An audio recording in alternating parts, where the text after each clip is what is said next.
Dude, I want you to be as smart as I am. Motherfucker, give me a... Dude, I want you to be as smart as I am. Motherfucker, give me a... Dude, I want you to be as smart as I am. Motherfucker, give me a...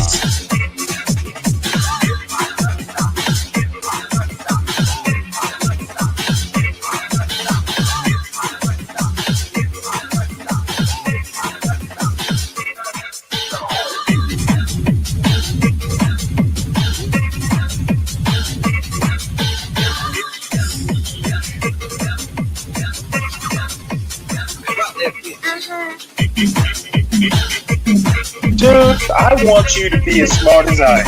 Motherfucker, give me a specific...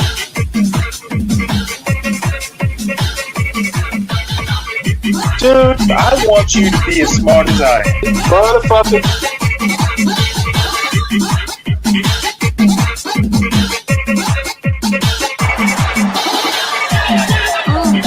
Come on out, you rapist!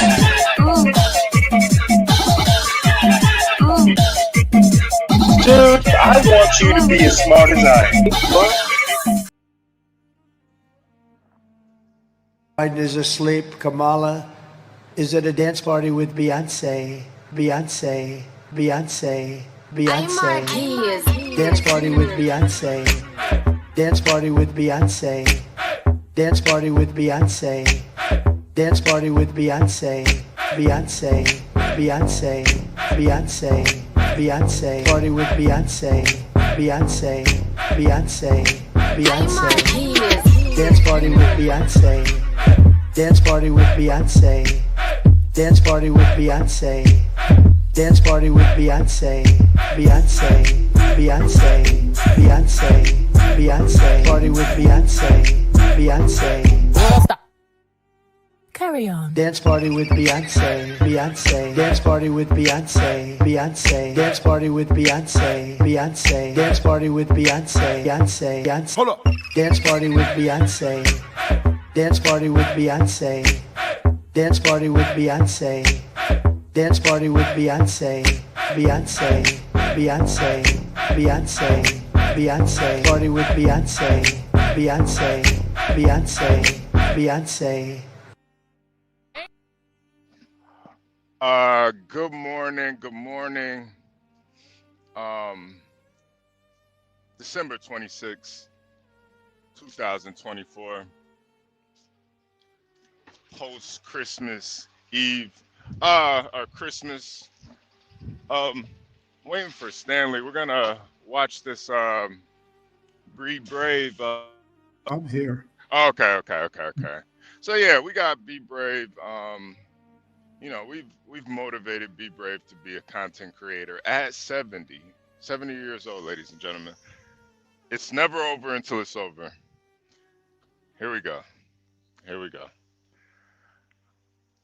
He hasn't. He said he'll be up in just a second.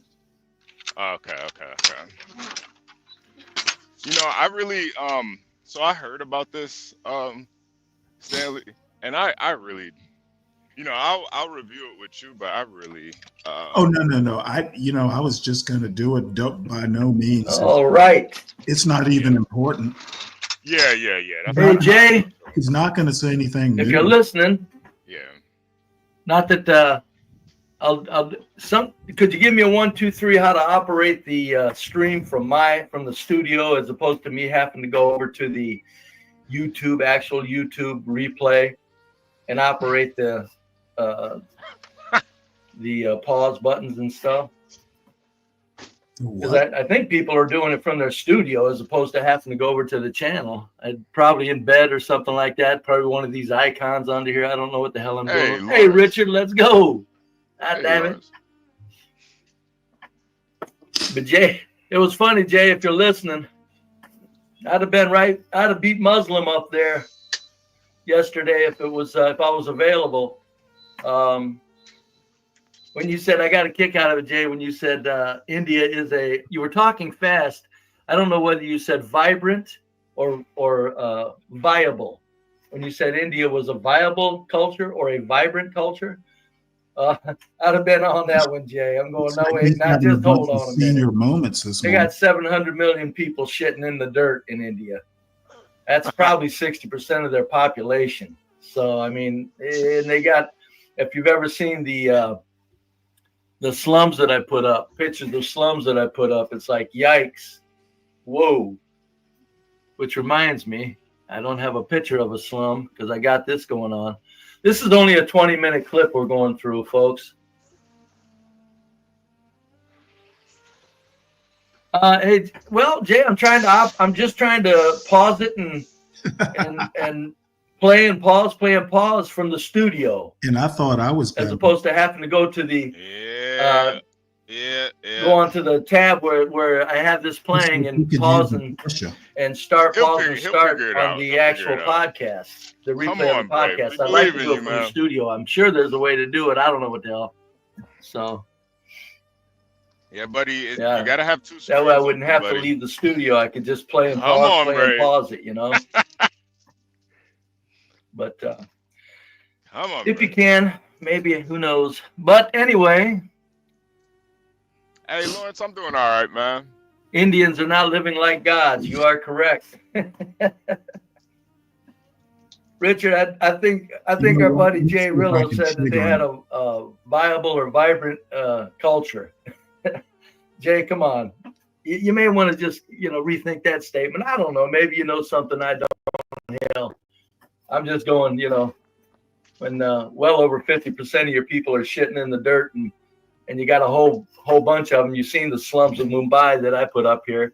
Those slums are all over the place. Indian. I don't think I'd call it a viable or vibrant culture. I just wouldn't do that.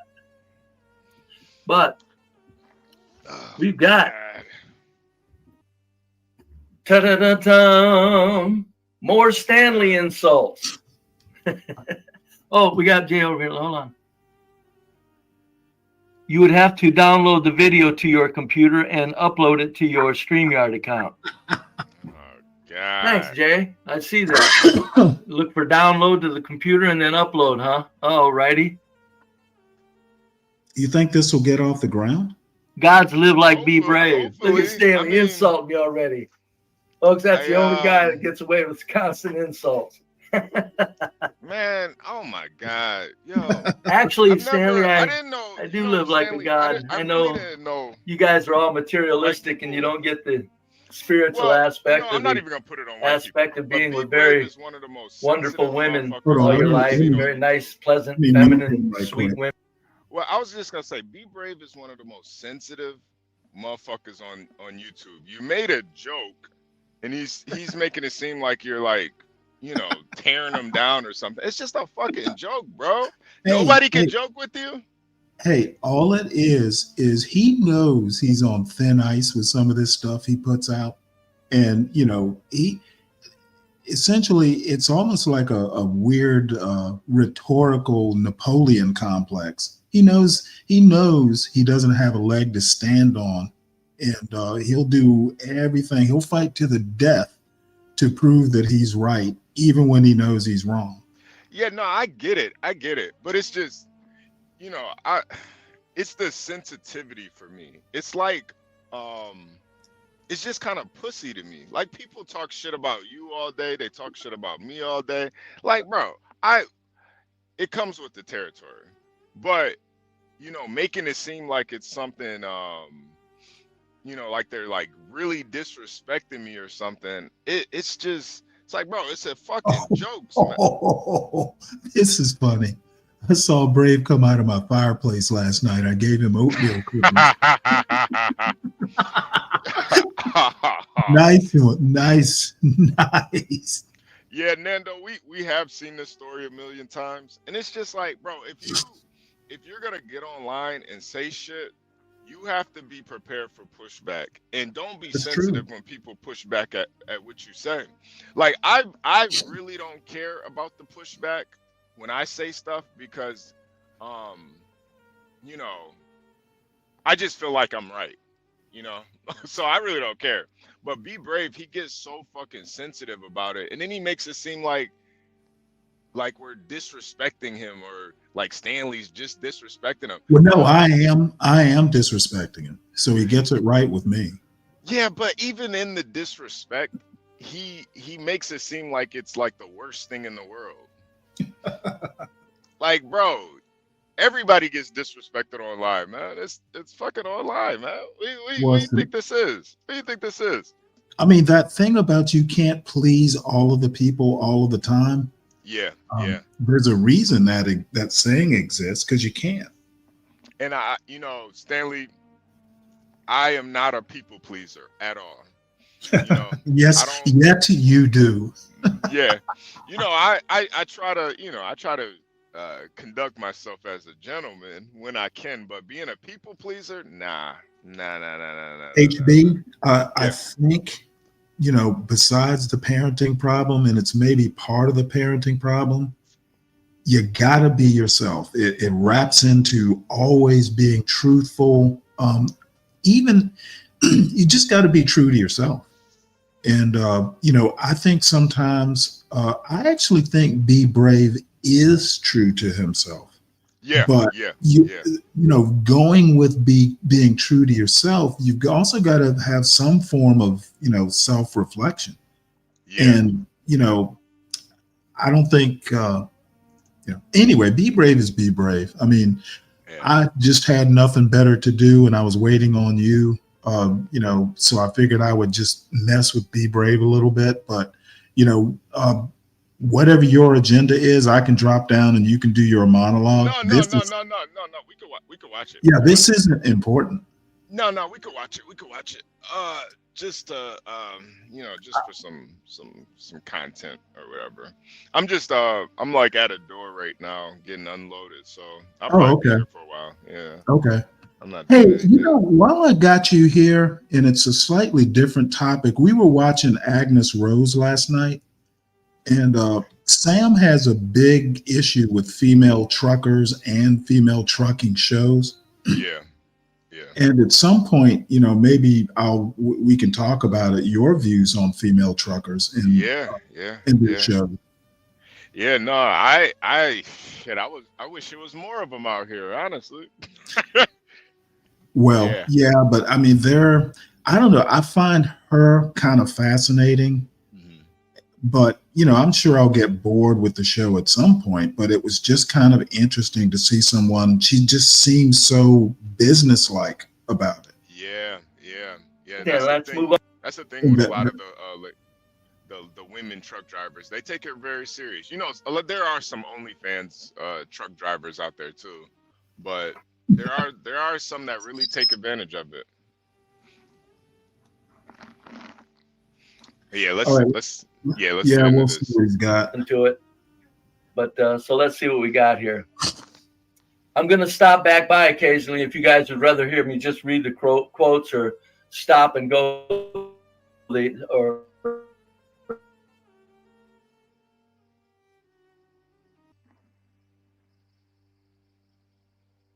Did he cut out or something, or is it me? What happened? We'll go over to this.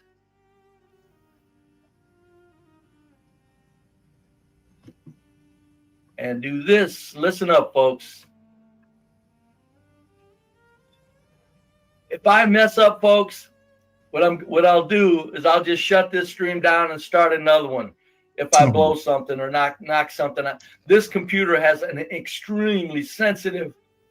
This new computer has an insanely sensitive enlargement function on it on the pad. It has a laptop. It's disgustingly sensitive. Man, I'll tell you, it'll move it. But anyway, so let's play. This computer has an insanely sensitive user. The fact that dude around them, Act Nation had some videos on this morning. Robberies taking place. The goddamn homes were $300,000 homes, and they broke into a black man's house. Blacks broke into another black man's house. $300,000 homes. The guy had to run next door for help to the neighbors. This ain't about problems. You think they knew they were breaking into a black man's home? Did he have like black on the mailbox? Okay, let's do this. Probably not. Probably.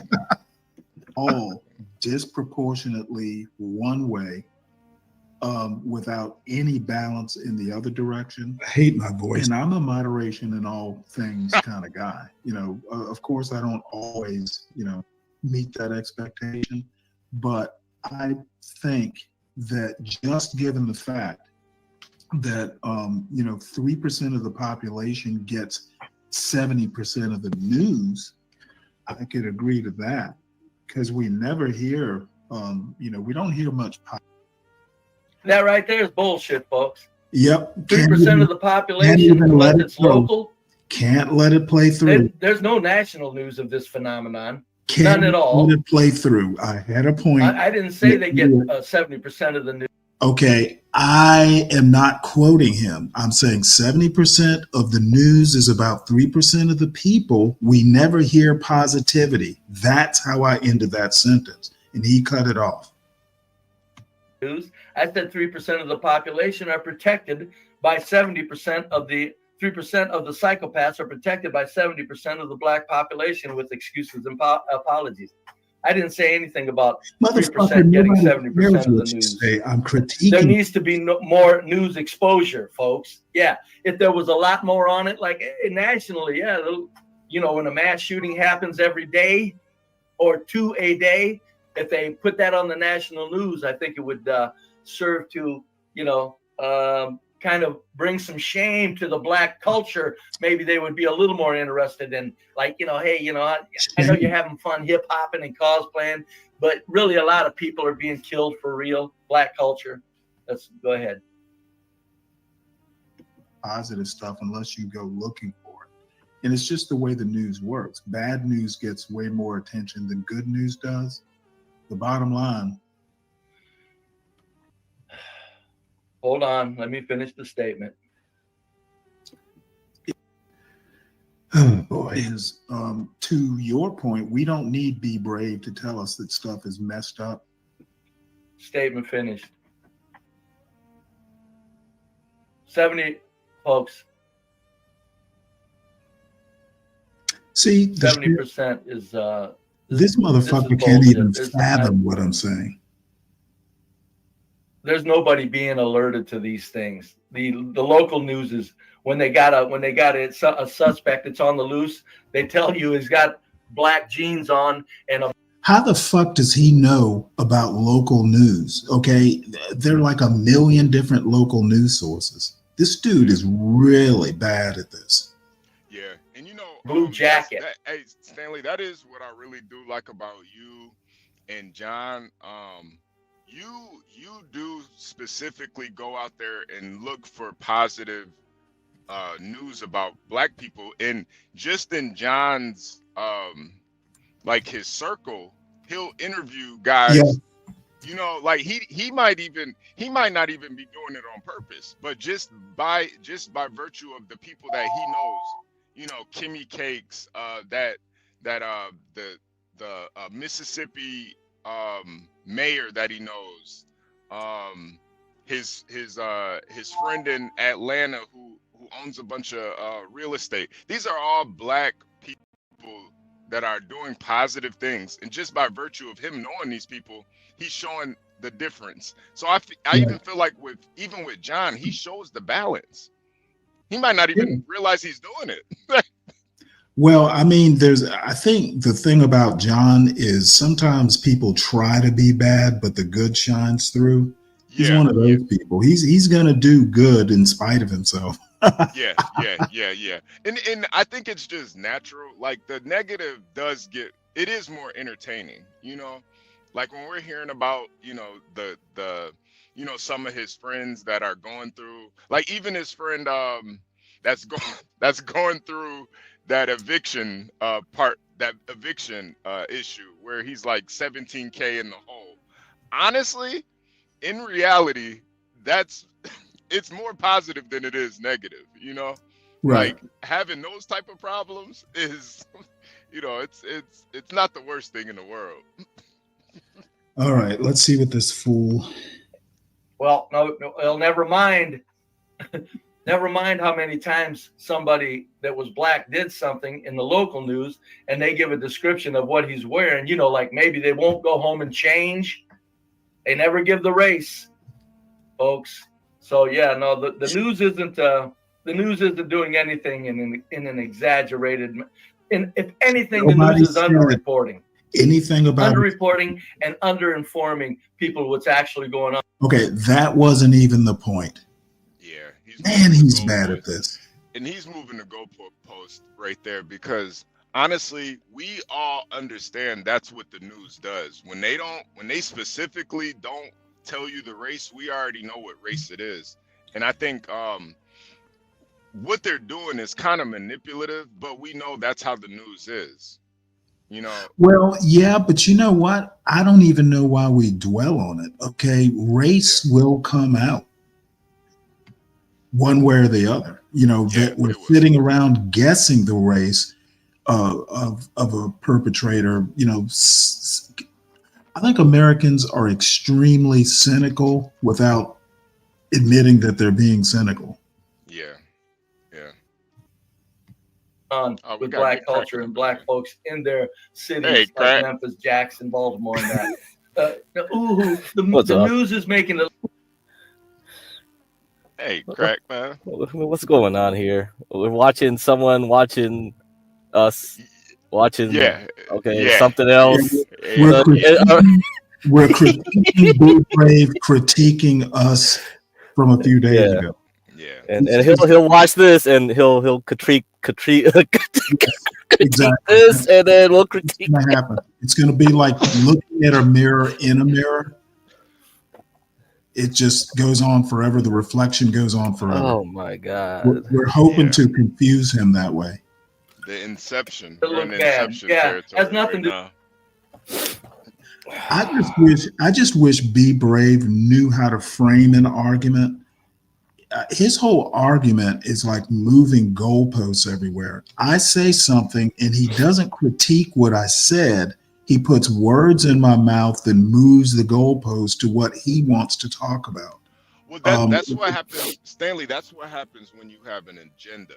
You stand fast on that agenda, and you don't actually critique the argument. You push your narrative. But see, I don't even know what is his agenda. I mean, he's not doing anything original. Well, his agenda is to hide his racism under the umbrella of culturalism. That's what his agenda really is. Well, you know, the bad thing, if he knew anything, he would know that culturalism has already been taken. Okay, his use of the word is basically just changing the meaning of it. Yeah. Knowing what culturalism really is literally a Google search away, and he didn't even take the time to find out if the word already had a meaning. To do with the reality of the occurrence of the filth of black culture. Yeah, has nothing to do. Forget that. Nothing.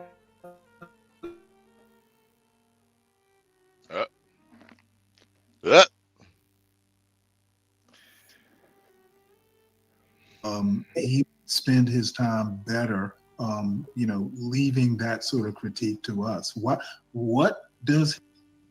I hear that a lot. I would be better. I would be better to leave the criticism of the black community, black culture, to black folks. I would if they were saying. Hey, Joe Cool, why don't you decided not to go on Be Brave show today? I was kind of surprised to see you here. I expected to see you over on Be Brave stream. Actually, I wanted to give him shit, but I got some editing to do this morning. But then I looked and I saw it was John's room, so I come over here and y'all saying the shit I like to say. So I hopped up anyway. Well, I don't know. Go ahead. Stanley, I think that like when we talk about Ben and Grace, we don't say that's a representation of all white culture. We just say that's a representation of Ben and Grace. Like, and I think that's no, that is a representation of all white culture. Yeah, No, it's true though. It's true though. Yeah, but I don't think all white people are living like that, man, or even want to live like that. I don't know. Whatever. I don't know what's It's going on anyhow. It's the same thing with black folks. I don't think all black folks want to be in the streets and shit. I'm sorry, John. I'm one of 6, man, and I'm the only one that ran the streets. The rest of them are squares that got square jobs, mechanics, and or nurses and shit. Somebody said it. Somebody said, "What is his purpose? What is his goal?" Right? And someone said it was to hide his racism. That was a good one. That was a good answer. Whoever said that. Yeah. That's what I think it really is. And I wish he would just be honest about it. I could actually respect him a lot more. Like, bro, it's fine. Nobody. I think that's one of the things that makes him like. I kind of just ignore him because I know what the underlying issue really is, and he won't just say. This is just how he just doesn't, he's just racist. It's okay to be racist. He ain't the only racist on YouTube. I'm with you. He's not. Missing HB, the reason he gets away with it and he thinks that he's right is a lot of people, black people, tell him he's right. It happens on this channel. Yeah, well, sure. Be Brave is kind of crazy, but some of what he says is true. I think almost nothing he says is true. The only thing he gets right is black people exist. No. He's got the blacks commit more gun violence. That's the only argument I think he has. You know what? In my opinion, if part of your argument is wrong, the whole argument is wrong. In some cases, be absolutist that way. In some cases, that is true, especially if it's a fallacy. If in the beginning. Fallacies are for high school debate team. Okay, I don't do fallacies. I'm sorry, fallacies is real life, nigga. You got to be in real life. They don't. Fallacies are high school debate team. Grown people use fallacy. I do. People on YouTube use fallacies every day. Those grown people are puerile.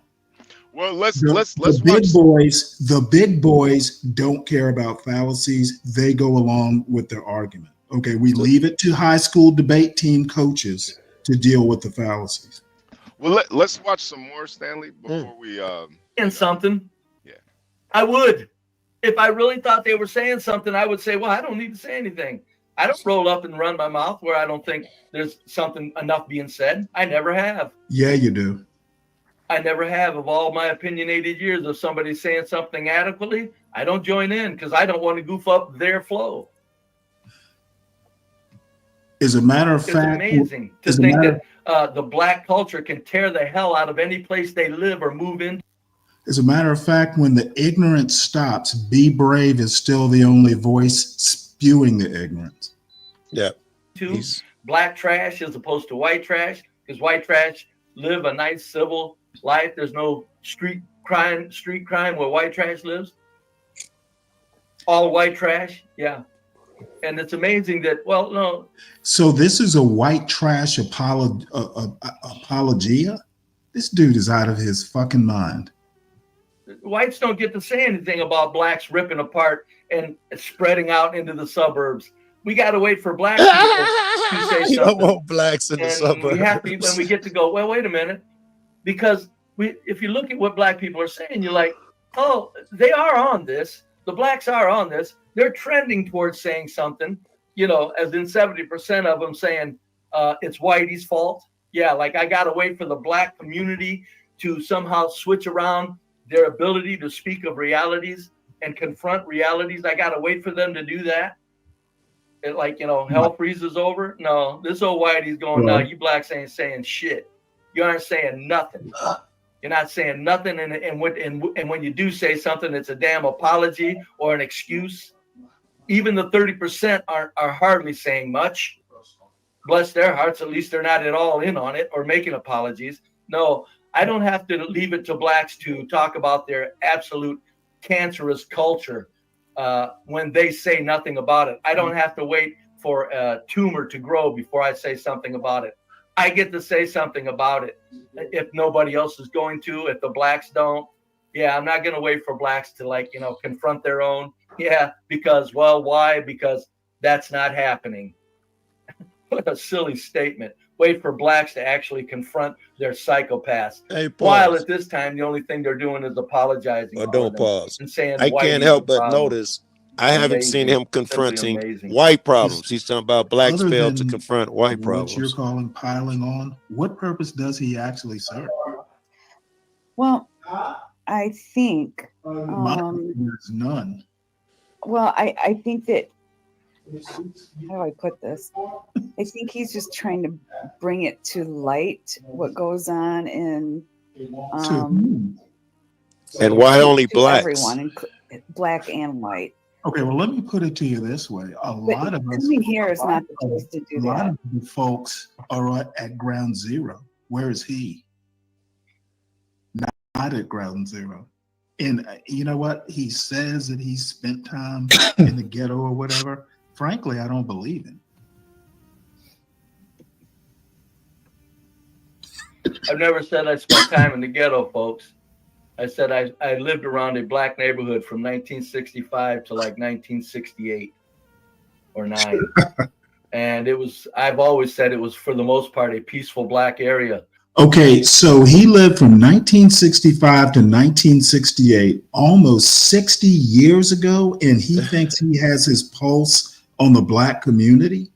Yeah, he says it's been over 40 years since he's been anywhere. Been 60 years. I was born in 1965, so he said 65 to 68. That's 60 damn years ago. Yeah. This is sad. This is honestly sad, man. Yeah. Okay, and one thing let me put this up right quick. This is what Lyndon Johnson had to say about this similar subject, and it reminds me of Be Brave to a T. Let's see, did it come up? Yeah. You've probably seen this before, Joe Cool. He said basically, if you can convince the lowest white man he's better than the best colored man, he won't notice you're picking his pocket. Hell, giving somebody to look down on and he'll empty his pockets for you. And I think this is Be Brave to a T. He has convinced himself that black people are below the white trash or white working class. Yes. And so 70 plus 3%, basically he feels his white trash people are above 73% of the black people. Okay. Yes. Dude is just a horrible racist. Yes. So, he can bullshit all he wants, but actual like people who read books know that he's full of shit. All right. Now, I've been going over that recently. I can tell you that Be Brave is smart. He's smart enough to understand the logic, the fallacy of what he's preaching. It's so many of them that you guys just pointed out, about a dozen easily. So I think he's clearly motivated. I think he's doing this shit for a paycheck. He ain't the only white racist that I know. He's just a regular guy as far as I know. He's motivated to do it, but he's just a regular dude. The only reason I would say he's an evil racist or whatever you call him is because he decides to sit up there and slander black motherfuckers all day. Other than that, he's just like every other person to me. You see, I don't think he's evil. I think he's just gullible. He knows better. He intentionally slanders black folks every fucking day. He get up in the morning like he's paid for it. He's not stupid. He's motivated. You think damn a black man killed his family or something? That nigga's getting a check. Him and that nigga Truth, chaotic Truth. I don't think it's his motivation is money. I think it's just just hatred. I think it is when you don't really succeed at anything in life, it's a lot easier. It's a lot easier to focus on other people instead of. That's a good point, bro. I mean, come on, John already got him to lay out his whole story. How many times already? We just clipped that whole thing out. You can play that whole thing again. Yeah, and I think that's really what it is. That's a great argument. You can when don't do anything positive. You can sit up and point out flaws in other people and make yourself feel better by comparison. That's a YouTube thing. Yeah, this is more self-loathing than anything. I like it. I'm glad you said that. All right, I appreciate it. Yeah, this is just him trying to make himself feel better. I told you, I said it before. If I had Be Brave's life, I probably would have killed myself. You know, and I think this is his. Oh my God. This is his therapy. You know, this is therapeutic. You see, and you know, I hate to sound snooty, but I don't fucking understand anything about his life. I'm like, dude, the conversation Be Brave and I had about 2 or 3 months ago, where I said, hey, Be Brave, I wouldn't mind if you lived next door to me. And he said something that caught my attention. He's like, I couldn't afford to live next to you. And, you know, he's probably right about that. But he say black people tear up shit everywhere they go. Like there are no good black neighborhoods. That's his.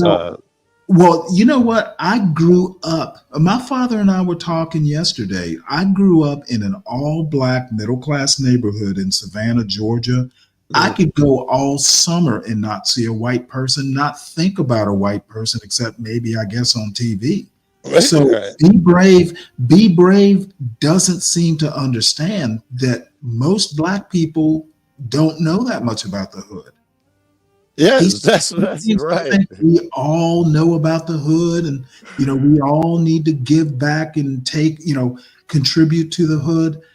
You know, half of us have never been to the hood. I thought you might be in the middle of the hood, and I would have to ask for directions. Yeah, my sisters and everybody who moved out and had regular lives and shit, they come and they're just as lost as you talking about it. And that motherfucker, they don't know nothing about it. If you ask me to give back, I'm like, I don't even give back to the hood. Well, I've never been to the hood. Why would I give back to it? Right, give back. You mean just give?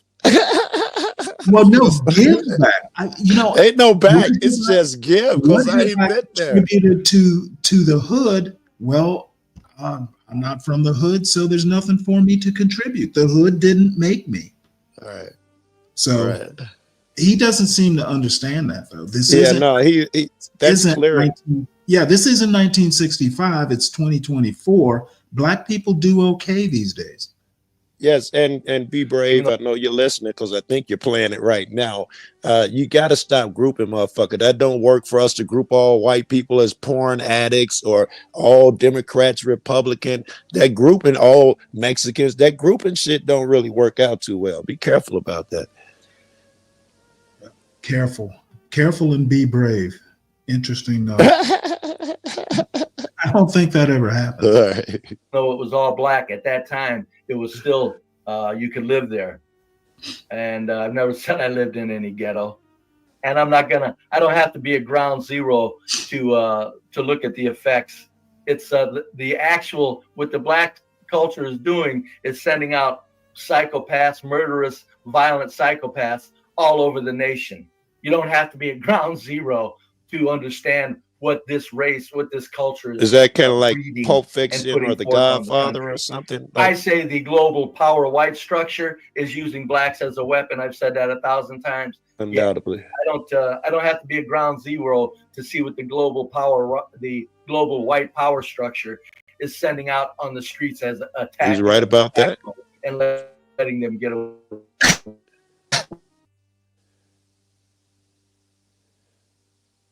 Yeah, our blackness is weaponized. I won't say anything about you, Lindy Lou, in the future. Leave my name alone, and I won't say nothing about you. I was just, I thought it was kind of funny that you weren't even allowed. Be Brave the simp. Yeah, Lindy. Yeah, of course he doesn't want to piss Lindy Lou off. Having white women mad at him, would just fucking destroy his self-worth altogether. Damn. Up to speak your piece. Folks, you got to listen to this. You got to listen. People say I interrupt people, and I will. Stanley really does. Yeah, motherfucker. This is no little, well, it's close. Stanley really will not let people speak. Nope. I do not do that. And you know why? because generally bad art. I don't feel that I need to sit and listen to a stupid ass argument. Okay, I do not suffer fools greatly, and too bad if it hurts your feelings. Here's my opinion on that. There is no excuse for bad form. So no matter what you don't like, I'm talking about you, Stanley, and so, you have to retain your form, and cutting people off generally is not good form.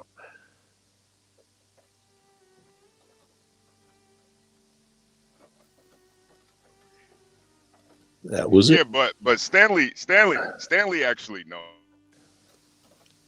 I'm sorry. Hey, I'll be right back. All right. And I didn't have a problem with him cutting people off. That's not one of my arguments. I was just rebutting his argument that it's okay to cut people off because they say stupid shit. I don't agree with that. Yeah, Stanley knows he's being an asshole. We've talked about it before. He knows. But it's like, I think if Stanley does, he does listen though. It takes a while. Clearly, he does listen. I got no problems with him. Yeah, I'm listening to the same tape he's listening to over there, and I got no issues with dude. I'm in the room with him.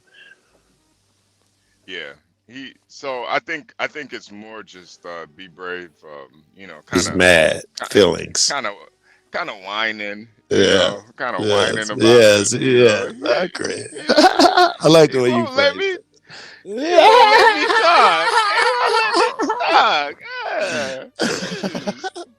It is okay. I mean, Does he come over here?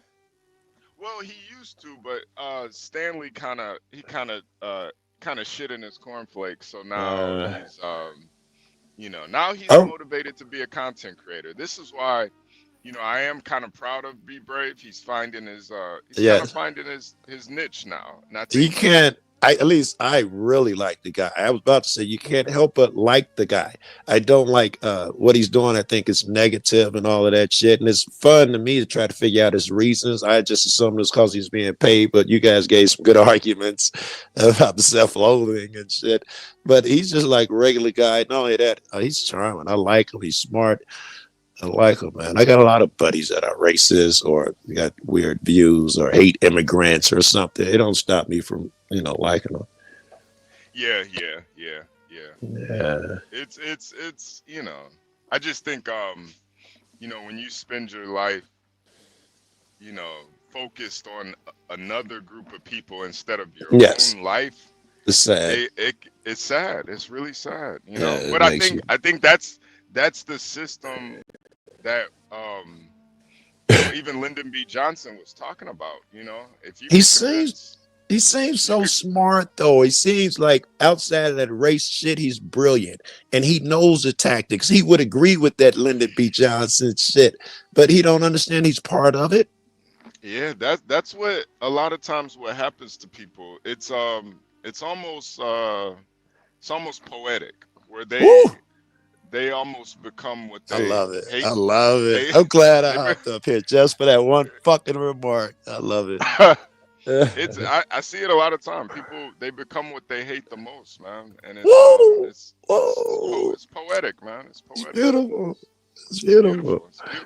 It's beautiful. The symmetry, right? It's beautiful. And no harm and no ill wishes on fucking Be Brave and all of that shit. I hate admiring the beauty in what's still pathetic and pitiful and sad that you've become that. But it is beautiful the way you phrase it. It's beautiful. Yeah. You would think you would have too much pride to even lower yourself to the lowest common denominator of society, but for some people, that's where they the three people I really look down on. There are other groups that are popping in as I say that, but newscasters, regular news, I think, they are the most disgusting creatures in the world, and certainly politicians. Anyone who makes a show about left versus right, I just automatically think they're ignorant, like flat earthers or something. And at the very bottom of that list, or maybe I should say the top, the worst, are people who propagate the racist shit, whether it be against Asians, Muslims, whoever, Hispanics, or whatever. I really don't like those people. Well, I guess I can like them, but I don't like that action. It's really detrimental as fuck. And my big fight is to get past that race shit. One race, human race. Let's get out from under the propaganda, join together. And then you got motherfuckers going on TV every day talking about, how shitty a race is or a certain group of people are. Yeah. I got to be careful of that myself because I jump on the police and government all the time. But I have to keep reminding myself, it is not the people. I'm sure like the police, for instance, I'm sure most of them, they go home, they're good mothers, wives, fathers, whatever it is. They're good to their friends and neighbors. But something in them is broken when they can do all this shit from 9 to 5. Like, be brave. I'm sure he's a great dad, and I'm sure we'd have a beer, we'd die laughing together. He's actually a horrible dad. He hasn't seen his daughter in like 20 years. He's actually I'm sorry. My brother and nephew came by to see me and my son. So okay. You were chastising me, Joe Cool, about not having patience and letting people talk. No. That was not my point. That was his argument. I think you've been great. I had no problem with the cutoffs you've done. But I was saying, you said that I feel like I can cut people off because I don't want to hear dumb shit. I was only responding to that. I don't think it's wise to cut people off. That's the part I was responding to. Are you basically saying give them the rope to hang themselves? I do that a lot, and I push the rope out there to them. I do take that approach. You know what, Joe? I do need to get better at that. I'm not going to pretend. Let them reveal themselves. We've talked about that, man. You have to. And I think that is the perfect way to phrase it too. You got to give people rope to hang themselves, man. Yes, let other people see. All right, well, I'll just stand chastised then. That's why I like this format a lot better, Stanley. Instead of you going back and forth, just let them do their thing and you pause it and critique it. I think this is great. I needed this, bro. Yeah, I think I'm over there. I'm over there a lot, and it is back and forth. This is a bit of a, and it's like talking to a narcissist or a flat earther or something. You can only make so much progress, and this is kind of a different energy. It's cool. And I know he's watching, so it serves all purposes. It's like being in the conversation without getting yelled at and all that. No, you make sterling points, actually. I was going to mention Ryan.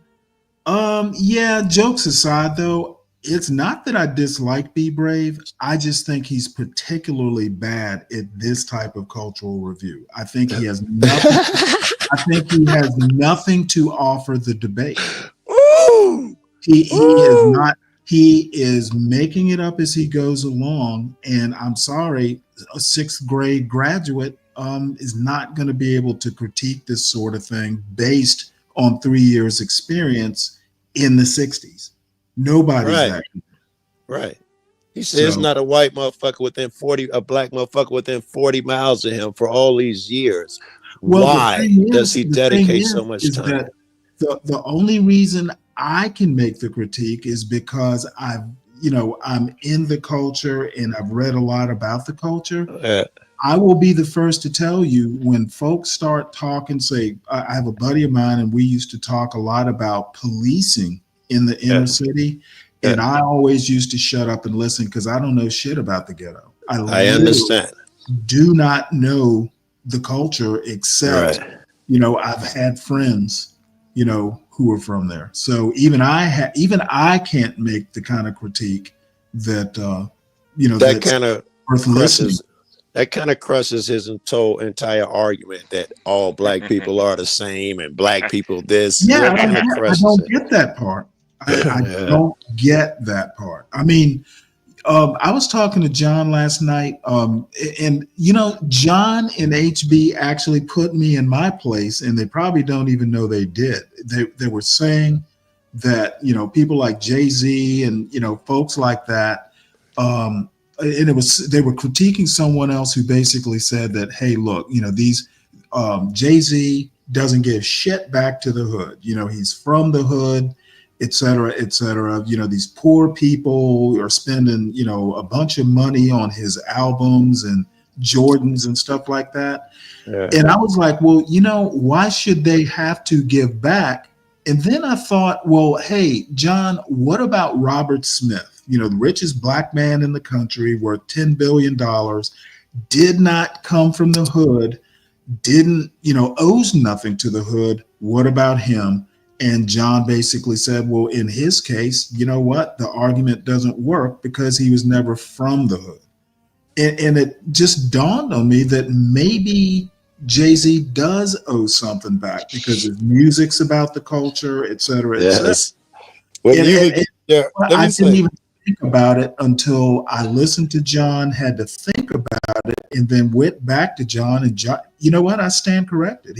John's argument and HB's argument is correct. When you were giving your argument earlier about why do I owe back to the hood, I'm not even from there, I thought it was solid, and I thought of myself, of course I owe, because I'm not only from the hood, I'm still in the hood. At least half the year I'm still on the west side, and I feel like I owe. I want to give back, dedicate my life to helping others by you know, teaching them their rights and all that nonsense, and teaching the police not to fuck with y'all.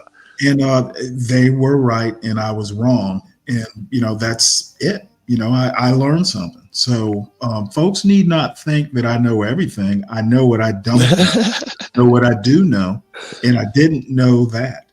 So anyway, back to this. He said the hood owes me reparations for the PST. Sure. I do not do that. I'll offer a timer if something gets someone there. Let's go over this. I'll come back in just a minute to the studio and see what you guys are saying, whether you want to hear some quotes or whether you want to watch this or what's up. You know what? I'm going to jump ahead. I'm a lot.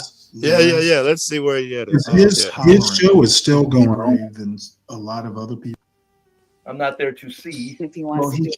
I don't think he should be allowed. That he doesn't want to come back on my stream, I actually don't have a problem with it. I do see. I think he just, and to me, to come here, like I said earlier, to come here and continuously spew that and talk about it. I'm not saying it doesn't need to be talked about. That's not even what I'm saying. But to come here and go to other conservative shows where you all just critique your own community, I just think that is piling on. That's my big problem. Wendy, folks, the blacks are not critiquing their own community the way I am. Lindy Lou, not on these streets. Okay, anybody got a response to that untruth? You know, I think the with blacks over, at least over on this channel, I can't really speak on other channels, but we actually critique the black community from experience, not some shit we watched on YouTube. Right. We bring up real life situations that hopefully people can learn from. We're not just poking and prodding and looking at things online. We're talking about real life situations. Let me rephrase what I'm hearing from you. Let me rephrase what I'm hearing from you. The difference between you and Be Brave is that you managed to critique, but you also managed to do all the other things that if you care about a person who wanting to be better or a group of people, you know, you big up them when they do good. You do all the other things. You be stern when they need to be stern. It's not all about critique. I think that's what I was hearing you say anyway. To a certain extent, yeah. Well, I mean, actually, overall, you're right. You know what? I'm trying to look at a Thomas Sowell. I'm trying to look at a Robert Smith. I'm trying to look at, you know, some positive aspects because there's plenty of it out there. Yeah. You know, it's not all crack hoes stealing from Walmart and winding up in jail. I'm on the west side, and when I'm in Chicago, I'm on the far west side where, you know, all the shit occurs. And I'm telling you, the average person just goes about his day. Not just the average, 99% just go about their fucking day as just normal fucking living. There's not, whatever the fuck Be Brave wants you to think that everybody's just scavenging and stealing. That's not the case, man. You can drive around in the morning and park anywhere. And then when it gets dark, you can't find a park because everybody works. And all of their cars are parked at their homes. They're doing what the fuck they're supposed to do. Yeah. All right. Well, let's see what else he's got wrong. Let me say that again. The conservatives, whatever, the 30% are not critiquing their own communities the way that I am. Well, no, Ock Nation is. CT gets close to it. John Galt gets close to it. Aphrodamus gets close to it. Damn close with CT. Yeah, okay, John critiques black motherfuckers all the time. Well, you know what?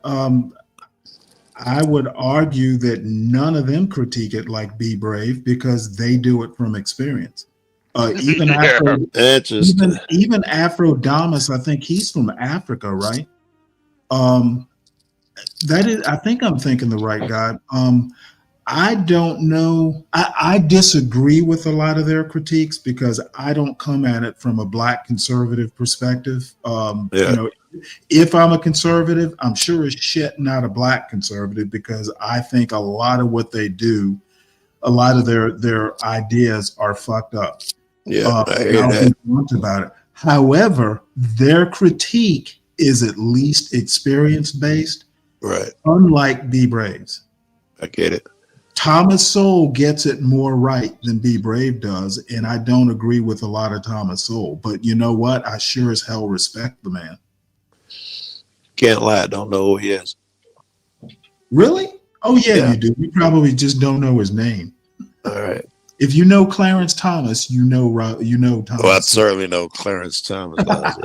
As a matter of fact, in that affirmative action overturning, Justice Thomas quotes Thomas Sowell in his opinion. That's how influential Thomas Sowell is. You make me want to read something about it. You need to read Thomas Sowell. Is that Sowell? Spell his last name. S-O-W-E-L-L. S-O-W-E-L-L. Thank you. And start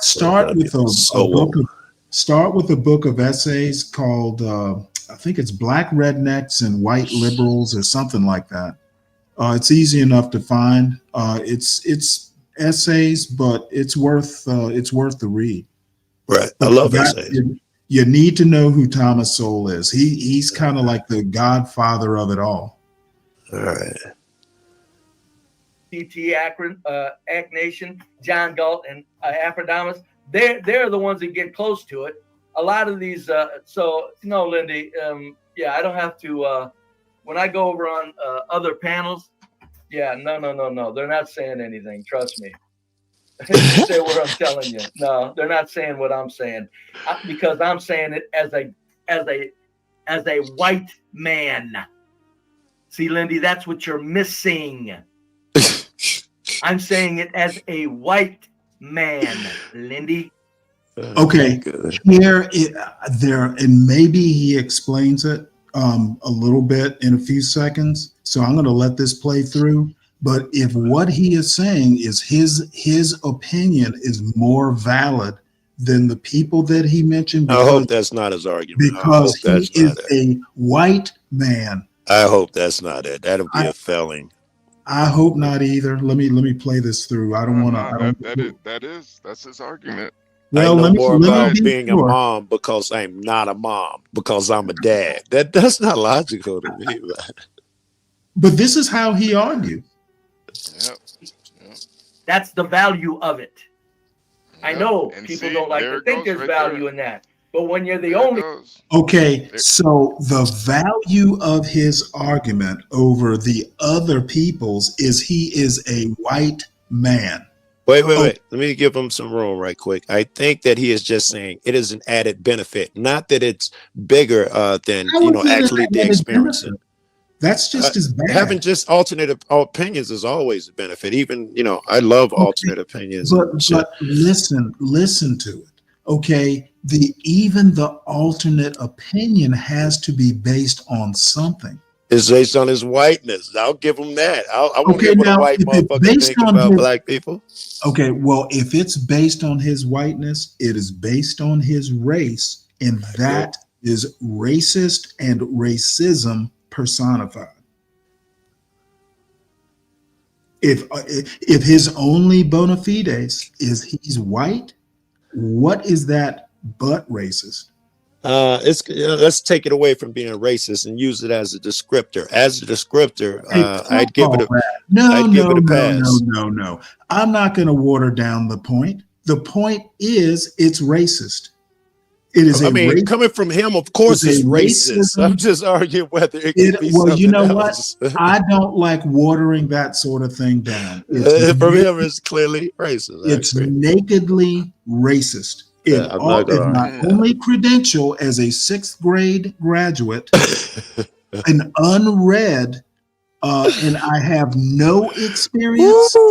My experience is 3 years in the 60s. But whiteness, I am a white man, that's nakedly racist. It's like saying I'm an alien, but I'm gonna tell you about them earthlings. I know. It's like ignorance is what it is. Big damn white man that sticks out like a sore thumb, that pretty soon makes people either think that son of a bitch is crazy, or he might be a little bit correct. Lindy, we'll carry on here. HB's coming up too. I hear jealousy in his voice. It needs to be said, but not by him. Well, see, I hear racism. Yeah. And he's free to do it. Somebody like a Lyndon B. Johnson convinced him that he's better than black people. He's better than he needed it because other people were putting him down, apparently. So he really needed that. He is better than Afrodamus. He is better than CT. He is better than John Galt, all because he is a white man, and somebody has convinced him that he, as a white man, has a better critique of the black community. I hope that is not his argument still. I'm holding out against it's literally Joe Cool. You hope that's not his argument. He's making the argument. I'm hoping he's just saying it's a benefit and not the totality or the big end. Okay, Joe Cool, believe what people say. God, no, I don't trust nobody. Joe Cool, I think you're in denial, man. No, just the possibility. I think he's a racist and he's doing the things that you're saying, but I gotta, give him a fucking opportunity. Joe Cool, I think the idea of white supremacy, it honestly hurts white people more than it hurts black Agreed. people. I say that all the time. Yes, I don't want to get into it, but yes, I agree. And this to me, Be Brave is a perfect example of that. Yes, I love it. And I agree with it 100%. I'll go ahead and say it. I always ask a motherfucker a sneaky ass question. Would you rather be the slave or the slave master? It's because I think the slave master is a bigger curse, a heavier burden. Well, I hope Be Brave isn't making a racist argument while he's making a racist argument. To me, is crazy. Let's see. I'm curious. But I can critique it. Lindy, I think in reality, I think he does have an agenda too. Very good. He doesn't go to white spaces and talk about this. Ooh. He has an agenda. Ooh. He wants to do it. Folks, did you hear that? I love it. No shit. I have an agenda? Well, I'll be damned. I did not know that. I thought I was keeping that kind of a secret. No, Folks, what is your agenda? I have a motherfucking agenda. Jeez, come on. I'm going to come back to the studio right quick, folks. See how things are going. Hope I don't blow it here. Hold on. I got to look into the studio. In front of black people, because I'm. Do y'all have something to say? I was just gonna say I think he's gonna abandon his argument that he's got a good angle because he's white. I think he's about to abandon that argument. Oh man, Joe Cool, you're Well, I bet he's going to abandon it for a worse argument. It'll get worse. Is that rocket science? HB, I didn't know you were a rocket scientist, buddy. You goddamn right I'm going to talk about him in front of black people. Who in the hell else am I going to talk piss and moan to? White people that aren't causing the problem? White people that are too afraid to say anything? Do you hear Lindy Lou over there? She's definitely afraid. She agreed with me and Stanley. He's a hero. Oh, I get where you're coming from, though. No, Lindy, you don't. But anyway, no, HB, come on. I got an agenda. I like to say it to black people. Yeah, I do. I like to say, hey, black folks, you are fucked up. Your culture is destructive. Okay, let me go ahead and break that down right quick. Okay, black culture. Okay, you are not going to tell me that Robert Smith shares the same black culture with someone like Jay-Z. Okay, black culture is not one thing. It is multifaceted, just like American culture is multifaceted. Just like white culture, if there's such a thing. Hold on 1 second. When he wants to say black people are fucked up and it's their culture, a lot of my critique of Be Brave is that he is not specific enough. He wants to lump all black people from Jay-Z up to, from the crack whore stealing from Walmart to Robert Smith. He wants to lump them all together. And that goes back to the Lyndon Johnson quote. Okay, convince them that the lowest white man is superior to the best colored man, and you got him. Okay, and someone has convinced Be Brave that all black people are fucked up and their culture is too, and Robert Smith might as well be a crack whore. Even if he won't say it outright, that is exactly what he thinks. He's not smart enough to put it that way. Okay, that's his problem. That's why I'm here to tell him an argument. Yes, and his argument is people who are telling Be Brave that he's right or has a kernel of truth are not doing him any favors. He sounds like the crack whore he's describing. I give him a kernel. Broken clock is right twice a day. I give him a kernel. You know what? I throw broken clocks away and get one.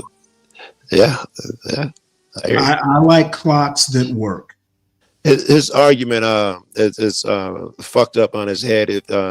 If I did the same thing for white culture, if there's such a thing, then do I lump some decent motherfucker in, or do I say all of Hollywood is bad?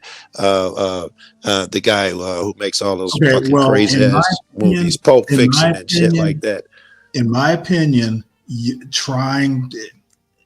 argument fails on its own. Okay, and it should be a priori. You should just know the argument is wrong. You don't even have to do comparisons or similes or anything like that. His argument is outright uninformed. I was trying to say why, but go ahead. Oh, well, do you really have to say why? It's obvious why. Well, that's the purpose that we're up here, right? Is to point out how fucked up. My purpose is to shit on him. Well, you were explaining why with that Lyndon Johnson quote. You niggas been getting in depth. My purpose is not to say, oh, he would be right, twice a day because he's like a broken clock. I throw broken clocks away or I fix them. I dig it. And you should do as you like, and you should be okay with other motherfuckers doing it differently. You know what? I'm okay as long as my name is not in the title of their show. Oh, okay. All right. If that is you telling me, wait. Let me hear you. Let me be clear. Let me be clear. Okay. All right. He can do what the fuck he wants to do as long as my name doesn't cross his lips or is in the title of his show. I was talking about me over now here. You understand. I need to make sure you understand my point. I'd like to, that you understand mine. You're not okay. Listening Well, I to me don't give a shit about your point. Well, why would I care about yours? Because you're here listening to it. Well, apparently not because of yours, because you're being disrespectful as fuck. They couldn't come here to hear that shit, right? Fair because you're here. Well, no, it wasn't to hear your point and be shut up and listen to you like you're a god. You're incorrect. But you know what? That is not why I'm here. I'm right. You're wrong. You know what? No. I am hardly wrong. Well, you're entitled to your opinion. Go ahead. Oh no, not only am I entitled to it, I'm entitled to it because my name is in his show and he's wrong. I was talking about me giving my opinion over here. You know what? Like I said, you're free to express it, but don't expect me to give a shit about it because it sounds like you're taking up for Be Brave. No, it sounds like you're getting sensitive if I say anything. It sounds like I'm shitting on the argument, and now I'm shitting on your defense of his argument. That's no. You're not allowing me to present one, which is my argument. See, you seem to misunderstand. I don't intend to be fair. No. That's clear. There's nothing to understand. It's as clear as dude being a racist that you're rude. That shit's clear. Is a fucking but I'm racist. a grown man. That shit don't fucking phase me. You ain't the first rude. You ain't the first pompous motherfucker I run into. Joe, I know you're a grown man. Now who's being sensitive? I'm having fun, right? I'm giving you some shit because you deserve it at this point. Oh, you know what? Well, you better do better than that. You don't need to worry about me. I'm complete. Give me better shit. Hey, gentlemen, let's get back to the video. I'm okay with that. Well, this is about Stanley, but this ain't about, about Joe. Let's get back to the video. Yeah. Nobody wants to live around you. Do you get why? That's not my imagination. That you black people run from your black people to live around whites. Nobody. I just go up there to say it to black people. Yes, HB. How observant of you. Gee, you caught me.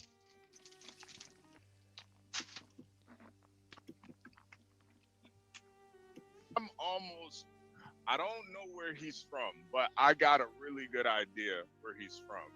And he's not from the South. I was just going to say HB. I bet he's from up north, which is so different than down south. Yeah. I got a good feeling he's from up north, probably me too. Midwest, not Eastern, probably Midwest. And when you put all that together, you understand really what his motivation is. You know, I think HB is What's my cold. secret motivation, HB? Did you hear that, folks? An old white son of a bitch that just comes up and can prove what he's saying. Look for yourself on the. Hey, Stanley, pay attention. He didn't say I was wrong. Pay attention. Well, I'm trying to figure out what proof he's ever. I mean, saying that there's high crime in the hood. That's true. No. But my point is, I think I know where he's from, and if I told you guys where he's from, Portia. See, and that kind of proves my point. That's where I thought he was from. Mm-hmm. Yeah, and I know the history of Indiana. Exactly, and if you know the history of Indiana, you know what's his name? Man, I can't think of his name now. Yeah. When he came up here, he told us all about Indiana and the sentiment that's in Indiana. And I think that's his real motivation, and that's how he was raised. And if you understand the history of Indiana, you know why he does that. Yeah. You know why he does that. I mean, Indiana probably has more clan KKK, members, than any other state, even more than the South. And a lot of people don't realize that. The news. Look for yourself in closed circuit cameras across the nation. Look at the gun violence memorials. Look at the gun violence archives. And I've got some goddamn agenda that's hidden. Gee, man, alive. You know why they say you want a hidden agenda? Yes. You know why he says that? I see that makes me some creepy crawler that ain't got the nerve to say what I'm supposed to be saying. I don't know, folks. Do I strike you as somebody who doesn't? Sorry about that. Good job, HB. That's all I was saying. I see exactly. He's right, dude. Just shifted the goalposts. He's like, I can tell where he's from because of his background, his history, and he jumped to agenda again. HB's right. Yeah, no. Yeah, laughing like Saget, if you look up the history of Indiana literally has the biggest Klan membership of any other state. Even more than even currently? Currently. Yes. Really? I think even currently, I was just looking at some just very, very recently, and Indiana was the #1 shit up there. I was like, I had no fucking idea that they were that active and still active.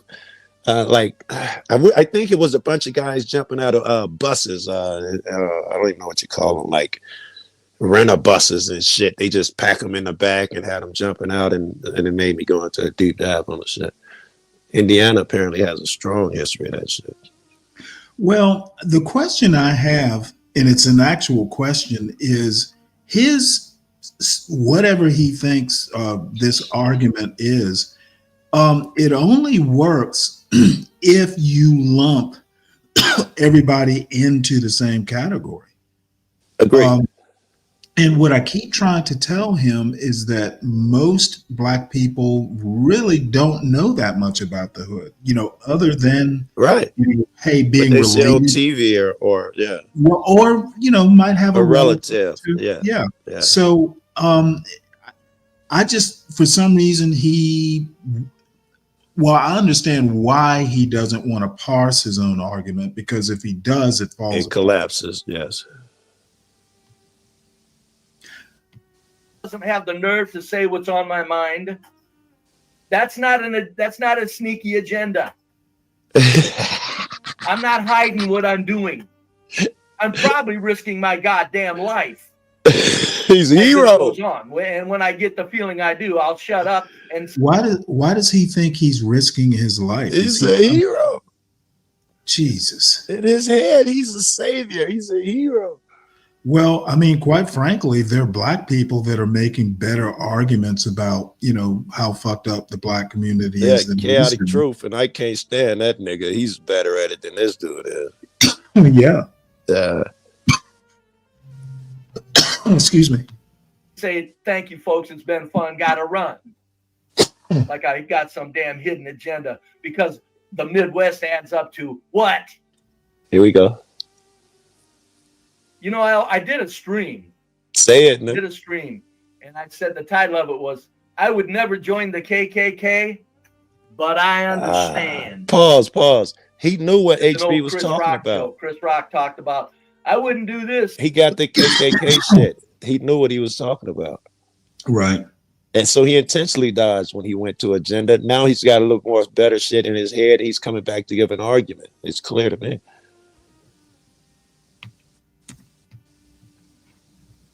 He's smart. But I understand. Yeah. I wouldn't join the KKK, but I understand. If I was a member of the KKK, you would know it, folks. I think you just told us. Okay? You understand me? Ain't nobody scaring me out of that.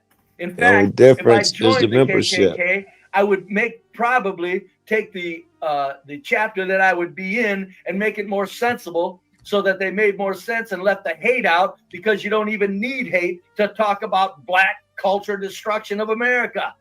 You don't need hate. You don't need hate to talk about the small hats that control things. You don't need hate. You just talk. All you talk about So is I'd probably be a folk, thorn in the pain in the ass to a chapter of KKK. I'd be telling them, calm down. Nobody's changing shit. Calm down. Jeez, say something. Let your brains seep through rather than your anger. Hey, I'm gonna jump way ahead because I see CT is about to join. It's about to get really disgusting now. Well, what's gonna happen is I'm hoping some points will get proved, because I think CT is part of the problem. Yes, and that sounds more of a domestic thing. You never know if they were lovers or an argument. No. The white woman went over because the Black woman's kids were bullying her kids. Black okay. Yeah, you know, black shit, CT. Go ahead. Well, I don't necessarily consider. I mean, it is a crime to stab somebody. Go ahead, CT. You're full of shit this morning. Go ahead. I got no. You don't agree with me this morning. You're full of shit. Go ahead. I'm glad to hear. Okay. Now, Brave. Yeah. I am a pure black man. I don't have any European blood. I don't have any other blood but African blood. And I pride myself on that. I pride myself on my. You pride on something you can't achieve yourself. I pride myself on being a part of black organizations that primarily cater to black people. I pride myself on the works that I've done for blacks. And I pride myself on the fact that if you listen to CT's history, he's done. CT's up to his neck helping black people. He ain't kidding. And I pride myself on the fact that I have a black wife, and I pride myself on the fact that I've primarily only dated black women. I'm talking about dark black women. And Brave, you may be asking yourself, well, what do you mean, Chaotic? And no, I'm not asking myself yet. I'll get there. Brave, yet. Unless one of these people, and I'm not necessarily talking about, I'm talking about on a grander scale. A lot of these people walking around are not even full black, not even 3/4 black. A lot of these people walking around, Brave, have mixed kids. A lot of these people walking around who are easily offended don't even date black women, or don't even. And if they do date a woman of color, it's generally some half breed. I'm just gonna be honest with you. I got you. Brave, you are doing the Lord's work by exposing the hypocrisy that I expose on a daily basis on my chest. The average person who claims to be black isn't really a black person. They are really a mulatto. They are really an individual who has mixed heritage. They are individuals who not only have mixed heritage, but they would prefer a mixed woman. How many of these people, Brave, not even... There you go again with the agendas. It's an agenda. Well, here's the deal. What CT either understands and thinks other people don't understand, or maybe he just doesn't understand it, is the definition of mulatto in America equals black. Okay, you are black if you have one drop of black blood. Okay, and maybe not so much currently, but the historically, one drop rule. So, I think he does know that. Well, hold on one second. When he wants to say that the majority of black people who claim to be black are actually mulattoes, well, in American history, a mulatto is black. So his argument is circular, and maybe he doesn't understand the point. I think he knows. I'm with HB. He has an agenda. He's smart enough to know this is a horrible argument, but I'm thinking there goes that agenda shit said that HB said out loud. But let me ask you a question, Joe, because I genuinely don't understand this. Does he not know? Does he depend on the ignorance of the people hearing this? Yes, and it feeds his ego, because if I can trick them, I'm a smarter and all of that. He depends on that, and it feeds his ego. It's a 2-for-1 adrenaline rush for him.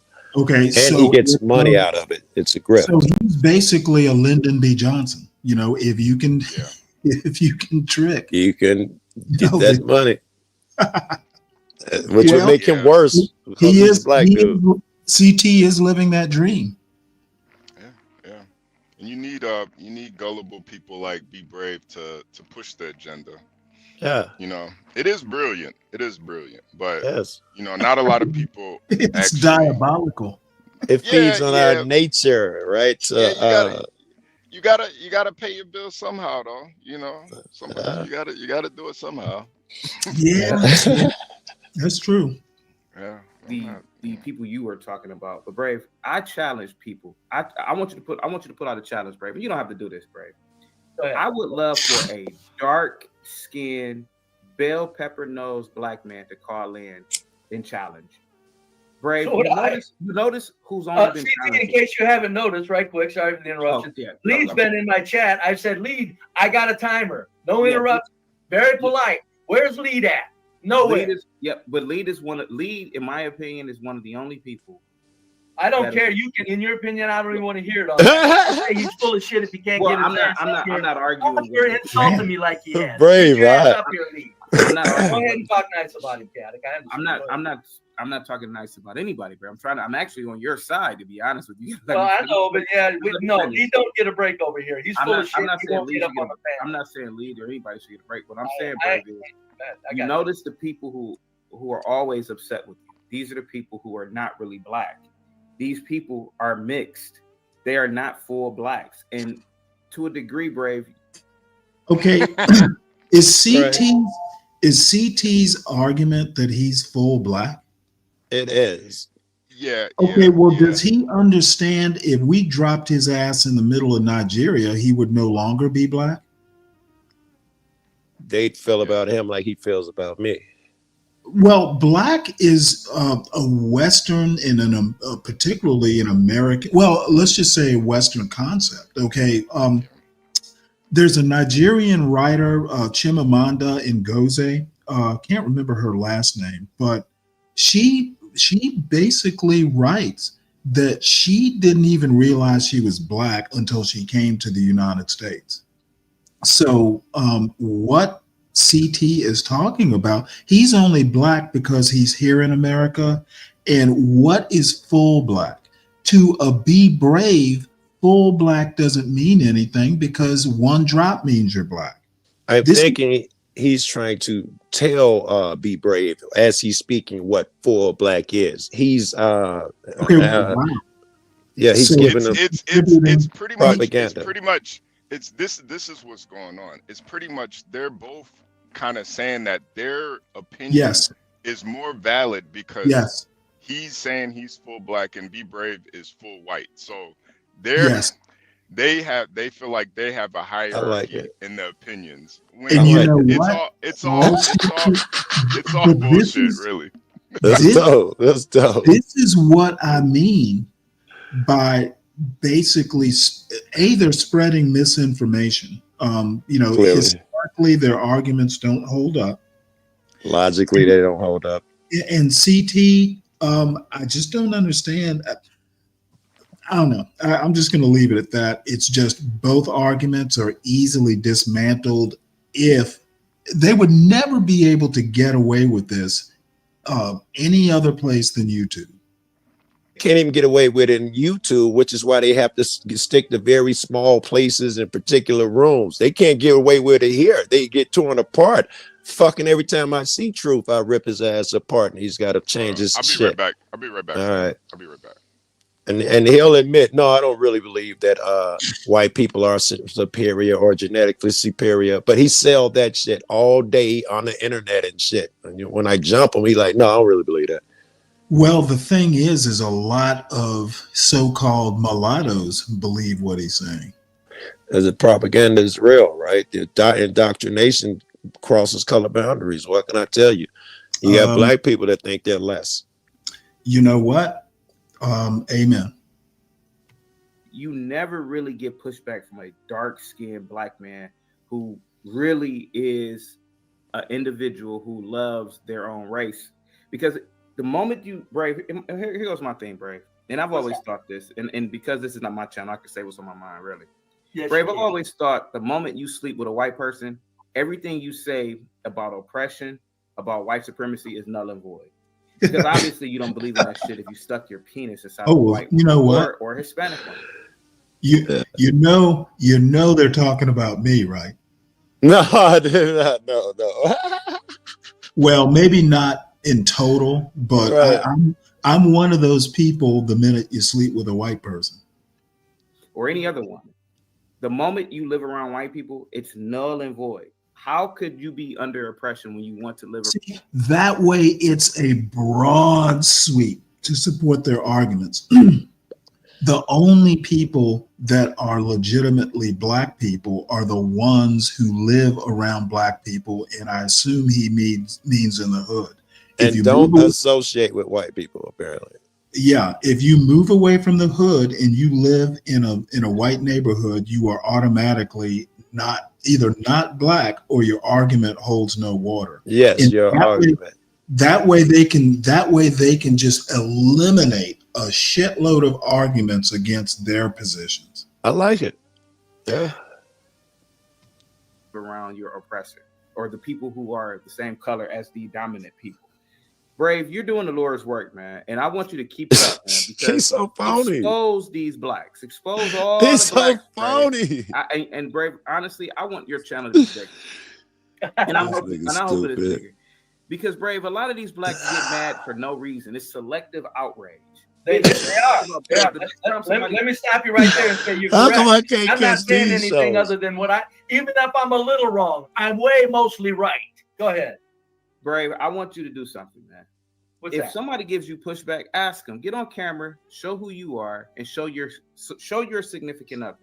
Show your children. Hey, fuck this shit now. Because Brave, at the end of the day, man, to be honest with you, Brave, and the reason why I'm so amped about this conversation is because I had a conversation with some friends of mine over the holiday. And these people are high yellow, and we were talking about white supremacy, and I was the only one saying that white supremacy doesn't exist. Now here they go. These mother blankers are half white. Their hair isn't kinky. They live in white neighborhoods. They work for white people. They work in white pause. They're telling me that you just predicted what he's doing. That he's dismissing their argument out of hand. He's saying it's invalid because they're mixed. You predicted this. Yeah, if your hair isn't kinky, you ain't black. You know what? He's doing a Joe Biden. If your hair ain't kinky, you ain't black. You ain't black. Well, supremacy, and they benefited off of white people. And so, Brave, to be honest with you, man, I really believe that there should be a differentiation, a delineation, because who is really black? I'm really black, Brave. I am really black. I'm the authority. I have a actual dark-skinned black wife. I'm a part of, again, a black organization. I sound like a repeat myself, but Brave, the people who are mad at you are not even full black. Just think about that shit for a minute. What does that mean? They don't live in black neighborhoods. So that's all you got to think about, Brave. At the end of the day, you Brave. He's tricking this idiot. You get on the camera. He's tricking him. Well, yeah, and that's what I mean about a lot of people confirming be brave.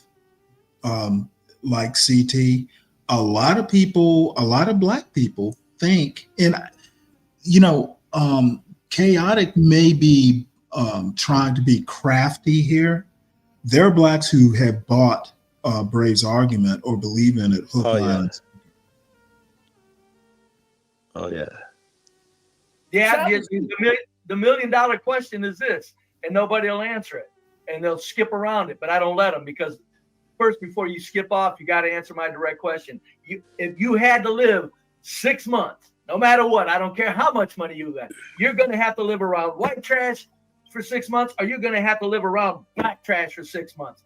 What the hell you think they're choosing by 100%? He asked me that same question. I told him black people, because I live in what you call a class neighborhood. This is what I'm used to. More than likely, people. Please answer the question, CT. What's that? What do you think they're going to answer by 100%? 100%, he says. They're gonna live around white people, of course. Thank you. That's my point. With that alone, people have to start thinking, wait a minute, there's something here to this old geezer saying. Brave, the majority of quote unquote black people, they pride themselves on white accomplishments.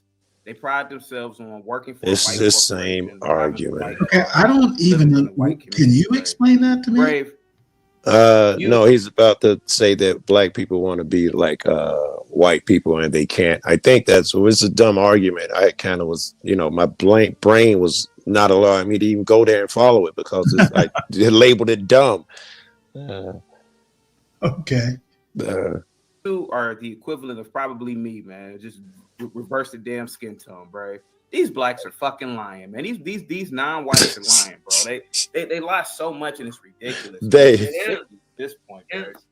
Yeah, and then the tragedy is that the people who aren't really black like me, Brave, these lights make me look dark. I mean, lighter than what I am. They look make me look terrible. Terrible. I'm really dark skinned in real life, bro. I'm like real dark. Brave, don't let these fake ass people who aren't really black pigeonhole you, man. Right? No, I don't. I haven't been. Right, these people ain't really black. Nobody's pigeonhole me. I'm having fun. I'm having fun when they're trying those CTs. They ain't nobody pigeonholing this old mother. I wonder if this ain't after I had left Be Brave, because I've been over there the last week or two. Oh well, this is live, more or less. Wait. He's not there now. Truth isn't there now, is he? Yeah, currently not, but he was there. This is live. This is happening today. Now we're a little delayed because I keep stopping and starting. Let me go over there. I only got 30-some% battery and I can't charge. Let me go give him shit. Why don't you skip ahead? I'll be back. Just say hello for me. I'll do that. I'll be easy, bro. Tell him. Oh, hey, tell him he's got some content for tomorrow too. Oh man, come out swinging and he stayed swinging. Good morning, Stanley and Crack. Good morning. A new day, a new squabble. Yes, I can see that. Yeah, Miss Lindy, she wasn't happy about this. Because her name was in the title. She's come off just fine. He basically excused her and said, "Hey, I'm not going to mess with you." Yeah, I heard her earlier. We were talking about it yesterday in the chat, but I told her, I said, we should watch it. And I was like, with HB up here, especially, there's not going to be anything that Brave can say that will escape HB in his rebuttal. You won't even remember that your name was in the title, Miss Lindy, because it's just Brave. So. Welcome to the internet. Good morning, HB. Good morning, Portia. All right. So yeah. So this these I had to do some business real quick, but these arguments, they can't really argue the argument that we're kind of presenting, so they kind of moved the goalposts with this whole, you're not black like I'm black. Well, yeah, you're from Africa. It's a totally different. You're a tribe person. My lineage goes back hundreds of years in America. So it's a totally different argument. But that wasn't even the argument in the first place. But this is more just, I'm black, I'm African, so my argument holds more weight, or I'm a white American, so my argument holds more weight. And really, it's just the idea of white supremacy. None of this stuff is nuanced or anything, honestly. It's just more pushing the idea of white supremacy. And that's what the whole point of it was for. To separate the races, and even separate the races within the races. And people races within the races, right? The sub races. The sub races. It's to separate the races within the sub races. And it's if you are kind of ignorant, you will fall for it. But you got to understand, most of this stuff is just entertainment for most of these people. It's all just entertainment, you guys. None of this stuff matters in the real world. Yeah, what matters is buy more GameStop. Right. I'm like, oh shit, GameStop's popping. All right, let's see. When you buy GameStop stocks, have they ever asked how much? Have they ever asked you what your race is? No, I don't think so. Yeah, not yet. Anyway. Yeah, not yet. Yeah, I gotta file in with the SEC. What's my race? Yeah, none of this stuff really matters. It's like a way of sounding smart without actually being smart at all. Actually, no. Like, I was watching 4chan all throughout last night with the Elon stuff. Yeah. Like, I would have thought Be Brave would be talking about that. H1Bs, Indian IQ, this, that, and the third. That would have been more his wheelhouse. And then talking about, like, how the corporations are pushing, like, the whole anti-CEO narrative is really being pushed right now.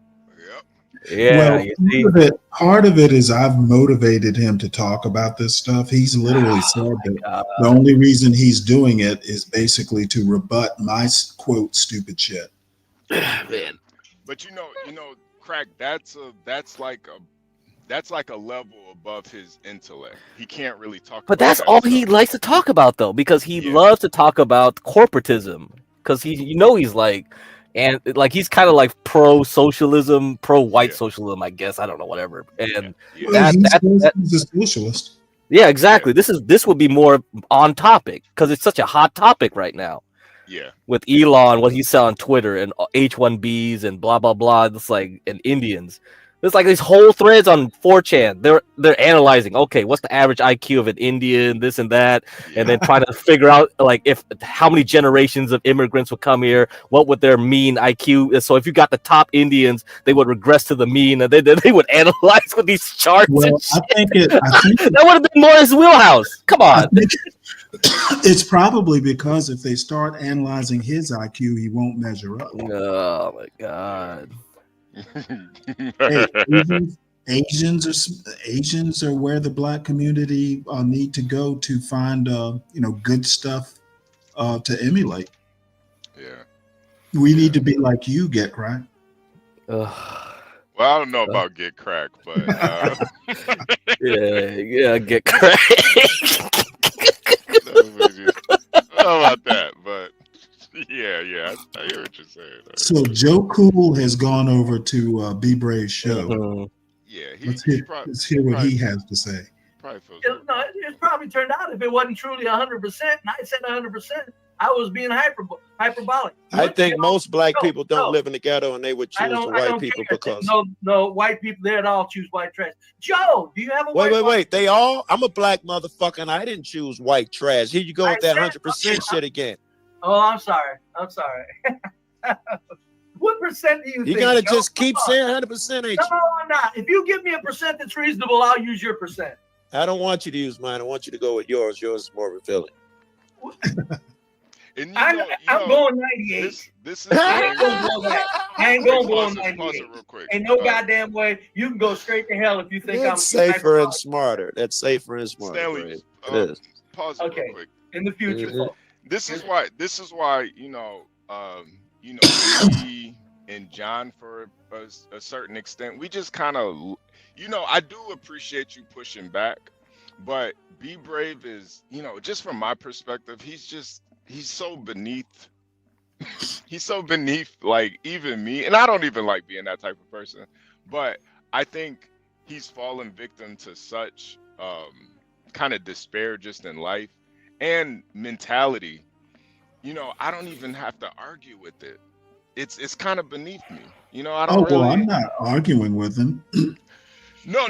But I'm seeing Joe Cool get up here and argue with Be Brave. It's just like, bro, this is beneath you, man. It should be. I mean, but maybe he doesn't feel that way. Maybe he wants to argue it. And even like Ryan, I saw a comment. Ryan said, he's the only one that really pushes back against them.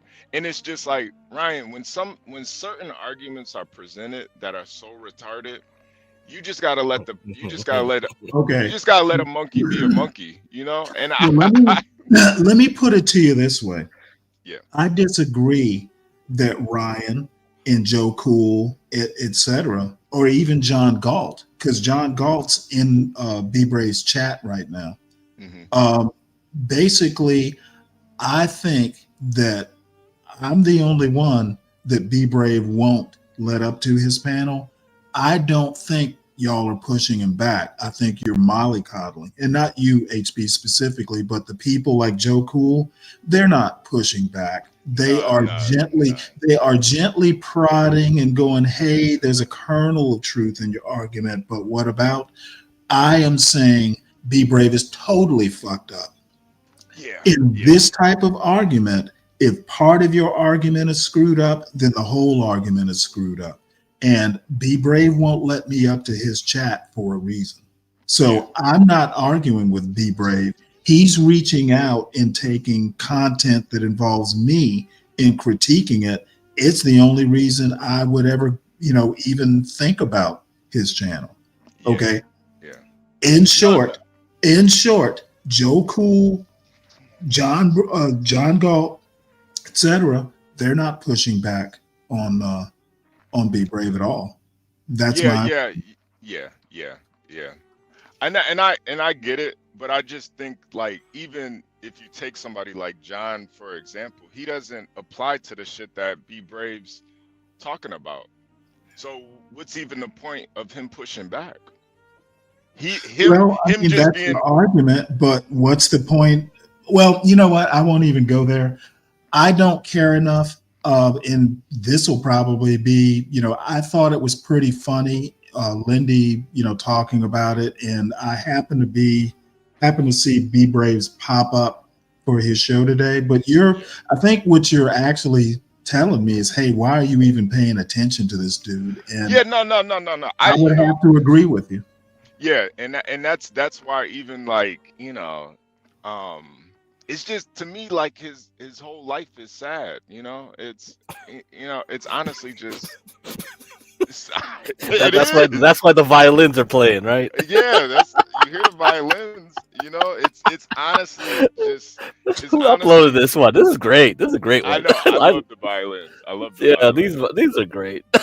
So this comment by Mavid is tickling me. I'm the racist, while Mavid is over in B Brave's chat listening to the racist bullshit that he's spewing.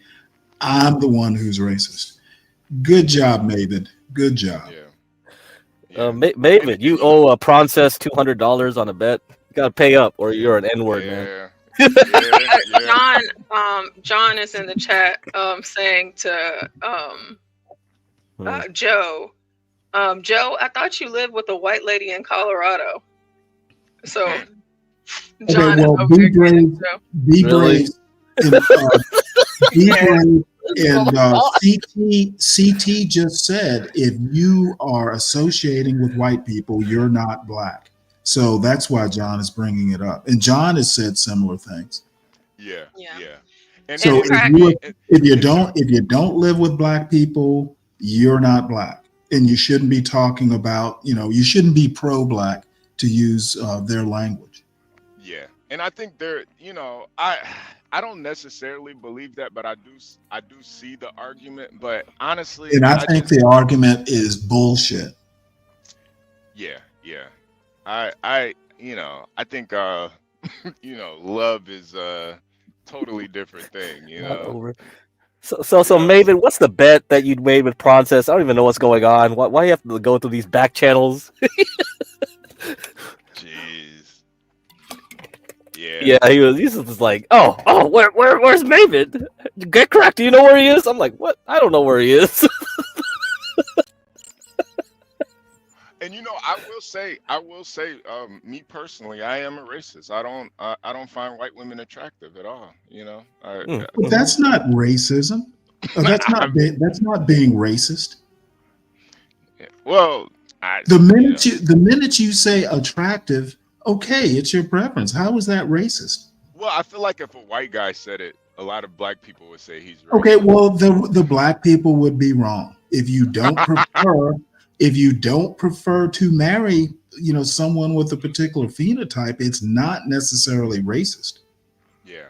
What if I said, okay, if you don't find them attractive, that's one thing. If you don't find them attractive because they're black, yeah, that's skirting a line, but it might still be preference. What if I said I think white people stink? Is that racist? Well, depends on the white person. It could be racist. It might not be. and Mavid G, that's kind of my whole point. I do think white women are like, man, I hate to say it, Mavid, but I do think white women are ugly. Like they're okay. And people, Mavid G, you're saying someone would say you're racist if you said black women are ugly. Well, you'll never fucking know because you never come up here to say it. Yeah, Mavid G, that is true too. You are kind of a pussy for not hitting the lick. How would you know what I would say if you don't come up here and say it? But you're not honestly, saying that, you're typing it. But that is honestly how I feel too. Like I think white women, like their lips are all like thin. They look like Stonehenge or something. A lot of them to me. I don't. You're trying to be racist, aren't you?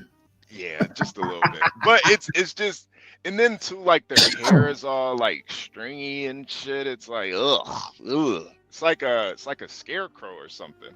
But I can be somewhat objective where there are some beautiful white women. It's just like overall, most white women for me are kind of unattractive. But I feel like if Mavid said that about black women, people would say he's racist. That's the only reason why I say I'm racist too. Okay, well, you're saying you're racist because other people would say it. That makes sense. Well, I can understand it. Like if Mavid said, you know, all black women are ugly, they look like monkeys. I could see a lot of black people saying, "Oh, he's just racist," you know. Well, that would be racist. Well, I just Why said not? Why do you have to add the monkey part as a comparison? Why don't you just say all black women are ugly and be done with it? It's the addition, it's the descriptor, it's the icing on the cake that makes it racist. Yeah.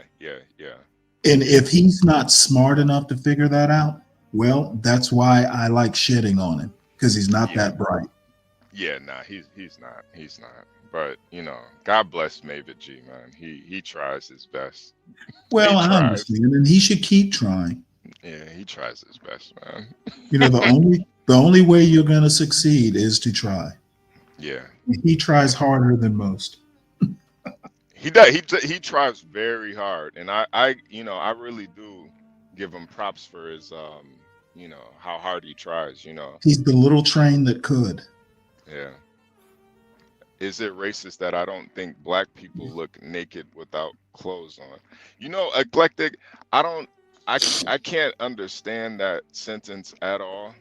I almost feel dumber reading that sentence, eclectic. Oh, well, the follow-up is even better. Well, it's true you look like you're still wearing clothes, if dark enough skin at least. Oh, so you're saying black people, even when naked, they look like they have clothes on. Okay. All right. I don't even understand that. I mean, I don't either. I think it's hilarious though, honestly. I think it's hilarious. She's saying that black people look like they have a full tuxedo on even when they're naked. That's actually hilarious, eclectic. That's hilarious. But yeah. So is Be Brave done, or is he still? Can we watch some more? No, he's still going. But you can. This is probably, you know, past its expiration date anyway. Yeah. But you see, you did notice though, Stanley, he didn't push back when I said I had a feeling of I knew where he's from. You see, he didn't have he didn't push back against that, because I think that would put things a lot in Well, the other thing I noticed is that he didn't address anything that Lindy said negative about him. He just basically gave her a white what was it, white girl privilege or whatever CT gives. Yeah. Nah, he basically, with Lindy, he basically said, well, the reason why why I have to pile on is because I'm white and no other white people are doing it. And I think from Lindy's point of view, it's like, you know, why do we need to do it? We're already white. Like, why? What do we have to complain about? But I think Be Brave, you know, to reiterate Joe Cool's point, Be Brave wants to put the imprimatur of being white. It's not a good critique until a white man says it. That's pretty much what he's saying. Yeah, and I think that's kind of pathetic to believe. Like your critique means more because of that. And I think it's kind of sad. Yeah, Stanley, why you gotta use these big words all the time? like how many people even know that shit? Oh my god! All right, AT word for the day. Let me get the real definition here. Imprimatur? Yeah. Oh, come on now. Bro, you can't just drop words like that. I bet a lot of people will be like, what the fuck did he say? Especially when you go a priori. I don't even think anybody knows that either. On like, well, you know what? If you're gonna do these types of arguments, you should know these words. They won't know that, man. You're just making people mad. I mean, that's the whole reason why Joe Cool got on your ass for a while there. I think you were just using these big ass words that you didn't know. You just like, he's just getting pissed. Yeah, bro. No. Okay. Well, let me go ahead and we can drop Be Brave, because to be honest, I think you're actually, what you're getting at is right. I'm wasting a whole lot of time on, Be Brave making the same arguments daily. Yeah. Yeah, a lot of times I'm not even gonna engage in a lot of shit because it's just like, what the fuck? This is a waste of time. Yeah, internet arguments, slap fights. I don't know. Like nobody's gonna win in the end. That's a good way to put it. Slap fight.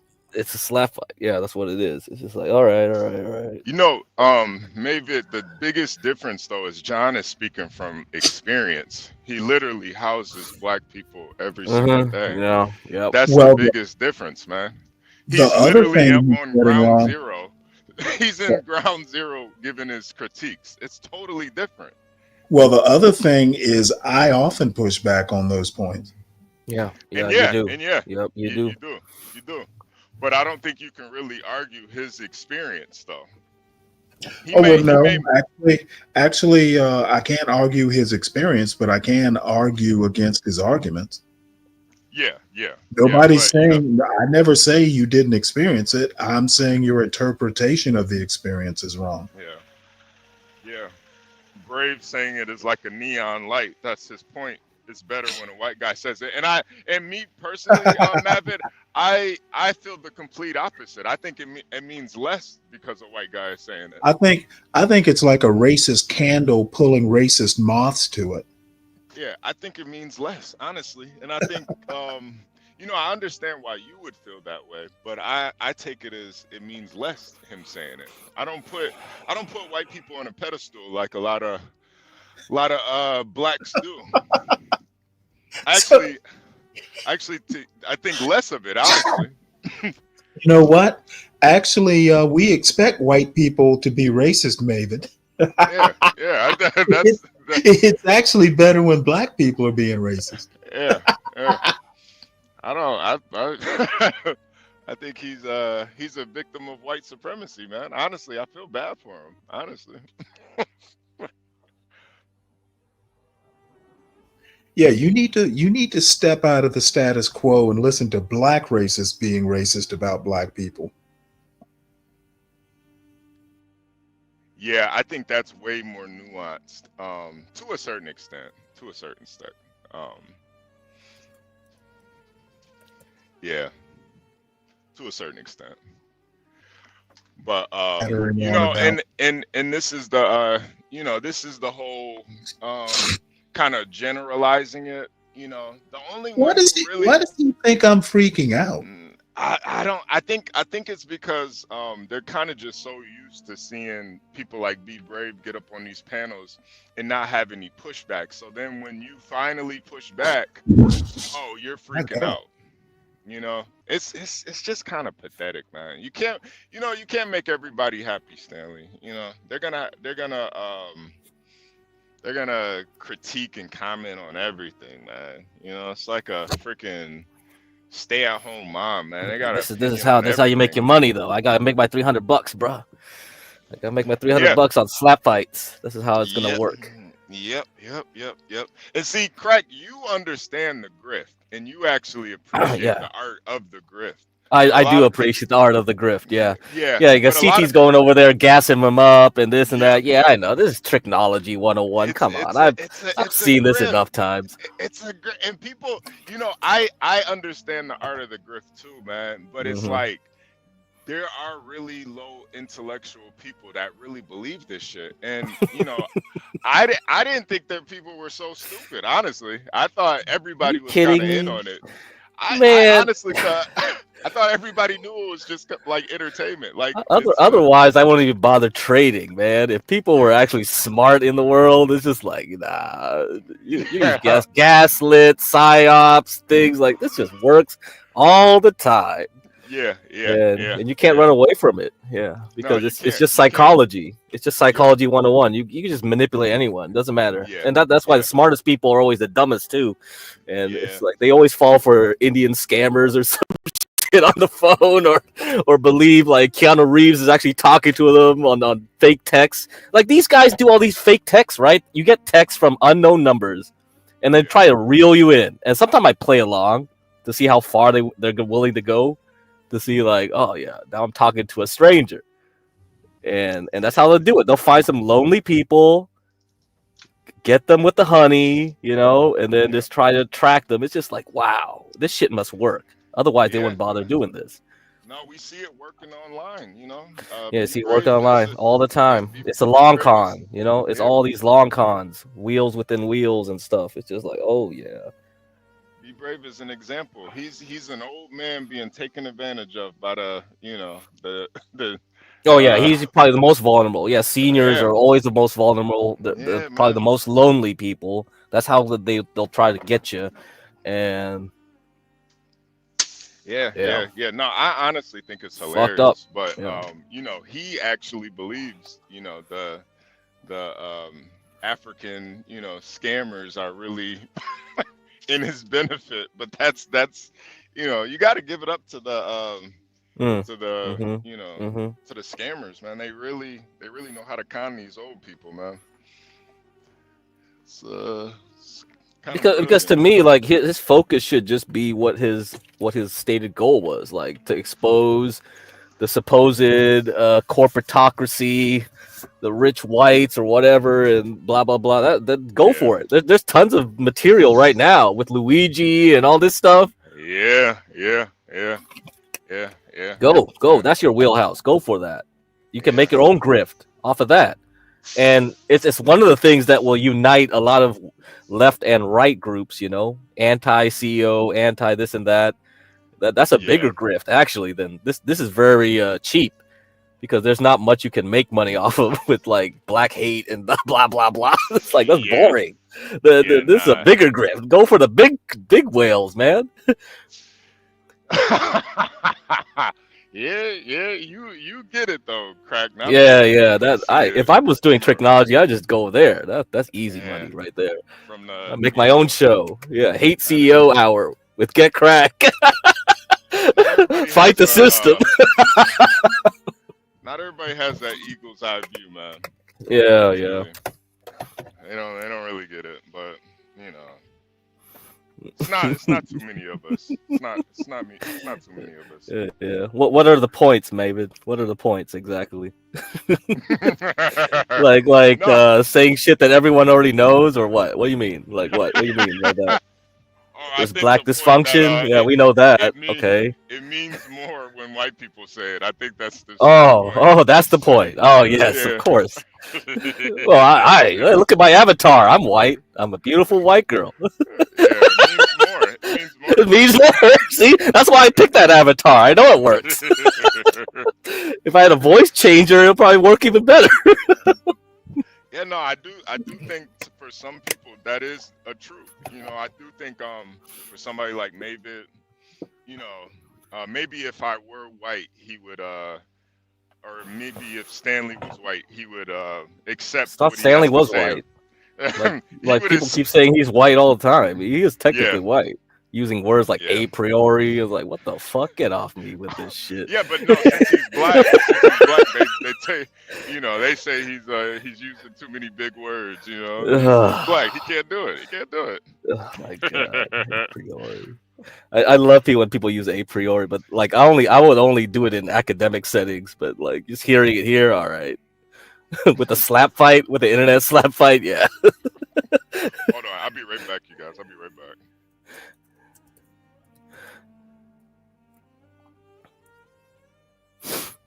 P-Brave says hi. Oh yeah. Thanks, Joe. Yeah, we say hi too. Yeah. That's a good point, CKJ3. Yes, that's the same thing, isn't it? Some bizarre, twisted fixation, right? And if you got Universal on here, you could probably go into like a psychology of like, what the hell does that mean?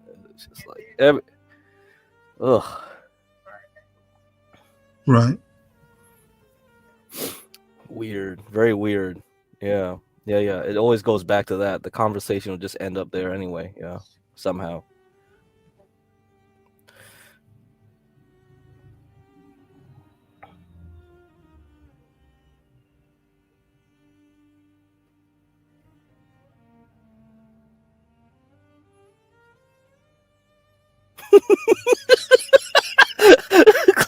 Be Brickzilla and think.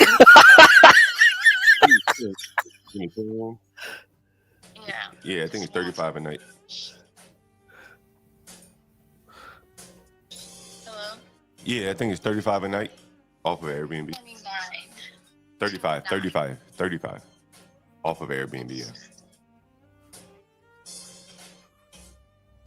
No, it's not. It's 29. Well, that's what I'm saying. You can book it online on the app, or you can book it directly. If you book it directly, it's 35. If you book it on the app, I guess it's 20. Whatever they had the prices set. I don't know. Yeah, so John is live now. Man, I like that whole donation bar and all that stuff with StreamYard, or Streamlabs. Streamlab. Yeah. Damn, man. It's just hard to navigate for, you know. No, the problem is like we can't control it without having like his account to like do things, and it's not the same. And Yeah. That's the real problem. It's not meant for multiple users to control, right? Multiple admins. Oh man, that's really one of the biggest problems. The other stuff we could probably work around, like the little things, but yeah. Yeah. Well, I don't know if Brave is still live, but just something to listen to. Be Brave might still be alive. I'm sorry, live. but John is live now, so. Oh, okay. And I'm sure he'll be over Is it here. sound down? Yeah, I turned it down because we just talk over it, so it wasn't as interrupting as, you know. Let's see. You can book it on the app. You know, I would do that.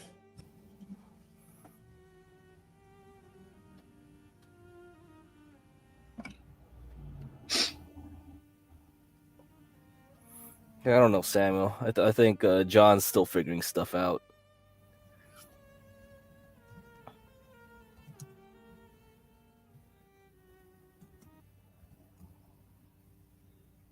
I think so. I'll anything by Apple Pay, but I'm sure you can. Do you have Cash App? Yeah, Cash App works. Okay, go ahead and text that to me, and then I'll send that over to you. Okay, yeah, I'll send it to you right now. Okay, and then I'll do the calculations and whatnot, and Yeah, then I'll get back with you as far as that. Yeah, do that. Okay. All right, sounds good. All right, thank you, Eddie. No problem, yeah. Oh man, let's get started here. Let me plug on my laptop before I lose my battery power. Give me 1 second. And of course, John has music playing in the background. Yeah. Jesus Christ. Gosh, John.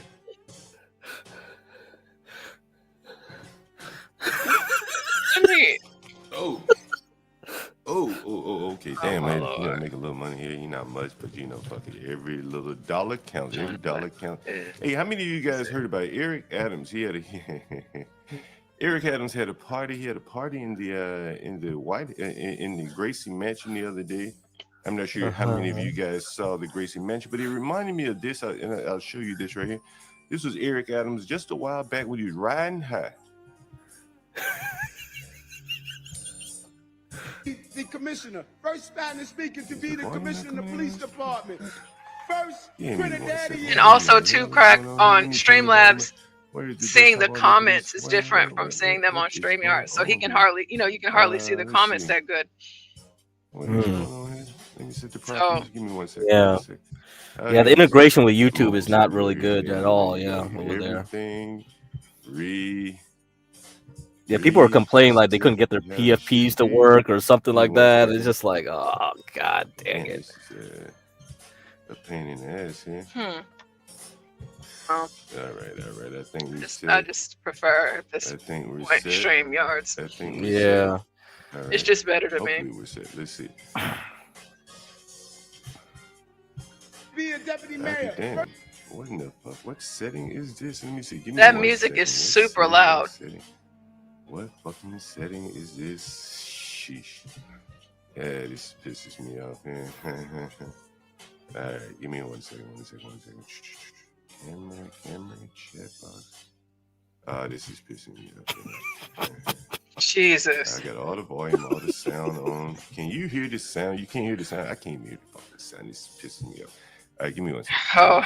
Well, anyway, Eric Adams, his son had a birthday party in the Gracie Mansion. Anyway. Get your volume up. Let me see what the hell's wrong here. Give me one second. What the fuck is wrong here? What the fuck is wrong? Give me 1 minute.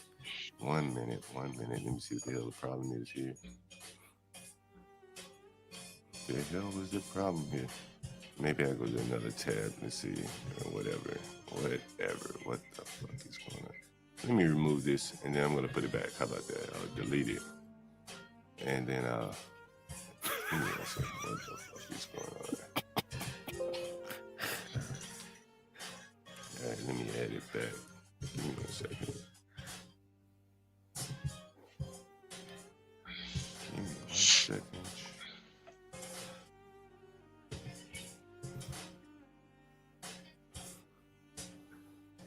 And hopefully this works, guys. Hopefully this works. Thank you for bearing with me. Clarence, are you talking about? Let's see if this works here. Okay, let's see. We got a whole thread here about Uyghurs apparently. No, the whole thread. Ryan basically said something about anyway, about the Chinese not having racial issues, and I brought up Uyghurs. Yeah, I've talked about it a little bit on these streams before. Yeah, if it wasn't for like a strong one-party state, yeah, they would just fracture pretty instantly. Right, and the for some Mongolians, reason- yeah, Uyghurs, Tibetans, yeah, they would just all. You know what? I forgot about the Tibetans. So again, knowing what you're talking about is important. Yeah, even with the Chinese, like to get like that's fake too, because they all kind of have their own regional identities. Exactly. Yeah, they would like America's really in a lot of ways. You like look at Europe, right? Like China. That's why Chinese history is like something you should like people should study, because the way it is, it's just through force of will to be like, okay, they just have this collective kind of mindset where, oh yeah, we just go under a king, we'll unite, and then we'll fracture again, we'll go back. So this dynastic type of identity, and so that Europe never had, like outside the Roman Empire. After that, it's over. It's all fractured. But Chinese like go differently, and it is bizarre. Yeah, there is some kind of togetherness, but there's also like without a strong man, I guess, to guide it, then it just that's why I don't know. I don't know if like democracy would work. Okay, Samuel Guru, race is subjective. I would love for you to expand on that point because it's incorrect. Race is subjective.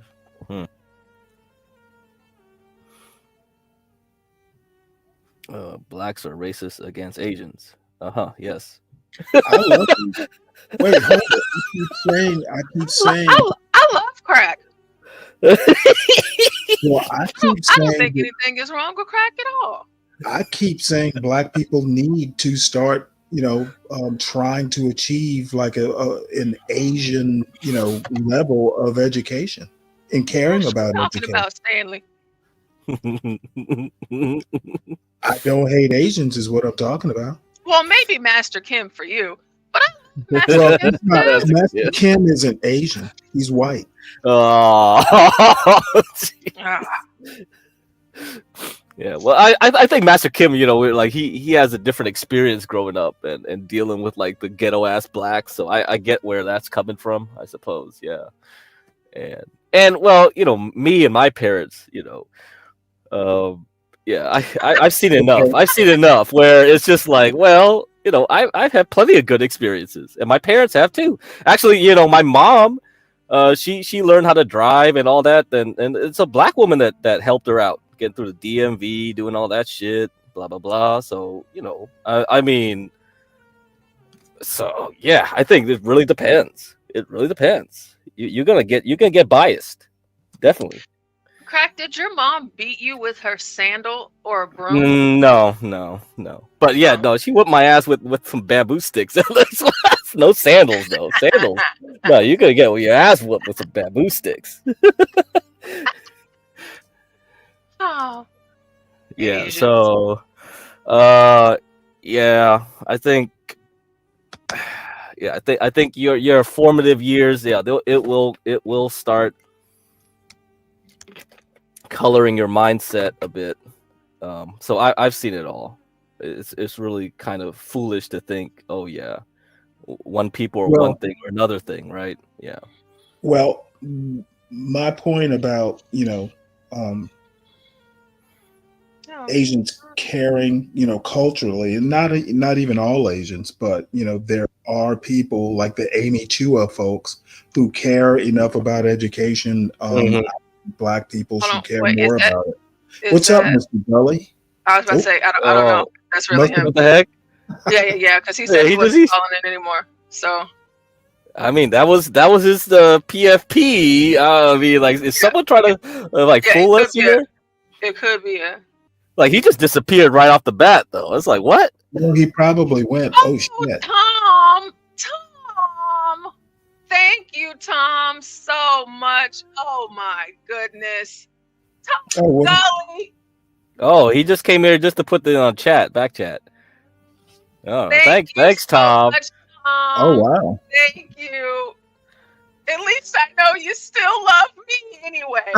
I know I pissed you off, Tom, but you know I love you, my fellow Texan. Forget everybody else, Tom. I'm kidding. Thank you, Tom. I was about to say, well, damn, he's back. I was about to get super excited. Well, at least we got money. At least we got money from that. Hey, thanks, Tom. See, the grift works. Wow. Okay, god damn it. You know what? I really just need to stop talking on this channel because people hear what they want to hear. Mavid, I did not say blacks need to be like Asians. I didn't say emulate. Blacks need to adopt portions of Asian culture, like caring about education more. Yeah. And I'm not going to stutter when I say it. I fucking mean it. Everything's very black and white these days. It's just like, oh, okay, you mean this, don't you? Well, Or you mean maybe it's mad because part of the reason I'm making the Asian point is I think blacks need to stop trying to be like second best culture.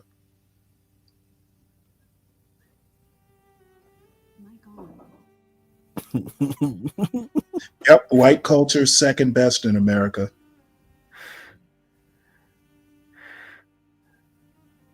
So he's mad about that. We have too many B-Braves and Mavids representing white culture, and blacks can do better.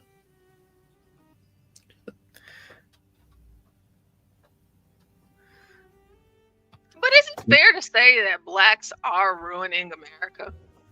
You know what? No, Stanley, I'm kidding. I don't think blacks are ruining it. I don't think blacks are ruining the culture any more than whites are. Whites have been ruining American culture since 1776.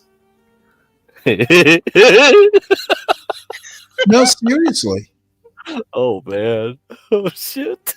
I mean, there was a time when black people were enslaved and weren't allowed to ruin American culture. You have everybody from Aaron Burr to Richard Nixon ruining American culture. Yeah. So, and you know what? Ruining American culture could be we're making it stronger. Ruining, it's lasted this long.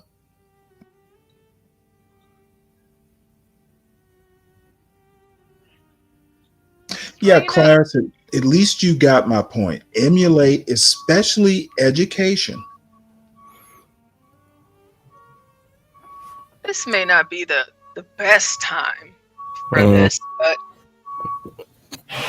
he just happens to be black. I'm not saying that he's ruining America, but I am saying what he did, Oh, man. Not so good for America and America. Okay, you know what? Why are we worried about America? This dude is ruining himself.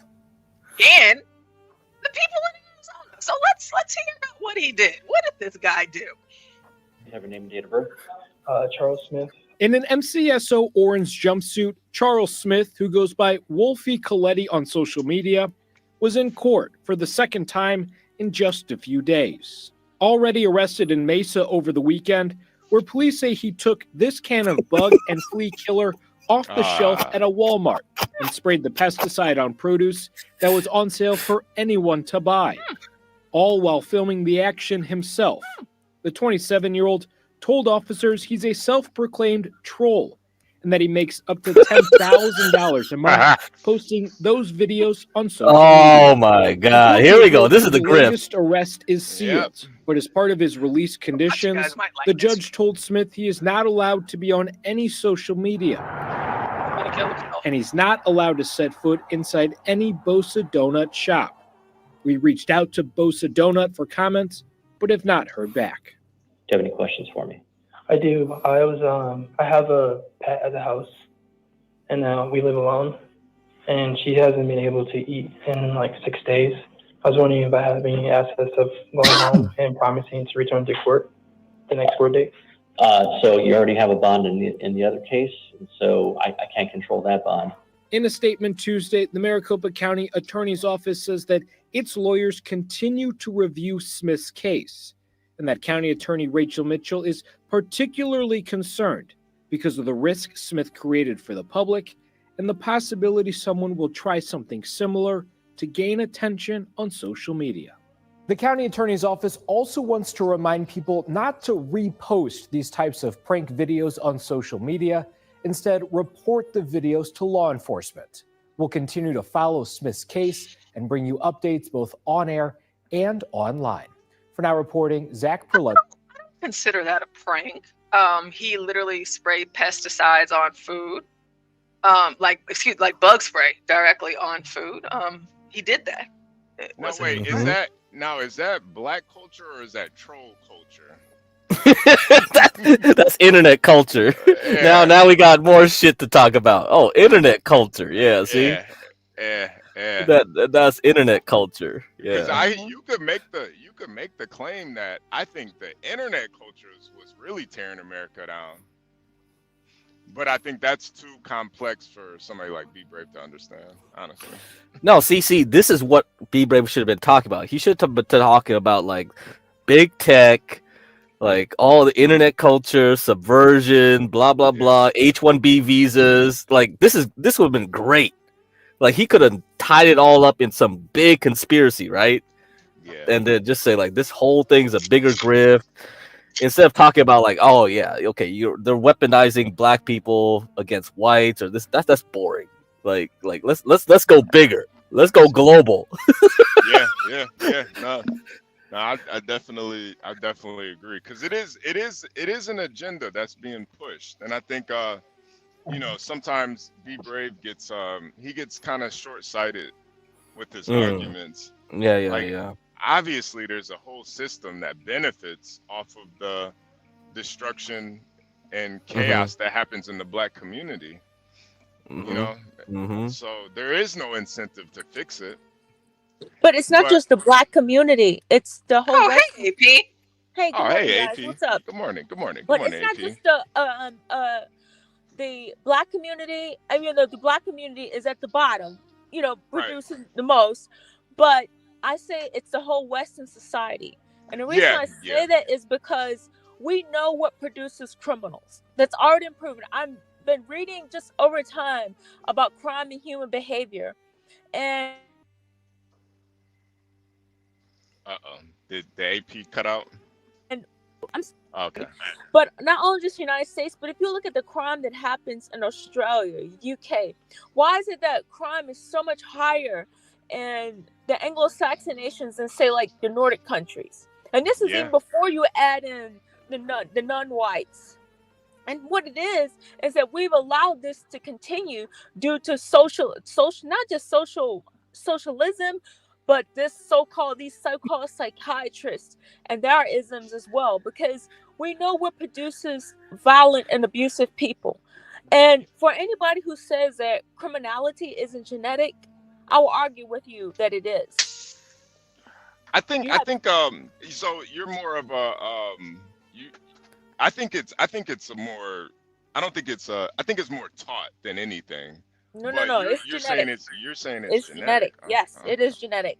All you have to do is look at the crime that occurs in the United States, and this is even before supposedly in our Puritan stage back in the 1800s, 1700s, the type of crime that was going on here in the United States and that was going on in Europe at the time.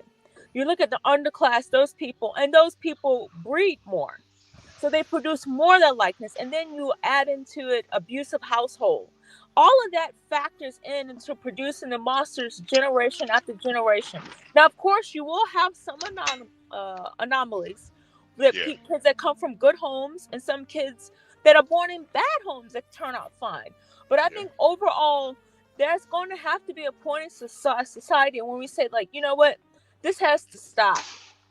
And I don't think that's going to happen because, like you said, there's a profit behind it.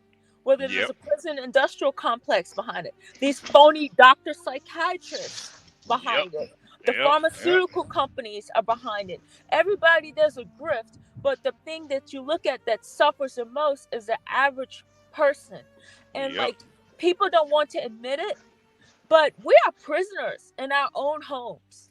Think about even if you live in a nice neighborhood, which I do, and many of you guys probably do as well, think about the locks, the safety precautions when you go out in public. And I was thinking about that the other day. I was like, why do we as normal people have to live like prisoners in society? And then if we decide to rebel and shoot the person that's causing a problem, like I know some states do have stand your ground laws, but majority of the time, even if they do have stand your ground, you're still gonna have to go to court and defend yourself.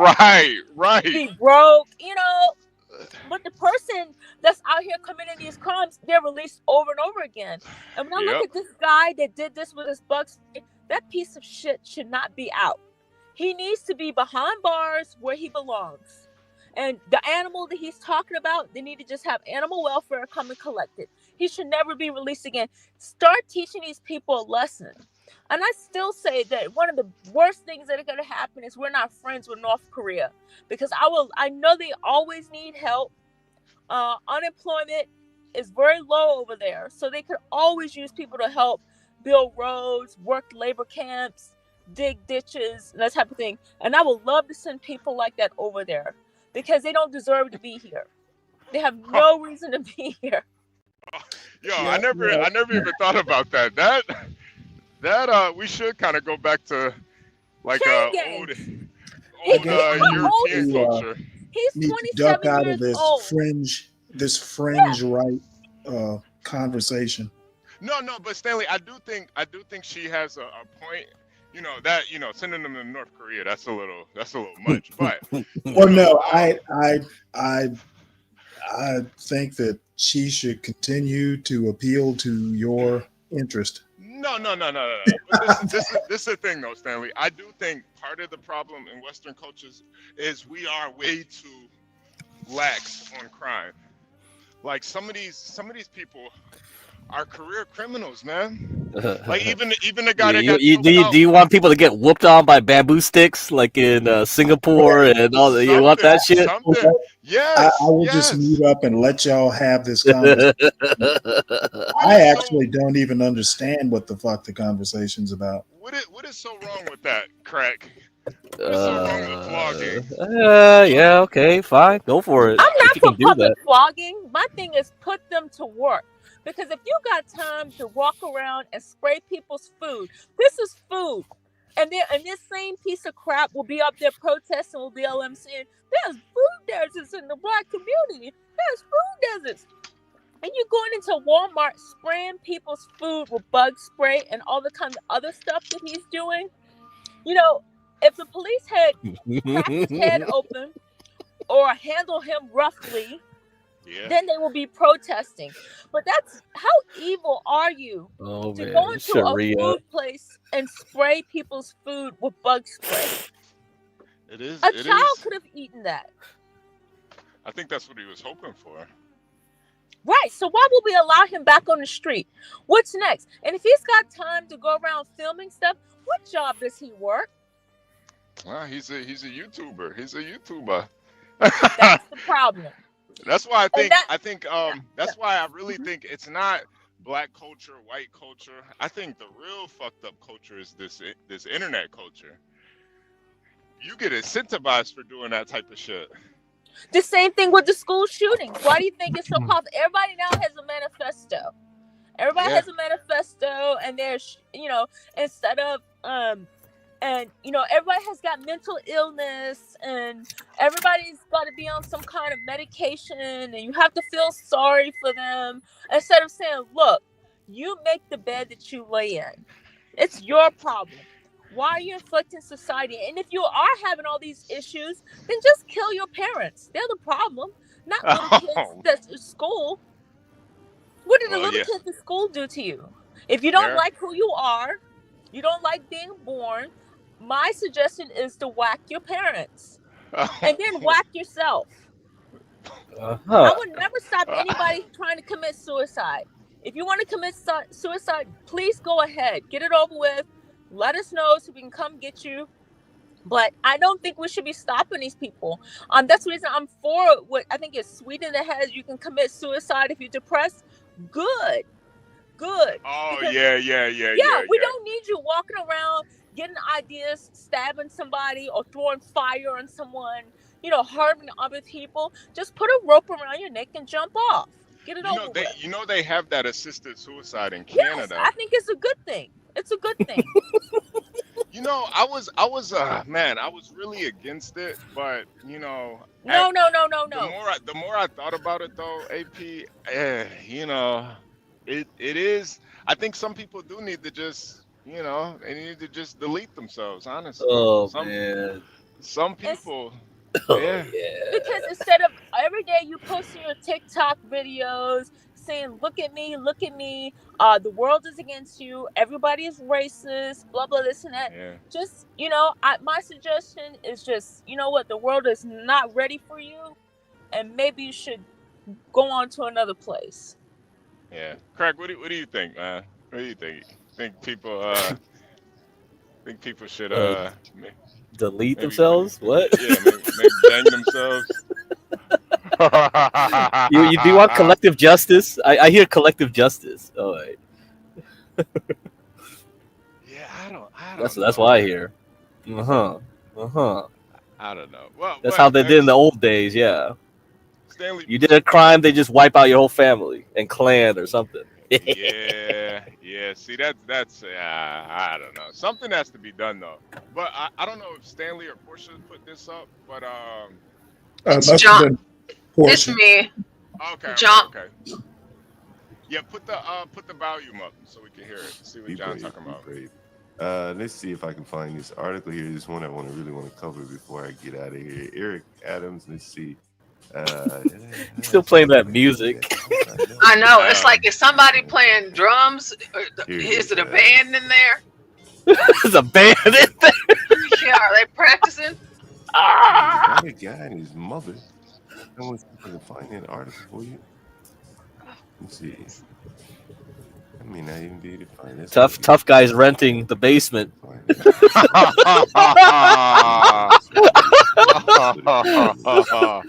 San Diego's getting too pricey out there, man. New George Floyd in town, and George Floyd, he's famous for saying, "Mama." And Mama! So, let me share my screen with you. So, an alleged Grand Central slasher, as they call him, he wailed out for his mother at the first court appearance there. He said, I guess when he saw his mother, he saw her and he said, "Mama," and it kind of reminded me of George Floyd there. Let's see. Here's the article. Alleged.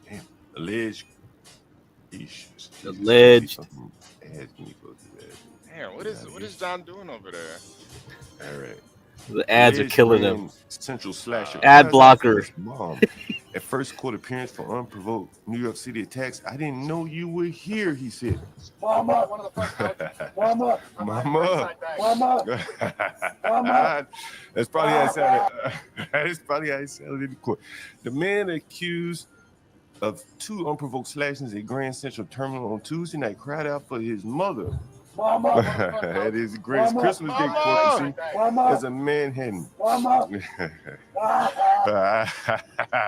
As a Manhattan judge ordered him held on a $150,000 bill. Jason Sargent was arraigned on charges of assault and attempted assault for what prosecutors described as incredibly serious knife attacks on two people in the city's biggest train station. I used to travel in and out of Grand Central Station. I used to work on Madison Avenue. Wow, that is amazing. Used to be a lot of buskers and things like that at Grand Central Station playing music for money. After his brief appearance, a Brooklyn native, Sargent, noticed that his mom was in the courtroom, and he said, "Wait, Mom, I didn't know you were here. I didn't know you were here." He called out frantically as he was swarmed by police officers. Wait, he wailed as the police officer dragged him out of the courtroom. Mama. Damn. There you go. Screaming for his mama after he done stabbed two people. He stabbed the girl in the back of about her 24 neck. hours earlier. What? He was screaming, fuck all these people except for my mama before he Oh left. my He slashed God. a 32-year-old man across the left wrist on the stairs of Grand Central southbound entrance. The victim was bleeding profusely on the scene. He suffered a deep cut to his wrist, lost a significant amount of blood, requiring an eternity. Jesus Christ. The suspect's tirade continued as he then ran up some stairs and got into an argument with a 26-year-old woman. Pizarro was her last name, before punching her in the back of the head and stabbing her in the throat near the turnstile. Oh, Damn. man. It looks kind of normal, too. I will say that it looks fairly normal. Either way it goes, Yeah, he stabbed her in he the first throat, punched back her of in the her neck. face before then lunging at her with the knife, causing a small cut to her neck. Prosecutor said Wednesday, "Where was Daniel Penny when we need him? This guy's going through the train, slashing and stabbing people, and there's really no one to do anything about it." Anyway, there's a couple interesting articles. Yo, Mama, Portia, they gonna think of Daniel Penny every time this happens. They gonna think of Yeah, Daniel Penny. that's it, dude. You need the Batman. You need vigilante justice now. It's over. Seriously. Yeah, That's if you why, like honestly, for all of the stories out of New York this weekend, they need a Daniel Penny for every single one. Yeah. Oh my God, Honestly, dude. I'm all for vigilantes, man. And you know what's so kind of hypocritical is like we damn near worship Batman, you know, but as soon as Daniel Penny does something, we hate him for it. We want to fucking, you know, why you gotta choke that nigga so? Man, ain't nobody say that to Batman. That's why he wears a mask. That's why if you're gonna be a vigilante, you gotta be anonymous, bro. You can't that's the only way. That's a good point. That is a very good point. We need to start. You guys gotta start being masked. Wearing masks out here. You know, I know when Stanley goes out and does his vigilante work, he wears a mask. I didn't mean to expose you, Stanley, but I think the people should know your alter ego as a military man. Military man. Military man. Sure. He shows up in fatigues and a ski mask. He stops crying, man. Stanley, the military man. You know what? Kamala, man. Hey, chat, if Stanley was a superhero, what would his superhero name be? Kamala, man.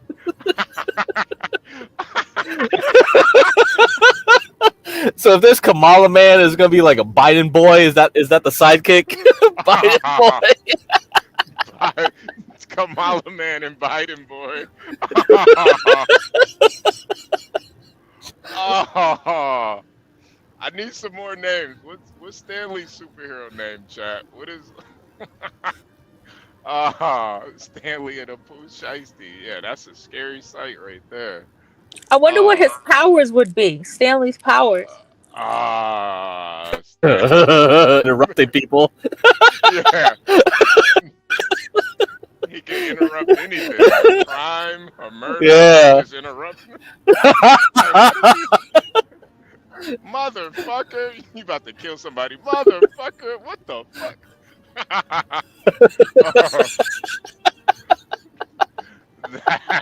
Read a book. Hey, throw books.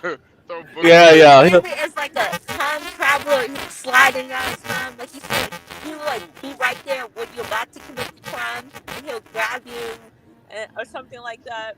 Or go back in time and catch you. Oh, like that Tom Cruise movie? Yeah. What was that movie called? Oh man. Yeah, Stanley. That's how Stanley he could predict the future. Just stop you, just interrupt. Minority Report. Oh Yeah, Minority Report. Yeah, it's the Minority Report of conversations. yeah. Before you even talk about a crime, Stanley gonna be there. Motherfucker.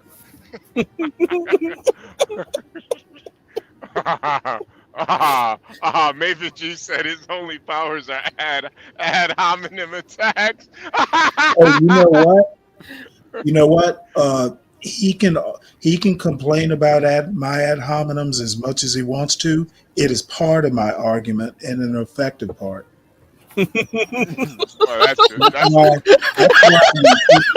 when people start talking about things like logical fallacies and all that, that's high school debate. Ad hominems are part of my debate, and if you don't like it, don't debate. Yeah.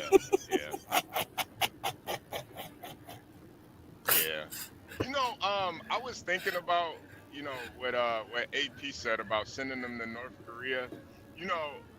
In a perfect world, that would be how we handle criminals. Just send them to some internment camp on a foreign land. But penal colony. Yeah, penal colony, like the end of the one. Remember that movie? Oh yeah. The what? I am nobody's bitch. Nobody's bitch. They sent it to a penal colony on some moon of that would be the perfect society. But it's all right. It's so because especially with that guy Daniel Penny choked out when they said he had like 34 prior convictions and shit. It was 34. Yeah, something God crazy. damn. Yeah, no, it was something crazy. But I was just thinking when they said that, how much did the courts make off of that guy going in and out of court? In and out of court. It's a system, man. It's really a system. I think hard labor does good for people. It does. It's a good thing. And I'm not saying abuse people. That's not what I'm saying. What I'm saying is the value of hard work. Like, for instance, look at all these people that put this graffiti and stuff on the wall. I mean, you should have no subway, no street in America should be dirty. When you have people that do that, when they are caught, instead of giving them a fine, make them go cleaning up patches in the road, things like that. But a hard day's labor where they don't have time to be on the internet or to harass other people all the time, it's a good thing. No prisoner in the prisons should come out muscle bound, bigger than the cops. It's like a workout program there for them. Yeah, that is true. They come out all big and muscled up, and all they do is fight each other and cause problems. That means they have too much idle time. In order to be there, it's supposed to be reform. But that's a problem. When people talk about prison reform, these are things that we should be reforming. Especially if we plan on releasing these people back into society. They need to know how to behave among each other.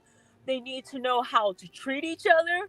I mean, you can't fix everything, but the safest place in America should be the prisons and custody. But it's not. It's not. It's probably the least safe place. The most place. dangerous place. Yeah. I saw a video of a guy in prison. He was using another guy. He was using another guy as a push-up or pull-up bench. Like he was curling another man in prison, and they were like telling him to stay still. I was like, Jesus Christ, that is nowhere I want to be. Where other men use men for curl bars? Nah, that is no way for a civilized, no place for a civilized man. But not only that, if you go in prison, like for instance, you go in for like a robbery or something, you're a small guy, you go in there, you're gonna become vicious in order to protect yourself. So how are you gonna? I mean, and these are people that anger, because believe me, if you're locked in a cell and you're constantly looking over your back, you get post-traumatic stress. That's what the guards have. That's why they're so mean. That's why they react the way they do. Everybody who's been incarcerated or even work among those type of people, you develop post-traumatic stress. So then you release that person back into society and think, oh, well, they're supposed to go to a 9 to 5 and be normal. It's not going to happen. Yeah. It's a very, and that's why I say this thing about criminality. It's generational, because then that guy meets another woman. You know, I'm quite sure. And I'm not trying to say everybody's like this, but there's certain situations where they meet a person, then they have children. All that anger, all the animosity goes into the next generation. Yeah. It keeps going on and on. And if you look at it in a nutshell, that is what's happened to the Black community. You know, in a city like Chicago, you really see it. Like where somebody's grandpa would have been like in a gang, and then the dad's in a gang, and then the son's in a gang too. And you don't really notice it outside of cities like Chicago and LA, but a lot of that shit is generational. It's kind of crazy when you sit back and think about it. And not only just in a gang, but then when they have children, they abuse those kids. So then that kid grows up with all that anger, all that resentment. And eventually, hopefully, you hope he's able to keep it inside. He or she is able to keep it inside and not let them affect their life, but in a way that it does. Because then sometimes they grow up to become abusive parents. And it's once again that anger, that hate, and eventually somebody does a crime. Then they're locked up in the system again. And here we go. All over again. Yeah. Like Lil Durk. I don't know if you're familiar with Lil Durk.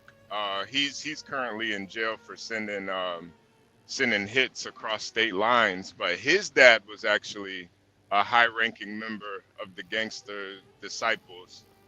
So like it's pretty much in his blood to be a ruthless criminal. You might have a point there. Yeah. And now we're bringing in these people from the third world who are even more vicious. I mean, you talk about the crimes that we do here in America. It's nothing compared to what they're doing in these Latin American countries. So now they're producing generations of their violent fiends here. And so it's going to get worse and worse. And my point is that if the people weren't born in the first place, we would curb some of it or get rid of them when they do commit a horrible crime. Or catch them in an early age. Like I said, the chain gang thing works. And then those who cannot be reformed and can refuse to assimilate to society, then they just have to be deleted. Yeah. You know, they kind of push back against corporal punishment a lot, but I do think we should bring it back in all 50 states. You know, I don't know if it would. I don't necessarily think it's going to stop crime, but at least a lot more criminals won't be able to commit more crime. You know, I think that's the bigger issue. I don't think it's going to stop anybody. You know, if you're a career criminal, the death penalty is not going to stop you from doing that. Because I do think to a certain extent it is, you know, it's just in them. You know, just the same way as it's in people not to do it. I think it's just in you. Oh, that whole nature or nurture thing, I think it's kind of 50-50. But yeah, you guys hit the like button in the chat. Subscribe if you're new here. As always, hit the Cash App if you want to help sponsor this episode. Yeah. I did see a video of 12th Man being arrested on the History Channel. That was sort of impressive. Apparently he stabbed some guy in the neck. Now, it definitely was 12th Man, but how did he get out? Did he ever explain how he got out of prison, Portia? Yeah, it was mistaken identity, so they ended up letting him go. Oh, okay. It was they got the wrong person. Was it? So who was the right person? I have no clue. Look, Okay. we were going over body cam videos last night, and 12th shared that, and he was like, "Yeah, Portia, I'm famous. I got on the National Geographic on Alaska State Troopers." So I had to put the picture up, of course, here and there. But the moment that they got 12th man to come out the house, I didn't even do anything. Yeah. Stanley, did you see that video? Did you see that? No. No, no, I haven't seen the video.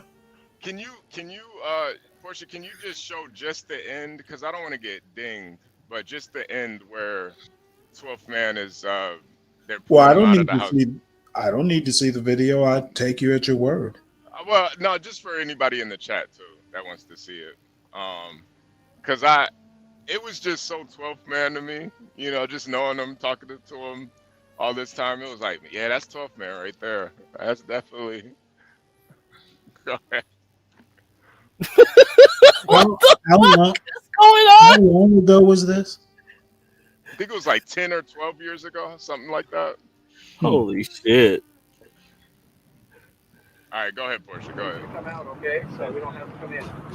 I'm not going to leave you alone until you come out. I need you to come out and chat with me here.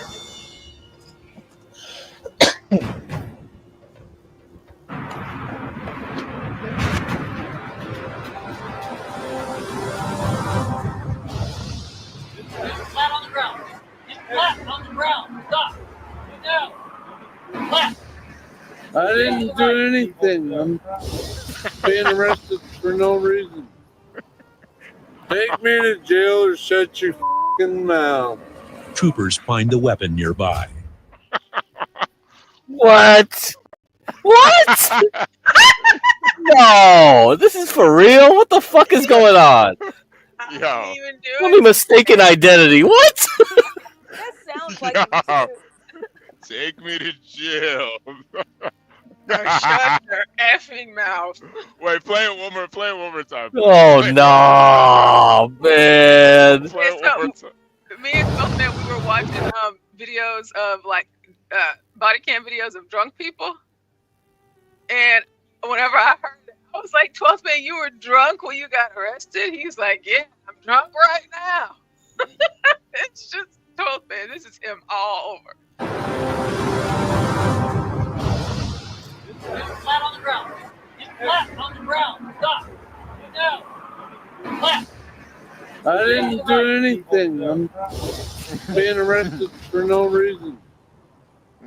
Take me to jail or shut your fucking mouth. Troopers find the weapon nearby. How does it end like that? Come on. They find the weapon. What weapon? Cabin stabbing. No, that's not Sam Fisher. That's I think that's his previous dog. That's his dog. His previous dog. This is insanity. What the hell? The dog was used to it. Notice the dog like, man, they're taking daddy to jail again. Yeah, the dog was actually happy. You saw him wagging his tail. he was used to that. Papa's getting arrested again. No. Yeah. God bless 12th man. That was crazy. That was crazy. You know what's even crazier? Have they identified the woman that was burnt up by the migrant in the New York City subway? I think they're still identifying her. We had a we kind of found out who she was, but I don't know if it's been confirmed yet. Yeah, we don't know if it's confirmed. I don't know. Because I was thinking maybe she was a homeless lady or something. Maybe. What are we talking about? The lady that was burnt up by the migrant. Oh, what about her? Have they confirmed her identity yet? Yes. Well, see, what I showed you guys about her identity. She was a white girl that was getting her PhD from UPenn. And then Juan said he found someone else and she was black. And I was like, no, I believe she's white, but let me see if there's anything new. Because I'm leaning this to either or. You know, if she's white, they're going to try to keep it quiet and not identify till they get a story and make him seem sympathetic. And if she's black, then it could be a homeless lady or somebody that the family hasn't declared missing. Somebody that, that no family has really, say, hey, have you seen or about a missing person report? I think it's either way, it's very suspicious that they have not identified the victim yet. Somebody is not. Go ahead, well, AP, it is very hard to identify a body that's been burnt to a crisp. It's one of those things where usually you got to identify somebody's dental records at that point. Like she got burnt up beyond recognition. Yeah, that is true. That is true. And she could be a foreign person too. Who knows? Right. She might be undocumented for all we know. Shit, we might never find out who this woman is. And then if she had her backpack or her ID in her purse or whatever, that's burnt up. It's going to take somebody asking, where is a file in the missing persons report or something. Right. And if she was asleep on the train, probably nobody even cared about her enough, So. Well, she could have been coming home from work or something too. Some people do that on the train late at night. Yeah, no, I've fallen asleep on the train maybe like twice, and it happens. You've been out all night drinking and shit, and you might just. But I can make a prediction what they're going to do. They're going to, now that Trump is president, you're going to see all these sympathetic stories for migrants and illegal aliens, because one and the same, going to be coming out wanting people to feel sorry for them. I saw one today on Yahoo. They have about the migrants that work in Florida. I guess they're agriculture. They need a bed, but they're so poor, they're so desperate, but they're having like 5 and 6 children. I don't get it. Damn. So here it says, a post has gone viral on social media that falsely identifies a victim of a recent attack on the New York City subway. On December 23rd, a post claimed the victim was a woman named Amelia Carter and included an AI-generated image. The post, which is a hoax, had been viewed 2.4 million times on X at the time of the publication. A spokesperson for the DCPI confirmed to Newsweek that identification of the victim in the attack is still pending. Early December 22nd, a woman was set on fire. She was pronounced dead at the scene, and police haven't yet to release her identity to the public. So, yeah. So basically, the answer is we don't know who it is still. Yeah, and they probably do know who she is. It's just like protocol. When shit like that happens, you gotta be in contact with the family first before you can. I think you have to have like permission from the family to put their identity out. So they may not have even contacted them just yet. Or they're trying to figure out how to play the story. That too. Because never forget, I don't know if you guys remember, because some people are saying this might be a watershed moment, whatever. But my thing is, I don't know if you guys remember Kate Stanley, the girl in San Francisco. The illegal alien shot her in the back and killed her. And so he got off on a technicality. They said that it was an accident and that he was released on time served. Jesus Christ. So that's what I'm saying. I'm wondering, it could be like we said that they're trying to identify her, but they're also trying to think of how to play the story. Was it really an accident though? For me, my thing about whether it's an accident or not, how do you pick up a gun and drop it and this winds up shooting her directly in the back? One shot and it killed her. Doesn't make any sense. Yeah. And then you're in the country, you have been deported before, you're back here illegally, and he had all the representation. I mean, go back and if you get a chance, read the story and how they play up. And that's what I'm saying with this guy, how they're showing him like, kind of cowering. They're not showing probably how he looked when they arrested him or the other stuff that he's done. They're showing him like he is like some poor, homeless migrant. The media does this stuff, and I find it's extremely disgusting. And some people fall for that thing. you know. But Yeah, now, they do. but like I said, hold on to your belts, hold on to your sympathy cards, because they're going to be playing these migrant stories, how they're so desperate, they're asylum seekers from Africa, from Middle East, and Trump is a really bad dude because he wants to deport them. They're not going to talk about all the crime that they've done. And let's keep in mind, this is the third high-profile case this year of a woman being murdered by an illegal alien. Don't forget the nurse that was R-worded, strangled, and killed on campus. Don't forget the 13-year-old girl that was R-worded, strangled, and they knew she was a young girl. They tricked her into going along with him and threw her into the water with her pants pulled down. So, and these are the cases that high-profile ones we know, but we know that these guys have a high propensity for R-wording women. Yeah, they do. Yeah, they do. Because it's normal in that culture. They R-word their own children. There's so many cases of young children that are R-worded within their own community that their family members brush over because they don't want I to have a report question. them. Go ahead, Mr. Stanley. Is it not common in our culture? Oh yes, it is. It is. Okay, just checking. I wouldn't say it's as common as it is in these other countries, though. Oh yes, it is. It is. What, and it's the same problem that happens here in the West. It's brushed over. Like think about this, HB. How many young girls have been R-worded by their mom's boyfriend? Grown ass man sitting at home babysitting kids that are not his, and the kid and R-worded or missing.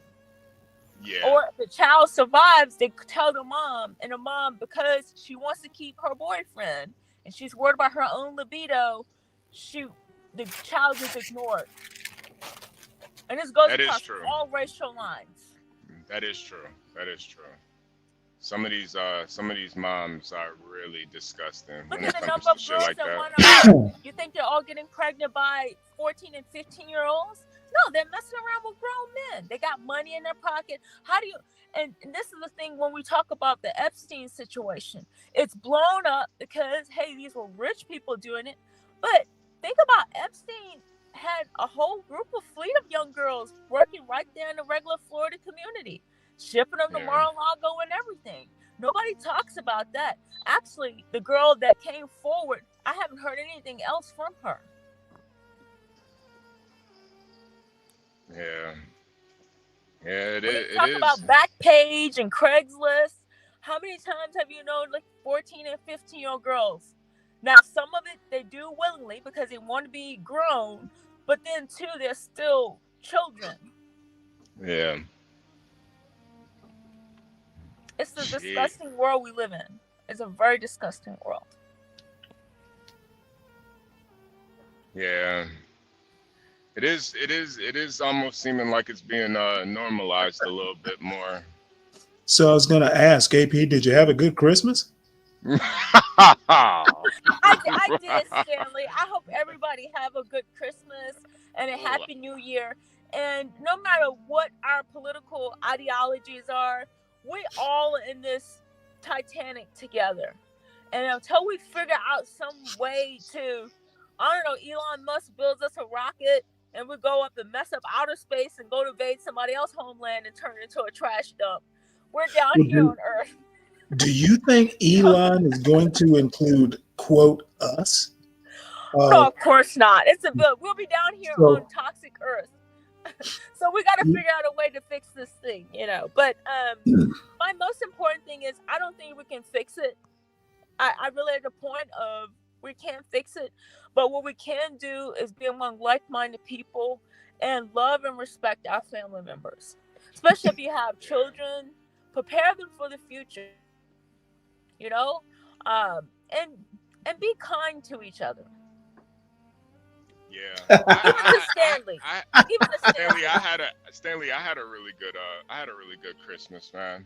I actually want to show you one of my presents. I'm going to show you here in a minute, but I have to tell you what my brother got me. He dropped it off today. What did he get you? You probably aren't old enough to remember Turtle Records and tapes. Crack might be. Turtle Records? Nah, what the hell is that? You remember it was an old like Tower Records. It was kind of like a Tower Records. Back in the day, they used to have record stores. You know, stores that sold nothing but LPs and cassette tapes and. Oh yeah. I remember that. Portia's too So young to he remember got that, me. but I He remember got me a Turtle Records in tapes T-shirt. I hadn't thought about Turtle Records in forever. Wow. So it's like a vintage, like screen T-shirt. So yeah, it was pretty cool. My brother gets good presents. Did you get anything else for Christmas? No. Ah, okay. My father looks great. So that was present enough. Yeah. Well, that's real good. AP, did you get anything special for Christmas? No, I really don't celebrate Christmas. I did buy stuff for the kids, but I don't celebrate any holidays actually. I don't even celebrate my birthday. So. Hey, AP, not to interrupt you because I know HB's talking, but someone in the chat wanted to know if you're Hindu. No, I'm not a full-blooded Hindu, but I do observe the worship of Kali, though. Interesting. Now, is that Kali in the picture? I'm a half-breed. Or is that Medusa? Yeah, I do observe some festivals, but no, I'm not a full-blood. I'm a half-breed. Really? Yeah. Now, because the picture in your avatar looks like Medusa. That is Medusa. Okay. So I like the story of Medusa. I don't know if you guys ever read. Like everybody always knows that her head was cut off, and they use her head for the crack and all that. Yeah, to turn a monster into stone. Right, but people don't understand the story of Medusa. And Medusa actually had 3 sisters. It was 3 of them, the Gorgonites. Yep, Gorgons. Yeah, the Gorgonites. And what happened with Medusa was a beautiful woman. And you know what happened to her? She ran into the temple of Aphrodite because the god Neptune forced himself on her. And even though she was a pure woman, and her great beauty, the goddess cursed her and turned her into a Gorgonite. Even though she prayed to her and asked her for help, she didn't help her. And a reason I've always identified with that story because I'm always the type of person, I don't believe in one God or whatever that's going to help you. You have to help yourself. And that now, like I said, I don't step on other people's religion. You believe what makes you a good person. And I believe there's good in religion that has established law and order and rules. But as far as putting my trust into one entity and thinking they control everything, no. I think they have given us the power to control things in ourselves. But as far as praying to a God and asking forgiveness and all that, no, I don't believe in that. Wow.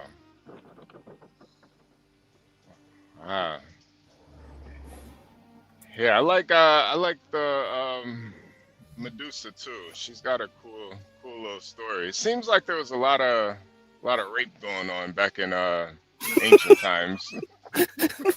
They call it abduction. They didn't call it rape. Yeah. They gotta whitewash that shit, bro. You call it abduction. Jupiter abducted. Yeah, Jupiter had a lot. He was a god. He had a lot of we call them bastard children, but back then they were called half gods and goddesses. I mean, he had them all over the place. The demigods. The demigods, yeah. We just call them bastards nowadays.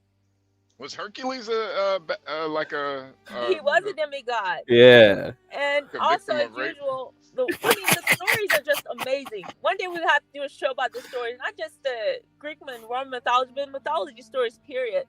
His wife was always trying to kill his kids, So yeah, that's right. Every one of them, she sent snakes into Hercules' crib when he was a baby.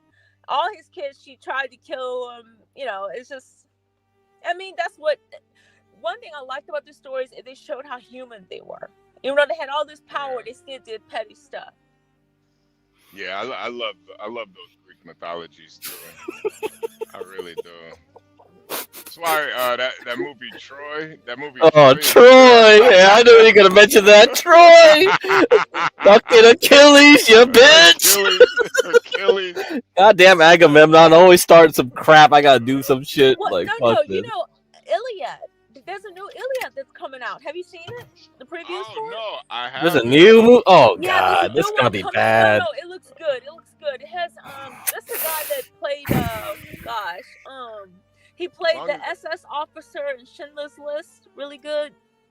He plays Stanley, do you remember you were there during that time? Do you remember who she's talking about? Remember what? Fuck it. You remember Mount Olympus, you bitch? Did you go up there to get the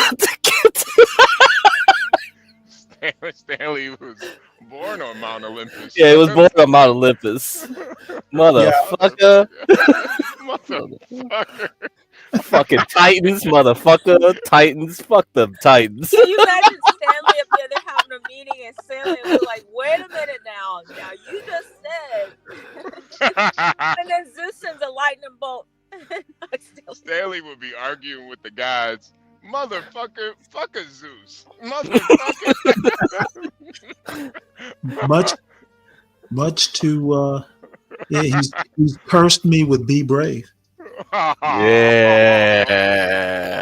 Okay, now Stanley, Everything I say will be analyzed by Be Brave.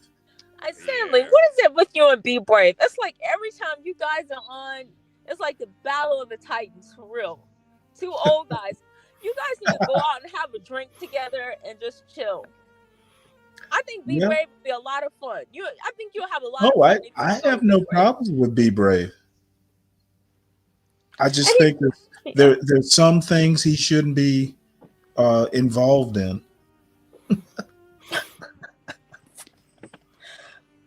He gets a lot of flack, but I think I agree with him on some things. You know, and he comes from his perspective, and I appreciate him for that. Just like you come from your perspective. Okay, well, the thing is the way I view his critique of Black America. If part of the argument is wrong, the whole argument is wrong. So I don't give him that much credit because it just strokes his ego. Yeah. See, the thing with Be Brave is he's not specific enough, especially for somebody like Stanley. You know, he makes these kind of general arguments where he says it's the whole Black culture, or it's they're taking up the whole Black culture is taken up for people, or hiding up, or whatever. Basically, most Black people, don't come from the ghetto, and Hey, John. Hey, good morning, everyone. Good morning. Yes. Good morning, everyone. How's it going? Good morning, John. Good morning. Well, where's the drum? Yeah, John. Do you have a band over there playing music and stuff, John? Whoa, what? Uh-huh. Yeah. John, we were watching earlier your show, and it sounded like somebody was having band practice. It was so loud. Really? Oh shit! I don't know. Ain't no telling. It was the music in his head. Yes, coming out in loud. I don't know. It could have been. Yeah, I got some Africans upstairs here. So it could have been. Oh, okay. That makes sense. And that explains everything. Okay. But they're musical people, right? Hey, HB, how you say that shit? Why you want to? Oh yeah. Why you want to charge weekly, John? Why you want to charge weekly? Yo, she was hilarious, man. Why you do that, John? She know why. Stanley was teaching me talk chemistry with her. Oh, really? She's a PhD chemistry major over at Howard. Yeah. Nice. Did your Moroccan food truck owner contact? Oh man, he said he had something come up. Maybe come by tomorrow or something. I don't know. While I'm up here, I'll make myself. Tell you what, if he can get you plenty of pita bread, it might be worth it. I like pita bread. I like Peter. Yeah. We were watching the Be Brave. You know, I'm not gonna lie, John. I am kind of proud of Be Brave, man. He's really catching his kind of catching the wind in his sail right now, man. Yeah. Yeah. Like a second career for him. Yeah, man. It's like he's reborn, man. I was looking at some of the pictures, some of his old streams. He still looks the same. You know, he's a little bit older, but you know, he still looks pretty much the same. Yeah. For a 70-year-old guy, man, he is really in shape, man. I'll give him that. He's passionate. Yeah. Hey, solid. I think Snake, working come on, hard work. I think hard work keeps you kind of in shape. You know, you ever look at it, as long as it's not back-breaking work. And he looks like the type of guy who probably did, you know, kind of like construction work or whatever during his prime. Yeah, I think that's what he said. He did, like construction or something. He looks like the kind of guy who has strong jaw muscles. Oh, Jesus Christ. Jesus. What the hell? What the hell? What's going on with you? What's going on with you, John? You get any good presents yesterday? Oh man, I don't even get any presents, man. I don't want anything. Oh man. I just bought a few gift cards, stuff like that. Yeah. Christmas cards, shit like that. What about you, HB? So you had your truck full, huh? Yeah. I had some presents in the truck. You know, family, friends, and stuff. So I opened them last night. There you go. Yeah, man. I had some decent presents, man. It was all right. It's all right. Yeah. Man, well, you know, when you had kids, you be so focused on getting them what they want. You know what I mean? Yeah. Or at least, you know, that'd be like their first priority. You know what I mean? Yeah. Start thinking less of yourself and more of them. You know? Well, I'm going to check off because I got to make breakfast for the guys. You guys have a great rest of Christmas and have a happy New Year if I don't see you. Stay safe and give your best friends a hug. Thank you, guys. Have a great day. Take it easy, Medusa. Have a great day. Take care, AP. Take care, AP. Send them to North Korea, AP. Damn. Oh man, I wish it was that easy. I really do. Damn. Could you imagine black folks in North Korea? That would be crazy. What the hell? They get the Dennis Rodman treatment. Man, he loved it out there. Yeah. I've been opening up some walls, man. Like I'm gonna put some foam behind these shits. Oh, it's getting cold? Yeah, the wall is too cold. You know, I stayed down here a couple nights just to see what it feel like. I feel like it's a little too cold, the front walls. Shit, so I've been opening up little holes. I'm gonna fill in between the joists with like foam and shit. Yeah.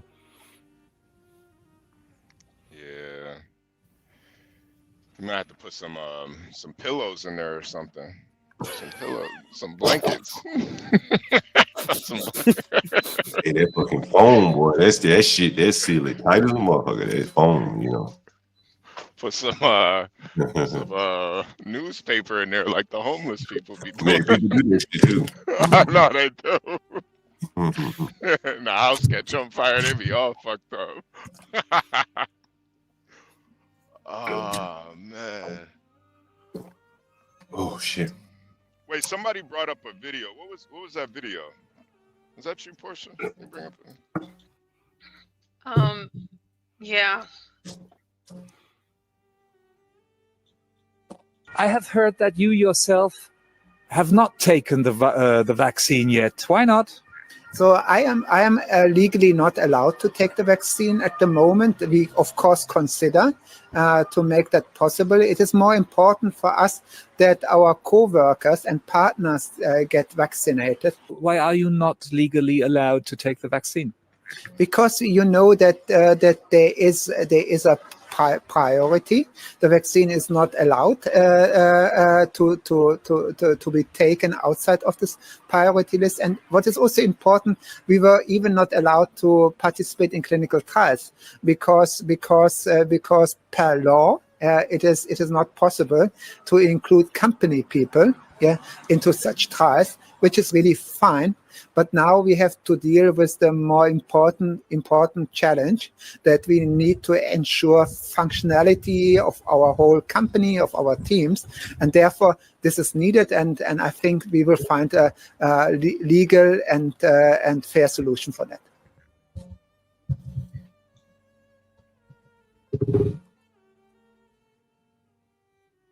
So the CEO of this BioNTech company that produces vaccines says that he doesn't take it, the jab, the vaccine, or excuse me, the thing that we aren't really, supposed to talk about all that much. But of course, everybody else can, just not him and the other board members. They can't take it, and they can't participate in the trials. Just everybody else. Now, that is interesting. That is very interesting. How old is this video? From just a few hours ago. I don't know how old it is completely. I'd have to do some more digging. Which vaccine is he talking about? He's talking about COVID. He's BioNTech, I think was that Moderna? That's Pfizer. That's Pfizer. Pfizer. Right, Pfizer. Pfizer. Yeah. That's how Pfizer gets the vaccine from them. They funded them. Yeah. Right. It's Yeah. a German company. That guy's Turkish. Yeah. But the Moderna CEO, I think he was on record as saying, I think it was Moderna CEO was on record as saying something very similar. And So that's a video from like 2020 or something. Probably so. Yeah. Okay. Let's see. Hey, Juan. Congratulations, you guys got the COVID-19 info box on your channel right now. Oh, good job. There we go. AI. Thank you, AI.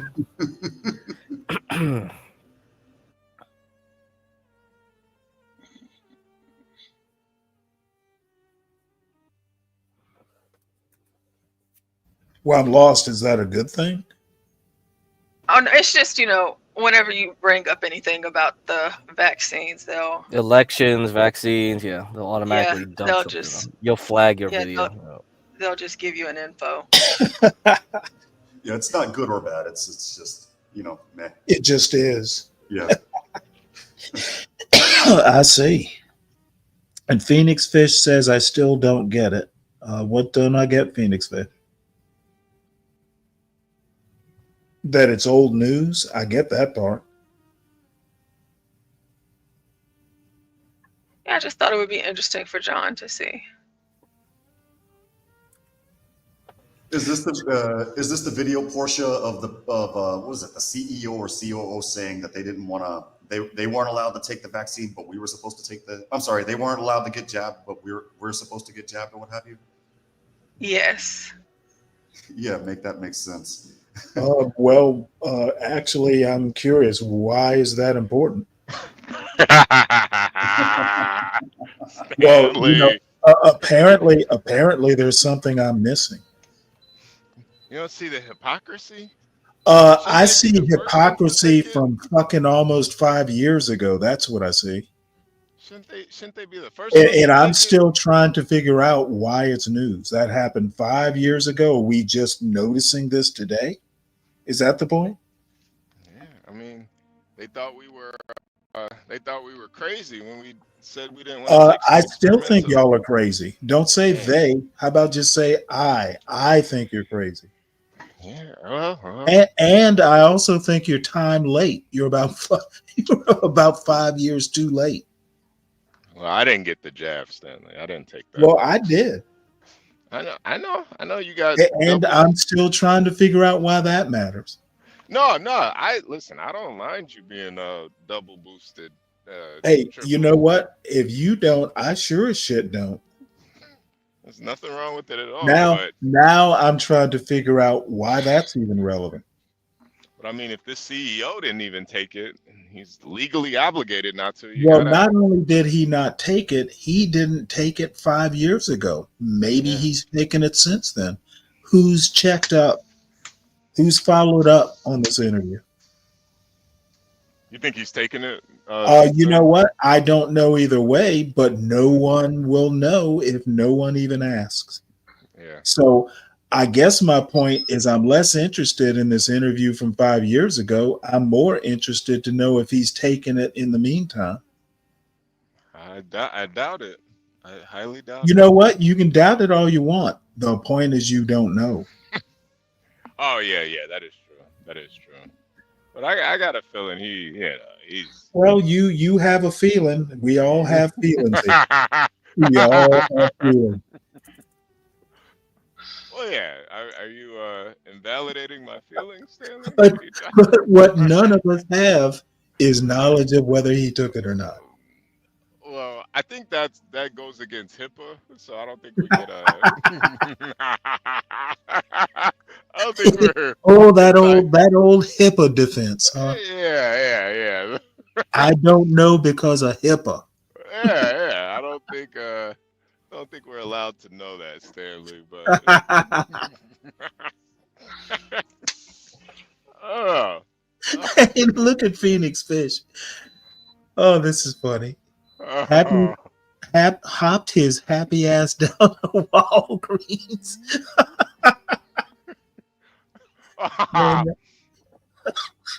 Nah, Phoenix Fish. Good old Phoenix Fish. Stanley got his down at the VA, man. He got it right from the source. He went down to the VA. You know, actually, I did. I know you did. I know they probably gave you an insure there for after you took it.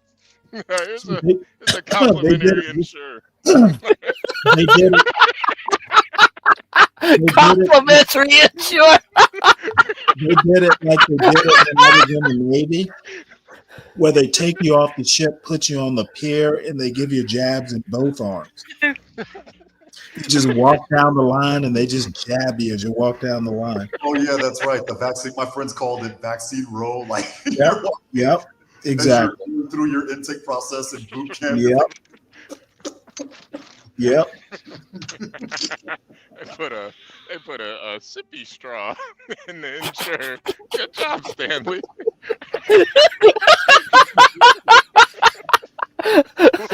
They gave they gave those like cartoon like band-aids, like with the cartoon G.I. Joe band-aid or some shit. The Hood Conservative makes a good point. The VA has the real shit in the hood. They gave out placebos.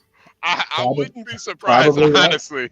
I would not argue against that. I think that you got a vaccine in the hood. It was probably Kool-Aid in there, man. It was sugar water. I would not be surprised. Considering what they did to black men in the hood with vaccines circa 80 years ago, I would do the same thing if I were them. I'd be giving out. What did they do 80 years ago? I'm not aware of that. With the Tuskegee experiment, where they were. Okay, that was more than 80 years ago, and they actually it's what they didn't do in the Tuskegee in the Tuskegee experiment. Yeah, they didn't do shit. They didn't give them vaccines, at least not anything that addressed the syphilis.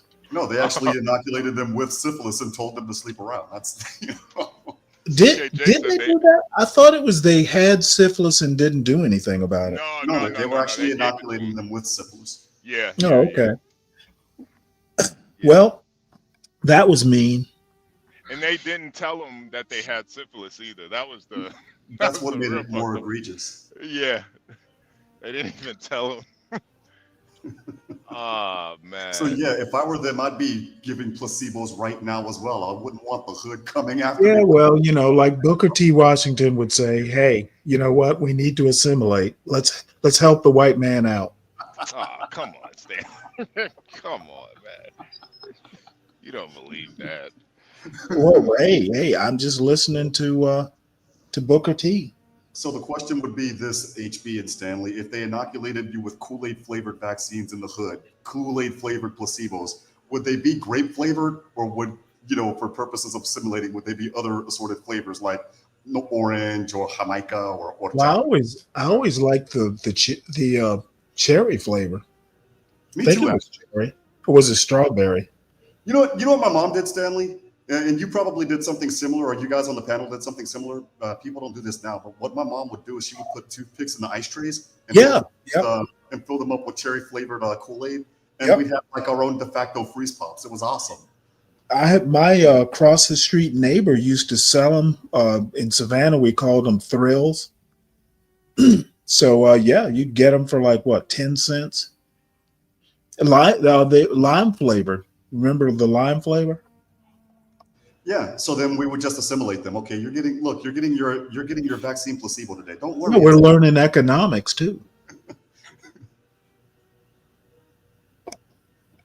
This vaccine tastes funny. Entrepreneurship. That's what we were learning. Frozen Kool-Aid with with popsicle sticks. Entrepreneurship. Yep.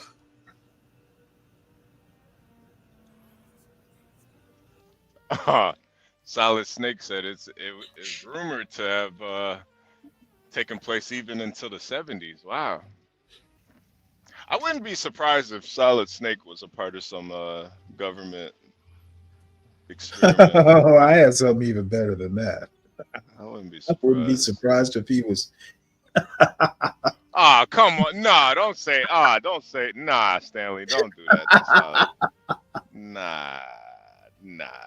Hey, Merry Christmas too, Solid Snake, man. I hope you had a good Christmas.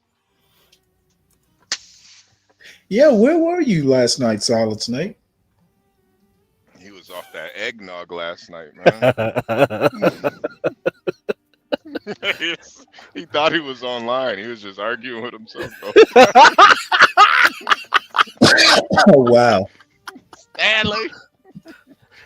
Hey, man. Stanley.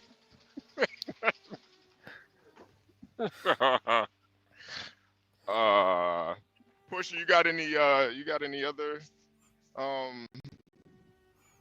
anything else you want us to comment on over there? Holidays were busy at the store, I bet, man. Everybody was getting their rum for old Saint Nick.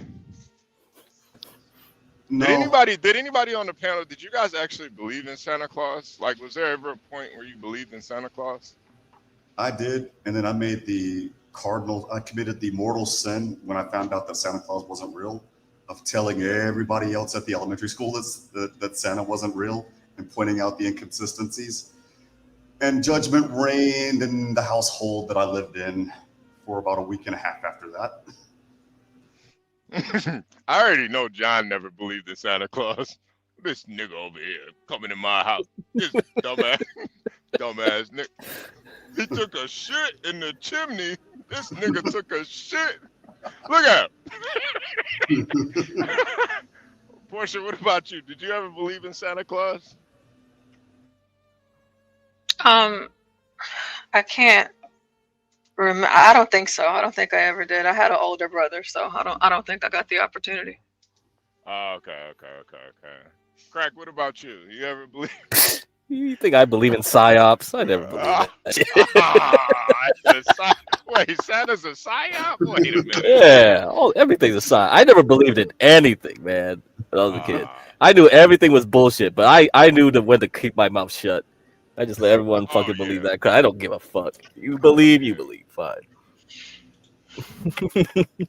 Stanley, what about you? Was there any point in your childhood you believed in Santa? I'd say probably till I was 4 or so. Okay. Stanley, so you've been sipping the Kool-Aid for a while now, I see. You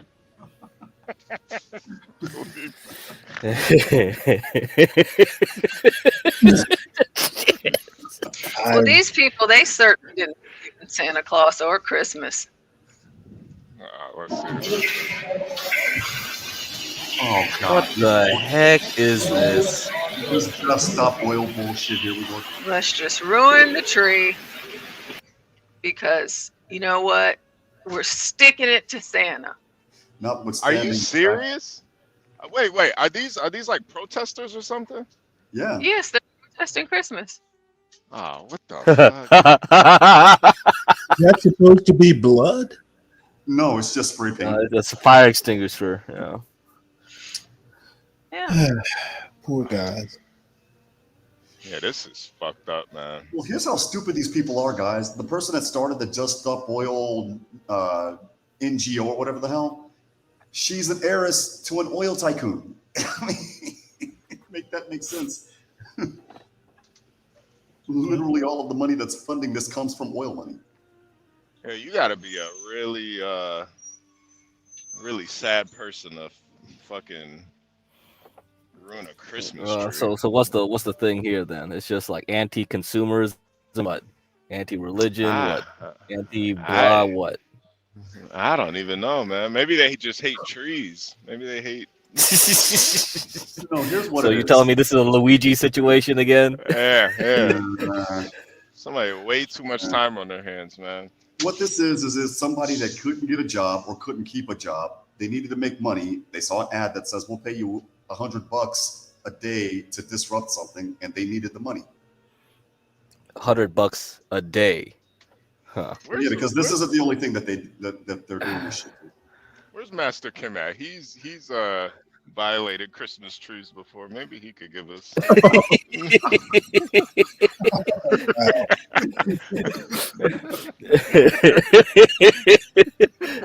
Man, beat the shit out of that Christmas tree. Got arrested for that, huh? Assault on a Christmas tree. Yeah. Well, these posters didn't get nothing, I'm assuming. He challenged that Christmas tree to a boxing match. And lost. Yeah, he definitely he won that fight, man. He locked After his what was it, the ass second or third time? He locked his ass up, man. He beat the shit out of that Christmas tree. So Master Kim is the foundation of that story, The Grinch. Then. Yeah. You're a dumb one, Mr. Grinch. Here for the T said, this is the last year for my youngest and the Santa BS. Ah, T. Damn, ooh, child. T over there. Ah, T. Phoenix, I'm kind of interested. Your wife ruined Santa for the kids, and you're bitter. How did you address it? Yeah, how did she ruin it too? Yeah, that's what I want to know. How did? Like, what a fucking... I'm not going to talk bad about your wife, but who does that type of stuff? Jesus Christ.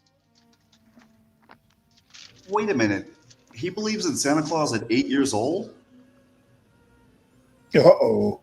I'm interested. Don't follow that up.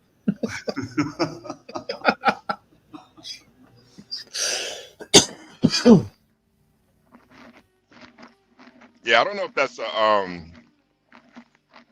that's a good or a bad thing. That might just go to show how good of a home here for the T has. Like her son still believes in Santa Claus. That's a good home right there. I was over that shit early, man. I was like 5 when I stopped believing, and I never really did believe because shit just didn't make sense. First of all, we didn't have a chimney. Like, is this nigga breaking in the middle of the night, man? Well, it was confirmed when I was 7.5, 8, going on 8. But I already knew before then because my parents made the fatal mistake of leaving all of our gifts in the closet and then sending us back there to get their shoes. And sure enough, we go get the shoes, and there are all of our gifts, like right there, waiting to be wrapped. Phoenix Fish says she told them we are Santa. Damn. How is that ruining it? That's actually badass. Nah, it's kind of ruining it. It's kind of ruining it. You're getting, it's like, it's magical, you know? You want kids to believe in magical. Phoenix's fish was pro-black. No white man's gonna be giving you toys.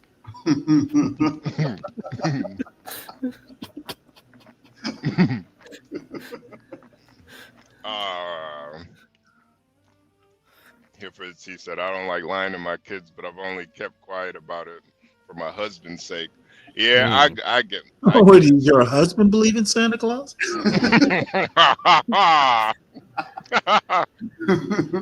You know, the kids have to keep the dream alive.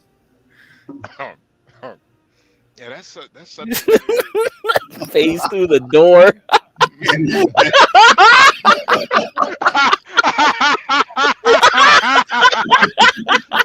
Yo, phase through the door. Yo, Holy shit, sci-fi.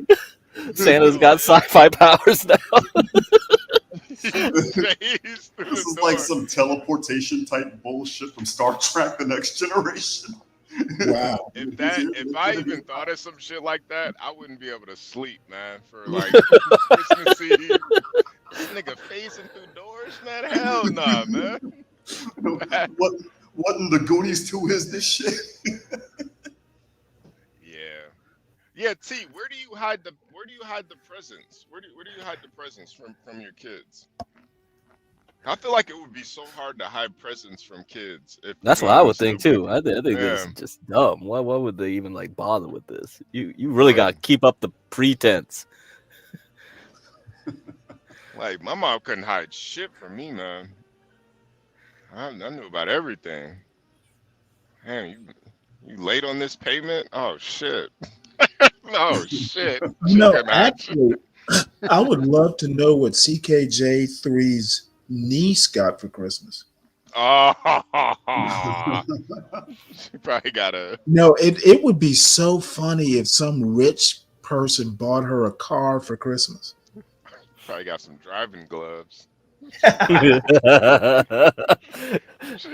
buy those little cars. You buy those little cars, the little Ferraris or whatever you can get. Yeah, I'm gonna have to remember to ask him that because I'm actually curious. She got like a new stick shift handle. She put on her V8.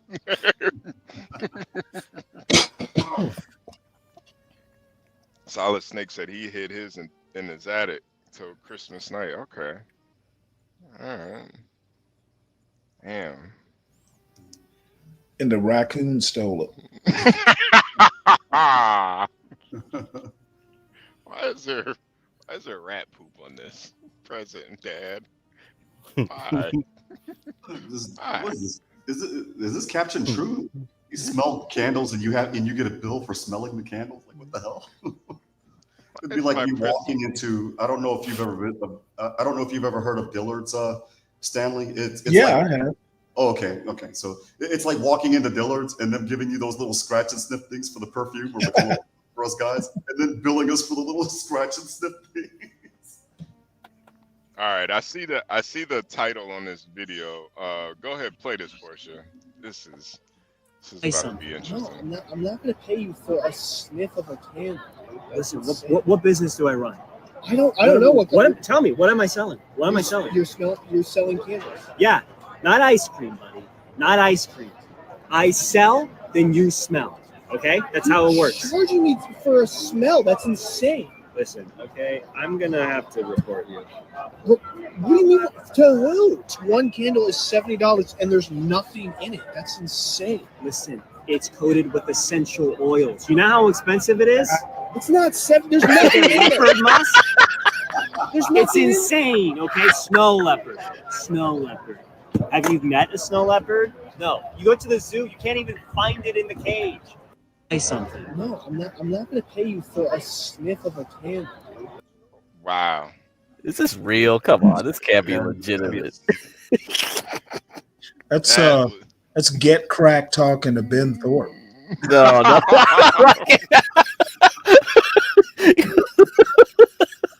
That is crazy. Yo, $70 for a candle is insane. Nah, come on. That is. Yeah, well, some of those candles, not that candle, but some of those candles are worth every penny, though. I bought a candle for about $70. You bought a $70 candle? Wow. It lasted 2 years. It lasted 2 years and it smelled like coconut. Lasted 2 years. It stayed lit for 2 years. How the hell did you do that? Man, that averaged out to It's 35 Jewish. a year. It's a miracle, bro. It's Hanukkah candles, man. Yeah, Well, it was one of those slow burn candles. And yeah, I mean, it was about 2 years before it, like it went Magic out. beeswax or something. I don't know what the heck fuel you're running. Jack and the candlestick. Magic candles. That's why he went up the beanstalk and beat up the giant, because he wanted that candle so bad. Apparently, it was a golden candle. Yeah, nah, that is insane. You know, I don't think you could charge somebody for smells though. That would be a good model though.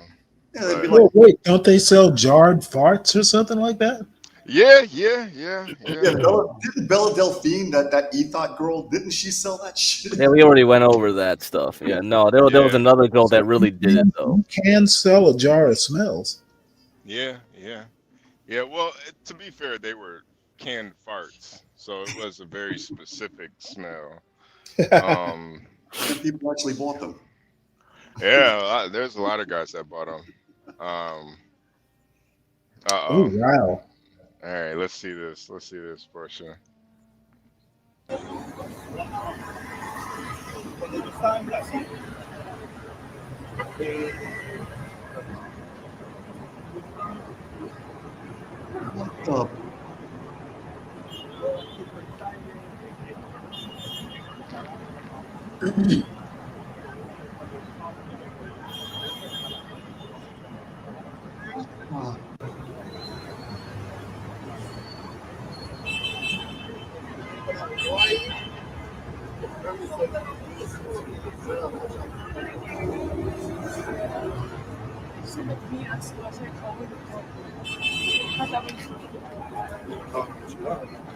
Wow.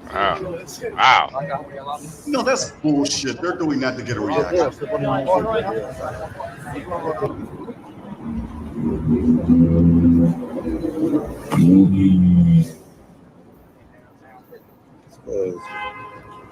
He probably ain't on the phone with nobody. Yeah, and blacks are ruining the world. No, this is just arrangement. It's designed to piss you off so that you look at more of his content. Wow. That's I'm not mad at him. Those are some hot white bitches too. Yeah, I don't know. Stanley, you ever do that? I think that's one of the stupidest things I've seen in a while. But you know what? This is the white culture that Be Brave wants to venerate. Yeah.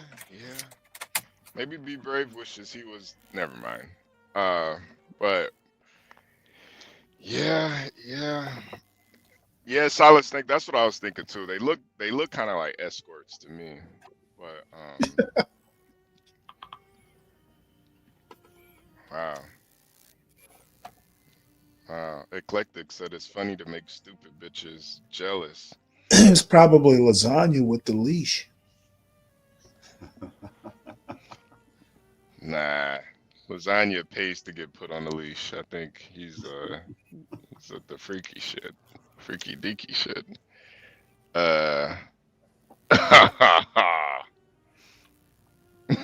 Nah, Mavin, that's not what I was gonna say. I was gonna say, I think Be Brave wants to be where the girls were at. I think that's he wants to get walked. Yeah, apparently Be Brave is Maven's grandpa. Yeah, that's not what he wants. You can't talk about my grandpa like that.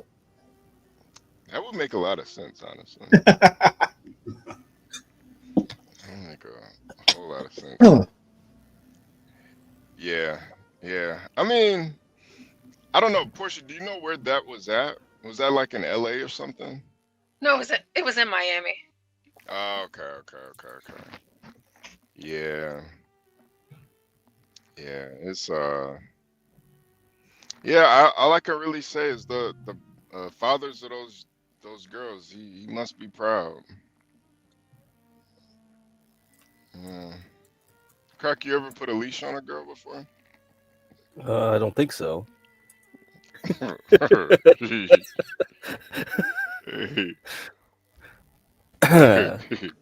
Not a physical leash. I'm sure if Crack ever did that, it was for a But reason. you put an emotional leash on them, right? Yeah, sure. She shorted his portfolio, and he took a $20,000 L within like 20 minutes. He had to, he couldn't stand for that. Like, hey, you got to perform. Yeah, that is. Yeah, I don't know. It's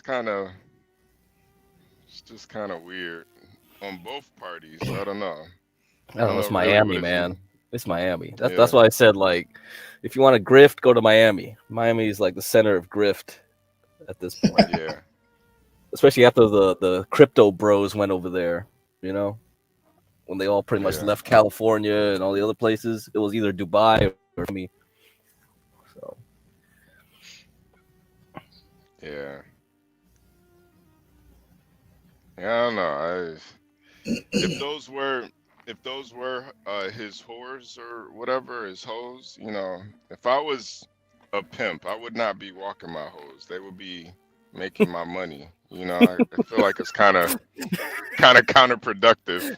Like, bitch, what are you walking with me for? Get back on that strip and make me some money, stupid bitch. Dang. You gotta pay to play, man. Giving these hoes exercise. Yeah, man. You got to pay me to get walked. Maybe that's what it was. nah, I just gotta get Hormaxer over there. He would do so much better in Miami. Holy fuck, it'll be hilarious. Yeah, he's probably cleaning up in Vegas though. He's probably doing his I thing don't down know. there. Nah, Miami would be much better, especially for content. If you wanted content, it's just like Yeah. Yeah. Yeah, it's pretty wild. Oh, wow. Yeah, Portia, you got anything else over there? You got any let me see, is there any news in politics? Anything I see the markets have been kind of down today. Yeah, but it's Christmas, though. I mean, everything's going to be a little bit down. Is it down? I mean, I have a few things. Hold on a second. Just Let me check. Oh wait, okay. So the Dow is up, Nasdaq is down, and S&P is up. Okay, so we are up a little bit today. Okay. I mean, I never look at the indexes, man. Look at the individual stocks we got going here. Oh yeah. HIMS is up. Yeah. RXRX is up. Sound is up. AI is up. Yeah, let's see. I got out of Sound today. I was. Oh, okay. Yeah. GameStop. I'm looking at seeing if it's like gonna really try for it. See if I'll re-enter a long on Bitcoin again. See if that's gonna be worth it into New Year's, something like that. Yeah. Oh, okay. So Tom is still doing good, man. That's good. Solid Snake. I'm, kind of miss Tom, man. Tom Gully, man.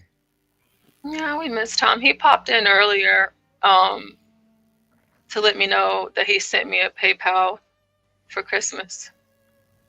Oh, what a nice guy, man. Yeah. I just love Tom. Yeah, Tom is He's such great. a nice guy, man. Yeah. Well, if you're listening, Tom Gully, Merry Christmas and a Happy New Year, man. Merry Christmas. RX shot up as soon as I got out. Yeah, that's You how gotta it read them goes, man. charts. You gotta read them charts. You'll be like, oh, look at it. It's building energy again. Yeah, there you go. Shit. Yeah. Shit. Crack, when are you doing another episode, people? Probably another hour or so, maybe. I don't know. Okay. Yeah, I mean, everything I said is like it's the same old, same old.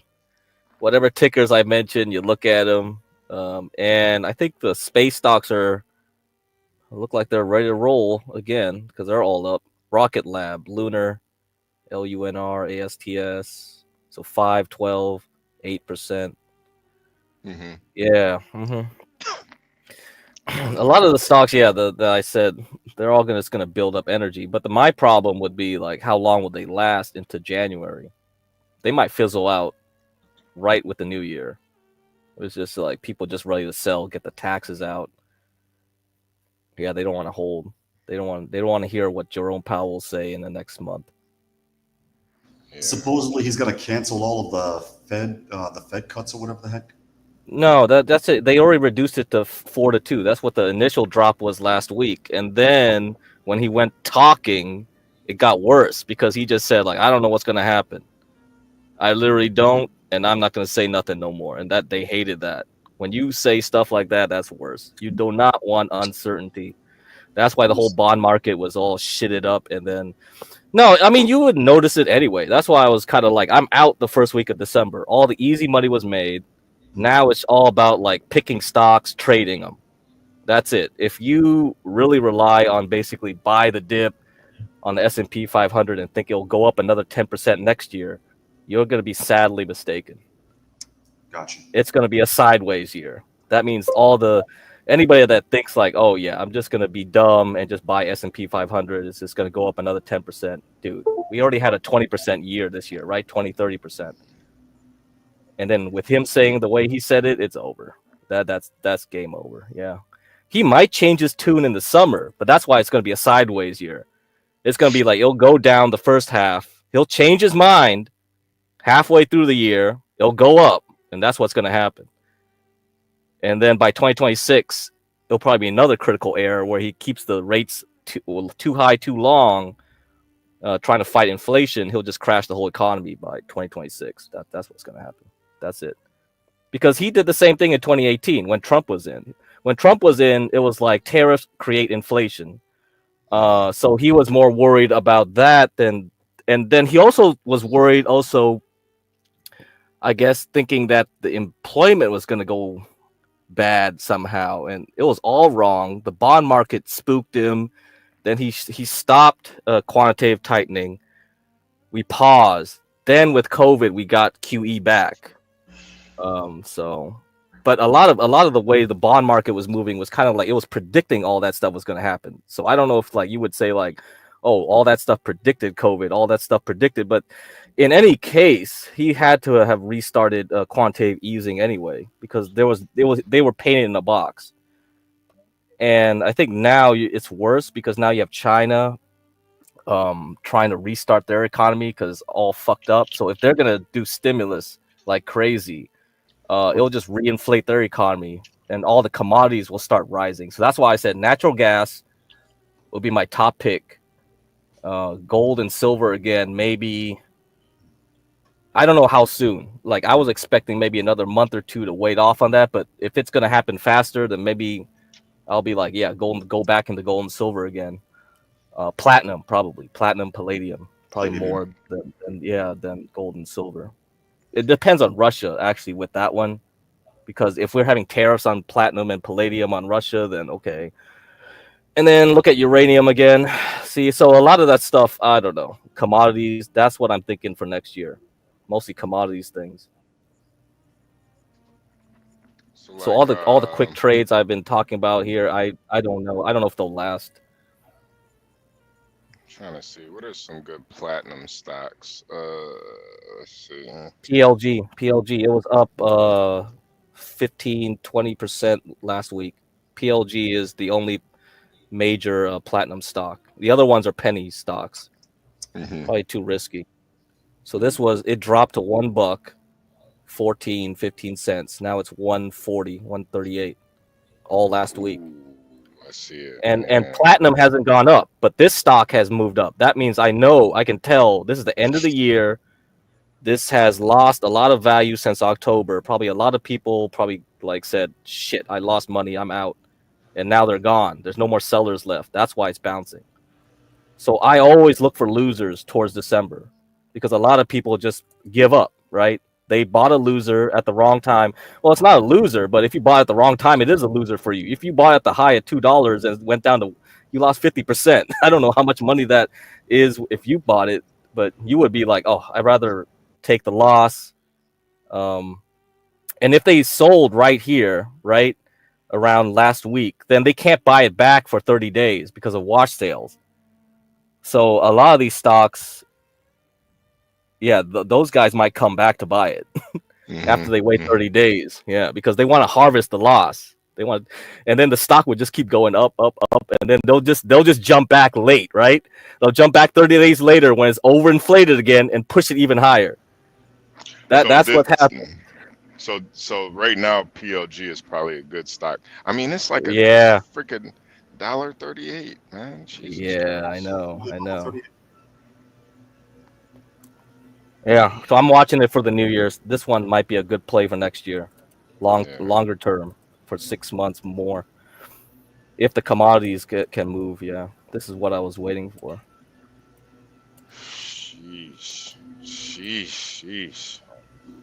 Yeah, that platinum looks a little too. What do they even use platinum for? What the hell? Your engine, whatever thing. What was that? Your converter, catalytic converter, and all that other Catalytic shit. converter. Yeah. And they'll use it for other things too. But yeah, we have a tariff with or not tariff, sanctions with Russia. So Also used in So if Trump ends that war, all those tariffs will probably be lifted, or sanctions. Well, that's if he gets rid of those sanctions. Right. I see what you. I see. And I mean, Russia has had sanctions imposed for other reasons besides the war. Yeah, we just added more sanctions. I think that there were sanctions against Russia going all the way back to pre-2014. I could be wrong,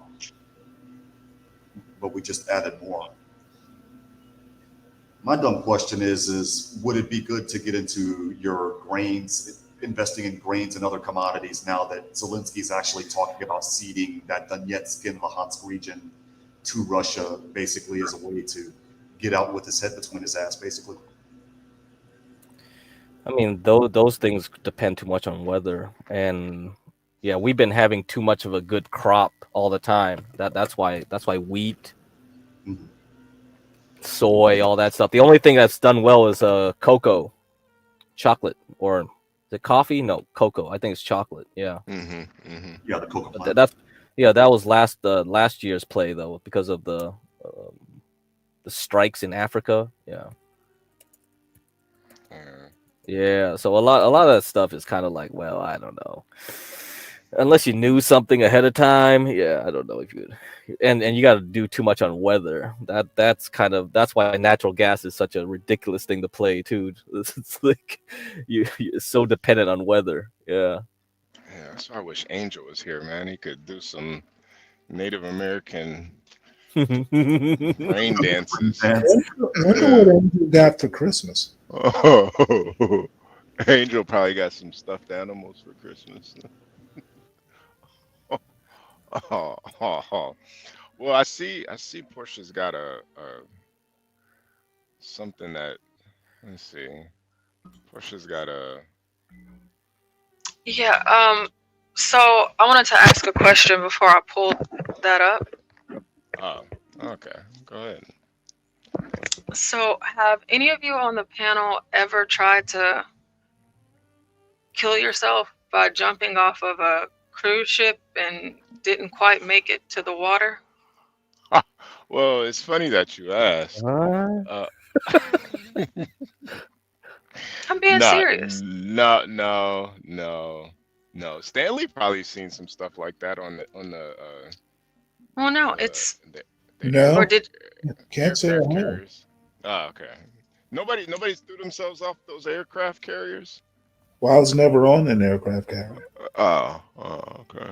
And usually, people will get swept off by, various reasons. I mean, there are better places to kill yourself than an aircraft carrier. Yeah. Well, me personally, I've never tried to kill myself by jumping off of a cruise ship and missed the water, but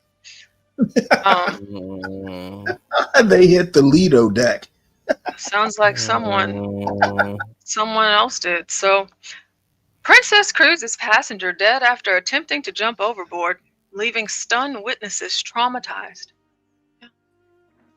A woman aboard a cruise ship returning to Florida died Saturday when she tried to dive overboard, but instead crashed onto the lower deck. Okay, well, I mean, mission accomplished. It just wasn't exactly the way she was hoping. Yeah. The 48-year-old passenger was on a Princess cruise ship that was voyaging back to the Sunshine State following an 8-day trip in the Caribbean when tragedy struck. Princess Cruises is deeply saddened to confirm the passing of a 48-year-old female guest who attempted to jump overboard earlier today. The guest fell to her lower deck, where she was promptly rescued. Shipboard personnel immediately provided emergency medical care, but despite their best efforts, she could not be revived. The cruise line said it's offering grief support services to passengers and crew members in the wake of the woman's death. The victim was believed to have been on the trip with her family. Witnesses took to social media to detail their experiences on board the cruise after the woman jumped. One TikTok video shared by another passenger included the emergency announcement made by the captain following the woman's death. "We understand that this event may be distressing for many of you," the captain said after detailing the situation to all on board over the intercom. The Princess Cruise Reddit page was the primary outlet. Supposed cruisers sought out to share what they witnessed in the wake of the woman's death. "My mom and cousin watched the whole thing. They were directly below us, 2 floors down. Nobody ever came to question them.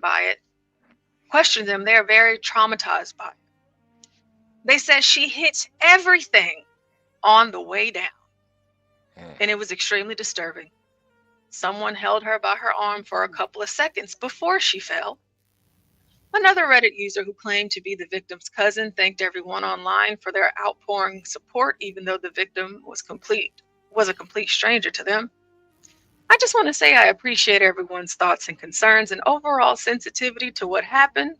I won't go into details as it was a very personal situation. I don't know how personal. You did it on a ship and everybody saw it. But I will say she was really looking forward to this cruise. Of course she was, because that's where she was set to die, as it was especially important for her mother. Thank you all again for being so kind and understanding. My aunt would also really appreciate that. The accident is still being investigated by local and federal authorities." So she jumped. Her goal was the water, but she ended up on the deck. And she hit everything on the way down. Wow. Yeah. Wow. Yeah, I mean, I guess it still is true. White women can't jump. Yeah, well, I think it was a total. Whoever wrote the story wasted their time doing it.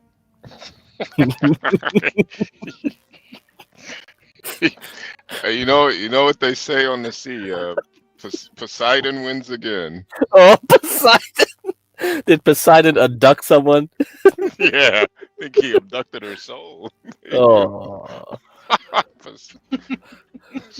Poseidon. Yeah, that fucking Poseidon. Stanley fought Poseidon when he was in the Navy. Mother. Yeah, I took his trident.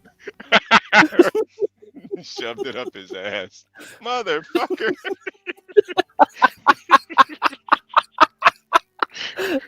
Wow. Okay, Solid Snake. One of these days, when you come up overnight, you should be telling stories like this. Yeah. I tried to drink myself to death one night, only to find myself halfway across town in a ditch. Don't know why or where I was going. Good Lord. Wow. Well, Snake, we're glad you're still here. All you know is you're not dead. Yeah. Oh man. I was unemployed in the streets and had already lost my family, but that was 30 years ago. Okay. Man. Well, if you ever attempt to do it again on a cruise ship, Solid Snake, make sure you take a run, get a running start before you jump, so you actually hit the water. You know, Or too, Solid actually Snake. go down to the weather deck. Jump from there. You don't have to jump from the superstructure. You can just go down to the weather decks and do it. Just get closer. Just get a little Yeah, closer. exactly. Yeah. You yeah. could, you probably, Apparently, she failed physics in high school. you'd probably have a better chance if you just drank a bunch of Red Bulls too. Drink like 6 He Red got Bulls. wings. Yeah, you'll kill yourself then. But Wow. baby mama drama. Yeah, that'll do it, man. That'll do it. I also think that if you ingest a lot of fentanyl in one sitting, that might do the job as well. Or maybe she was just depressed. Oh God. Oh, look at the doggy. Jeez, Solid Snake. Yeah. I wonder, where were you drinking, Solid Snake? Where are you? And Crack, do you have any suggestions or? Suggestions for drinking? No, if you just want to end it all here and now. Oh. What's a good way to do it? Mount Everest? That's No, that's a hard way to do it. Just jumping in? you die. You die going up. Yeah. Oh boy. You see that movie Everest? I saw that in theaters. IMAX. That was crazy. Oh no, I didn't see that. No, that was a pretty good movie. I was just bored. Me and my friend were just bored. We were like, "What's this movie?" All right, Everest. Doesn't even know anything. It was a story of how all those climbers got trapped up there. They pretty much got knocked off one by one. Did they eat each other too? No, they didn't have Okay. time to. No, it was crazy. It's just like, holy fuck, hell no. Jeez. What about Niagara Falls? Yeah, Niagara Falls is a good one. Yeah. Yeah.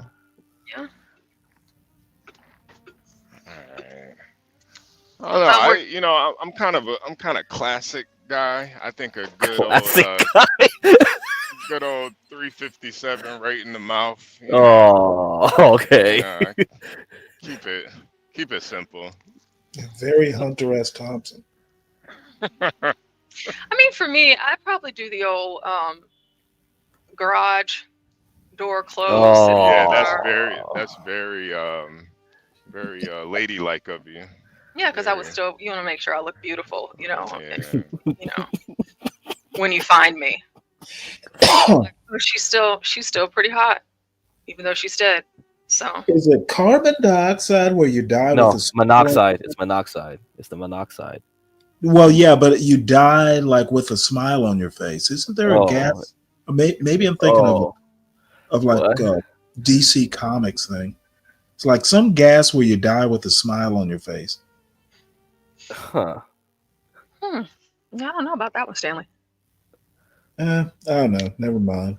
Well, Snake said he had a 32-ounce cup and he was going for suicide by a cop. By suicide by cup? Cop. Oh, cup. Okay, not bad. Not a cup, a cop. What was it thinking? Maybe G tried to do suicide by cuck.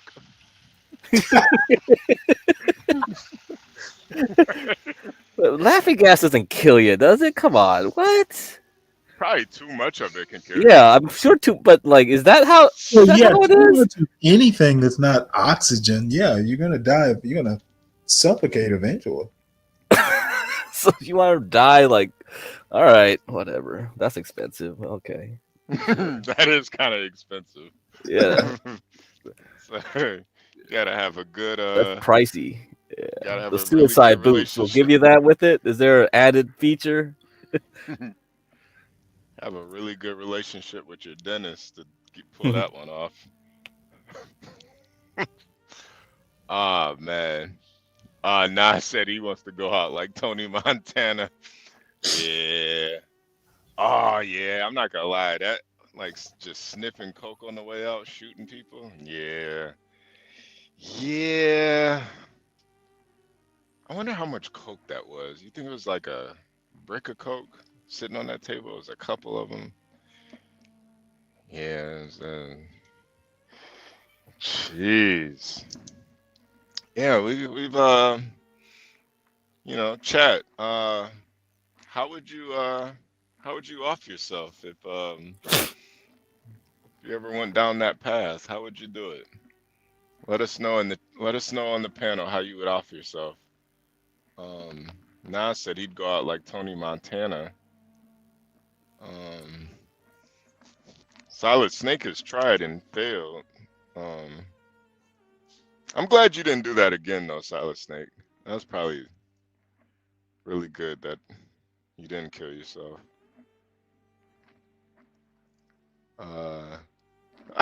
Trope said I'd listen to health officials. Oh, Stanley don't like that one. That is actually pretty clever. Yeah.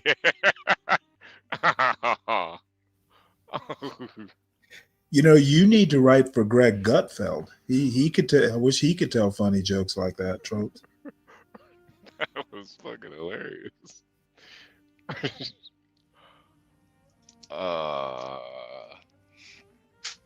Yeah. Well, The humor is very dry. yeah, nah, Tropes is he's on a whole nother level. Well said, death by cock. Okay. I don't even know where to go from that. Do you, Virgo? You know that woman that was it the woman or the man that got fucked by the horse? I think one of them died. It was so they kind of got death by a cock, but it might not be. That just sounds like somebody like some white girl, making an 80 pie, making some fucking joke like that. Yeah, she gets a little too drunk and she's sitting around the sorority house having fun with the girls. Death by cock. Virgo's not black. Come on, Stanley. I want to die. Damn. Oh, are we not letting that shit go from way back when? What was that whole thing? Spades? Yeah. Is that Spades shit still going? Yeah, Stanley took that very seriously, man. He took Oh my god. Yeah, nah. That just sounds like something, something Buffy would say. Buffy. Oh man. Oh. Oh, I thought you said. Oh, he said cop. Okay, Virgo thought you said death by cock. Does it make sense now? Not Solid Snake. That would make your name a lot different if you had a death by cock. Yeah, Solid Snake killed by cock. Oh, one phallic symbol killed by another. Oh, Portia, you got any? All right, Portia's got something else back here. What are we doing? All right. A new viral video showing an accused shoplifter shocked to learn that she may face a felony charge for theft. The Southern California Police Department is now reminding folks about the new Prop 36 law that cracks down on low-level theft. Matt Finn, live in Los Angeles to explain all of this. Memo to shoplifters. You can now be prosecuted. That's right, John. And here in California, we've reported on countless cases of brazen theft, shoplifting with no significant consequences. But last month, California voters overwhelmingly approved the new law, Prop 36, which rolls back criminal justice reform policies that critics say led to overwhelming crime. Police and prosecutors now have more leeway to charge crimes as felonies. Like this video from Seal Beach in Orange County. 3 women walk into an Ulta beauty store and then a Kohl's, casually stealing whatever they want, not even trying to conceal some of their stolen goods. Even after leaving the stores, the women, they're in no rush, but are surprised when Seal Beach police run up on them, and after a short chase, they arrest the thieves. Take a listen here as a police camera captures two of these young women talking about their shock that they were arrested for a felony. It's a felony? New laws. Stealing is a felony. And this is Orange County. They don't play. The three women were booked into an Orange County jail on charges of grand theft, conspiracy to commit a crime, and resisting arrest. Now, yesterday in Bakersfield, California, Dustin Towery pleaded not guilty to stealing 2 scooters from a Target store.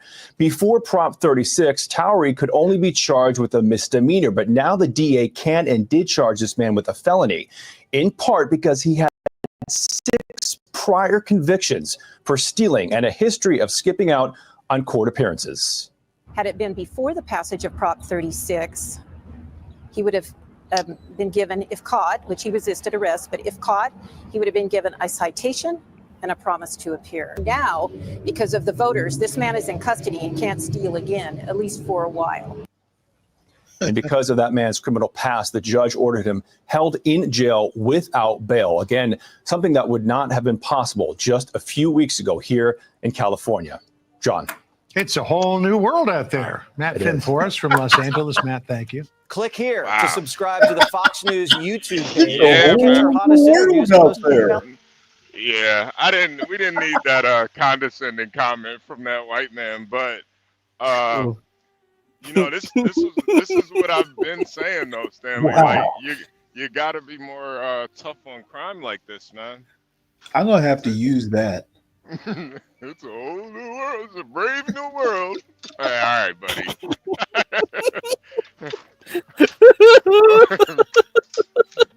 Good one. Good one. But yeah, you gotta be tougher on crime like this, man. It seems kind of stupid, but at the same time, you know, I do think crime is kind of like a sliding scale. You try something once, you get away with it, and you just keep elevating from there.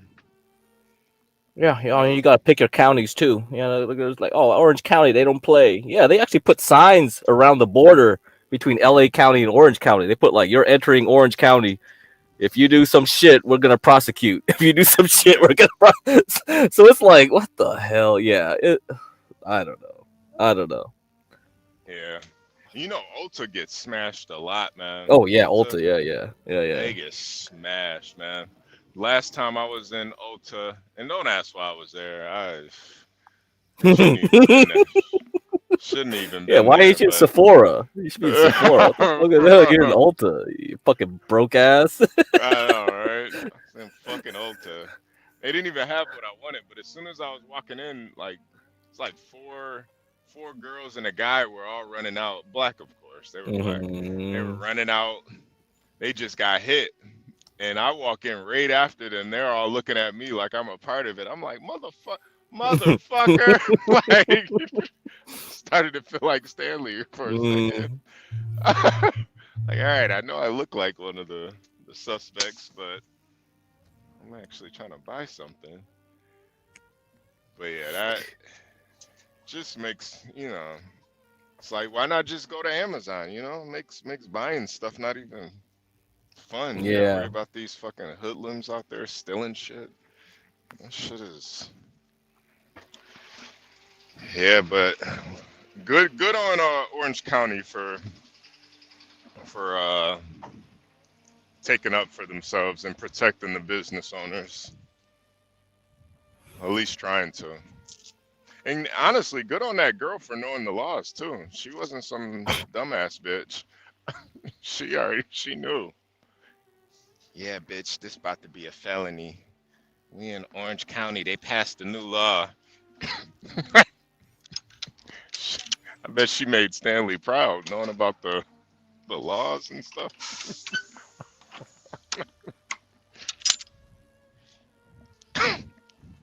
Yeah, it'll be like she won't be needing a lawyer. She knows the law.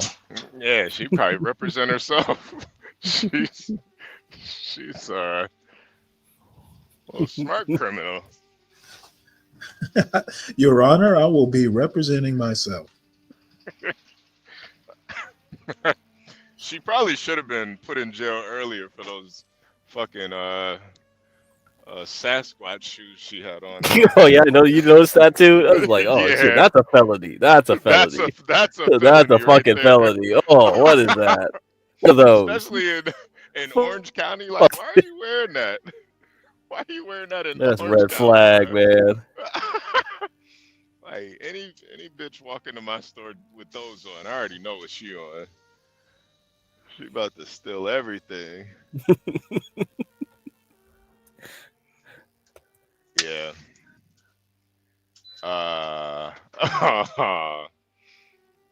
Nah, Maverick G. You know, if I were to steal something, I wouldn't do it like that. I think you know, if you're gonna rob a place, don't do the typical run out with stuff. Nah, there's way more sophisticated ways of stealing than to just walk in and run out. There's way more sophisticated ways. You know, not gonna get into that, but there's way better ways to do it. You know. Yeah, I would not do it like that. If you're looking to steal some makeup products though and stuff, Maverick G, just send me a Cash App. I'll send you a tutorial. You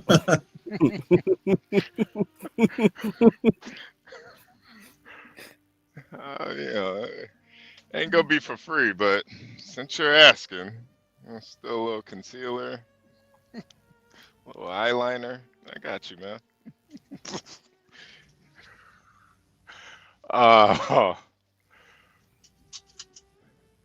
Yeah, Brooke. Yeah, or Kimmy Cakes. Yeah. You know, I think what it is though, they've been able to get away with it so long. You know, they probably just thought they weren't even gonna get caught. You know, these criminals are smart to a certain extent. They know where to commit these crimes at.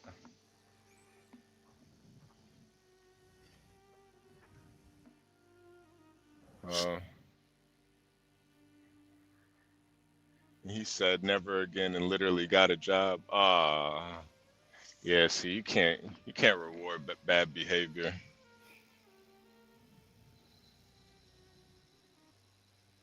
I wonder how John's wall insulation is going. You think that's what he's doing? Yeah, I think he's still putting insulation in the walls. Is that supposed to block out the noise too from the drumming? Probably, yeah. He probably have to do something with the ceiling at that point. Oh man. Yeah. Oh, you gotta go to the top and like tell them to fucking remove the flooring and put in all that sound things. Oh shit. I don't know what I've seen diagrams of them. People get into like all this elaborate stuff where they put all these different layers. Yeah. With different materials to block all the sound, yeah. You ever hear about that soundproof room where it's like almost like a negative decibel in there, and they were giving people like if you could sit in there for an hour, you could win $100,000 and nobody could do it. Really? That would be fascinating. Yeah. They can't stand that kind of crazy silence, huh? Yeah. It's just madness, huh? Portia, see if you can find what I'm talking about. Portia. Pull it just up. 1 hour? Fuck, they can't even stand for. Damn. 1 hour. Portia. It's a soundproof room, and they were you know, it was created by some scientists and shit. It's like the most silent room. The people that were in it, they said, I think the longest one was like 35 minutes he lasted, and the dude said he could hear his blood moving through his veins. I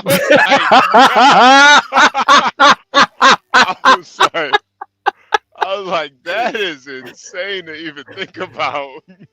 You can hear the blood flow flowing. Like, oh nah, I don't want to hear some shit like that. I'd probably freak out. Man, these people are pussies, man. Come on, it's just like doing acid. You get paid for it. All right, just get in there. Fuck it. You can start hearing your own. Fuck. Oh. Okay. Go ahead, play it real quick, Portia. This room really is. Apparently 30 minutes inside will drive you completely insane. That's what they're saying anyway. I don't believe that. I think that's baloney. I think that is a large pile of a meat-like substance. So I traveled all the way from Texas to Minnesota. Yeah, I'm committed to break the record for the longest time spent in the world's quietest room, 45 minutes. The creator of the world's quietest room is a man named Steve Orfield of Orfield Laboratories. I'm scared of this man for a number of reasons. Not only does he send 2-word response emails, but also Orfield Laboratories literally sounds like the place a Demogorgon would be hiding in the next season of Stranger Things. Howdy! You didn't have to dress up for this.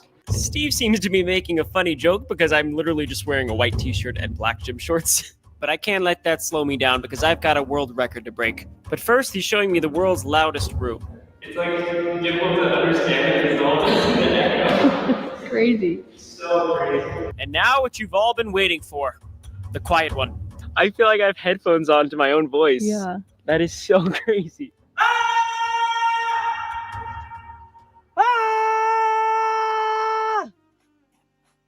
There's no place for sound to reflect in this room. There's no place in that room for sound not to reflect. For reference, a school cafeteria is roughly 100 decibels. A football game, 125 decibels. That's really loud. In the front row of a rock concert, 150 decibels and permanent hearing loss immediately. And the world's quietest room must be so quiet. It's -9 decibels. Bye. World's quietest room. So, according to the internet, the world record is 41 minutes in this room. I'm gonna beat that. I guess it's not the world's quietest room if I keep making noise, so let the games begin. When the lights turned off, my hearing immediately improved. It felt like I was becoming some sort of off-brand Avenger because my only power is just being slightly above average at hearing things. Test 1, 2. Hey.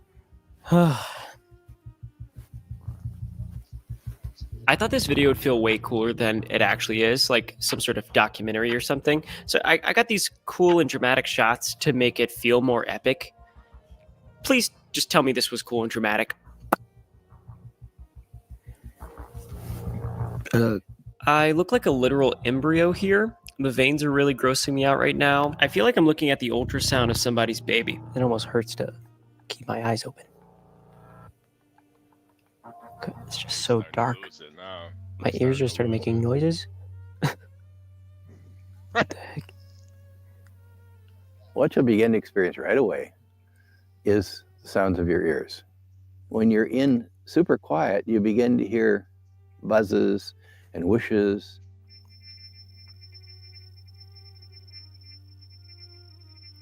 If I had to guess how long I've been in here, I would say 6 minutes. Frankly, I have no idea. What the freak? This is making me realize how nasty my body noises are.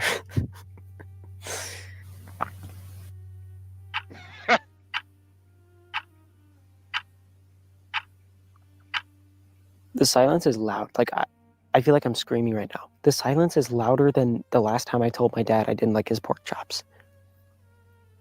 And that was some loud silence. And Steve thinks he knows why I didn't like those pork chops. Everything that stimulates you masks everything else that stimulates you. So, for example, if you go into a noisy bar, the hamburger doesn't taste so good. The beer doesn't taste as good. If you go into a quiet bar, they both taste more subtle. You can get more out of them because your brain isn't processing the noise. Now that I think about it, I was definitely on my phone while eating that pork chop, and I was so distracted I couldn't even appreciate the flavor. Even watching back the intro of this video made me realize I never sit in silence. I'm either watching Dr. Phil videos or listening to the Shrek 2 soundtrack at all times. And speaking of Dr. Phil, I'm trying to get him to adopt me as his grandson. I've never had a grandpa before, so I reached out to his agent and she won't let us contact him unless we pass him in YouTube subscribers. So for the time being, I'm at war with my own potential future grandfather. And the worst part, he doesn't even know it. Please subscribe. Let's break this record. My eyes don't even want to be open.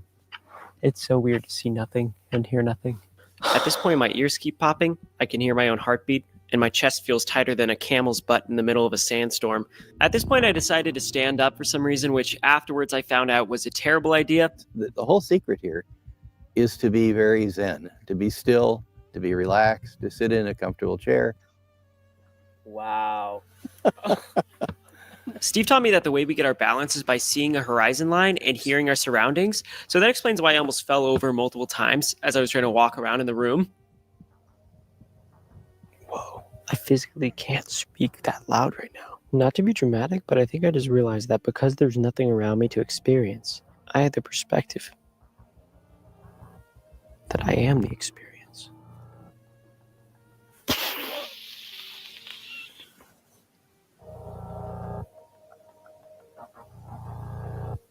I feel like my senses, other than hearing and sight, are now elevated, including taste, and I can just tell my breath is kicking right now.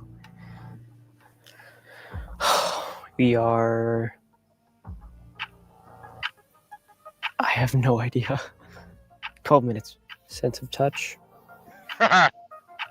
Elevated. Sense of smell. Elevated. Within about a half an hour, your body will start to sound louder. Okay. By a half an hour, you'll hear your heart easily. You'll hear your ears getting louder. You can hear the joints in your arms and legs. You know, Steve's got this stuff figured out. So far, I've heard all of the things he's mentioned, but now I think I'm hearing blood flowing to my brain.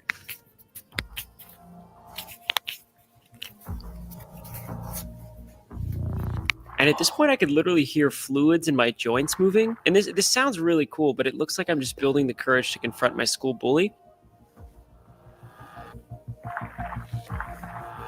I'm gonna guess we're at 21:31. And around this time is when I actually passed out, became completely unconscious. They say if you lay on your left side, digestion actually occurs more efficiently, and it does.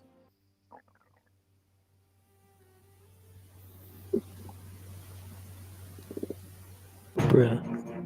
27 minutes is my guess. You see, Steve and I made a deal. If I somehow reach 1 hour, he's going to open the door and let me out. An hour? Yep. Oh my gosh, what? If I could describe the transformation of this room in one word, it would be peaceful.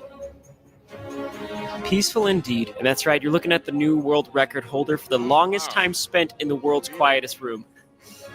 At least that's what I thought until Steve told me that that record is like a myth and you could probably stay in that room forever if you wanted to. But that doesn't mean that that room did not transform me. I've got a pork chop to eat.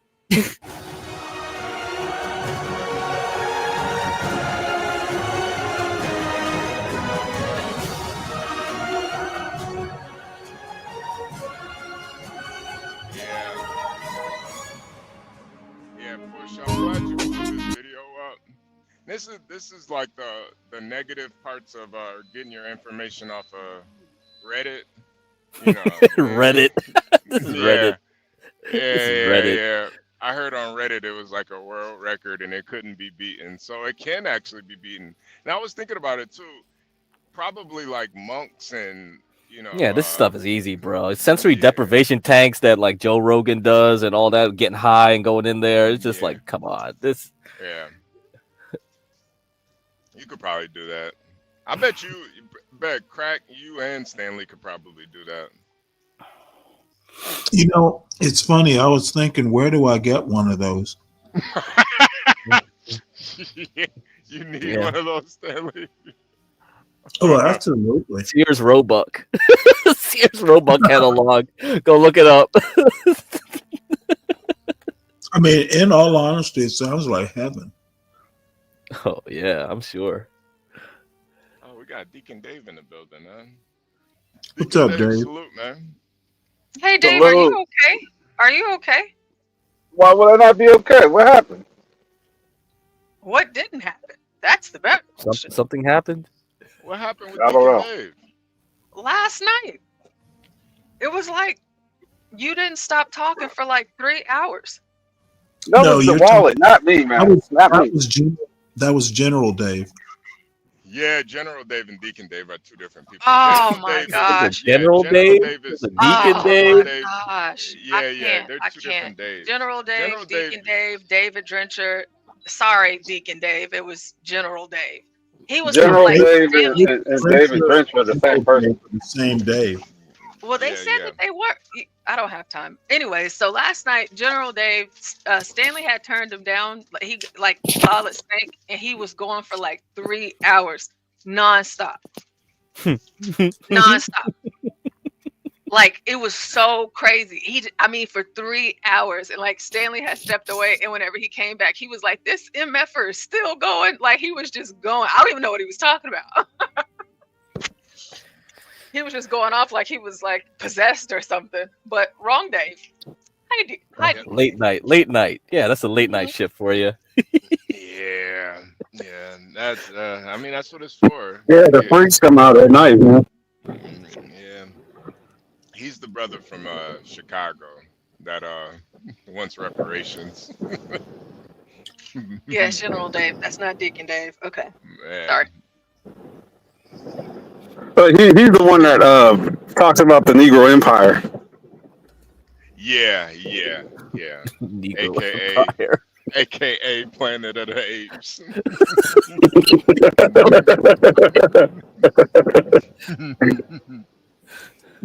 I'm telling you, I really think that was the whole idea behind that movie, Planet of the Apes.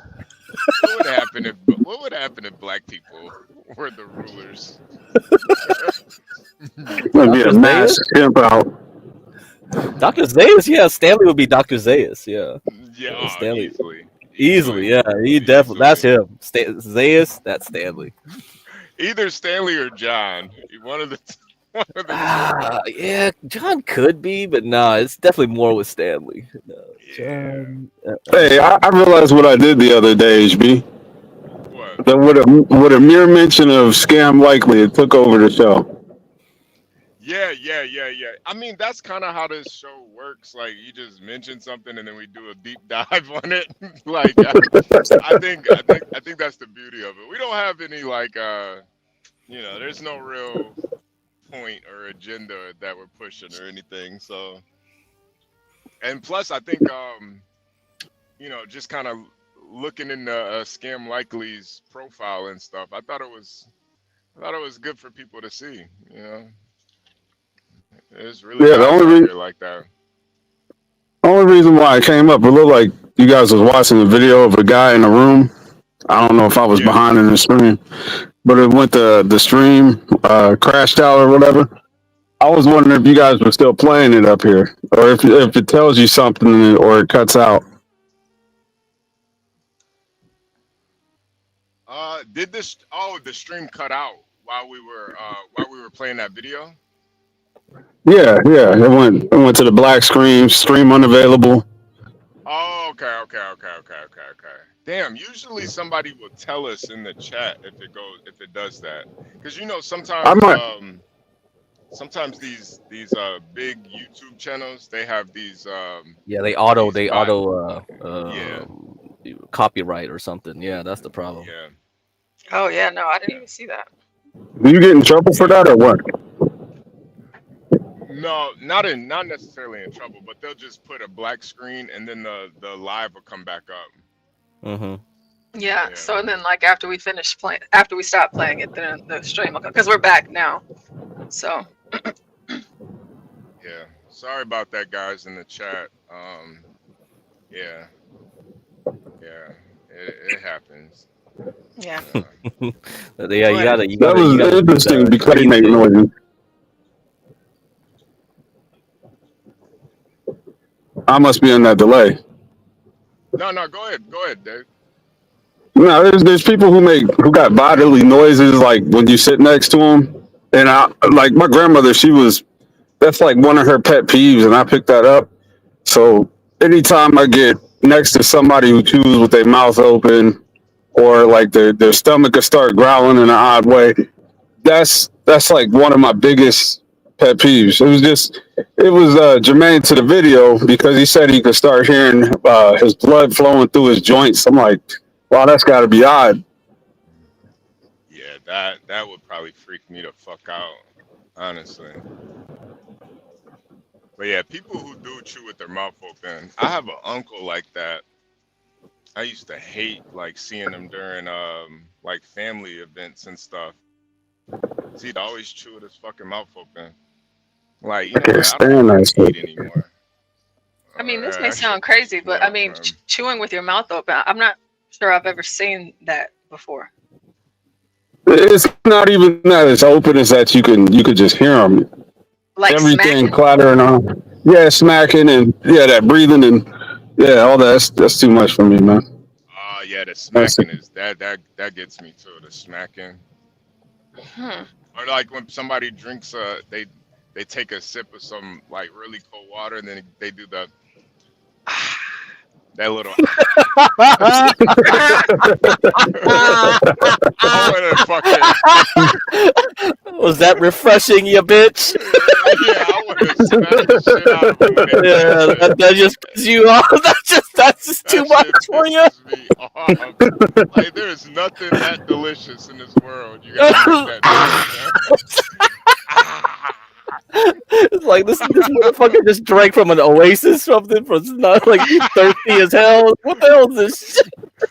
The Lazarus pit. Like, get out of here, man. You gotta just drink. Yeah, I think most people got some kind of tick like that. They just get annoyed by certain sounds. Yeah. yeah. I've been called petty for that. I've been called petty for that, but I know I'm not the only person. No, you're definitely not. Yeah, I got one too. Yeah, slurping, like people that slurp hella loud or whatever, just like pisses me off for some reason. I don't know why. Isn't it? Well, talking to me when I'm taking a piss, like that'll piss me off too. Oh man, yo, me too. That shit, I have to like catch myself sometimes, but that shit will really get it'll take me over the edge. Like talking to me while I'm taking a piss or while they're taking a piss, like nah. There should be no conversations when your tools in your hand. Yeah, nah. Even for ladies too. I don't, girls get a little too comfortable. They want to piss and talk to you. Nah. Or I'm trying to take a piss.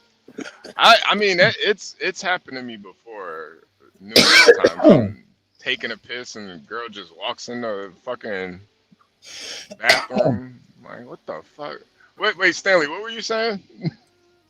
No, I was asking Crack if isn't it an Asian thing to slurp soup? Yeah, I think so. No, it pisses me off. Yeah, it pisses me off.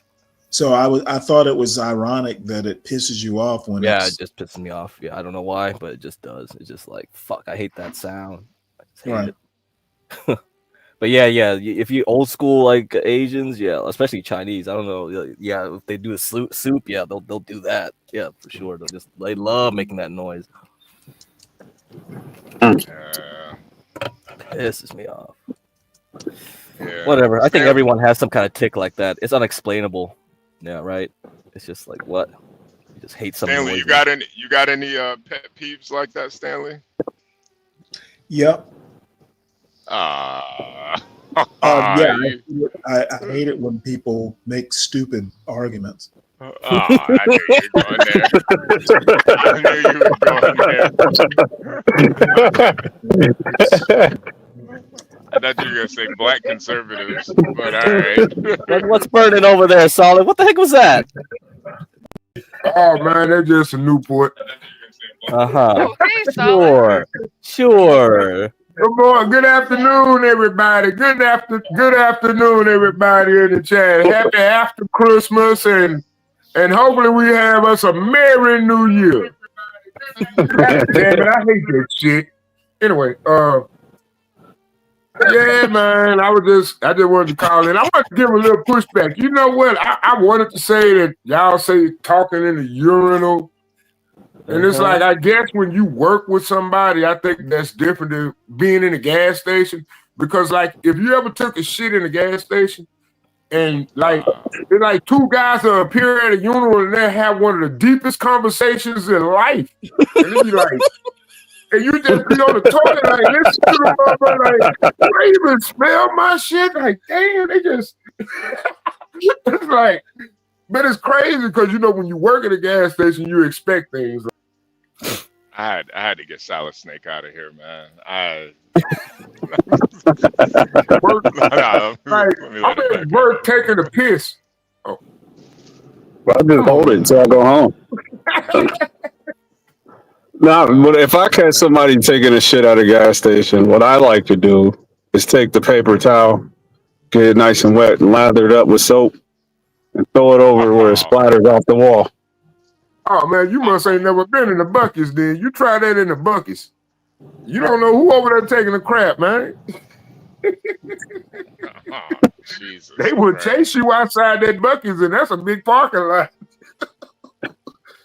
Hey, HB, you ever been to a Buc-ee's? No, let me stop. I'm rambling again. I'm rambling. No, I haven't. I've seen them though before, but I've never stopped at a Buc-ee's just yet. Oh, man. Yeah. I took a road trip with my cousin the other week, and man, that's that thing put Walmart to shame, bro. You know, a lot of them don't have truck parking, man, which I was kind of surprised at. Oh yeah, the one he took me to, it was over there in I think it's in Texas. It's like right near the border of Louisiana. Like, well, we can just go. I forgot the name of the city. A little small city, but was it off of I-20 or? No, we had to go down south a little bit. It ain't on the interstate. It's like on the highway, like, you know. And I mean, it was a nice size Buc-ee's, man. I was like, Jesus Christ. Man, I ain't never seen the parking lot that big. I mean, so many gas pumps, and then they had the little diesel thing over there, man. I was like, man, Love's got some competition, but I ain't never seen the biggest Love's yet. I ain't never seen a glorified truck stop yet. Yeah, my cousin be talking about them truck stops, man. He love them truck stops. He been truck driving like 10 years now, almost 10 years.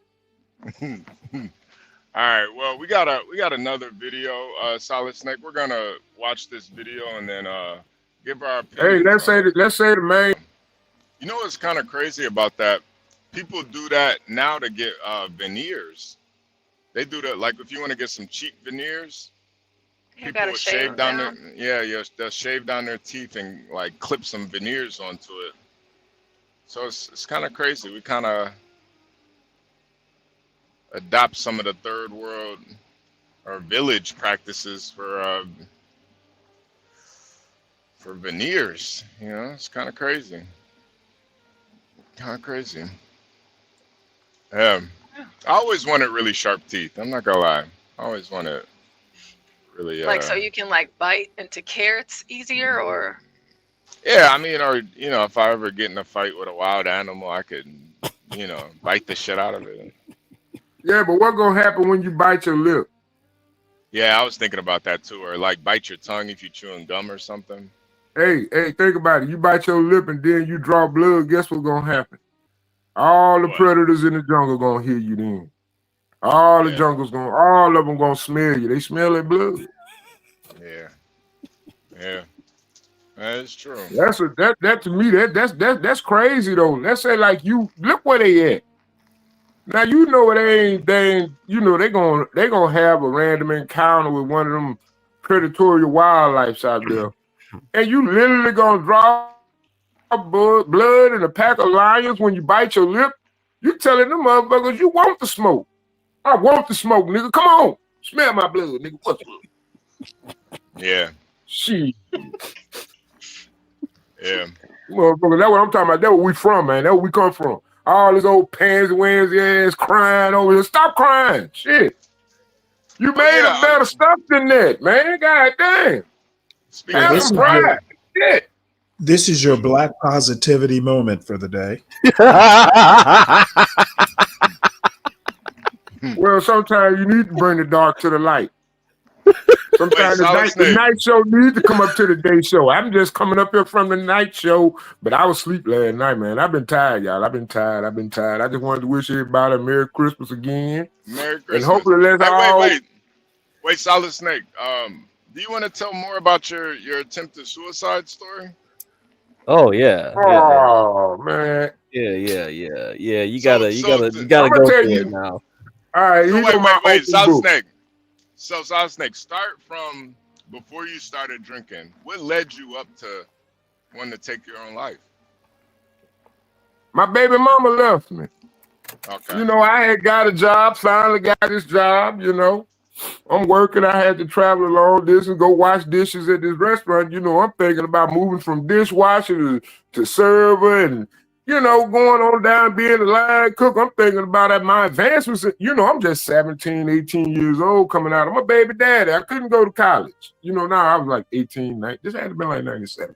So I probably about in my 20s. So I'm just thinking about family life. You know what I'm saying? Having my own family, taking care of the woman I love, and you whoop whoop. So one day I come home. I don't really want to get into it like that though. You know what I'm saying? This is back in the late 90s. Nah. Go ahead, man. Yeah, man, my baby mama left me for another female, man. They had been grooming my baby mama the whole while I've been at work. They just grooming my baby mama. Next thing I know, she hollering about she got a girlfriend. How you got a girlfriend? We got a damn child at the house. You know what I'm saying? Yeah. Ooh, I was stressed out like a motherfucker. I'm like, bitch, we just had sex last night. And you told me you love me. I kissed you before I left the house. I come to pick you up today.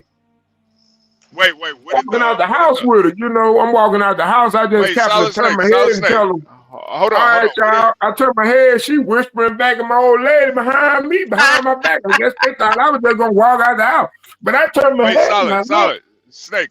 What did your baby mama's girlfriend, what did she look like? She looking like a man. With a Jimmy curl. She looking like a man. Looking like a man. Okay. I was like, and it wasn't even no secret. This motherfucker had, you know what I'm saying? The motherfucker that she was, this motherfucker got history here and shit. You know what I'm saying? It ain't like you her first role. It been like 40 years old.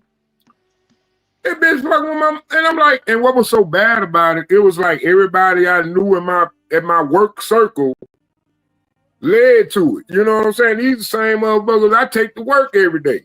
You know what I'm saying? So everybody knew but you. Man, there was this shit going on. I don't know how long that shit was going on. I know I had started working more hours. That's like betrayal on another level right there. If everybody else knew your baby mom was messing with that lesbian, and you were the last one to find out.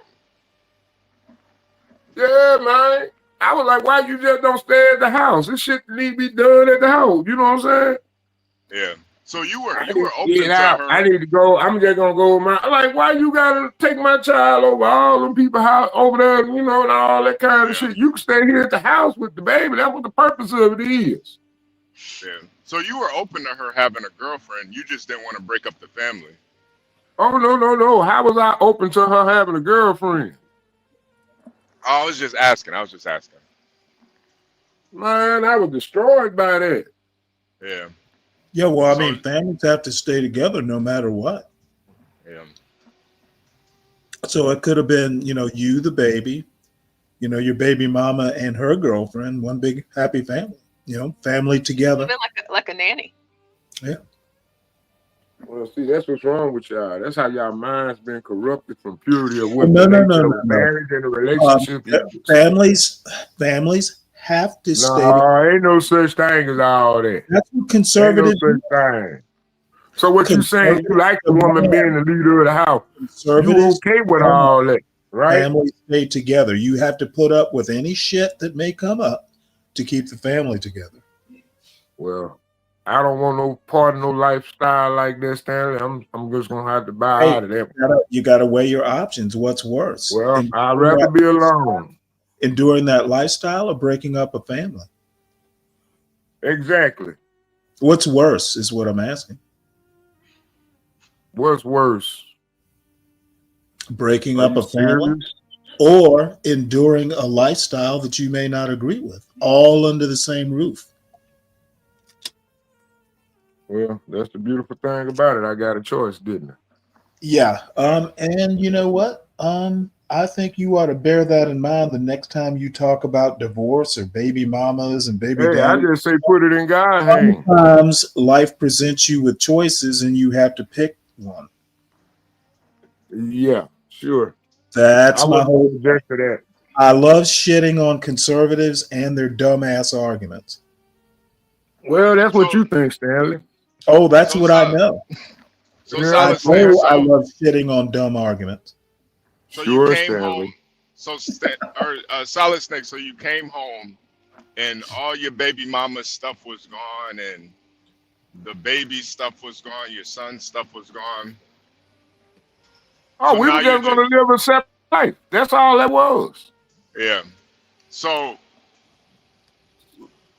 what led you to that deep, dark place where you started to drink yourself into suicide? Oh man, it was like pain. Yeah. What was the most painful? What was the most painful part about it? Being alone. It didn't My have to be child like future being in the hands of somebody I don't even fucking know. could have huddled everybody under one roof. You get what I'm saying? You get and what I'm not be saying? alone. I don't think a woman needs to have control of her goddamn womb. I think if we got the technology, let's take that right away. Oh, so separate a woman from her own womb. Ooh, more good. Exactly. You separated me from my fucking choice of being vaccinated, didn't you? That's You can do the same damn thing you. Hey man, I'm gonna tell you like this. Civil rights and all of this is just bullshit. We need to get you on We Fox need to be News. doing things. We need to be procuring. We need to be progressing ourselves to the point of survival at this point. Right. Got to separate But the we have woman moved from far parts of her beyond body. civil rights and individual rights at this point. Wait, Stanley. I want to hear. Solid Snake's story before you shit all over him. Okay. All right. Oh, because you ready to take over, ain't you, Stanley? You ready to throw me in the back? I'm gonna throw this country mother. I'm taking a couple X. I love you, Stanley. So Solid Snake, when you started to drink yourself into oblivion, was it premeditated? My child no longer. I'm gonna be honest with you. I thought about the nights I wasn't going to be able to be a man for my son. You know, because I only had one child. At that point, we probably had, like, be honest, we had probably had like 3 abortions. So. Okay, so I mean, we was young, man. We didn't, you know what I'm saying? We were pretty, you know, amongst ourselves in our relationship. We didn't too much take input from others, as they would say. Are you sure we didn't take the wisdom of the community in effect while we were in love, as we say. So or we were bonded at that point. So when you started, you were at home all alone by yourself, and just the thought of being alone without a family, that's what made you drink that first drink. Pretty much. Yeah. So just the simple fact that I'm a tool that would not be utilized. How many drinks? Feel irrelevant. How many drinks were you in before you blacked out? Oh Lord, I think I was like halfway. I ain't had no ice in that cup. It was like I had a 32-ounce Everclear. I poured like half of it in there. I put a half pint of Parmesan, half pint of Kentucky Devil. I remember what I had that night. I had went to my weed man, went to my little plug, went and bought me like $40 worth of weed. So I'm rolling up big ass stogies, sitting in the car hotboxing. You know what I'm saying? While you're drinking. Okay. So no, I was hotboxing at that point. I went in the house. Right. You know, okay. And that's when I started drinking. You know, and I was thinking about, you know, playing the video games, having my father-son moments with my son that I'm no longer going to be able to have, and all that type of shit, man. All that type of shit, because I had said in my mind, I had already said at that point, fuck college. I'm just gonna go and make money for my family. You know what I'm saying? That was the most important motherfucking thing in the world to me. Supporting my motherfucking family, because I wanted my motherfucking channel. I wanted my son my family, I wanted them motherfuckers to have the best in life. I was gonna grind for it. I seen my daddy do it. I seen my mama do it. So fuck it, it's my turn. You know what I'm saying? Man, fuck that shit. That's why it got me to that point. It still do when I think about it sometimes.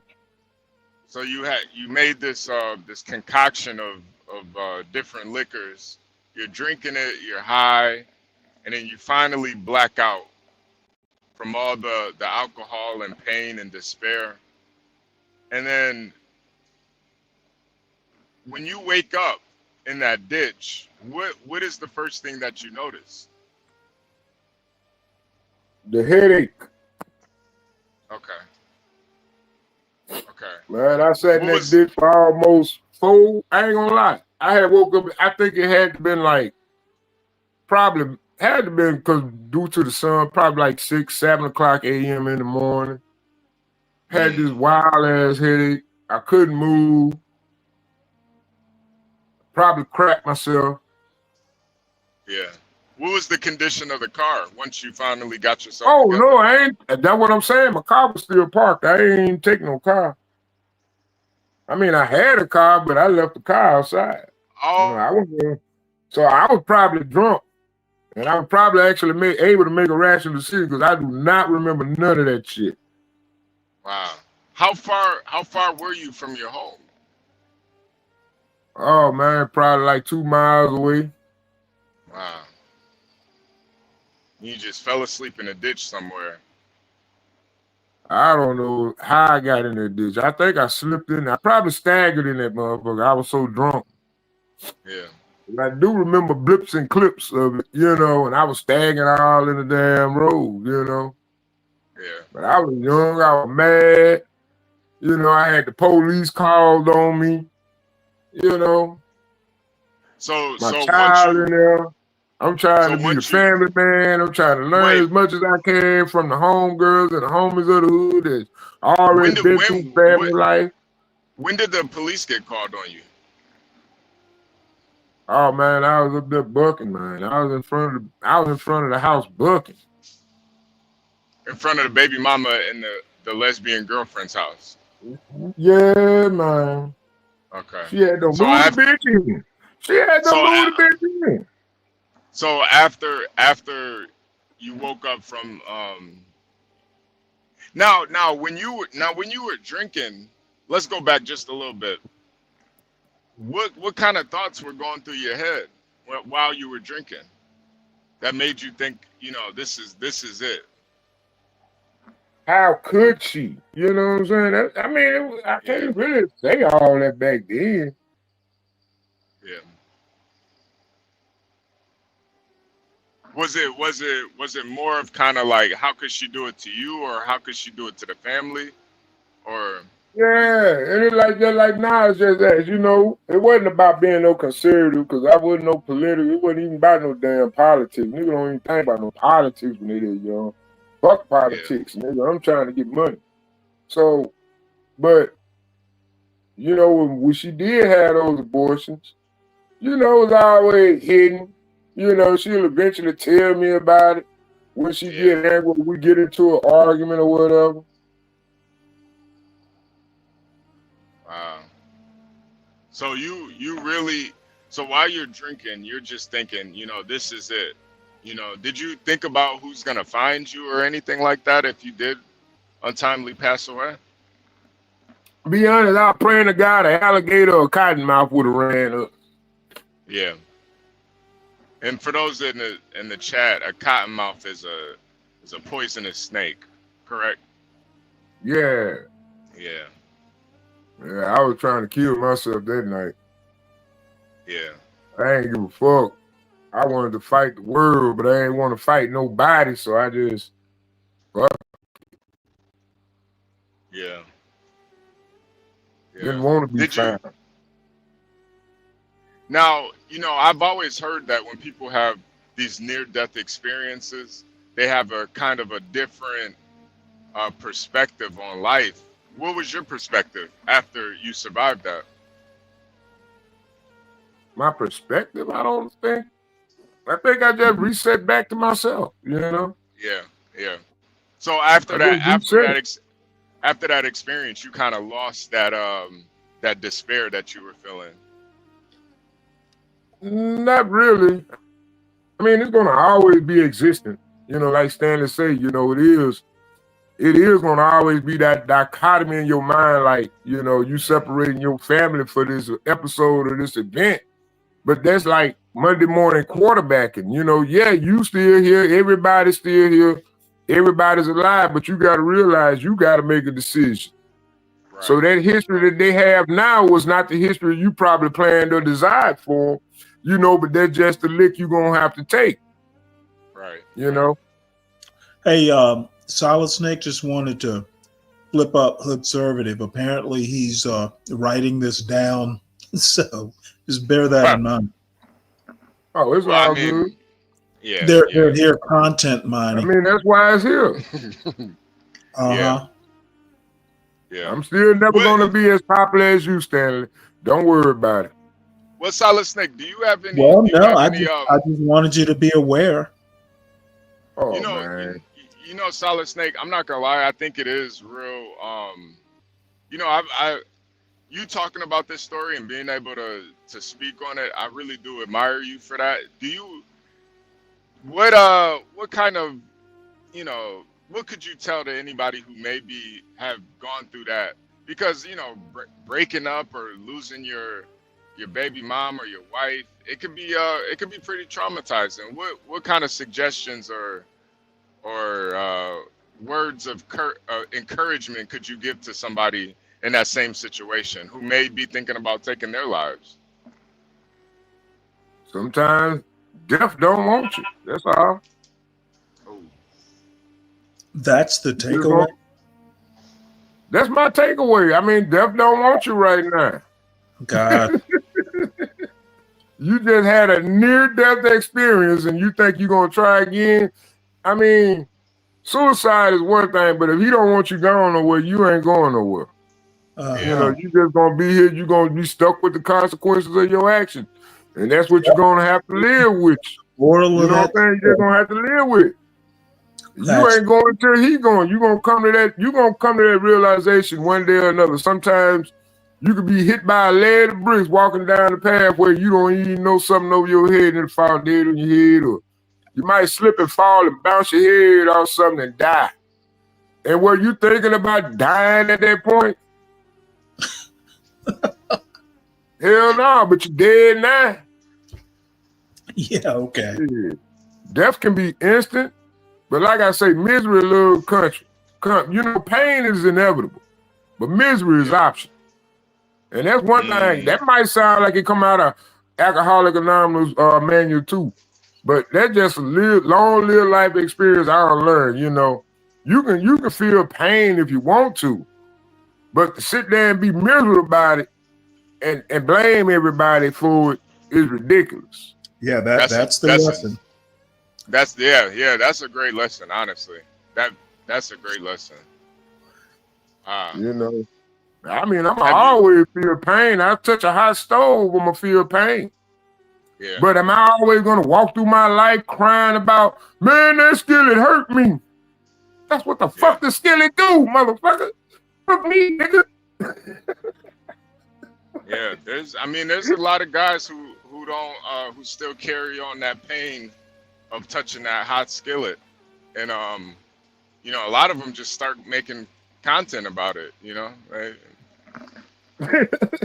they turn into YouTubers. Yeah, they turn into YouTubers. But I think it's good that you were able to kind of move past that. You know, is your baby mama and the lesbian, her lesbian lover, are they still together? No, I don't too much know nothing about it. You know, we pretty much 86'd each other out our lives. You know, she wasn't. She was like bisexual probably, because you know she had other kids. You know. Yeah. Okay. I see the kids. You know. Yeah. You can see the divide. You know, some of the kids Yeah, still love me more, and some of the kids still love me more, and You don't mean other kids with but you know, you, like I say, they had other parents. You know, it's still other men that was in their life. You know, and other people in their life. So I just can't disrespect completely all the history they don't learn outside my absence. You know, it's just something I got to live with. You know, it ain't my fault, but I mean, it is. But I'm not going to take 100% of the blame. Fuck all it. So Everybody that was got a the choice only to make. child. That was the only child you had with her. Yeah, that was the only one I had with her. Her Gotcha. second child, you know, I had just pretty much adopted because I had pretty much figured out, you know, hey, she cheated, I cheated. You know, I signed the birth certificate. Yeah, this is definitely how conservatives are made. I mean, it's like shit. I was gonna be there. Shit, I didn't give a damn. He was somebody else's child. He was still my damn son. Conservatives are made through trial and tribulation. Yeah, he got Solid eat from the Snake. same dinner table. Solid Snake, did you cheat first or did she cheat first? I did. Okay.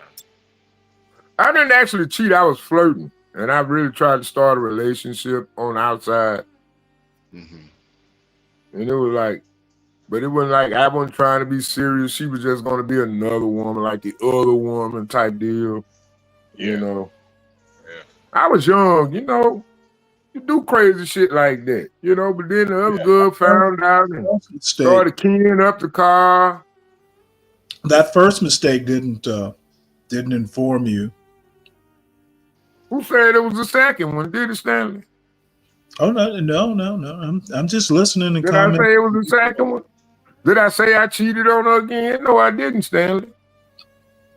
Thank you for ad-libbing my story. There's a second baby mama. That's what I'm hearing. No, there's not a second baby mama. I would never. I would if I had sex outside my relationship, Stanley. You think I'm gonna have it unprotected? I don't know. You're prone to mistakes, apparently. Shit, I ain't prone to being that damn stupid coming home smelling like another woman. I smell like that condom. And you can wash that smell off. You can't wash off the smell of a nasty bitch. I mean, a nasty woman. My dang. Man, we gonna get banged. You know what, River of Hate? You're as obtuse as Solid Snake, apparently. yeah, Solid Snake. Sometimes you can't wash that smell off for a week, man. That the nasty bitch smell.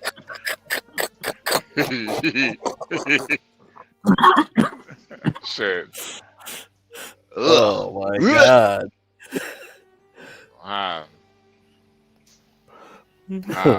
Oh Lord. Now, Solid Mad Snake. Dog 2020. Oh shit, boy! I couldn't. Wait, Solid Snake. This was the day.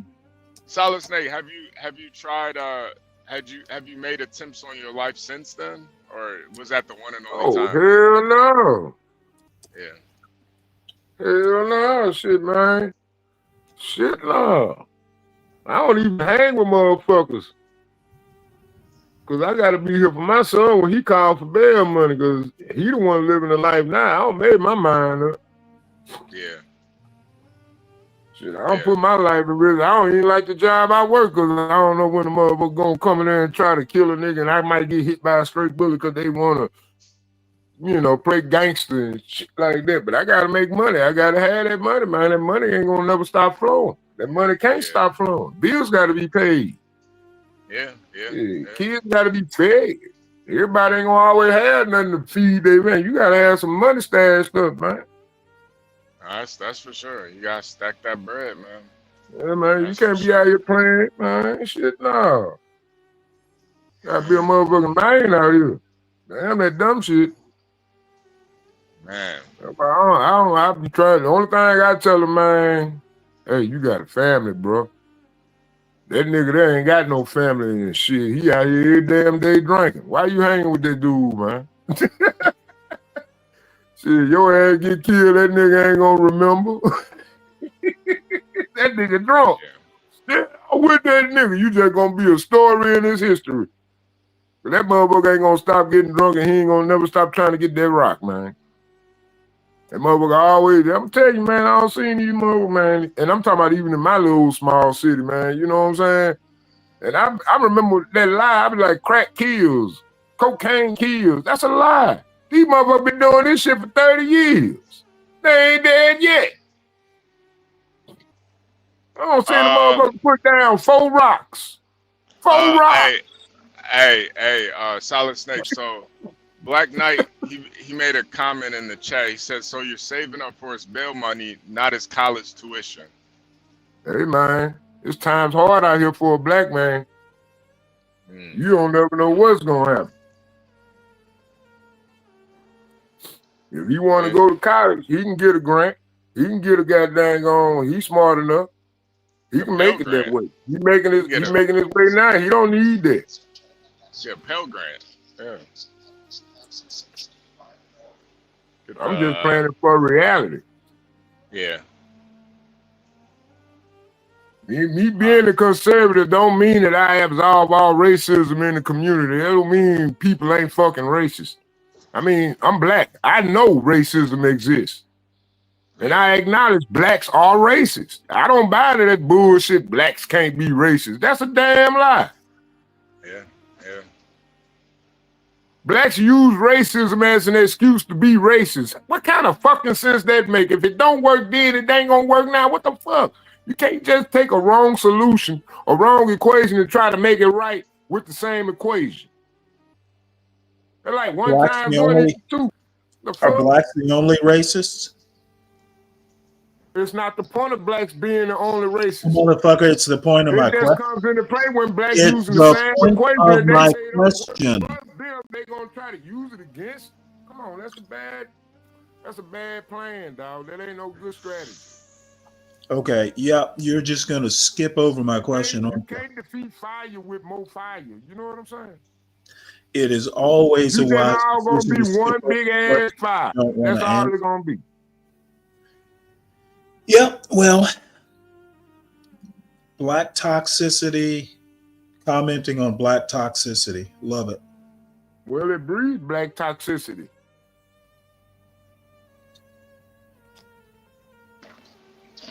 Wow. You guys hit the like button.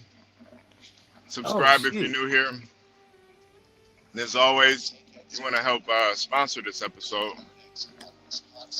hit the Cash App. This is Gone Trucking with your host, HB2N. John Galt is currently insulating one of his many luxurious properties. Get Crack is getting a stream ready for those that want to take a chance on the stock market. Mr. Stanley Cross has a batch full of oatmeal cookies in the oven right now. Solid Snake is recalling his time of almost killing himself after his baby mama left him for a lesbian. And Portia is doing her nails right now. You guys, don't forget the toenails, Portia. Don't forget the toenails. Definitely toenails. I won't, Solid Snake. Thank you. Man, that is so hood. I be seeing girls come in the store with open toe sandals and they don't even have paint. You know they got the black toenails and the crusted feet all out, but then they got like $500 on their nails, like on their hand. Like, come on. Yeah. Is that what you say, Snake? No, I'm just saying, you know, you see shit, you know, everything up about it is well taken care of, but then when it come down to the feet, they got open toe sandals on and they crusted ass ankles and fucking heels of their feet. Irritate the hell out you. You looking like $1 million till I get down to your ankles. What the hell? That's why them be, look, why we ain't got no motherfucking pedicure stations in the African American community. Everybody want to do hair, but don't nobody want to fuck with the motherfucking feet. I can't find a black dentist in 150 miles of me. Have you thought I of ain't got a car. satisfying the, have you thought of opening a pedicure business? I thought That's a good. Yeah, that's a good. You could probably do good pedicures, Solid Snake. You know. Why would I do a pedicure? How you think that? You ever seen my toes, man? No, but you could do somebody else's. Hey, I cut my toenails with razors. Toenail clippers don't work. You know, I always wonder why more black men don't get into Solid Snake. Why do you think more black men don't get into that type of work, like manicures, pedicures? Cause why would we? That's a feminine attribute. You Is think I it? give a damn how I look sometimes? No. No. I don't I'm want to saying be attractive. no. I'm I'm trying to saying get why? this money. Solid Snake, you're not listening. I'm saying why don't you get in the business of it? I'm saying you do manicures and pedicures on women. Cause I don't want to. Okay. No, I get it. It I might just, be an avenue for somebody else, but me, no. Yeah. I mean, no, now I you can do see it. you saying invest in a business, but where I'm gonna find the workers? Where I'm gonna find anybody that want to do that type of work? Well, I figure you could just start with a pair of nail clippers and just a dream. Yeah. But there's so many other opportunities, and I'm not.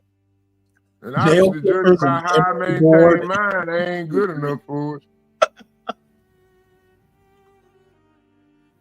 Hey, you never know, man. Some young black man might want to be an entrepreneur and start a little pedicure business, and that's a good thing to Hood have out says there this on the is the new. algorithm.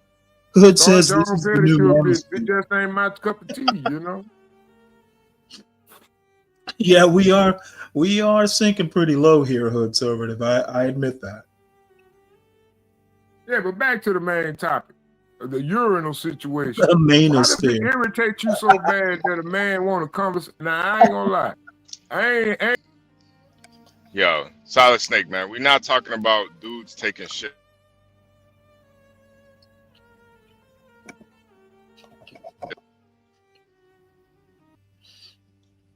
my dad was going to the VA.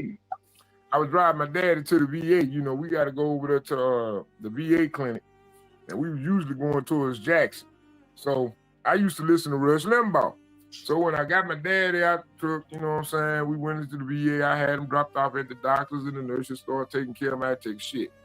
So I went in the bathroom. I was still playing my Rush Limbaugh. You know, I had my headphones on. Then the headphones died because I had the Bluetooth kind, the wireless. It was like early generation. They ain't last no more than like 2 hours. But I had to put them back in the case. So I said, I wanted to hear what Rush Limbaugh was talking about. This other guy was sitting over there taking the shit, and he wanted to talk about it.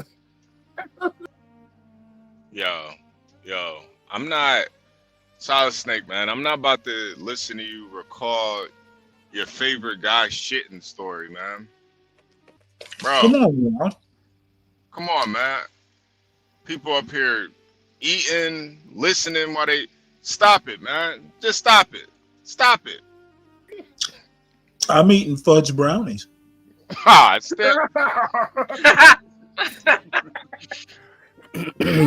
Get some apple juice with that one. What the fuck is even going on here? Shit.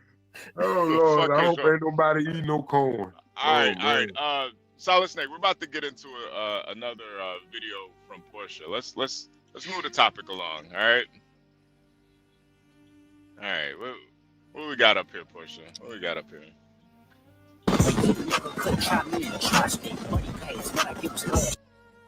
So, in Compton for Christmas, out in California, the children decided to gather and come together as one in a loving celebration of Christmas. For Christmas, they decided to have their own fireworks show. One kid even let off an IEP in the middle of a parking lot. A lot of people were complaining. And of course, you know, I thought that maybe this was just a joke and this is some really great AI. But it turns out this is very real. And people were impacted by it. Wait, what's a IAP? Like an explosive. Oh, okay. Yeah, an explosive. You know, but they had it, you know, all adorned with the fixins for fireworks and everything. And apparently these kids were letting off all over the place. And the community was impacted in a not so good way. So in case you thought I was kidding, I'm not. Let's take a listen. Now to a pyrotechnic mystery in Compton. Fireworks erupted over the weekend, creating quite the spectacle. You see it right there, both in the sky and on the ground. NBC4's Macy Jenkins joins us live from Compton with what's being done to address the problem. Macy. Well, Annabelle, CHP says the view from their helicopter on Saturday night shows hundreds of people lining up near the DMV, watching these illegal fireworks as they sparked several small brush fires in the area.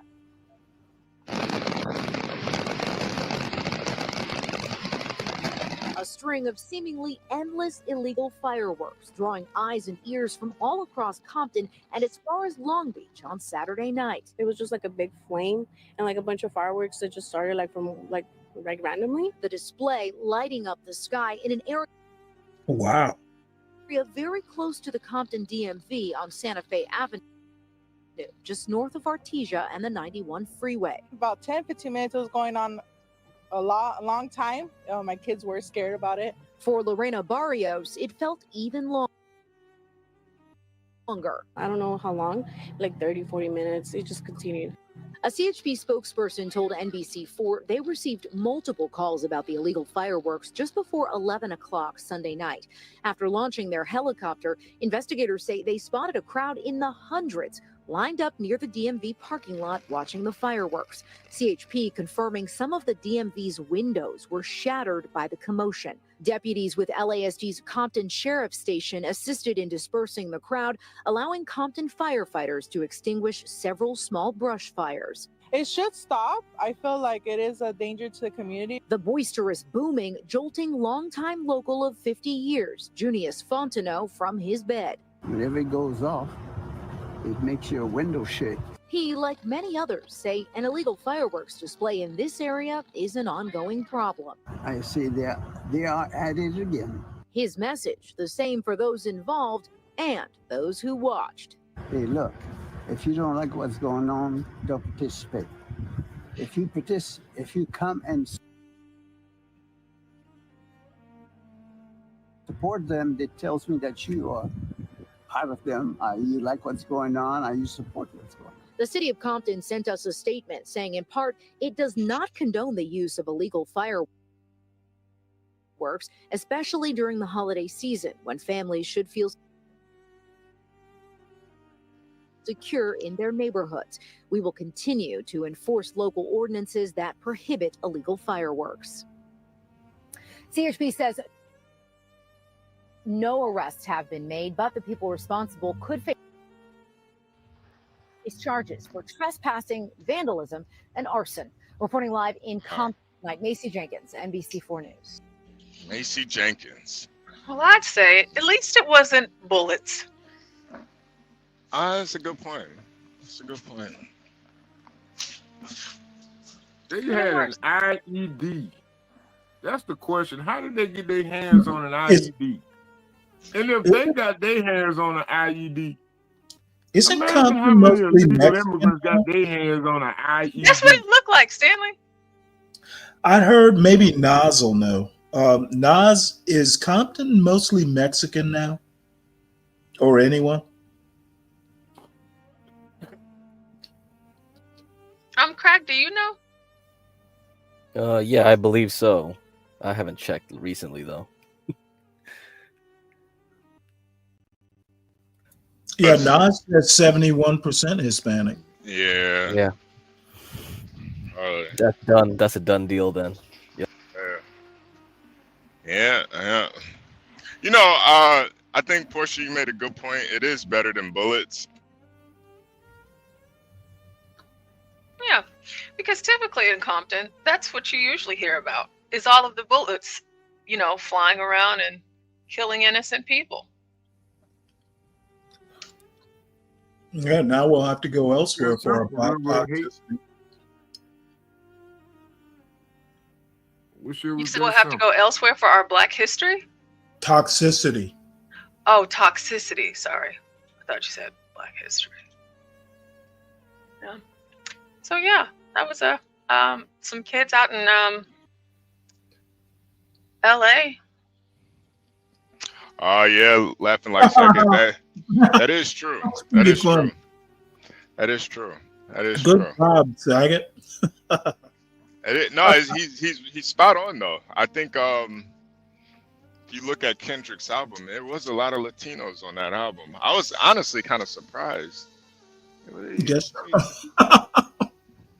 Apparently, he dropped more music today. Did he? Huh. Yeah. Oh wow. Stanley, you a big Kendrick Lamar fan? No. Oh. I think I may have heard a song or two of his, but not really. Yeah. Yeah, you know, I've never really been a huge Kendrick Lamar fan at all, but I'm not gonna lie, his new album has some they call them slappers, Stanley. They got Wow. some he's got some slappers on it. I'm gonna rush right out and get it.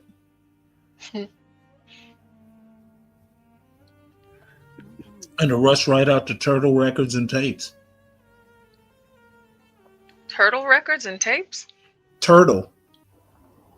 Oh, is that where you go and purchase No, records? it's an old record store. Oh, okay. Kind of like Tower Records. On Yeah, that Portia, era. they used to have cassette tapes and CDs before you were born. And you know, they used to have these things called record stores. And back in ancient times, that's how people would listen to music. You know, Make a mixtape. yeah. Needles were useful for more than just administering drugs. Yeah. Is that right? Yeah, this is way before your time, though. Way before your time. You know, this is ancient history right here. So yeah. Back in the Fred Flintstone times. Oh my God.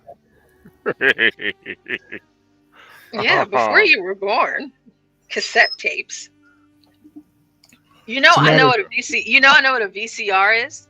Oh, do you? Oh, Yeah, amazing. let me get Portia out of here. She does all this. She does all this history, so she can be in on these conversation. Does all this research. Portia, you don't know what a VCR is. Stop it. I do know what a VCR is. Have you ever used one? Yeah, I've used one. Oh God! All right, Portia, you don't have to do this. Stop it. Come on, Portia. Yeah, like Free Willy on the VHS. Oh God. Okay. All right, Portia. All right. All right. Like Blockbuster. Oh God.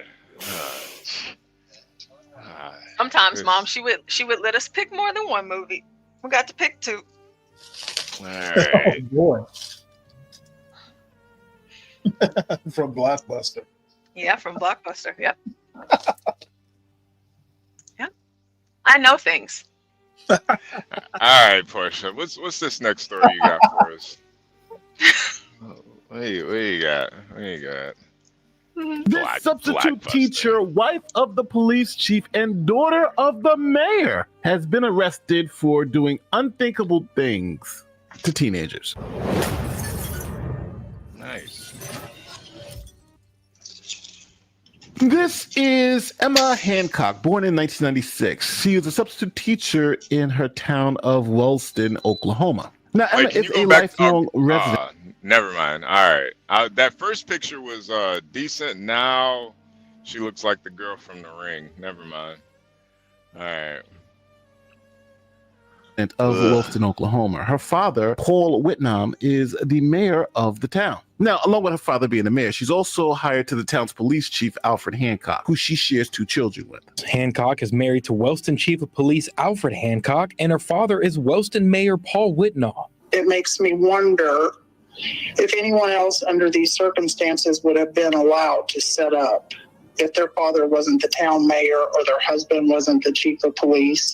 I feel like the mayor and the chief of police should step down. Now, in October of 2022, Hancock began a relationship with one of the male students at the high school. The relationship involved sharing explicit pictures over Snapchat. The victim's father alleges the substitute teacher sent his son nude pictures after she was assigned to teach classes the 15-year-old student was in. Court documents list 3 separate specific incidents where the student and teacher had illegal contact, 2 of which were in October of 2022. The first time, the documents say Hancock and the student were alone in a classroom together for about 45 minutes. They say, quote, Hancock arranged this rendezvous with the assistance of messaging another student on Snapchat, telling her to inform the student to go to her room at lunchtime because she had something for him, but instructed the other student to keep it quiet. In November 2022, the lawsuit says the substitute teacher met with the student again. When the Wellston Public School principal found out about this, the documents say he contacted the victim's father, and the student did admit he was having a relationship with his teacher. Now, when rumors started circulating about this relationship, Hancock reassured the teens that they wouldn't get caught.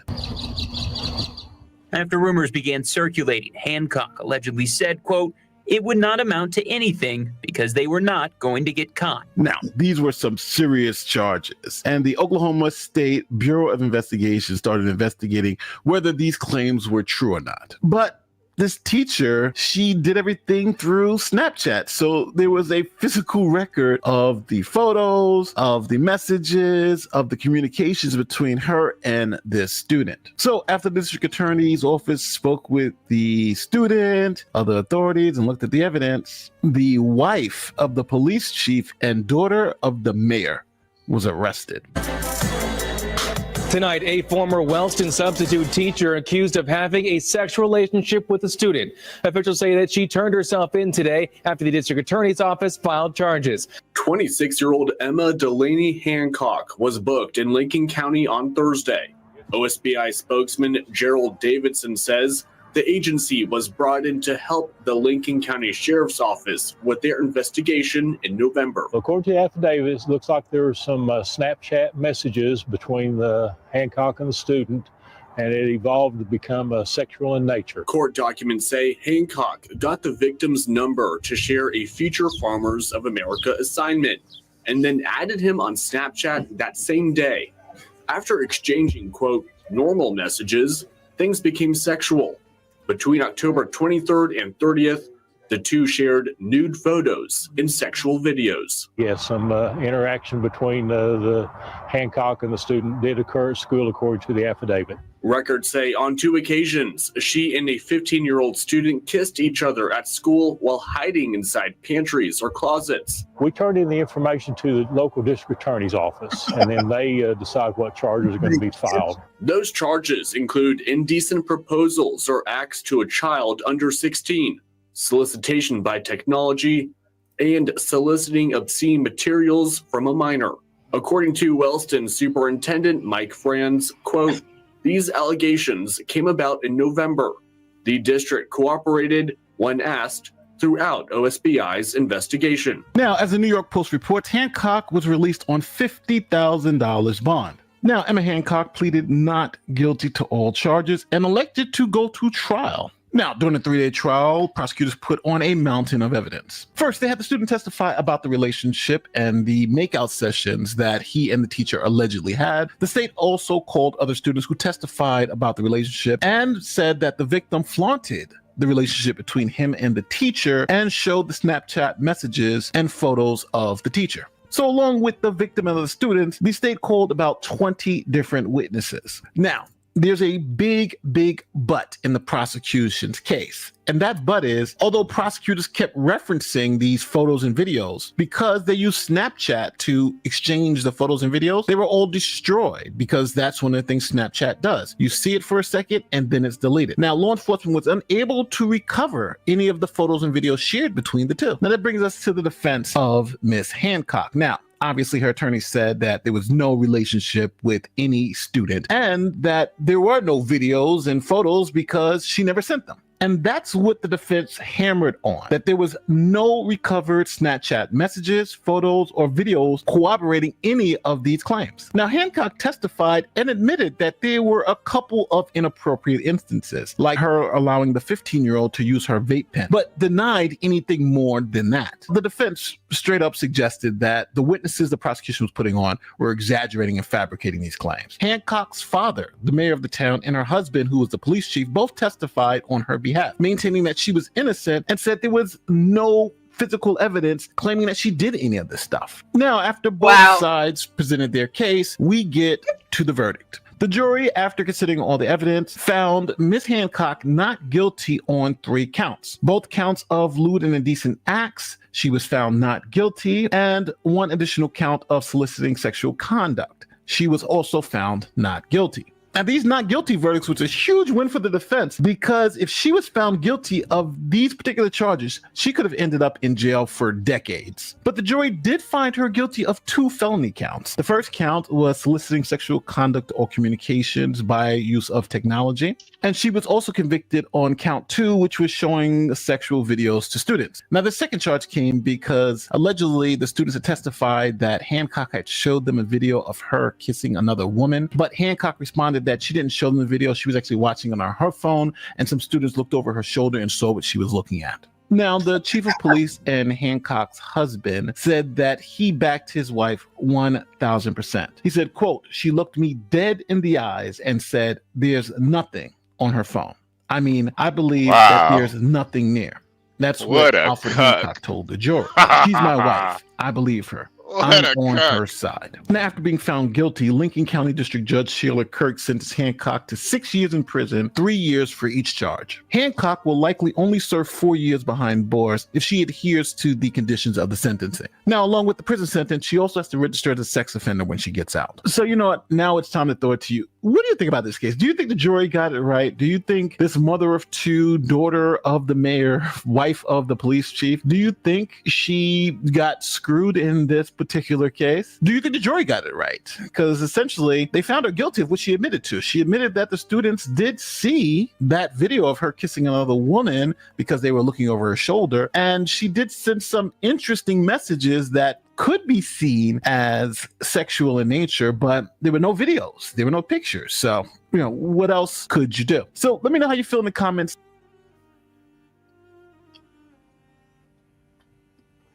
So, should the father, the mayor, and her husband, the police chief, should they step down? Do you think she did it?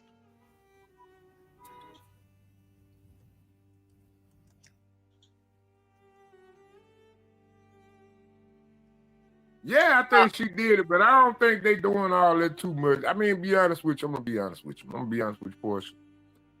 I don't believe, because I was a young man too, and I wouldn't call that sexual assault, especially if the woman was older than me. I just wouldn't call it sexual assault. That's an experience. You'd have let her go. Maybe I'm different. Maybe I'm just different. You know? Would you have thrown out the charges? Who? You. Oh, no, I wouldn't throw out the charges. I'm not in that position, but I probably would have prosecuted her anyway, you know, just being all things being equal. But like me being a young man, if I would have had sex with the teacher I had a crush on, I wouldn't have told no damn body. I just would have had to plead the fifth. But that's just me though talking. I don't know. You can Monday morning quarterback it with your virtue signal if you want to, but if I had to speak from experience as a man, nope. I mean, even at the age of 48, it's 65-year-old women I want to have sex with. But I mean, at 15, it was 20, 30, 40-year-old women I wanted to sleep with. And I wouldn't have said nothing about draws till I was old. And I wouldn't have wanted her to be prosecuted for it either. That's just me, though. I don't know. Would you prosecute him, Stanley? Hey, Solid Yeah, I Snake. guess. You hear me, Solid Snake? You hear me? Yeah. I think those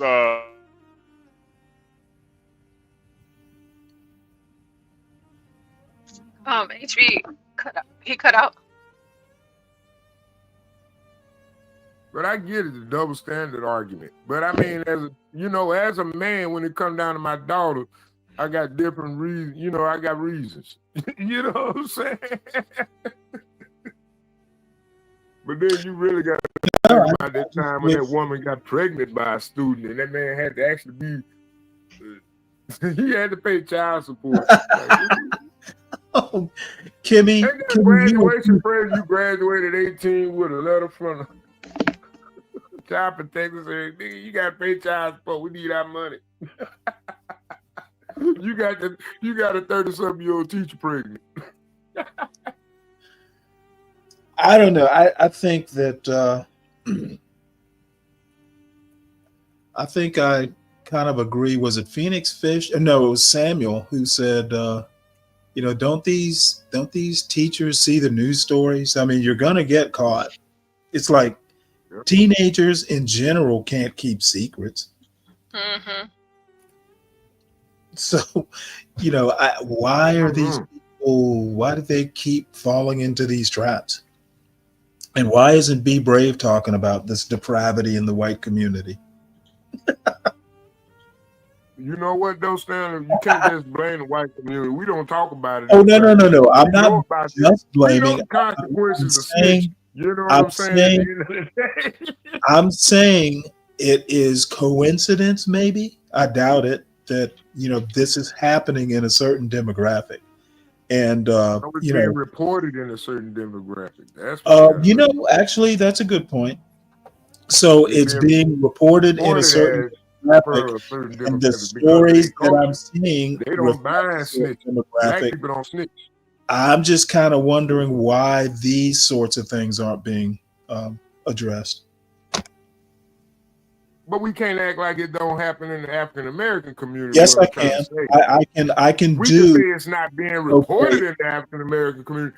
We can't I can say act that like it's not happening in the black community. I can act like it only happens in the white community, just like the white community represented by Be Brave. Okay, motherfucker, can I finish what I'm saying, or are you gonna overtalk? Yes, I can say it's only happening in the white community, just like other crimes are being portrayed to happen only in the black community. Does nobody else find it? You can't. Wait. Solid Snake. Does nobody else find it weird that the husband still supports her? No. It's white. It's a white people problem. I think honestly, I think the husband got off on it. I think he was. Oh, damn! I think you know what? That probably goes back to what Stanley said earlier. He's not going to sacrifice his family because of a choice he made. No. What it is I think a lot of white guys are into that cucking. You goddamn right. I'm as bad as the KKK river of hate. Who did that one? I am the left. You're almost as bad. Catch up, man. You're not. Catch up to the white man. You gotta be as bad. You got a lot of work to do, Stanley. Yeah, not there yet. Sorry. You got a lot of work, yo. You gotta catch up to the KKK or something. Yeah. We're gonna need to see more feet dangling, Stanley. You got a lot of work to do, man. We need you to burn down some. Stanley, think about it. That police officer, he accepted it, so he stayed in the bed with him. Well, he probably recorded it and enjoyed watching it. Hey, Stanley, you gotta burn down. There's a reason these kids are shooting up schools. We need you to burn down more churches, Stanley. You got a lot of catching up to do, man. I'm only burning down the churches of snake handlers. I'll probably burn it down too and claim the insurance. I'm only burning the churches the snake handlers use.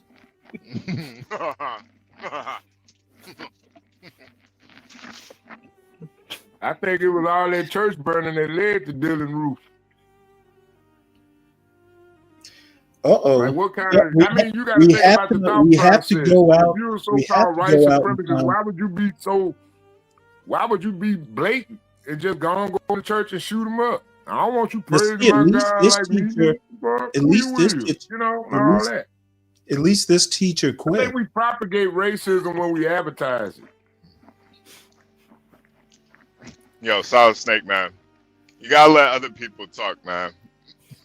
Just say one thought and then give it a second. Don't go to your next thought so quickly, man. Just slow down a little bit, Solid Snake, man. Just all right. Okay. You been drinking coffee today, Solid Snake? Yeah, that was the first thing I got this morning. All right. Big old 16-ounce cup of coffee. All right, you're Oh, good. my You're goodness. good. You're good. You're good. All right, let's move on to the next story. All right. All right, so I know that we were talking about white people in this instance, and I wanted to play the both of these. So, some of you may be familiar, some of you may not. They're going to give you a little bit of backstory about who she is exactly. Now, she was a teacher and the cheerleading coach at her school, and she was super viral all over the internet. Had a huge following, and she just seemed like a really awesome coach. And even a lot of her cheers from her cheerleaders, I would even watch and follow, you know, what she had, you know, for my cheerleaders, because I'm the cheerleading coach at my school. Now,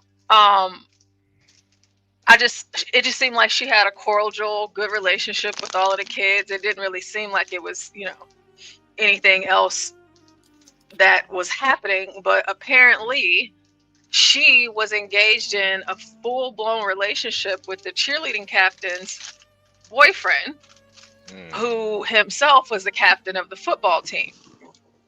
She is also married with children, and whenever everything started to come her way, she actually quit. So Nice. we can listen to a little bit about her story, and then we're gonna hop into her Instagram, because HB said something that kind of stood out. So we'll talk about that in a second.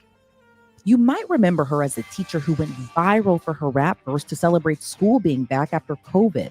Far as this teaching go, I am unreachable. I'm number one in your top Let's 10. go. Miss Williams, been popping. 2020 new school, you're dropping. No COVID-19, ain't worried about a thing when economy ain't no stop. The years after that video was released, the rapping teacher faces serious charges of sexually assaulting a student. Adriana Cobb Williams was arrested for 2 counts of sexual assault by teacher last December. And the former teacher/content creator has been out on bond since, but this week pleaded not guilty to the shocking crime.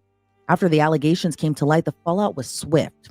According to WALB, Williams was placed on administrative leave about a week prior to her arrest. Then she resigned from her position within the Dougherty County school system in lieu of termination just 4 days prior to being arrested. Months later, in August of this year, Williams was indicted by a grand jury. And the grand jury indictment would reveal more into the troubling and disturbing allegations. Under count 1, Williams is accused of knowingly kissing the student. And under count 2, Williams is accused of knowingly performing oral sex on the same student. According to court papers, one of the alleged incidents happened between November 1st and November 30th of last year. And the second alleged incident occurred on December 2nd. Both incidents involved the same student who was a senior at Monroe Comprehensive School, where Williams was a teacher.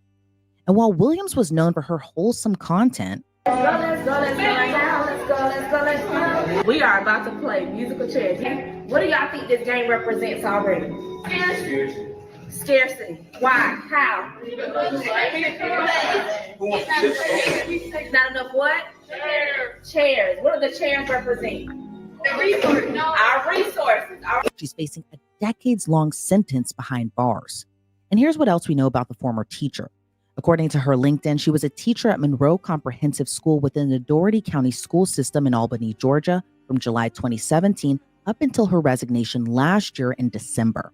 After she tendered her resignation, the school district released a statement writing, quote, "The Dougherty County Board of Education voted unanimously to accept the resignation of Adriana Williams in lieu of termination, with the understanding that the district will submit the appropriate reports to the Georgia Professional Standards Commission. And while there, she was also the cheerleading coach and featured some of her students and cheerleaders in social media videos that racked up hundreds of thousands of views on TikTok. Sure did. And since she resigned amid the And sexual YouTube. assault allegations, her content has made a turn, now featuring videos of her husband and their young child as she seemingly rebranded as a family vlogger. And despite facing serious charges and accusations, the former teacher, now content creator, hasn't slowed down from posting videos. But she might want to lay low, as Cobb Williams faces up to 10 years in prison if convicted on each count. Let's bring on criminal defense attorney Kathleen Bogenschutz to break down this case even further. Kathleen, thank you so much for joining me today. You know, Adriana Cobb Williams. So she's looking at about 20 years, and more information has been coming out since she first resigned about a year ago. And so it was kissing the senior, giving the senior oral sex, doing that. And then they also actually had sex. And she had a child somewhere in between. And so the question is, whether or not, it's her husband's child, this and that. But similar to the last fella that we saw, here is her Instagram page. Her husband is still very much so in the picture, present and very supportive. Oh, okay. So you're proving my point wrong then. Okay. Well, it's good to know that sexual depravity is colorless. Yeah. You said proving it wrong? Yeah. How so? I thought it was, well, maybe I misunderstood what you said. Yeah. I feel better knowing that pederasty has no color. Yeah, no, so I thought you were saying, whenever you asked the question, do we not see anything wrong with her husband supporting it?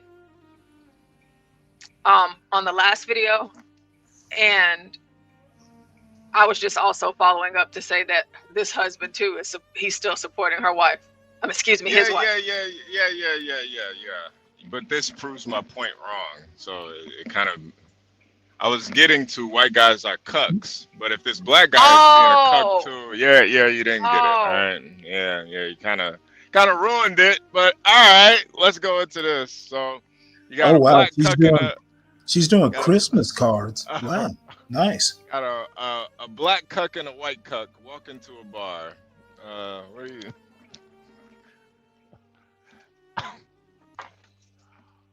What go, Orchid Man, go!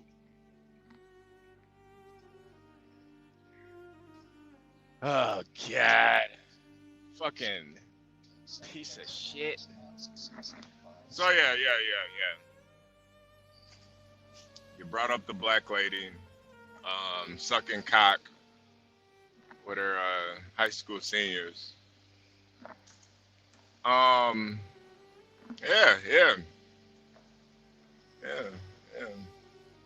and while she's under investigation, awaiting trial, she was bonded out, but like her social media, and this, of course, her little baby. Now, do they know whose child that is? Her and the husband, they opted out of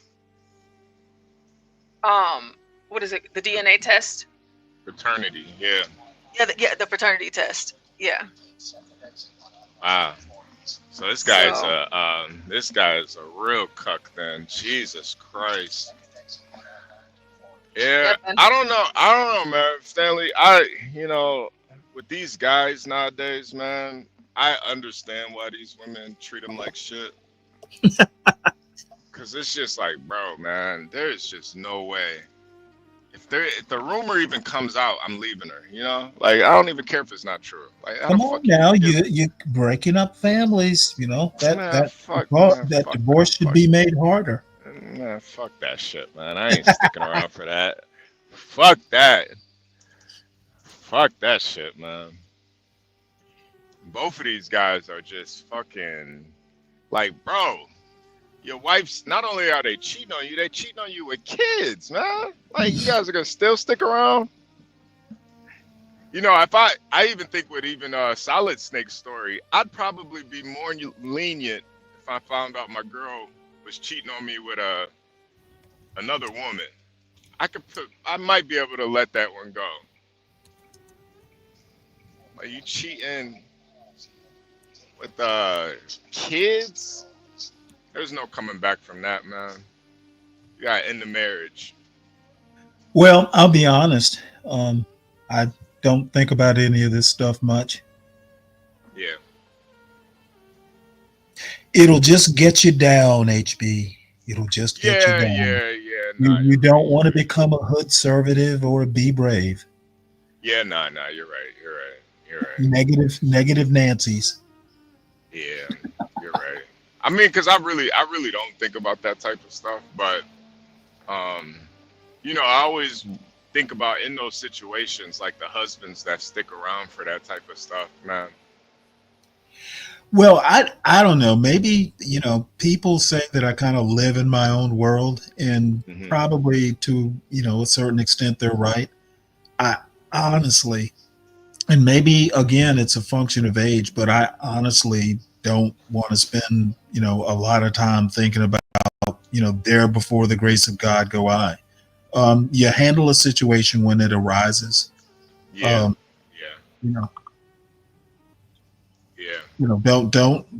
Don't break what's not, or don't fix what's not broken.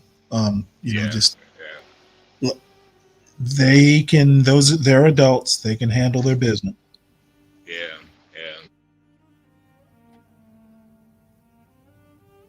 Well, Timmy, I'm actually saying, you know, sometimes the headlines aren't even worth, you know, a whole lot of contemplation. Yeah, Kimmy, I'm the same way. It doesn't cross my mind until it, you know, comes down the news feed. But now there are false accusations that happen like this in the school system. However, for it to get where it has gotten with both of these teachers, they obviously have, you know, evidence of the things. So, of course, I told you about my son's high school counselor, right? Yeah.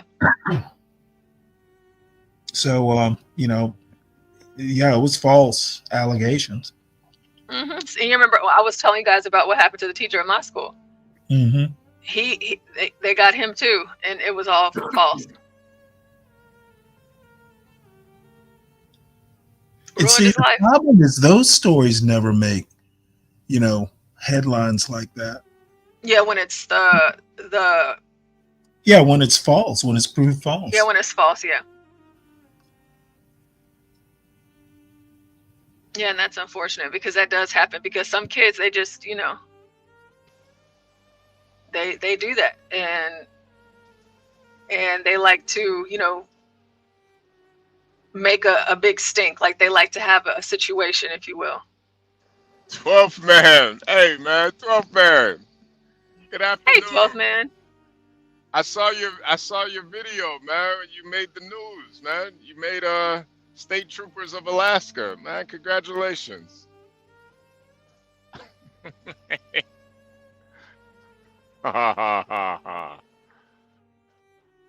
Oh man, that was too funny, 12th man. Hey, 12th man, you told those cops off, man. You know, a lot of people, they get in a pinch, they get in a crunch, they turn into George Floyd when the police come around. Oh, mama, I'm not that type of guy. Nah, you told those cops to go fuck themselves, man. Salute to you, man. Take me to jail and shut the fuck up.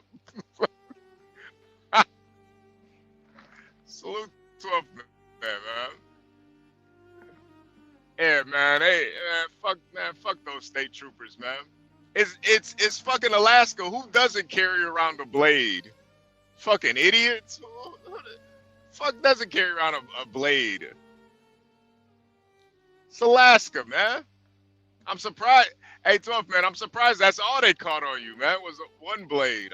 I'm surprised you to have a machete on you, man.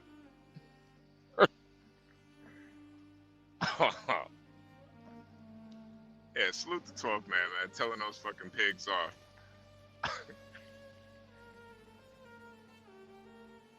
Yeah. Kimmy Cake said, I told my students any false reports, once it's all said and done, the parents are getting a lawsuit from me. Absolutely. Absolutely. Yeah.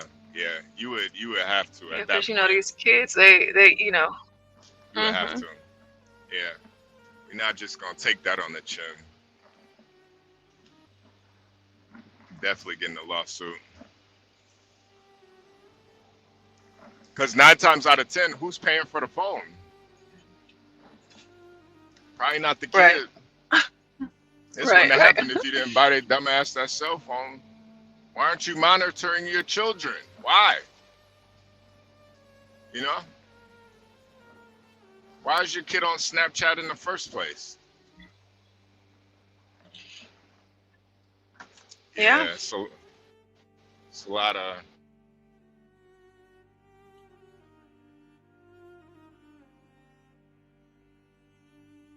Well, I already told everybody how I feel about it a long time ago. You know, I just don't see how they, I get it, but as a man, I can say being a young man, hell, it was always raised to have sex with an older woman, so. And then they're going to buy your cell phone and pay your cell phone bill. You got to think about it. You got these struggling women, they probably ain't going to even tell on their son, because hell, she helping her take care of her son. Yeah. I mean, Black Knight, not you, man. Not you, Black Knight. I'm talking about those cops that tried to pin a murder on 12th man. They tried to pin a murder on him. He made the news, man. It wasn't 12th man. 12th man ain't murder nobody. What you gotta play the video one more time, Portia. One more time. Hold on, where Ryan at? We gotta make sure. Ryan was over on Brave's panel last time I looked. Yeah. Oh, okay. Yeah. Ryan, I don't think Ryan, it's hard for Ryan to accept that there are white people like Be Brave out here. So he really wants to be the face of pushing back against Be Brave. But, Ryan, we know what it is, man. There's nothing you could say to convince somebody like that of anything, honestly. It's really a waste of time. But this is America. You got the freedom to believe in whatever the hell you want, man. There's flat earthers. People think they're a different gender. Fucking people think they're lizard people. It's America. Bigfoot exists. Yeah, people believe in Bigfoot, man. I'm not going to leave you alone. Look at this, Solid Snake, look. Chat with me here.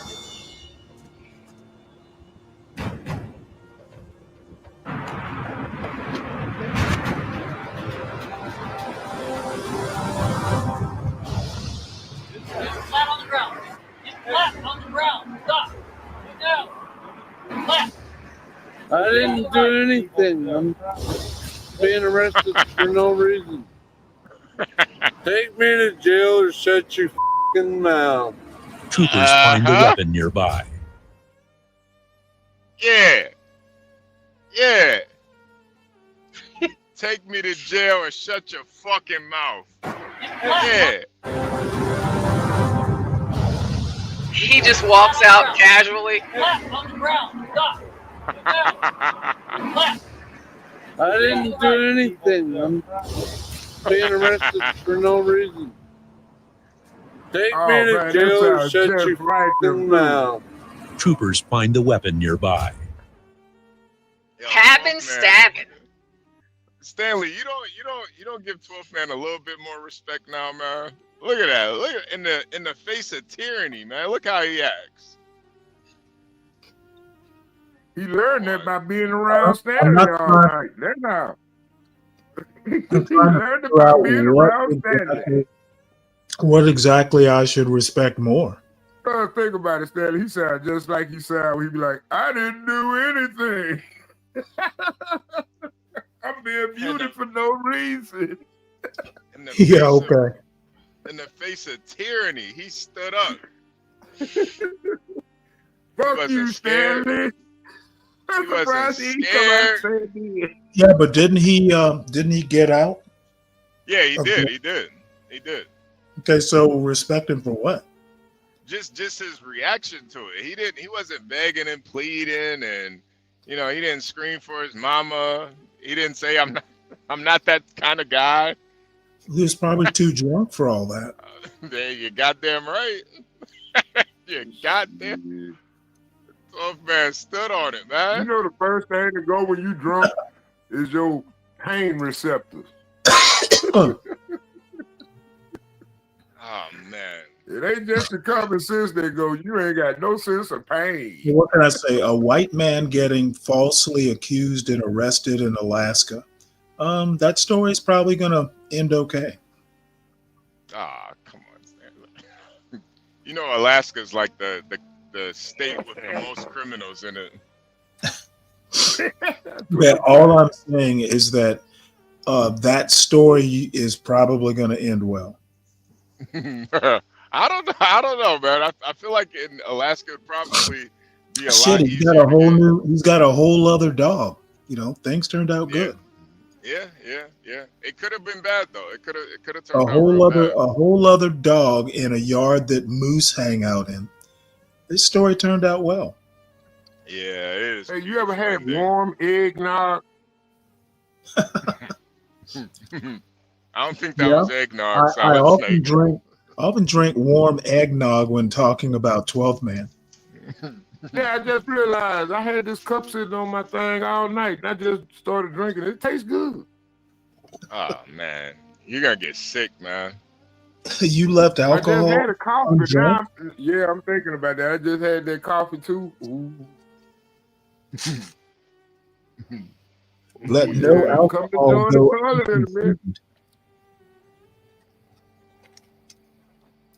River of Hate, what the fuck are you talking about? I literally just said Alaska's got the most criminals in America as a state. Of course Anchorage is turned up. Well, the other thing is the mayor of Anchorage a Democrat? Yeah. Unfortunately, yeah. Statistically, you want to talk about statistics, River a retard? There's more criminals in Alaska per capita than any other state. Fucking dumbass. Alaska's all the way turned up. What are you talking about? A river of retard. Shut up. Stay in the chat, you chat rat. Pussy. Put your skirt down. But yeah. 12th man stood 10 toes, man. Face of tyranny. Let's go. Portia, what do we have next?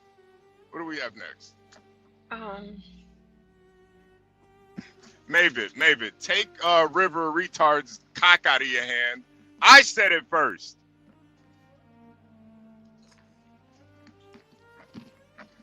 My dad is white. Why'd you guys listen? Stop typing so much and open your ears.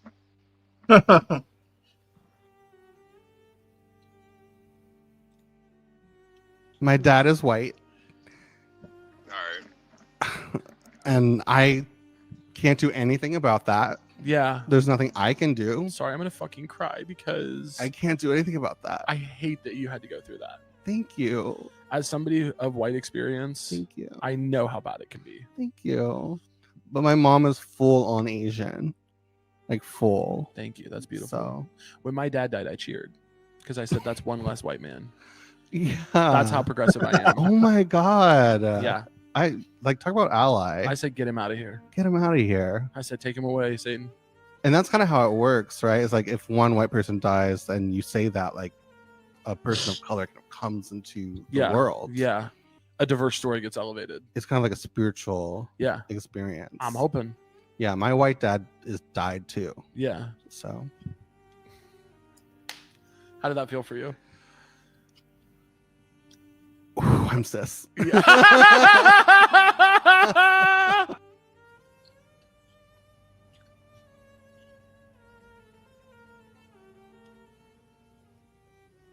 Is that the solution? The answer? So we just watched a Celebrating. video of Mavid and River retard talking to each other. One of them's a cute Asian chick. That's honestly pretty sad, but I see it happening a lot, though. You know, a lot of people don't really respect their dads for whatever reason. That shit is kind of fucked up. That shit is really fucked up. Yep, parenting. Yeah. I mean, if I had a kid like that, I'd fucking get him adopted or something. I don't know. If I had a kid like that, I'd make sure he didn't respect me. Yeah, seriously. The fuck out of here, queer. Not here for the tea. I think those were two guys, just two fat fucks. Yeah, two dudes. That's what it. That was weird. You know, it's one of those things where you get so overweight that you become asexual. Is that the word? Yeah. No, androgynous is the word. Yeah. Oh, you remember? Y'all might be too young to remember. That's Pat. It's a Saturday Night Live skit where, you know, this kind of fat person. No one knew whether it was male or female.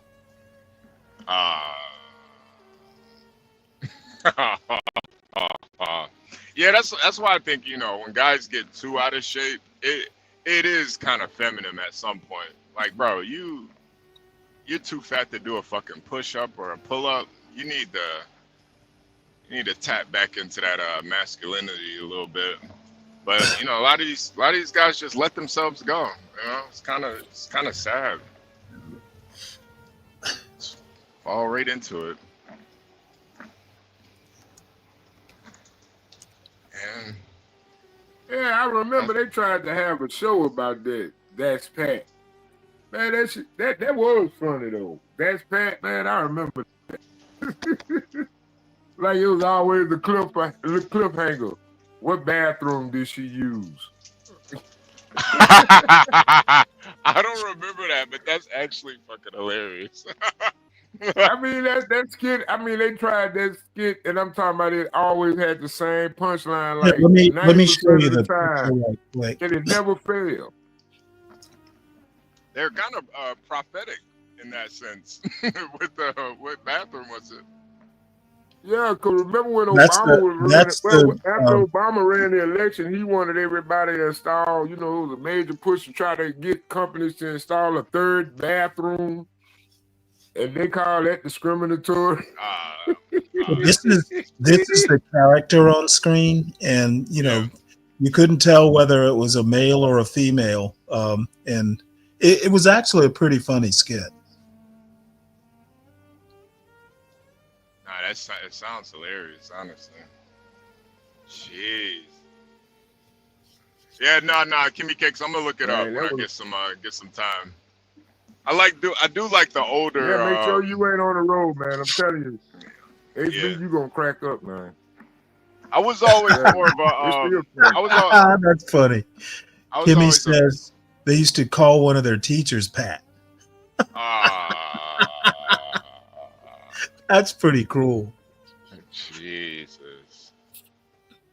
Jeez. Yeah, no, I used to watch Mad TV a lot more than Saturday Night Live, so I always thought Mad TV was a little bit funnier, but like the classic Saturday Night Live has some good skits. Well, Pat was classic. If you really want to talk, because I think she started that skit round with. Well, Oh, that was a girl. like That was a girl. That was a girl. Well, we don't really know. That was the funny part. I don't think we ever found out. That Even was movie that they was did the with joke, HB. No one knew. No one ever found out. Yeah, that's crazy. They probably tried to reinvent it in 2012 between like later 2000s. And the problem was Pat never declared one way or the other.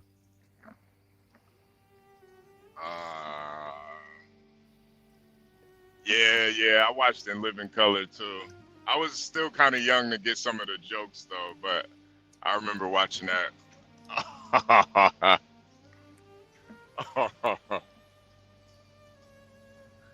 Damn. Yeah. Well, you know, God bless those two guys. You know, hopefully he's able to, you know, get over that anger he has for his father and stop being a queer. But I don't think it's gonna happen. Yeah, I think he wanted to be more like his mother. Yeah. It's a river of Mavid. Yeah, I mean, to be fair, River and Mavid are my favorite lesbian couple, so I'm not too mad at them. What we got here, Portia? What we got? Well, I don't know if anybody here drinks Budweiser, but I've heard about these competitions before, but I've just never seen like what happens if you actually win. So apparently this neighbor took a video of his neighbor that won a year's worth of Budweiser. And this is the presentation that Budweiser puts on to bring you your beer. Our neighbor just won a year's worth of Budweiser, this person over here, and they're delivering it on a horse carriage. A year worth of Budweiser. Holy shit. This is fucking nuts. Yo. Wow. That'd be awesome. This is nuts. I mean, talk about really doing it big for your cousin. Bro, you're fucking kidding me. Party at their house tonight. Holy shit. Literally live right there.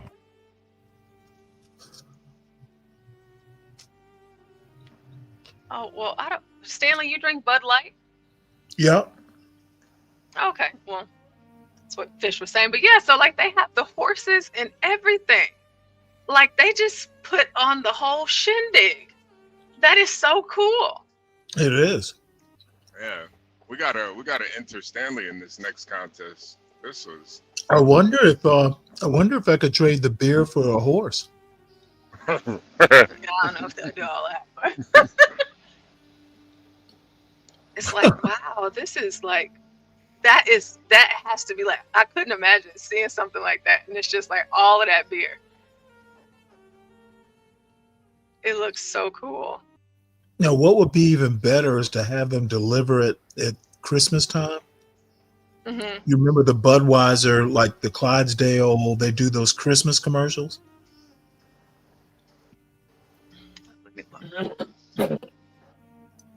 That is awesome. Budweiser Clydesdale. Yeah.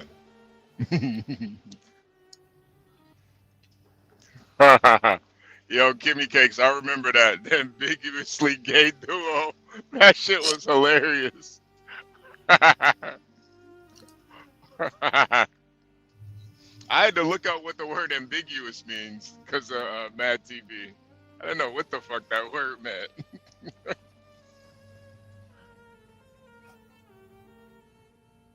Oh, these commercials seem. Yeah, that's good.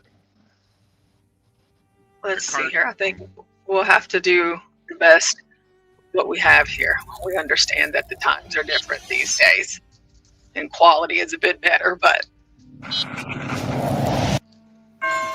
Holiday greetings from Budweiser.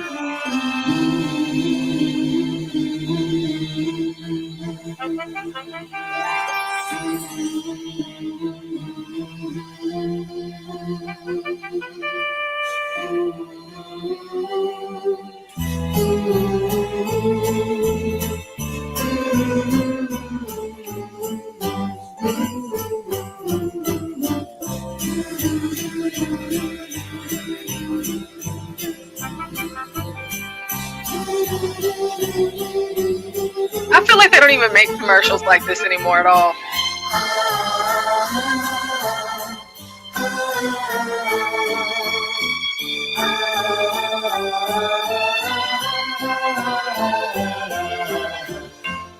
The people who bring you Budweiser wish you and yours the very best of everything this holiday season.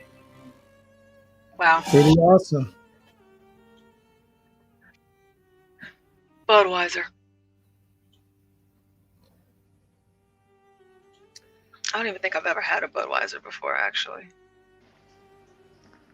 Well, Yeah, let me offer you a Bud Light.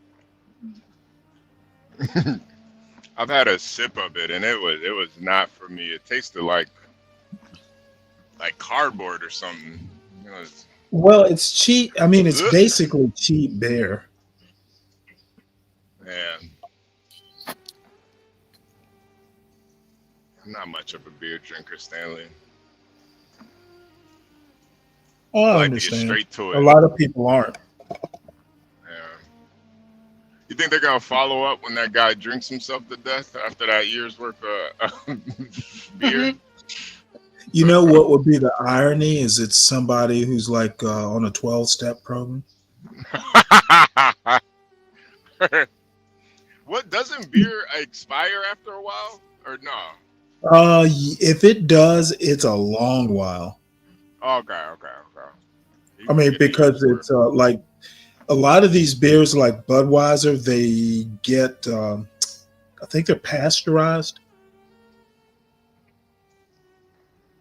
So, I mean, yeah, they'll keep for a long while. Yeah. Man. I wonder what the Anybody contest remember was Spuds too. McKenzie? Yeah. Wait, who is Spuds I think McKenzie? that's why you don't see commercials like that anymore. It was like a beer mascot. I can't remember was it Natural Light. It was Spuds McKenzie. I'd have to look it up, but it was some beer mascot. So it used to be beer commercials and insurance commercials were the most creative.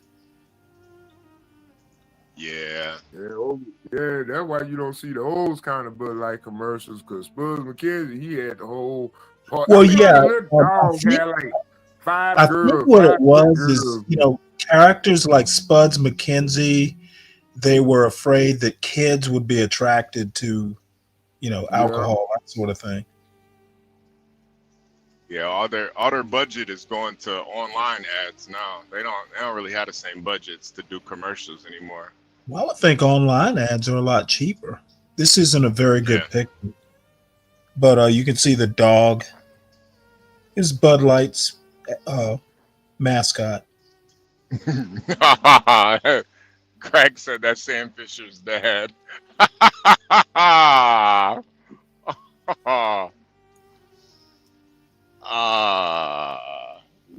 Bud Light.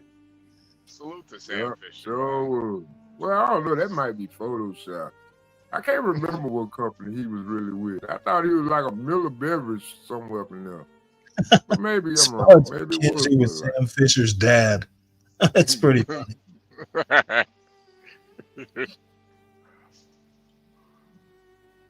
Wow.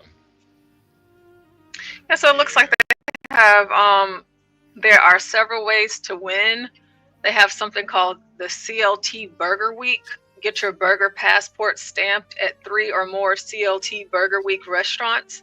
Then email or mail a clear picture of your passport to win a year of Budweiser and Bud Light, so you'll get both. The Budweiser World Cup daily prize experience you can enter on social media, Facebook, Twitter, and Instagram by replying to a Budweiser sweepstakes post with the hashtags Budweiser FWC and giveaway. Hit the Buds 2024 postseason. You can enter this one if you're a legal resident of the U.S. or the District of Columbia, excluding Maryland, who is at least 21 years old. You can enter by looking for the sponsor's sweepstakes post on Facebook during the sweepstakes period. You can buy a Budweiser bottle or can, then visit the promotion website, register or sign in, and scan your bottle or can. There's a raffle. They have random drawings. Doesn't and they have John drink? Doesn't John drink that Budweiser?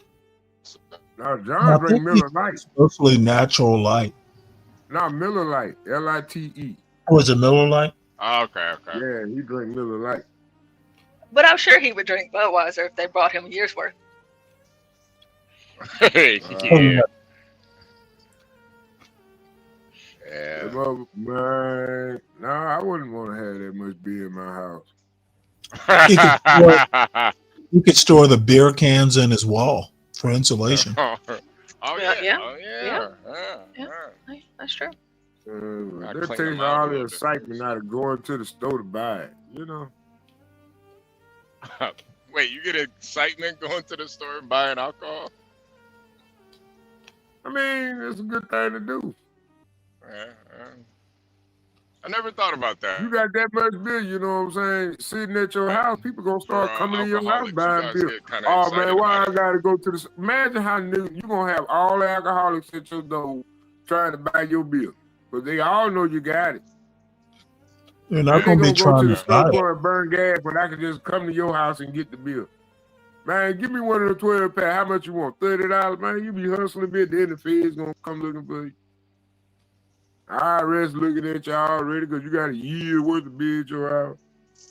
So automatically you will introduce yourself into a whole new tax bracket. Wait, a tax bracket for winning beer? Yeah, man. Even gifts. Gotta think about that. I'd be pissed off if I had to pay more taxes because I won a bunch of beer. I'm pretty sure you're gonna have to pay more taxes on that bill. You know what? That's un-American.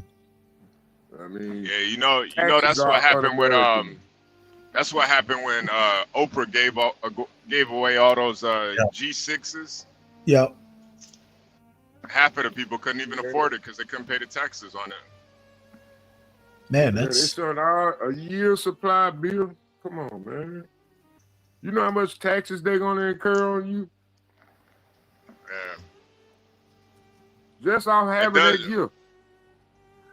That does suck though, Stanley. It is kind of crazy how somebody can't even gift you a free car without you paying taxes on it. exactly. But Trump, you know, he could use all the Hillary Clinton loopholes to not have to pay any taxes, man. Ain't that a bitch? Ain't that a... My God damn. But you know what? That should be something we look into. Why they always got to tax gifts? That's something we should have had a conversation about when Oprah Winfrey did. You know what I'm saying? Yeah. Somebody give you a free car, you should have is a driver license and ability to provide insurance on the vehicle. At that, you know what I'm saying? No, I agree, but the law is the law, man. The law is the Yeah, law. man, You know, I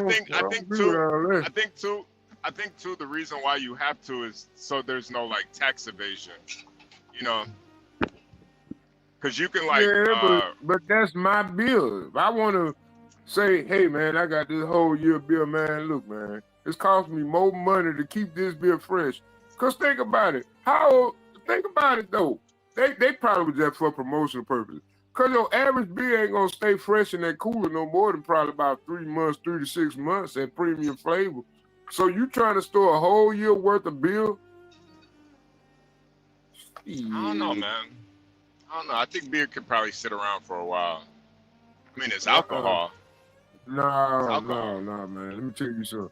Man, I work at a store. I have had beer go old within that time frame, you know.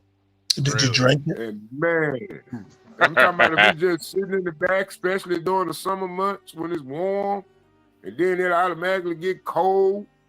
I mean, like if you stayed in a cold climate, yeah, but if you stay in like one of these warm tropical temperature areas like down here, nah, man, you gonna have condensation and probably have mold in the boxes. You know what I'm saying? If you don't store it right, so you're gonna spend more money, and that's equaling more property tax because you're gonna have to build something outside the house, or you're gonna have to remodify a room within your dwelling to try to store that much beer.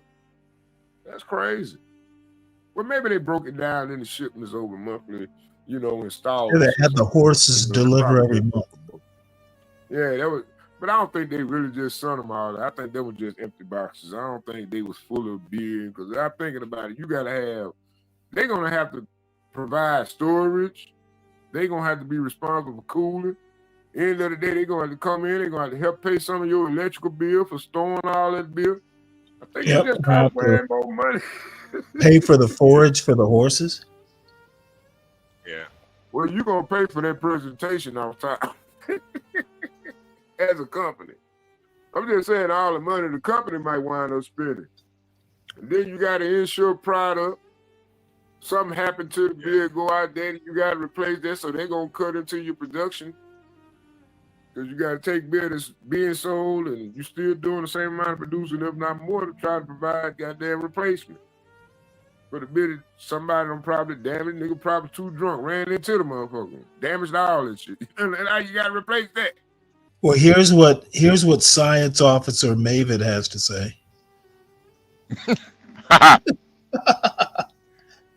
The dramatic temperature changes are the issue, I bet. But steady cold temperatures is probably okay for a long time. Or maybe kegs with a kegerator are sufficient.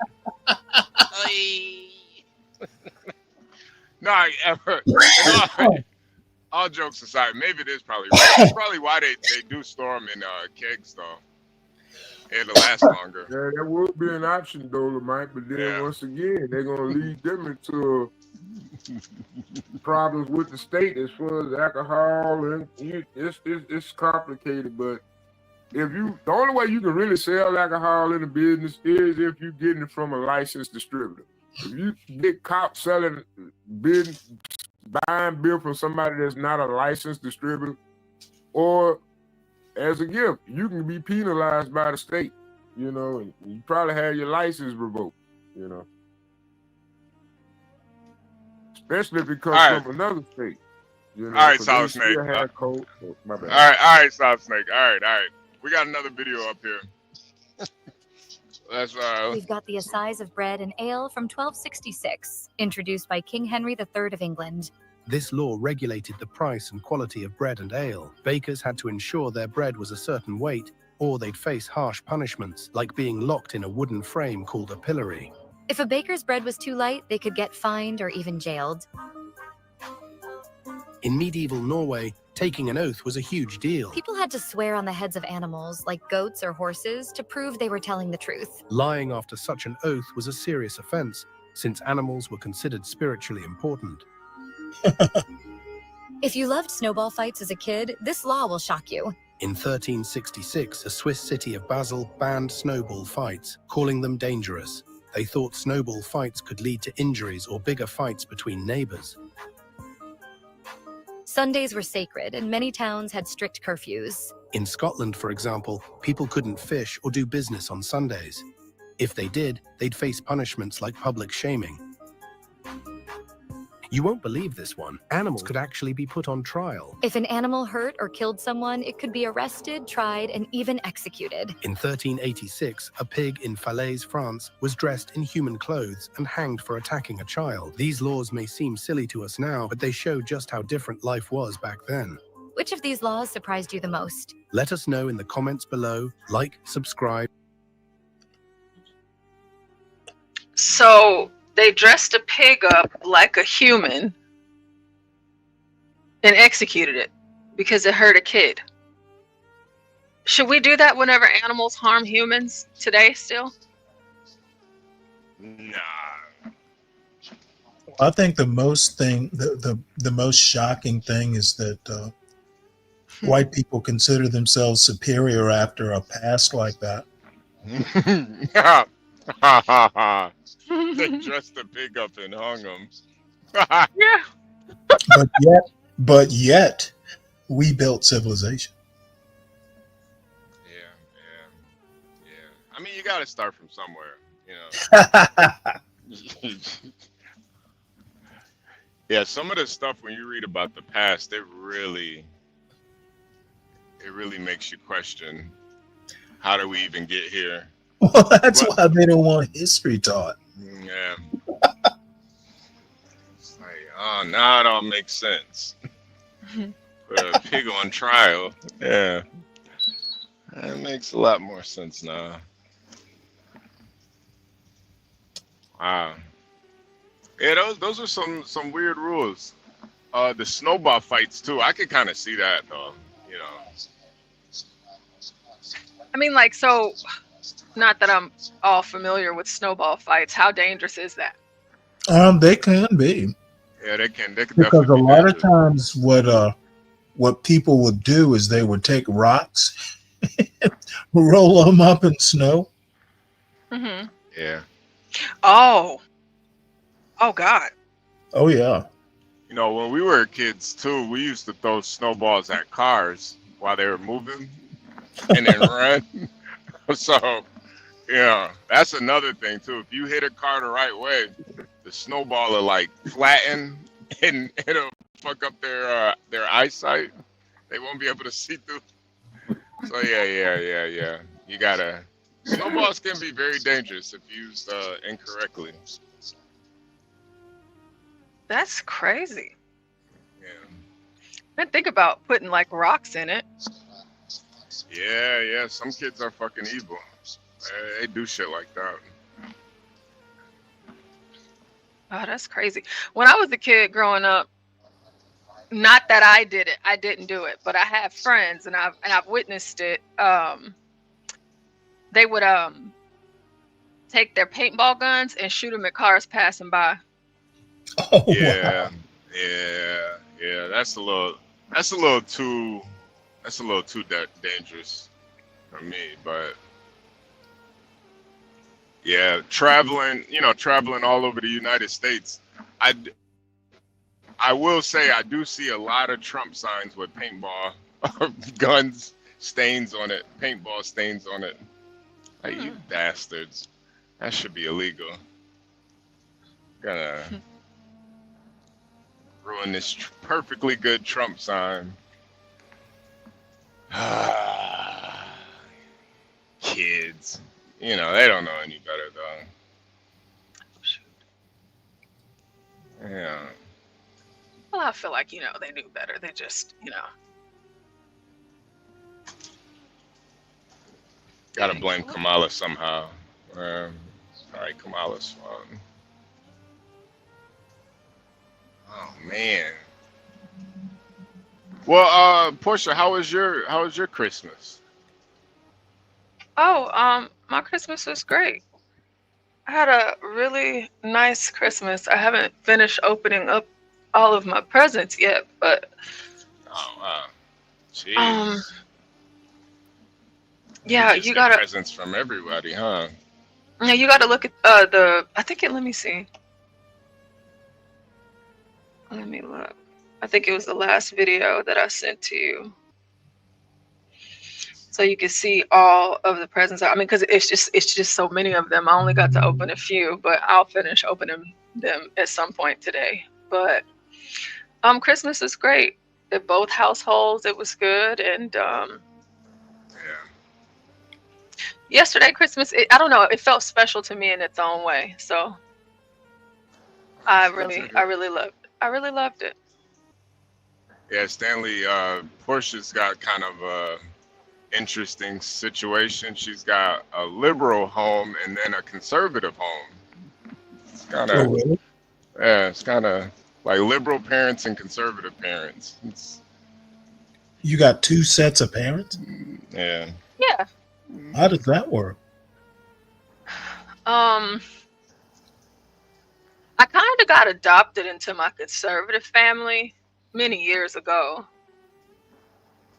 So on holidays, I go to my conservative family's house, and then afterwards, I go to my family, like my biological family. Okay. Yeah, yeah. HB, you got to talk to him yesterday. Yeah. But Stanley, it's, whenever you came to the meeting Yes. and you were telling me like you really like that guy, the chaplain, that's who he's talking about. Oh, okay. Yeah, so that's like my conservative mom and dad. Yeah, he's the chaplain. Yeah. Yeah, he's something else too. I was on the phone with him earlier when I was muted up, but oh my gosh, it's always a lesson. He stays on top of me for everything. It's like I'm always in trouble or something. But just high expectations. It's just they're very much. My parents are actually very conservative, but it's it's Well, I wouldn't say they're that conservative. Well, how would you describe it? Like they have conservative, like the ways that they raised us was conservative, but they just vote Democrat. Yeah, like I don't. It really does blow my mind how many like liberals that are actually in Texas. It does. I wasn't really expecting that. But, well, River, hey, you're always fun to listen to, man. You're a woman. I like your comments when you talk. Well, he becomes a woman when he goes over to Hood Conservatives. He's transgender. Like chameleon. He's trans. He's trans channel. I mean, I figured if you wouldn't want to hear a woman talking, he's a male over the channel here. and talk, right? Yeah, it's like he's talking about zzz. Well, why don't you come up here and liven up the joint? Oh man, he'd rather join a ladies' league before he hits a panel. Yeah, I bet his bowling team is he's on a women's bowling team.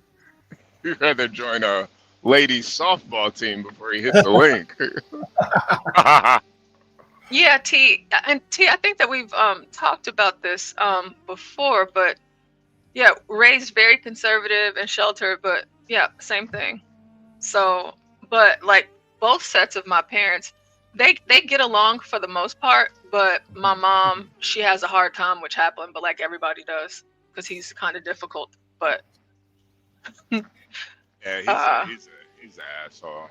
Yeah, he is for sure. Oh my god. But not in a like No. This is just like be brave. You have no real argument, so you resort to insults. Here's the deal. What was the argument in the first place? Yeah, I have no idea. But here's the deal. You guys are like dream-based arguments. Okay, you win because you say you win is not a win. Same thing with Be Brave. You saying 70% is not proof. They're like women where they want you to argue with them. I think that's what it is. They honestly love it when I turn up on them. They're like fucking females, man. You give a woman a little attention, they fucking jerk off to it, man. They love it. When River of Hate says "uh-oh, triggered again," he's really talking about his dick. Yeah, no, they honestly love It's it. like as soon as you raise your voice a little bit, they get a little hard. Oh wow.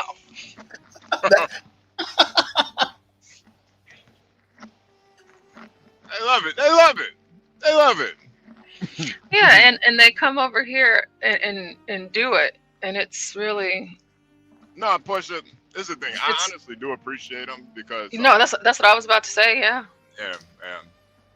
I honestly do appreciate them. It's admirable because we don't go over there and do that, but they come over here, and you know, as always, we appreciate you guys for being here. Oh, wait.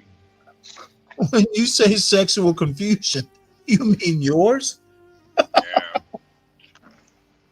Yeah, they call rabble rousing. They just rabble rouse. Rah, rah. Oh, and then too, last night, HB, we played Find the Bank. Find the what? Find the Bank. So where we hide envelopes full of money, and the smallest, it starts at $1, and then the highest goes up to $280. Why? I don't know why. But you have to find the envelopes, and we typically have enough envelopes for each person, so at least everybody gets something. Yeah. Wow. And so, you know, obviously the goal is to find the bank, like the big money bank. And I found the big money bank for the first time in all of these years last night. So I was super excited about it, because every year I'm always the $1, or I get the 1 penny, or I get the $5. But last night, I finally did it, guys. Finally did it. Congratulations, Portia. Congratulations. Wow. So I guess gonna be taking me out to nice dinner with that. Taking you out to Chuck E. Cheese. Oh, hey, I wouldn't mind. Hey. Yeah. Me and Angel. No. Just me and you. Just us. Only stands. That is funny. Only stands.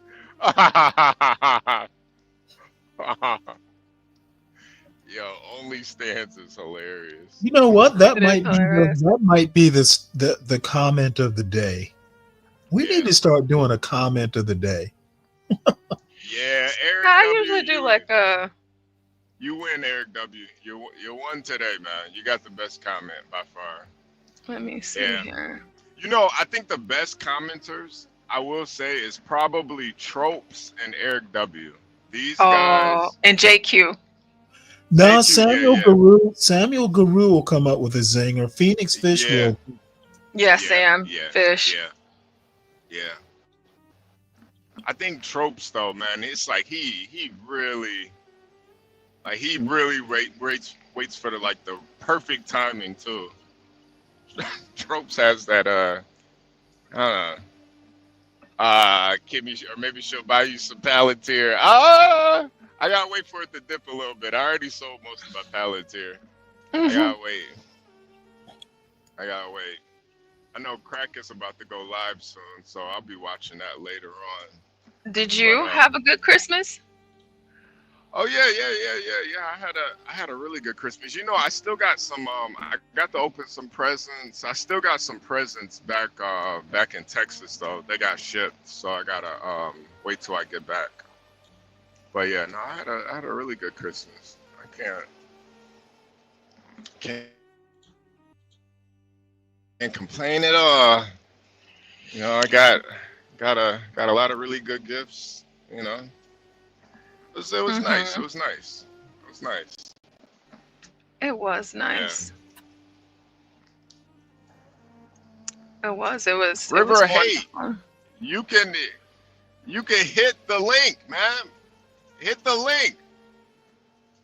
It's an echo chamber. Well, hit the link then. I thought you said you were going to show Stanley. You transgender mutant. Hit the link. You're queer? Hey, I bet that river has pink dolphins in it. It's got period blood in it. Oh, gosh. It's a river of period. Oh, my Lord. It's an echo chamber, but I'm... He's trans liquid. Oh, wait, hold it. Maeva G. I try to bring you guys into the conversation. Maeva G says he really wants. Oh my gosh. They don't never hit the link. They don't never hit the link. Fighting over you, Stanley? Yeah, I know. Shit. They're like a bunch of little teeny boppers. I need my credit, Stanley. I said it first. You know what? It's like, Stanley, this is what I mean. You can't please everybody.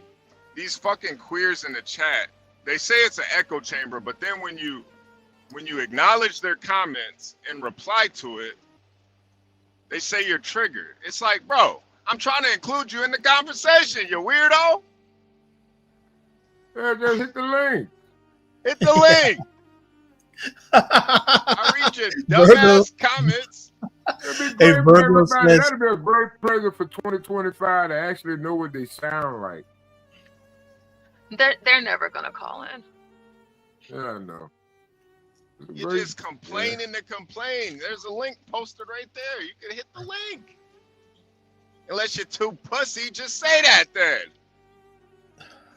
Uh-oh, we got somebody. Somebody hit the link. Oh, no, it's untrackable. Oh, It's okay, up untrackable. I was about to say, damn. Oh, what's up about trackable? Yeah, I did see him post a comment. Well, Mavig, I'm not your grandma. I'm not your freaking grandma, man. I'm not a nice individual. I don't. You coming into my house, I might slap you around a couple times. I beat dads up, man. They only like to be abused by Trump. I beat daddies up, man. Yeah, man. I'm not here to Maven, make you feel good. Send your daddy up here. Yeah. I've been looking for a good echo chamber because I rarely ever hear anything the first time anymore. You know what I mean?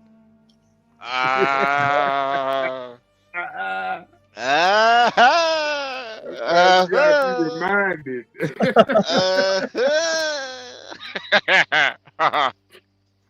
That was a nice one. Hey, Kimmy, that's true. I hear she's doing like a Cowboy Carter thing. I read that. I think I read it in the New York Times today. Yeah, Kimmy, January 15th, 2024. It was on Netflix last night after the Super Bowl performance. So I think it's going to be Cowboy Carter. I would prefer if it's not. But, she did Cowboy Carter last night. And, of course, we were clued in all the way, me and my sister. But I'm going to be honest. I do not like the Cowboy Carter album. Really? I don't. No. Why it's not country enough? I haven't heard it. I just don't. It's just I don't like it. And my sister, I've mentioned it here before. She sends me a different song every morning from Cowboy Carter and has since it dropped. And I listen to it. And, no, because she wants me to like it because me and my sister typically always do. But I just can't. I can't. I just don't. I'm just not feeling it. Well, you know what? I'm gonna go to the concert just to have something to report back. Oh yeah, you should. I mean, we went to the Renaissance tour. We were the first stop in Texas, and it was incredible. I'll never forget it. Oh, River. Wait, Untrackable. You got some feedback issues, man. You're I clicked the. Let me see. Yeah, just mute up until you're about to say something, if that works better. But oh, Kimmy Cakes, yes, her performance last night was, yes, ma'am, yes, it was. Hold on a second, Portia. Right. Hold on a second. What question did you have? All you said was women are boring. What question is that? You made a statement, you dickhead. What question is that? That's not a question. A question ends in a question mark. Fruitcake? What question didn't we answer? Dumbass? Get off your typewriter, hit the link, and we'll answer any question you have.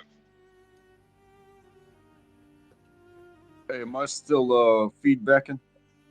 I think you're good. All right, yeah, I went in the back and double tapped all the buttons. Okay. Okay.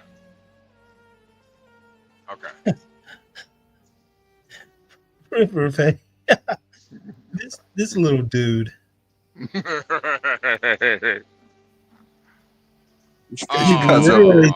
He literally just asked you what your question was. Man, that's why I gotta just keep it real. Your new name is River Retard. I just asked you. You answer a question with another question? What are you, a female? You're just as boring as the women you say that are boring. like Seinfeld. What is up with that? You answer a question with a question. Oh, okay, yeah. All right. That's all you got. All right. Oh, really? That's the question? Oh my God. What is this, high school? Yeah, he's a child. It's okay.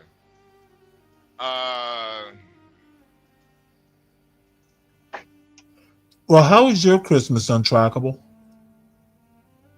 Oh, it was good, man. We had about 3 of them in a 24-hour span. You know what I mean? Was it like Groundhog Day or what? That's how it felt to me. Like you kept waking up and it was Christmas Day again. I don't really get into the season too much, but split families. So you go to this house, and then you Christmas morning you got your own thing, and then you got to pick up and go to somebody else's house. And my mom's still waiting on us to go visit her, so that'll be Christmas number 4. Well, what would happen if you just said, "Screw it, I'm not going to any of your houses. I'm just staying home"?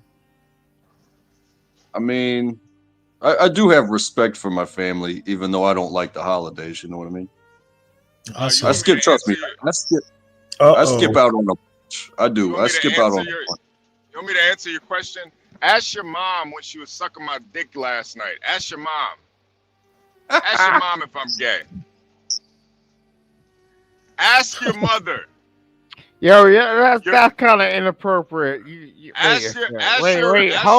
a minute. Oh my gosh, Simon. You shut the fuck up. You shut the fuck up, Simon. Ask your birth mother, not the one that dropped you off and picked you up from the gas station when you were adopted. Ask your birth mother what my sexuality is. You're queer? You're pussy? Ask your mom. Ask her how my dick tastes too. All right, let's bring Simon up here. Hey, wow, Simon, that's a lot. That's a lot. Hey, Simon. Simon. Before you start talking, don't ever come up here and say something's inappropriate. All right? I don't like that word being used for men. Well, all right. All right, Simon. Don't ever come up here. No, wait. Okay, all right, bro. No, I got you. Right. Thank you. Right. So, but what I'm gonna say is, no, wait a minute. Like, what I'm gonna say is, like, you can't talk to me like I'm a female. Do you know what I'm saying? Like, you can't tell me what to do. I'll get you the fuck out of here, Simon. I'll get you the fuck out of here, Simon. Let's go. Turn up. You're gonna tell me what I can and can't do, Simon? Are you crazy? You see the title of this stream? Do what the fuck I want, Simon. What are you talking about? That's why I come up here, because I love being told what to do. This dude has got such a big ego. It's just like, yo, just because. Oh, man. You know what? That's strike 2, Simon. Don't say. No man should say he's got a big ego. What type of? What is that, man? He's got a big ego. This is StreamYards, man. What are you talking about? Big ego. I think it's masochism. The hell are you talking about? You got one more strike, Simon. I mean, honestly, if you don't have an ego, what are you doing online? You know what I mean? You said inappropriate, and then you said big ego. You got one more strike, Simon. Hey, Simon, how was your Christmas? Oh, it's beautiful. Oh man, I'm glad to hear that. Did you spend it with your family? I only have a child. I don't have a family as such. Do you get what I'm saying? You spent it with the exterminator. No, not my daughter. I just got my daughter. This is me and my daughter. I don't have a family as such. Do you get what I'm saying? Man, that's beautiful. What'd you get your daughter for Christmas? Oh, she got a whole heap of shit, man. There's a whole cupboard full of that. You know what I mean? And presents and all that sort of stuff. And she really loved it. Like, Isn't and it? it was, Wait, Simon. Isn't it hard, like getting presents for a little girl? Isn't that like hard to do? not really. I mean, well, to an extent, because um the other day, like, she pulled some shit on me, and I was just like, I was like, I'm masculine. You get what I'm saying? Like, I ain't really get it. But she pulled some shit on me the other day, like, and it made me actually scared. I was just like, She's at that phase now where she's scared. yeah, you know, she scared the fuck out of me. I was just like, God damn, she did some shit, and I was just like, I had to pull back because I don't know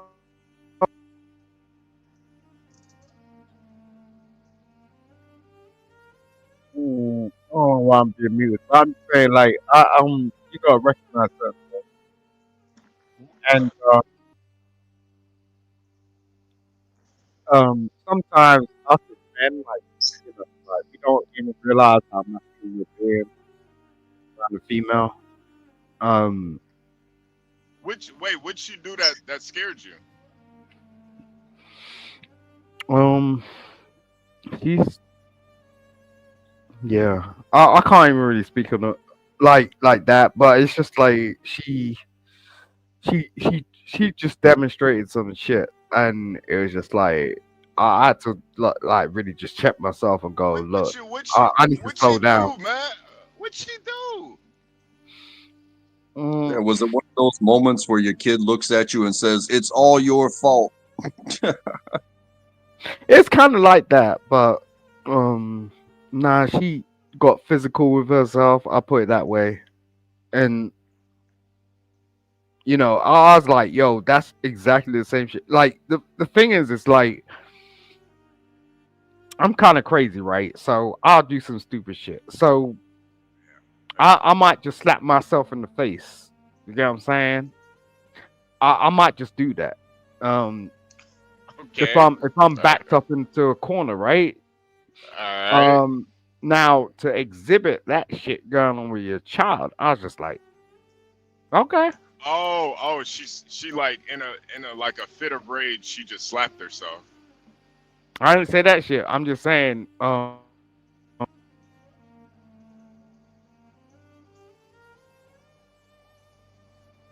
yeah, I'm just saying, you know what I'm saying? Like, be careful with females. She just went off. Hey, my daughter said something weird to me yesterday. Like, we just had this long ass stretch of Christmas. She got so much stuff, and she was so happy. And we got the fireplace going, and it's a gas fireplace. It's got a glass screen in front of it, but stuff gets really hot over there. And she was playing with her toys, and they were like, some of them were leaning up against like the bottom of the fireplace. And all I did was walk by and be like, "Hey, you might want to get your toys away from the fireplace before they melt or start a fire." And she looked at me, and it was a long evening. That's a kid with no sleep. And she goes, "It's okay, Daddy. Just put me in trouble. I'd rather be in trouble right now because I'm so bored." And I was like, "Oh my Lord." I was shocked. She said, "Put me in trouble because I'm bored." I'm like, "Girl, you just got like everything for Christmas.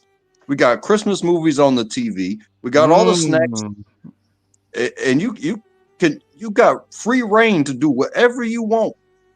But she was probably exhausted, and all I did was like try to help her protect her toys and not burn the house down.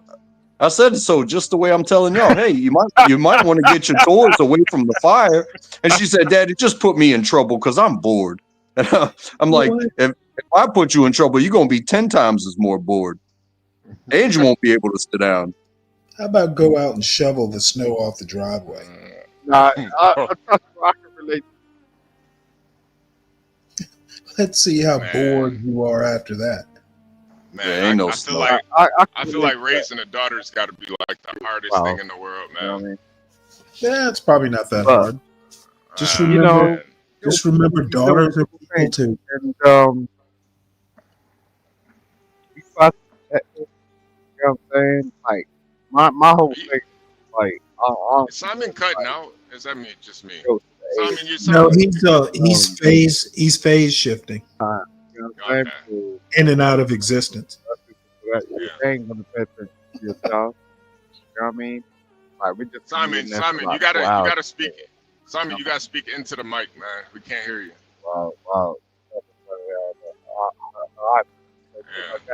I ain't. I think he's deep throating the mic. Yeah, I mean, I love. What? Hold on a second. I love winning. Hold on a second. I don't need to do a bug. Like I hate Portia bugs. can make Like, an argument. HB just spews insults. Not very manly. Why don't you pull You know the what I'm saying? fucking Like, dildo I out your don't like fucking ass? bugs. You know what I'm saying? Quit simping for Portia. Every time someone comes around, it's like women be hot on that shit.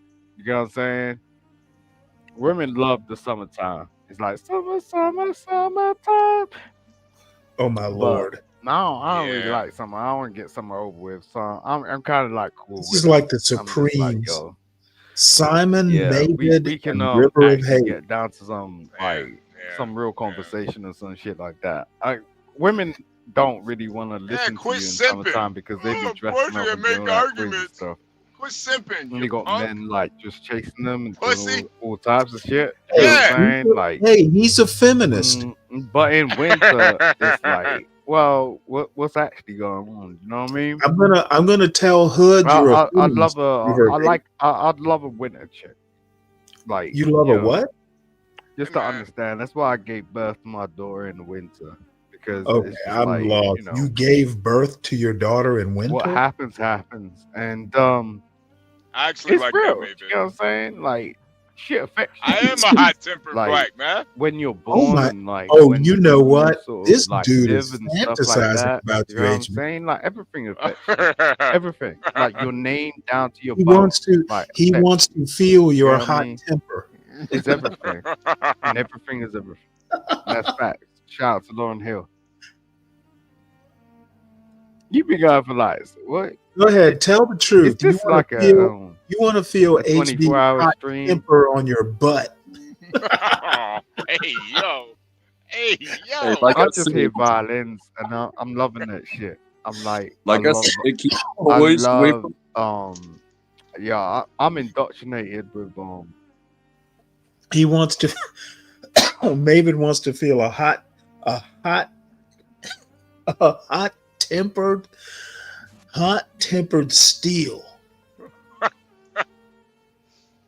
Hey man. Threaten me with a Guys, good time. You can't control how somebody responds to you, man. I'm responding to you. What else do you want from me? What more do you want from me? God damn. I just want to say that the way you responded with a non-response was so inappropriate.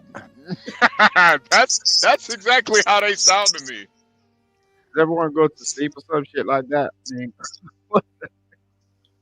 It's like these guys are Samuel, you missed River of Hate begging for. I don't know. I ain't hot around bronze. here like that. But I'm gonna put up a show. Portia hit me up, and I was about to I'm gonna put up a show.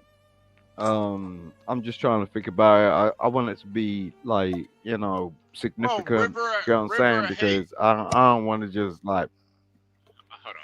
River of Hate. It's because you're a homosexual. That's why. I don't hate you because of it, but I truly believe that you're queer. I really do.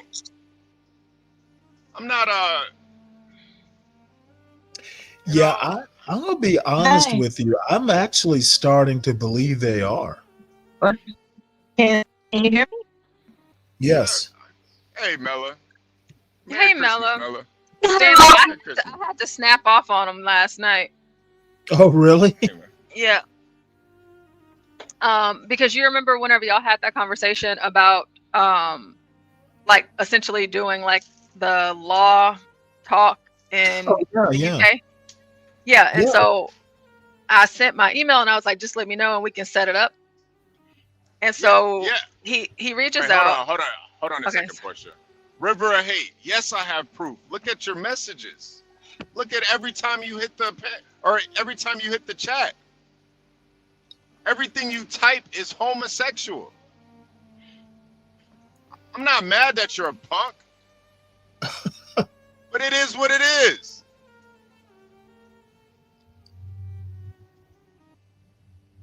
If you want to have a conversation like a man, then hit the link. If you want to be a punk, pussy, queer, stay in the chat like you're supposed to be. You're my footstool.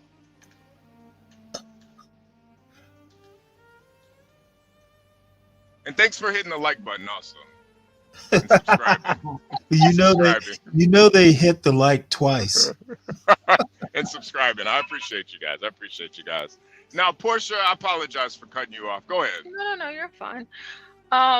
So he came on, and he was like sitting on the panel for a long time and he didn't say anything, but he was obviously drunk, of course, like he always is, like completely shit-faced. So he comes up talking about, the conversation that Stanley, you and he had about that show where you guys are going over like case law out of the UK. So he sent an initial email and I responded and I was very specific. Let me know the date, the time, and the topic. I'll get it scheduled and add it to the calendar. Did he ever respond? No, he didn't. So this was way back in October. It's December. It's about to be January. So he comes up on the panel talking about how are you admin and you're not responding to emails and us. I can understand Stanley this and Stanley that, but you're supposed to be admin. You're supposed to be Portia the admin. So how the fuck are you admin and you're not responding to emails? And I'm like, nah, I know. Wait, who are you talking about? Simon. Oh, okay.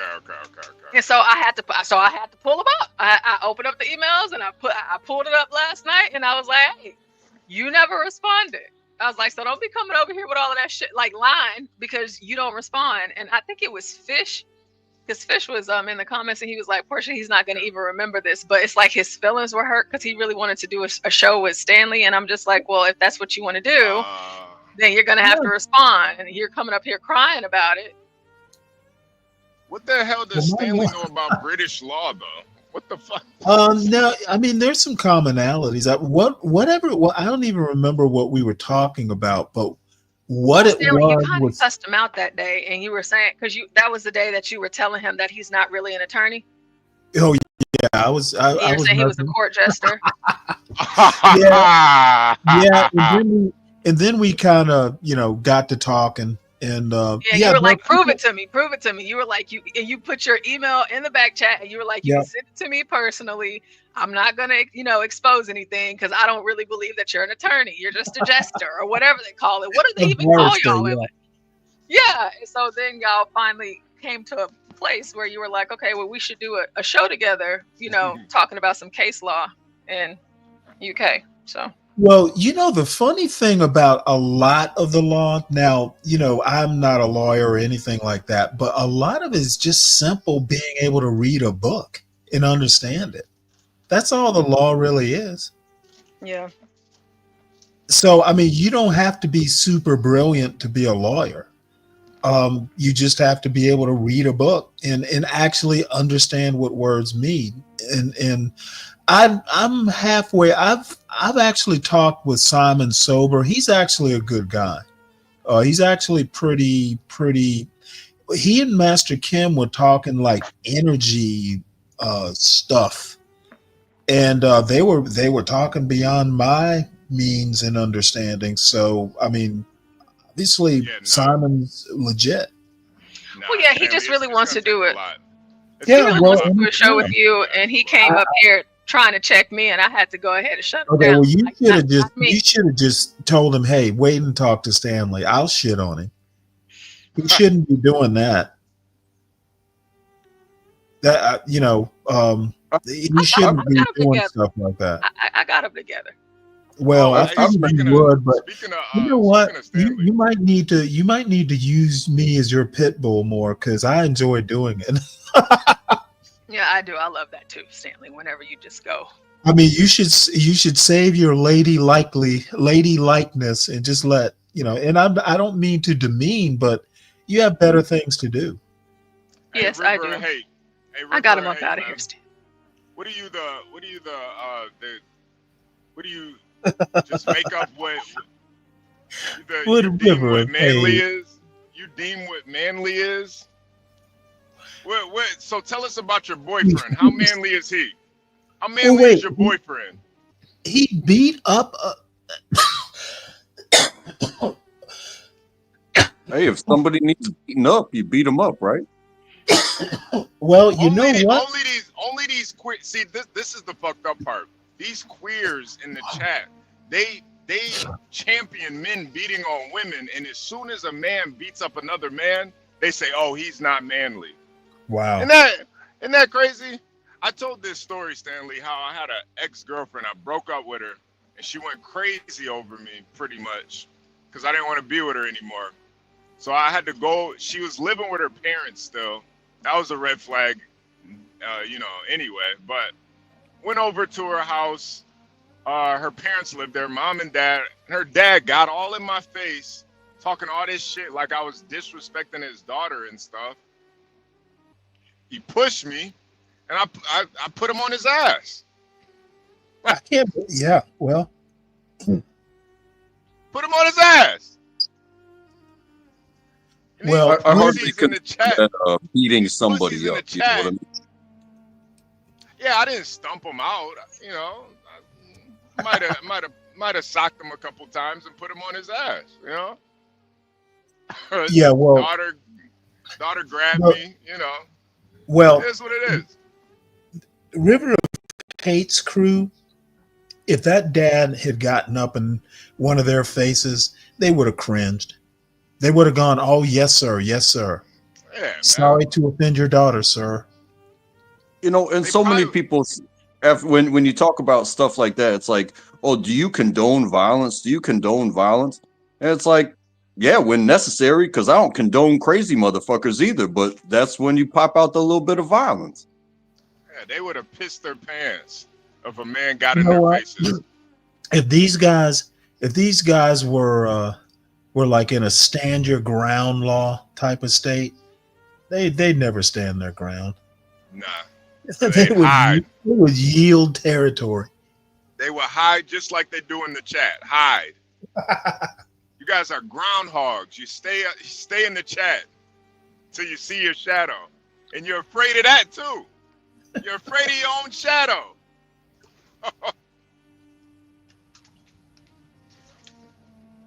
Yeah. No, it sounds okay. Mela, Merry Christmas. Shit. He was talking shit. Merry. How was everybody's Christmas? He put his filthy fucking hands on me. Mine was pretty good. That's excellent. That's excellent, man. How can I put this?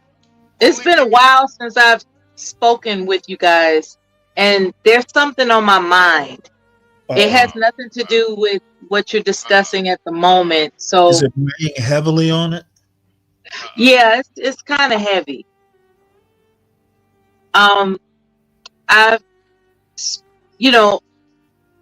I talk to young ladies, and for whatever reason, young ladies have become superficial in these times. They think that, how can I put this? I don't want to accuse them of that, but it would appear that what's most important to young ladies of these times is to seek out a guy who has a certain Mela, hold on 1 second, Mela. Hey, River of Hate, your gender changes. Your gender changes every day. Yeah. Okay, so I'm just going to stop beating around the bush. Go ahead. Go ahead. Get into it. Go ahead. What is it that what is it that men most appreciate when he's looking for a wife?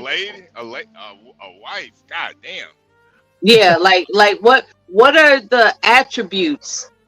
Oh man, I think Mella. Honestly, it switches up for every guy. Because this young, I have young ladies that ask me this, Yeah. and I'm talking about decent young ladies. They're not like superficial. I have some that are superficial, but then those who are not superficial, they were like, if all men care about is a big booty and a smile, yeah, is that the standard? And I refuse to believe that's the standard. I was just wondering if men could tell me what the attributes of a wife that he would prefer. Well, first, Mella, what are the attributes of a wife that he would prefer? They got to be attractive first. They got to be attractive. I think that helps a lot. It's hard to deal with an ugly chick. So if they're not attractive, they need to focus on that first. Secondly, when you say attractive, this is when we get into physicality, right? Yeah. Are we talking about a particular waist circumference? Are we talking about complexion, skin tone, hair texture, shoe size? Well, how about it's all of the above? Yeah. So what'd you say? That's all of the above. Yeah, that's I think it all plays into it. Yeah. And again, being attractive, it's like beauty is in the eye of the beholder. And it's also I think what people hold to be beautiful as individuals, it's also a reflection of like how you see yourself. So if you put work into you, you're probably going to be more attracted to what you can recognize as somebody that puts work into themselves. Whereas if it's like, if you do what I do and we meet in the same place, maybe that could be beautiful. Some people be like, does the pussy stink? You know what I mean? Yeah. No stinky pussy. That's for sure. It can. I mean, if y'all know pussy smell. It smells like pussy, but yeah. It's not supposed to smell, brother. Yeah. But hey, wait. Wait, Untrackable. Let me comment to Critical Drinker. Hey, Critical Drinker. We actually appreciate the chat. So, I'm not one of those guys that just doesn't respond to the chat. You guys are an integral part of the show. So if I respond to it, don't take it as a negative thing. It's just letting the audience be a part of the show. I actually do appreciate you guys. I might turn up on you or whatever, but it's all for entertainment, man. It's not that serious. Go ahead, Untrackable. Go ahead. Yeah, because I mean, I could speak for myself. I don't speak for all men, but I think something that it was, and this is just part of the list, right? But something that was once I realized what I wanted out of my life, seeking a partner, it was, I want them to be like me, but different. You know what I mean? So if I'm self-sufficient, I want to be with another self-sufficient person. I don't want somebody always looking for somebody else to pick up the pieces, because if you're both self-sufficient, then putting it together just makes everything easier. You know what I mean? You don't want a codependency, a relationship that's codependent. I want that dependency to come on the human interaction side of things. I don't want somebody looking in my wallet because they're not doing enough. I'm not looking for a bank account that is, bigger than mine, so I can be like, oh, can I have this? Can I have that? You know what I mean? And also self-sufficient means like, hey, when you live in a space, you take care of a space. I don't want somebody to walk behind me and pick up my socks and my drawers as I get undressed walking into the house and leave them all over the place. I backtrack my own steps. So when they do it, yeah, I'm going to see it and I'm going to be like, oh, I know what's going on. They're just coming home from work about to get comfy. You know what I mean? But hopefully they what backtrack. about scenarios where a woman just has to call you about every complaint that she has throughout her day? You know, I find that if I were to be in a man's shoes, I wouldn't want to hear all the minutia of things that are not really going to add up to much. You're just annoyed in that moment. You know what I'm saying? And there are women that rely on their man to be a temperature control, for lack of a better term. I think when it comes It's like, to oh, I'm so annoyed. I'm gonna call my man and tell him all about it.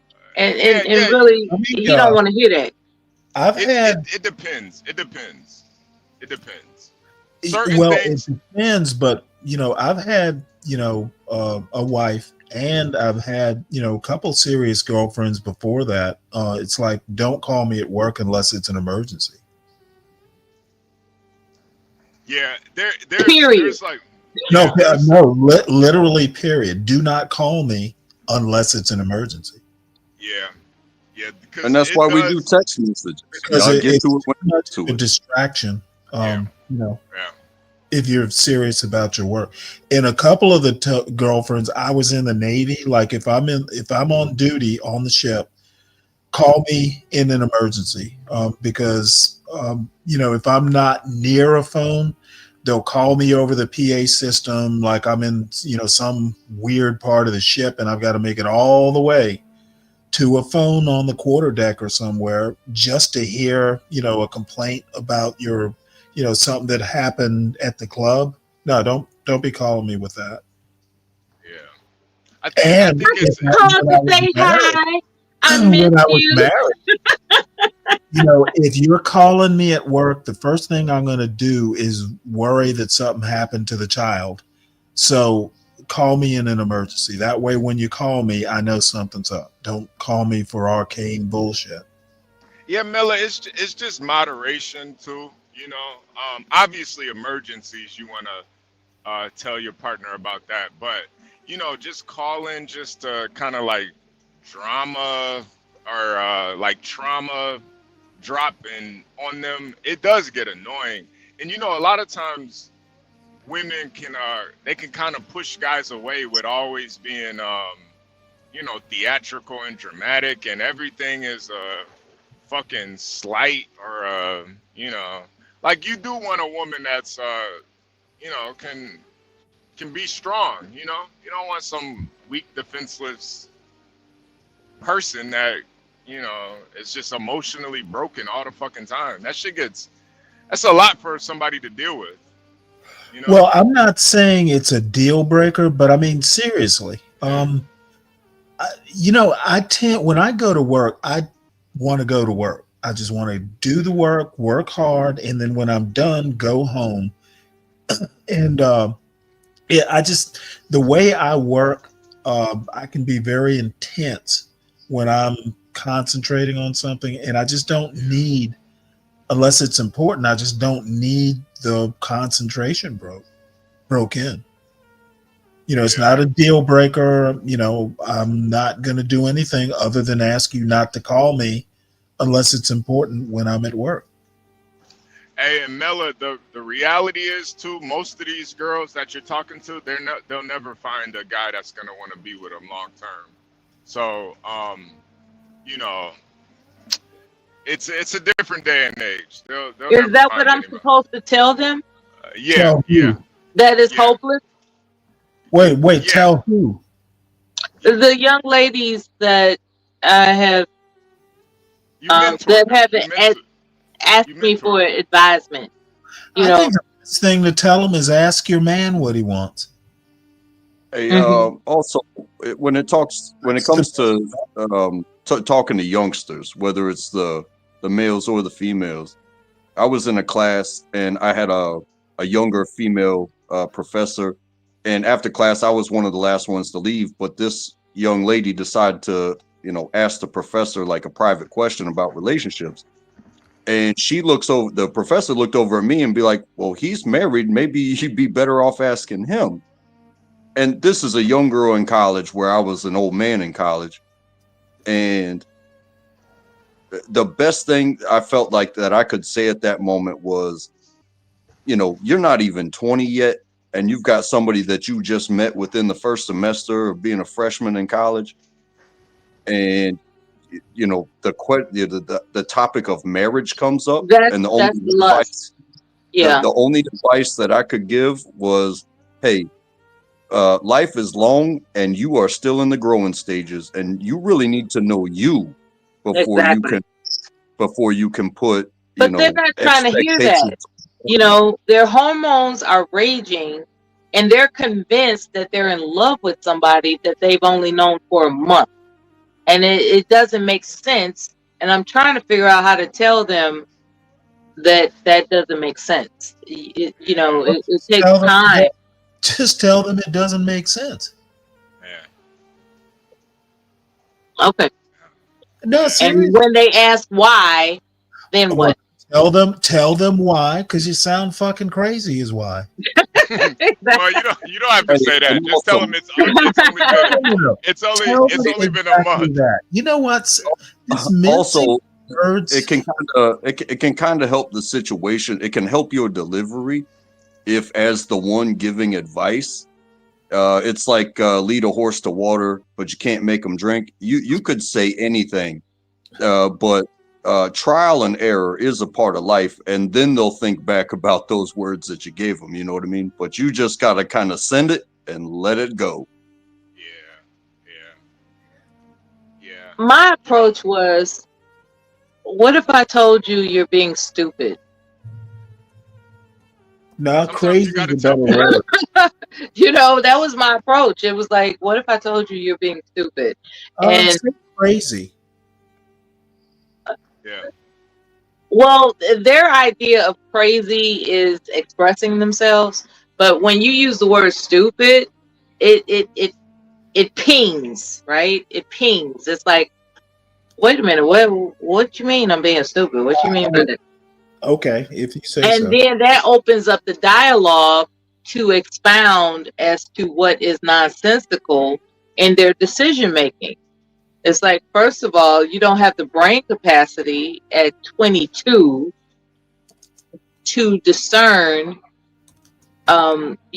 executive functioning skills. Like you don't have it right now to evaluate what it is you're experiencing biologically. Biologically, this person is quote unquote making you feel good. You're talking to them every day. Thereby you're developing a habit. And that's what I also caution them about. The habit building. It's like you have to caution yourself about building a habit, communicating with someone that you don't know at this particular time is compatible with you.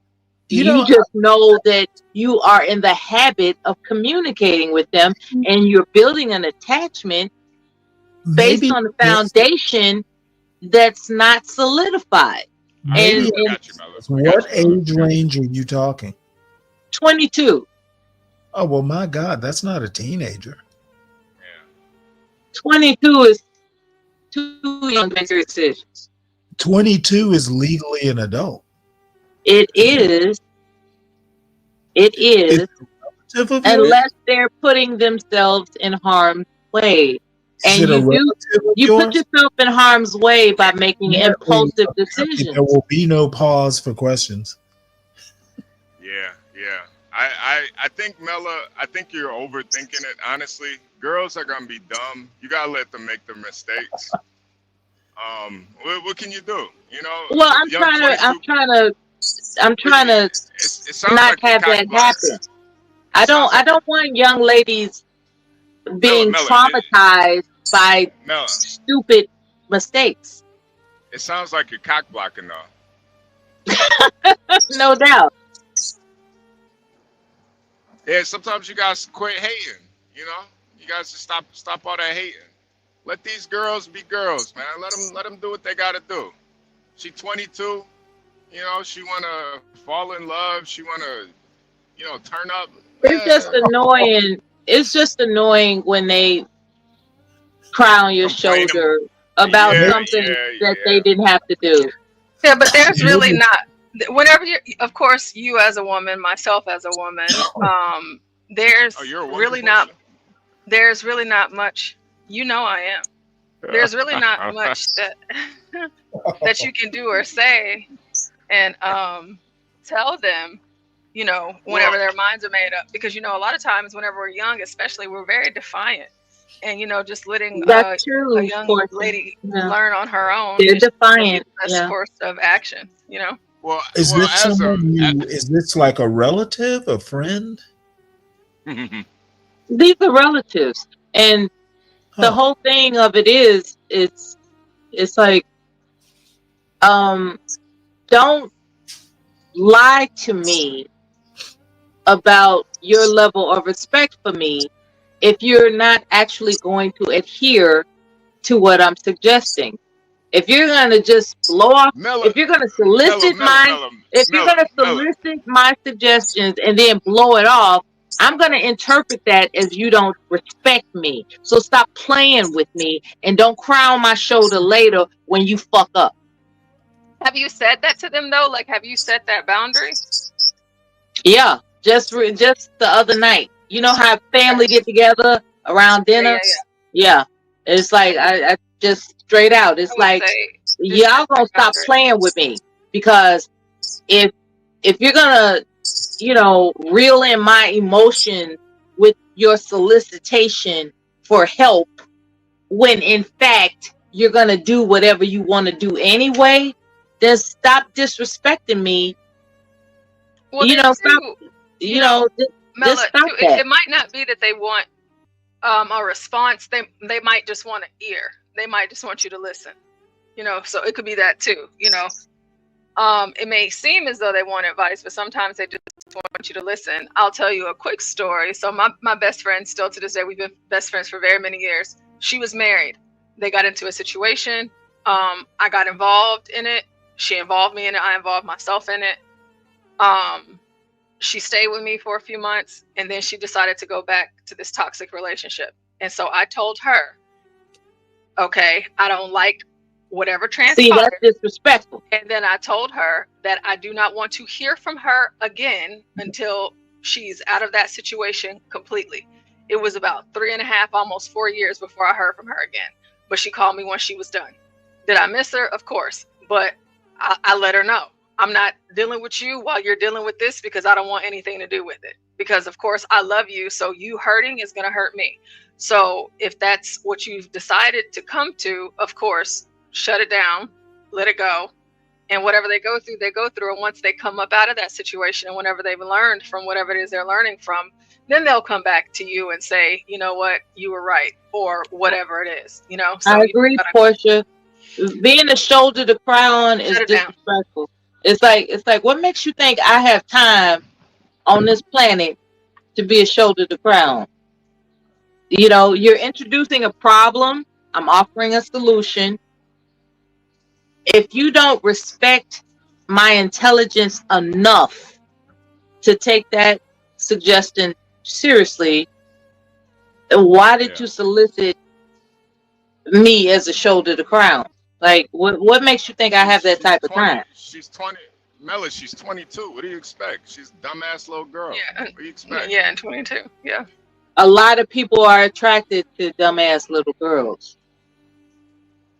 And that's what I tried to tell her. I tried to tell her that, first of all, you're very alluring. You're not just attractive, you're alluring. And you're adorning yourself as if you're available for sexual activity. And, is she on IG? No. Look, anyway, my point is that I can appreciate that she likes to adorn herself, and I can appreciate that she appreciates her beauty. I can.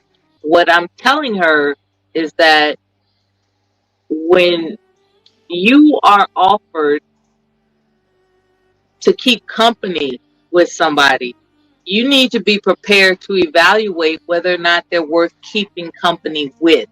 You need to learn. You need to learn that's a, and that's it's like sometimes young people are just into what makes them feel good as opposed to intellectually discerning what is compatible for them. Is my point. Did her parents not already teach her this? She should not be learning this at 22. That's a different story. She should already know. That's not everybody's parents are available to them. I'll put it that way. Their parents locked up. Okay. Well, I didn't say they were locked up. Yeah, west side of Chicago. I didn't say that, man. All right, yeah. I didn't say that, man. Daddy caught a You body. tripping. Yeah, all right, I got you. I hear you. How presumptuous. Yeah, daddy caught a body. Mama got locked up. Yeah, I get it. And with those women, listen, Mella, there's nothing you can really do. She's 22. She's a grown-ass woman. At 22, she can make decisions for herself. I just want her to plan for her future as opposed to her impulses. I don't want her to prioritize her impulses. I want her to plan for her future. Hey, Mella. That's what I want her to do. That ship has sailed, man. All she got on her mind is dick. Oh, welcome back, John. You can't stop it. If all she got on her Mama, on my right side back. Mama.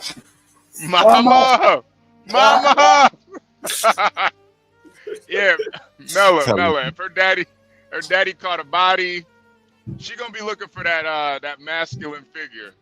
So there ain't nothing you can do about it. You think that's what it is? She's looking for a masculine figure? I know what it is. A father figure? I know what it is. She's looking for somebody to take care of her? You think that's what it is? I mean, emotionally, yeah. Mama!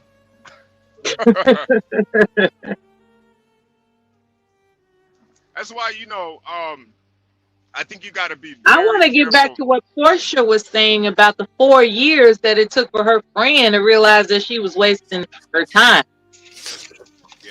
Like, that's unfortunate that it takes a person 4 years before. Yeah, sometimes, it just goes like that. But I feel like, especially in your relationships with women, your women relationships, you have to have very clear boundaries. And that situation, I didn't like it, but obviously I'm gonna ride with my girl because that's my girl. But whenever you're telling me things, it's like, don't tell me nothing about your relationship.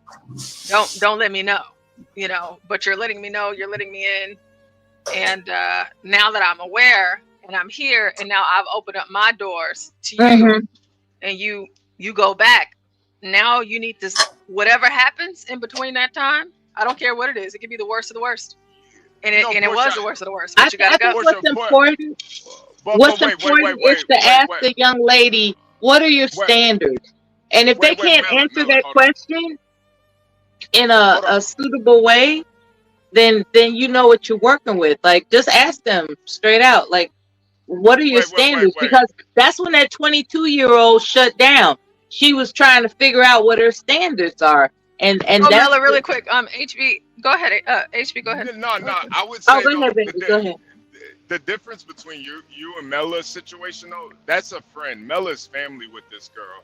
And I think when you do have family coming to you about some bullshit, you do have to take a different approach. When it's a friend coming to you with bullshit, you could just tell that friend, hey, man, I ain't trying to hear that shit, man. You better figure it out on your own. But when it's family, you do have to take a different approach. And I think with family, you do have to be a little bit more honest with them.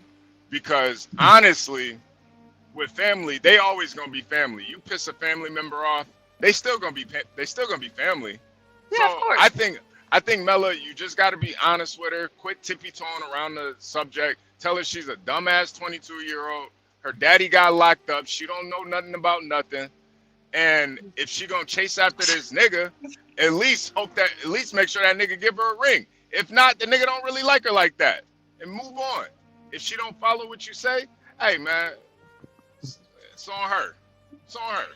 But I think, like, whether family or friend, I think you should be, you know, if it's someone that you love and that you care about, you know, you value them, you should be honest with them and go ahead and like cut to the chase and let them know what time it is, and just, you know, keep it straight up. And, you know, again, like I said, sometimes people, they don't want advice, even though they come to you like they want advice. They just want you to listen. But at the same time, you know, my mom has always said, if I don't ever say it to you, you'll never know. So you need to always make sure you say it. You know, so you can't ever say that you didn't know. Right. So whatever it is, always say it. Just put it out there. Like, it don't matter what you do with it, but just say it. And so that's if that's what you did. Okay. If that's what you did over the holidays here, you can't say I didn't tell you. Can't say I didn't say it because I said right. it. So, okay. You know. Yeah. And sometimes also like the searching for love, which some people find themselves in. They're searching for love, but you go standards, the preferences, if you will. And it's like, well, you might actually find somebody that's good, but because you got, you know, this description on the list of in the no section, that, and I would also say not everything that falls in your lap and seems so natural and beautiful is perfect either. But life is long, or it's not, and somebody's going to tell you a story when you die, and I would rather it be the person that I'm closest with. Faults or not, I got my own, and they're going to have theirs. So forgiveness is a big part of a long-term relationship. Most definitely. Somebody had a banner that from the chat room that wanted to discuss immigrants. So with that, I'm going to close out my inquiry and get to immigrants. I think that person was being sarcastic. Yeah. But John, how's that wall coming along, man? I'm working on it. Is it filling a little? Yeah, I heard about your wall. What'd you say, Portia? Is it a little warmer now to you, or I haven't tested it out yet. I haven't put enough foam in there to really. Yes, I got a bit of foam I'm going to put in here. So maybe by tomorrow I'll know. Now, when you say foam, you actually mean like you're blowing it out of a hose, like that liquid stuff. Yeah, that stuff that gets hard. You know what I mean? How are you? I mean, do you have someone doing it, or because you got to have like a machine and like an apparatus to blow it into the walls, right? Yeah. He brought some kind of machine over here, and he just put them on the wall and then filled them up. Interesting. Okay. Hey, John, how long do we have you? Because there's this story that I've been wanting to bring up whenever you were here. Yeah, I'm here. Okay, so I don't know if you heard about this lady in Georgia. She was arrested after she tried to remove a squatter from her home. I heard about that. Yeah, and it's gotten like crazy viral media attention, and like they literally locked this woman up. So yeah, if y'all don't mind, HB, if you don't mind, if it's okay. Yeah. Let's tune in. Let's go. Okay. He wants you to come out. He wants you to come out. Go out. He wants you to come out. We want you out. No, we want you out. Come on in. Caught on camera, a Georgia homeowner confronts an alleged squatter and is eventually arrested after attempting to get back inside her own home. Joining me now is Lolita Hale. She is in charge with criminal trespass. She's outraged that she spent a night in jail while someone slept in her home. Ms. Hale, I have to tell you, first, I was really excited to speak to you to tell your story here because I can only imagine how frustrated you were behind all of this. How did the alleged squatter actually get into your house to begin with? Well, on this particular occasion, we cleaned up. We spent an entire day, the day before, cleaning out the house because it was trashed. And We thought she was gone. And the next morning we went back to paint to get the house ready for to be rented out. And she was there. She had broken the lock off. Ms. Hill, I can only imagine your frustration. Your first thoughts were, oh, heck no, I'm sure. Right. I'm like, I'm just not believing this, that she had the audacity to break the law, to re-enter my home. Now, how have police helped you since all of this started, and where are you now with everything? They have not been of any help. The local law enforcement nor the local courts have been much of any help. Ms. Hale, why were you arrested, though? Help us understand that. You own the home. You clearly can show that you have ownership of this home. This person is not an authorized renter. How did it happen that you ended up in handcuffs? Your guess is just as good as mine. I would have never imagined in a million years that not only myself, but any homeowner would be arrested as a result of a squatter being in their house. That's just no logical explanation. I can't explain it. You've been a homeowner now for a while, I understand. Ms. Hale, what happens that the laws seem to favor squatters over the homeowner? Where is that gray area, and what are you learning from this situation? What I've learned in this particular county, Clayton County, is that the judges, the magistrate court judges there, do not understand the law, or they're not interested in the law, because they don't seem to be applying it.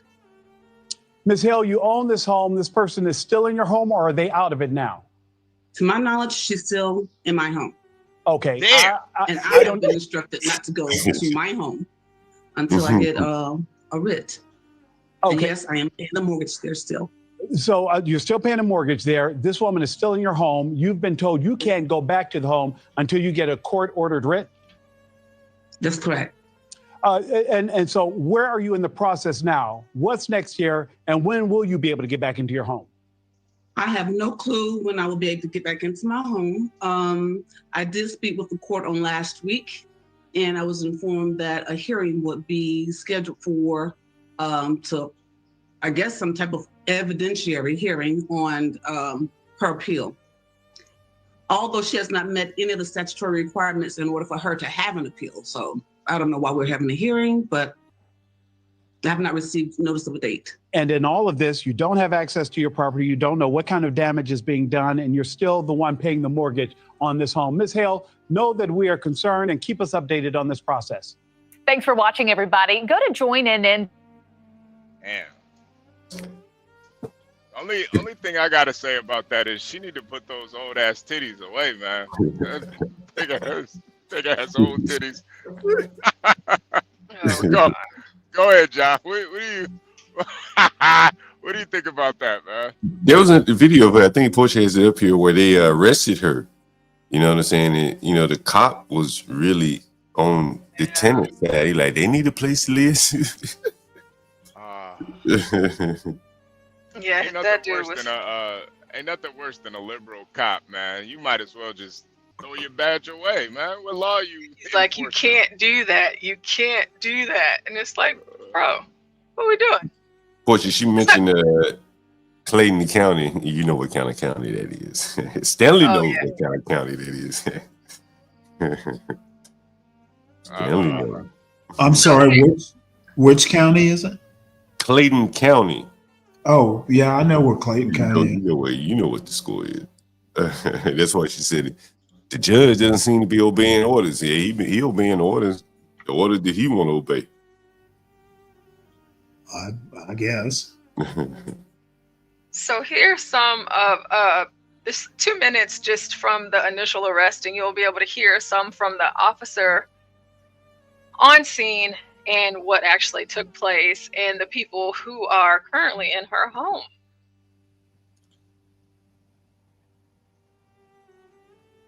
Man.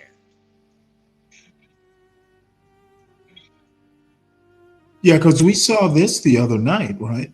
Mm-hmm. Oh wait, Portia, there's no sound. Oh, no sound. Okay, let me share it again. Oh, yep.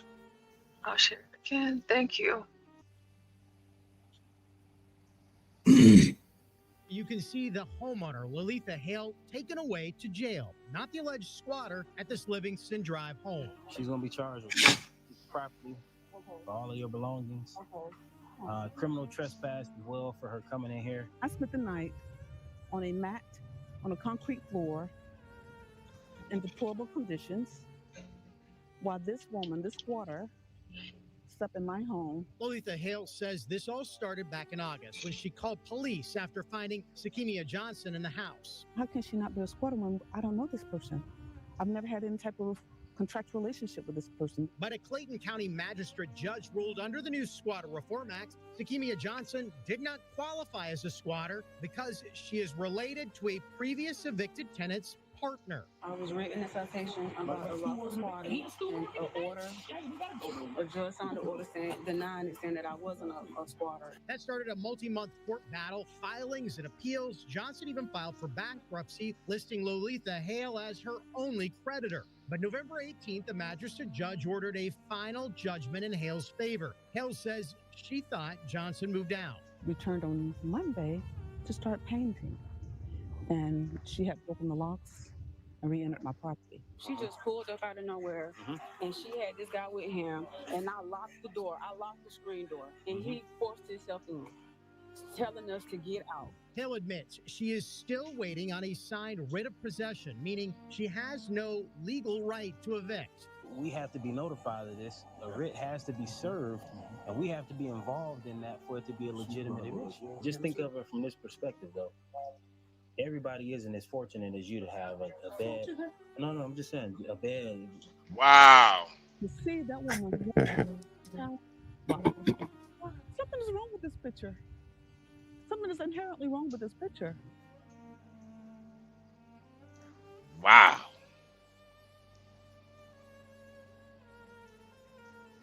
Man. It's crazy. The police officer, I mean, it really was nothing he could do, but it just shows you his sentiment, like on the side of the lawful property owner.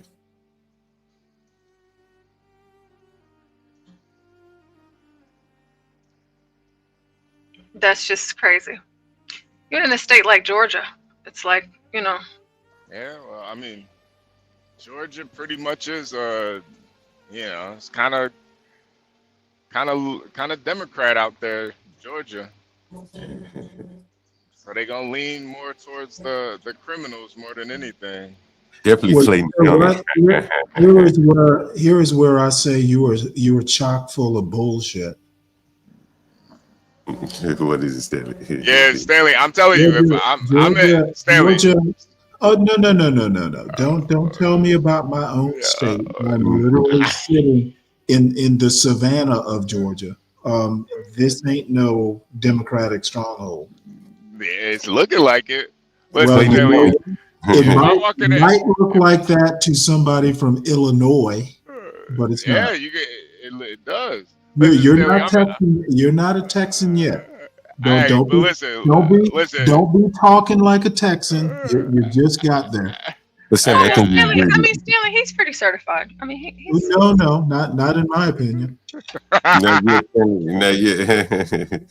Hey Stanley, listen. If I walk into my crib and there's somebody sleeping on my bed, I can execute right there, man. Okay. The problem is y'all aren't there and you don't know the full story. No one does. So I'm not even remotely interested in the story. I'm just like, hey, that's interesting. You don't wind up in that kind of situation by accident. You got a point there, Stanley. I'm not gonna lie. You got a point. Because honestly, it shouldn't even got to that point. So you do have a point there. Because I'm wondering, like, how did it even get to that point? Honestly, it sounds like one of the things that happened was that squatters' rights is a specifically. God damn! You know what? This river of hate, man, you are shallow. You are a shallow stream, not a river. Wait, Stanley, let John go. I guess let John go. It's not like she evicted like part of the family. And I think that the other people just came back in and said, well, you didn't evict me. You evicted them. Yeah. Well, I mean, but tell me, because I don't know anything about this, but you lease to the name on the lease, right? Well, that's the lease, but you know, well, I mean, whoever signed the lease is the person you lease the property to. But imagine if that person had an agreement with someone living in the living room, right? So okay, now Well, I'm not sure. I mean, you're saying there's several names on the lease? Well, you know, that's what it sounded like to me. It sounded like what happened was, sorry, I'm a little bit distracted. That the lady was related to the people that she had initially evicted. Oh, right? I see. Right. And so, you know, I've had situations where, somebody could move in and then they stop paying. You said, well, I got to get them up out of here because they may bring in their brother, their cousin, their uncle to also stop, to live there and stop paying. So, then you got two people now. You may not even know that person's name. Right? But here's the deal. And again, I'm not your level of landlord, so I'm just speaking through my hat. But it seems to me that number one, you don't mix business and family. Okay. It's either going to be a family sort of deal or it's going to be a business deal. The two don't mix. You lease to the person that's named on the lease, and that's it. So it sounds like she kind of mixed family and business, and it just, I don't know that you ever want to do that. I think I could be wrong. I very well could be wrong. Damn, I placed an order, keep going to the wrong address. I could be wrong, but it sounds like to me what she did was rent it to one family member, and then that family member brought in another family member, or the family member came in and just started living there on their own. And so that person was never evicted. So she evicted the first family, but then there's another relative that said that he lived there. Right, but the family member that just lives there has no lease or any documentation saying he should be here. I was taking care of you for the rent, right? I promised to take care of Big Mama. Yeah, and let me live here.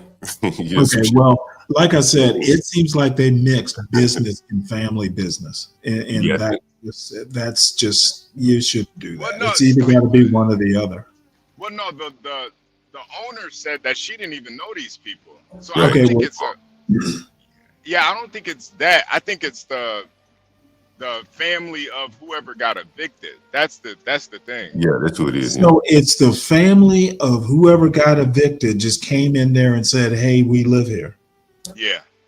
Well, they probably were already living there. Like what happened is, See, I don't understand. It seems as if they don't have a name on a lease, that why are they even here? What right do they have here if there's no documentation saying they should be here? well, that's the thing, with no documentation, shit, you got to prove that they don't belong there. And then they said, I was staying here with Big Mama, and they may have gotten mail there. Shit, the welfare card may have come there, anything. Right? Yes, So then the police come, they said, I got that's the bad thing. What you ought to do is sell the house. That's what my mother always says. Just sell the house and be done with it. They have squatters' rights, Stanley. That's the You right know thing. what? They got squatters' Sell rights. the house and let the bank deal with it. They won't survive the bank experience. You think that's a real solution, though? It's what I would do if I were in the position. I don't know, what her position is. I'm just kind of being pithy about it, but I'm thinking if you're going to jail over this property and it's not your main domicile, is it worth keeping the property? Yeah, but it's like, man, you didn't, obviously this woman is, she's doing the right thing. She should stop doing the right thing. The right thing in business doesn't necessarily mix. I mean, she probably got a PhD. She looked like she got a PhD. I'm always touched by how much y'all care about the downtrodden. So I think that owner is downtrodden, man. It's fucked up that she has to deal with this type of stuff, man. And then it's the the risk of being a property owner. I mean, business is risky. Yeah, no, you got a point there. You know, I don't know what else to tell her, but I do know that I'm not that interested. To me, it's just a problem that needs to be fixed, but it's nothing. There's not a lesson to be learned here, at least for me. Maybe I'm not smart enough to get the lesson. You know, I'm not sure if I was the only one who noticed, but did anybody else notice the two bonnets those ladies had on? Of course. The bonnets are the point. Yeah, I mean, honestly, I think the bonnets and the pajama clothes were. I don't know how that cop took those women serious, honestly. Oh man. Okay, Samuel obviously looked this up. Georgia Squatter Reform Act said the relative was not a squatter because they were related to the previously evicted tenant's partner. I would just say if the name is not on whoever's name is on the lease, yeah, I understand that person might have a family, but if that person is evicted, the family goes with them. He said this straight from the video. John, what would you do in that situation? Or how would you advise that woman? That she didn't already spent the night in jail? Does she have a lawyer? I'm sure she's got a lawyer. You know what I would tell her, probably, you know, like, you really only get one chance to strike, you know what I'm saying, at these people. Mm-hmm. And, you know, these motherfuckers have so many family members living in the house that you really don't get a chance to strike them all and just clear their ass out. So you really have to try to, you know, use your mind to talk them out. Like, hey, you know, and move, you know, you got to persuade them with your mind. And, you know, the dumber they are, the less likely you're going to be able to persuade them. And those people don't look like they're going to be very persuadable because they probably don't have anywhere to go. No, I think this is the biggest, you know, reason why I don't rent entire places to anyone. You know, for the most part, you're really concerned about black people because once you know, if they decide not to pay, there's really nothing you can do. You know, to be honest with you. Yeah, unfortunately, yeah. Damn, well, man. HB thinks you're doing God's work, John. So I really do. I think with John, his motto is it's built for the future, and I think a lot of homeowners, you know, they should probably watch more of these streams, especially if you live in a county like Clayton County, because obviously, you know, that cop is just an extension of that county's policies. So if he's talking like that, I can almost guarantee you that Clayton County is not a Democratic county. Oh shit! I guarantee you it is. I don't even know. Motherfucker, don't guarantee me. Just look it up. Look it up. My cousin, he's been up here on the stream before. He used to live in Clayton County, and it's a majority black county. This shit might be about 80% black. Okay, well, whatever. Okay, it's not majority black county. And you know, look it up. It's clearly going to be Democrat. I'm looking up. So, you know, in those areas, he rented a house. HB, what am I looking up? Clayton County, Georgia. Clayton County. Okay. And so my cousin, he rented a house out there in Clayton County when he first moved from Alabama. Right. And it was like you could tell it was a poorly built, you know, like a cheap neighborhood, you know, affordable housing for poor people, basically. You know, where they could go buy like a little house, no basement, you know, maybe 2 or 3 bedrooms, small. Man, it was young boys, like children, like kicking in the doors, breaking into houses, like as the people were going off to work. And so that's why he eventually had to move north all the way to Roswell. Because, you know, he was saying like the city, the county of Clayton was just so very dismissive, you know, so dismissive of, you know, their concerns about people breaking in.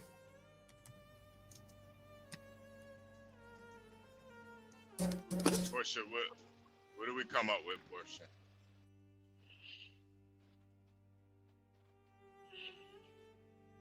All right, so there's a landlord's guide to squatters' rights. So, time of occupation to take actual possession, legal ownership of a property is 20 years, or 7 if the person has a color of title. Is the color of title required? No. Getting rid of squatters, the landlord can remove the person as a... Yes.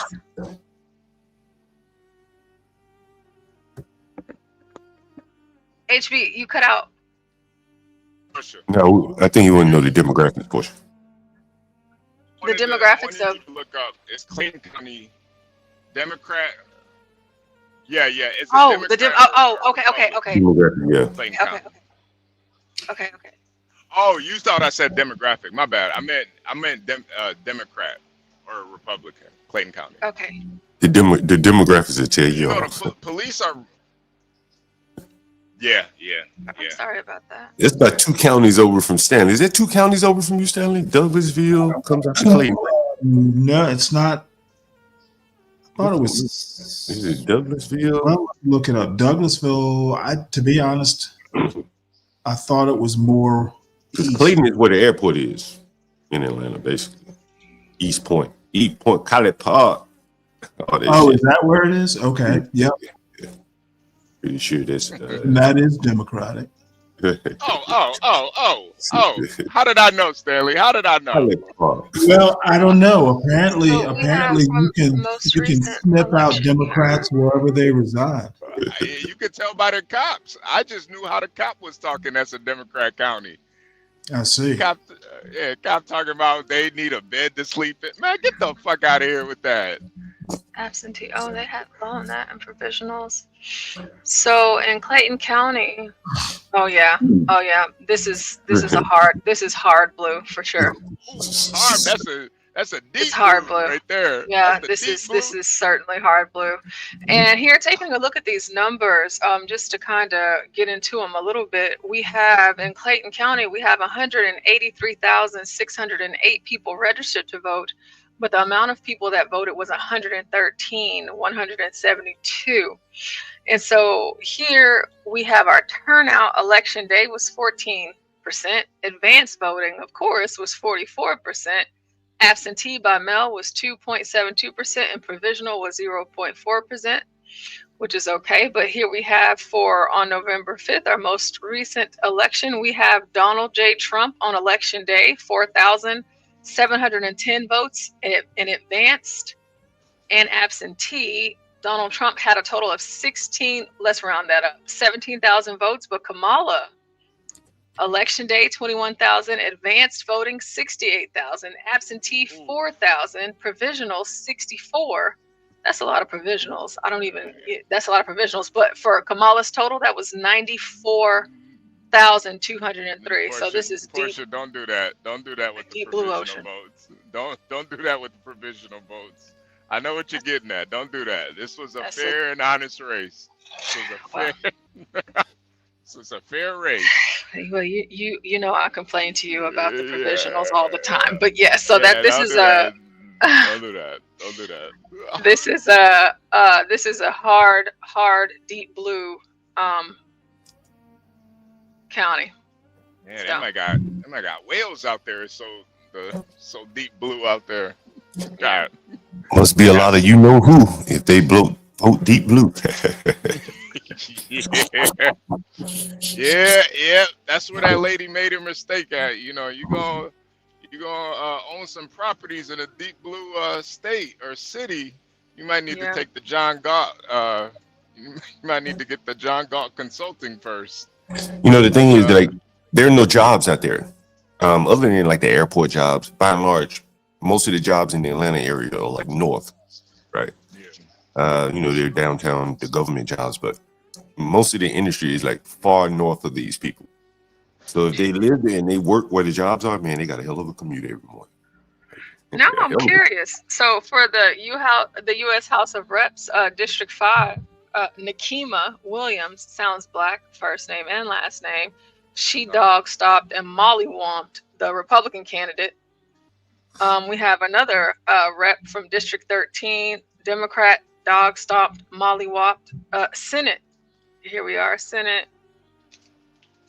We have the Democrat at 31. Oh, so okay, so the Democrat, he didn't have a contender, so he's all on his own. Or excuse me, she, Gail. Well, let me not assume genders. We also have State Senate District 34. Every state gets 2 senators. Here we have Andrew Honeycutt. Oh, shoot. Yeah, he got mollywopped by Kenya Wicks. I mean, it's not even close. It's not even, I mean, they had to, like, you know, they had probably 5% reporting on election day. And they already called it for Kenya, you know. We have another state Senate seat. Yep, Democrat, this state Senate seat went uncontested, no opponent. The state House of Reps, another opponent that went uncontested. I mean, that's crazy. They don't even have Republicans running against these Democrats. They don't even have any Republicans. It's just the Democrats are running with no competition. Here we have another one. Very blue area right there. Yeah, it's just Democrat. Nobody else is even running. It's not even a competition. You have here's another one. Jesus Christ. Here's another Democrat. Seems like the Democrat. Like I have just opened up a can of whoop ass. Democrat. Well, you know, Stanley, you know, you're let me go ahead and stop you right here. The reason I'm regretting this is I honestly don't even give a shit about this issue. Uncontested. Well, no, you know, Stanley, I literally don't. Oh, the county commission. The county commissioner's court is about very this important. woman and her rental property problems. You know the thing is, Stanley. Hey, John, check this out really quick. So we're on page 7 now. We've bypassed all of these Democrats that ran uncontested. They didn't have an opponent, but now we're here for county commission. So you had David Hamrick, the Republican, at 4,000. Let's round that up to 5,000 votes. But you had Tasha Allen, who's one of the commissioners there. She came in at rounding up 30,000 votes for Tasha. And all right, Pusha. You can stop rubbing it in Stanley's face. I think he smells the shit. Oh, I'm sorry. No. I'm glad y'all are having fun. This is what I get. This is what I get for showing an interest in something where I'm actually not that. Well, you know, I love looking at the votes and the numbers. I know you do. I get that now. I do. It's the math in me, Stanley. Yeah, well, you know, I opened a can of worms. Yeah, you know, Stanley, go ahead, John. Go ahead. You know, like the biggest company I think in Clayton County would be Chick-fil-A. You know, Chick-fil-A is very religious. Yeah. But you know, John, that Chick-fil-A, there's this young black girl out there in Clayton County, and she has 3 franchises of Chick-fil-A. And she's doing very well last time I checked, you know, keeping up with franchisees. Yeah, they're very strict about that. Must be religious. Chick-fil-A don't play those games, though. And they take a lot of money from you, too. Black women out there it's like they just run that whole county out there, huh? Yeah. Especially from all of the names that I just saw, those were all black women. Yeah, but all black women. They really are God out there, huh? Black women is God. Hey, Clayton County. That's right. You better treat them nice. Yeah, seriously. Imagine what they would do to a hood conservative. Well, imagine what hood conservative would do to them.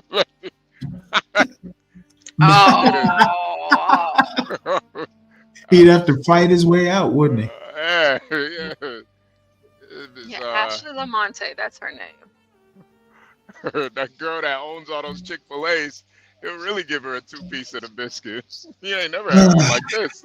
Yeah, her story is similar to mine. That's why she stood out to me. So Ashley Lamonte, this is her. So she started working there when she was 15 years old. She had no idea when the journey would lead her to becoming the company's youngest owner at age 26. When opening in 2011, it turns out that she ended up liking the job so much that when the time came for her to move off to college, she decided to work at another one of the chain's locations just outside of Spelman's college campus. As a director of the leadership team at the time, I thought it was just a great job to have while pursuing my degree in theater, said Lamalfi. The job would soon become more after her restaurant operator approached her about her long-term goals, ultimately recommending a career in leadership. I'd never considered.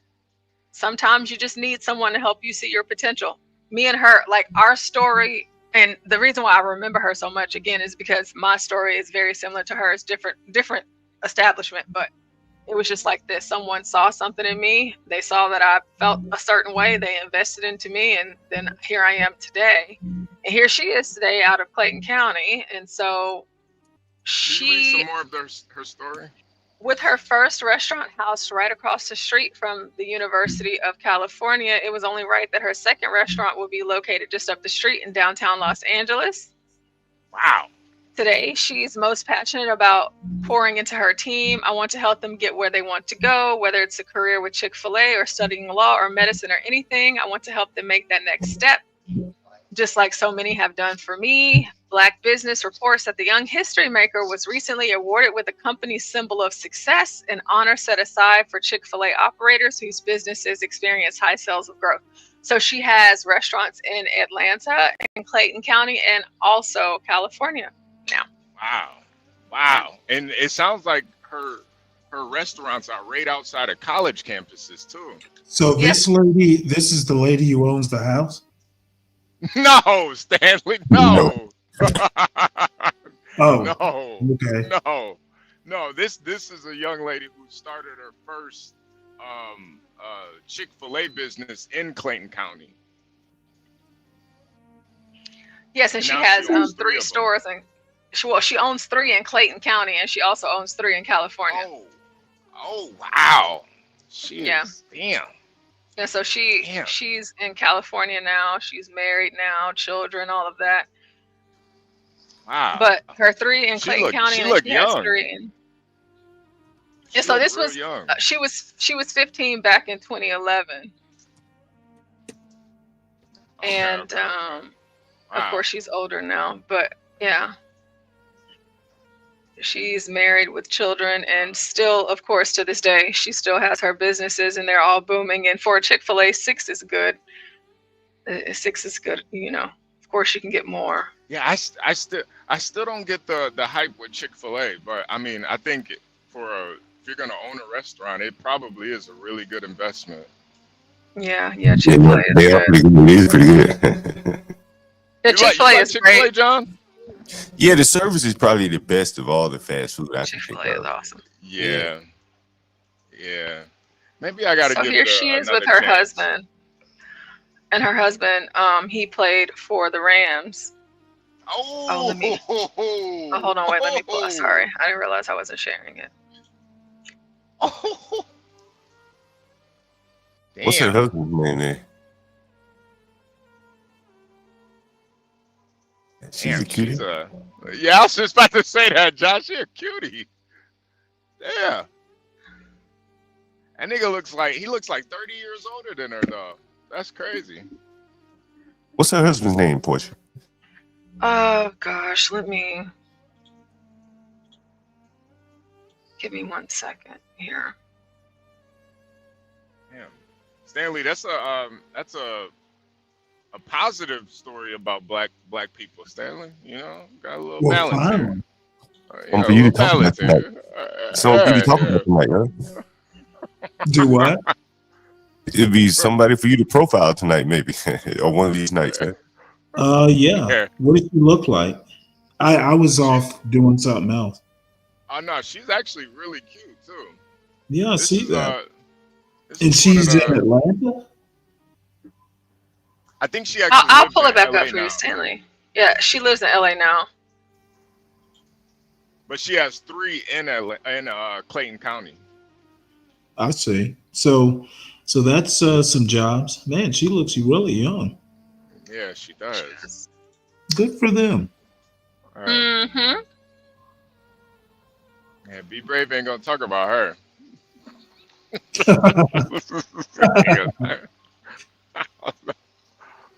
a cute little baby too. Look at that little baby. No. Yeah, she is doll. They're excusing the 3%. Doll baby. To make it out of Clayton County too, man. Man. Yeah. She really good to see that. It's not all despair in Clayton County, you know. Some people make it out. Yes, and then of course she has her Black Girl Magic, and that is very instrumental in, you know, ownership. Oh, well, yeah. That comes with it, you know. Yeah. You better be reading out of the Kabbalah if you're gonna be a black woman. You know, gotta, you know, I worship at the altar of Black Girl Magic. You know, that comes with it, but you do it the right way, get 6 Chick-fil-A's out of it. Mm-hmm. Yeah. Wow. That's really good for her. Yeah. Yeah, I think, you know, you kind of inspired me to give Chick-fil-A another chance. I've only been once, and I just really wasn't, you know, the thing, too, the one that I went to was, like, at a mall. It was, like, at some random mall I went to.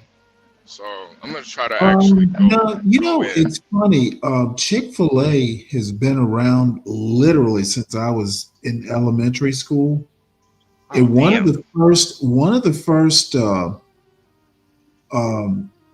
first Chick-fil-A's I remember was in the Oglethorpe Mall in Savannah. So Chick-fil-A's been around for quite some time. Man. And I don't know. It's been a while since I've been there, but every time I've gone there, the food is consistently good. So that you didn't like it is surprising. Yeah. No, I think I had like some chicken tenders or something from there. Oh, no. Get the sandwiches. Don't do any of the. Oh, okay. Well, it used to be, if I remember correctly, it used to be that they sold nothing but chicken sandwiches. They didn't do chicken tenders. You know, it was waffle fries, you know, Coke, and, you know, Chick-fil-A sandwich. That was the bedrock. So, you know, they've gotten into chicken tenders and all that stuff. But originally it was just the sandwich. So, John, her husband is Marcus McCutcheon, Eon, or however that, and McCutcheon, and he graduated from Stanford, and he played for the Rams. How many years did he play?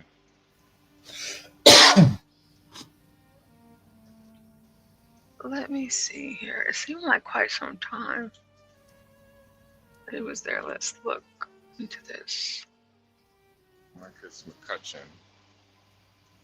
Yeah, Marcus McCutcheon.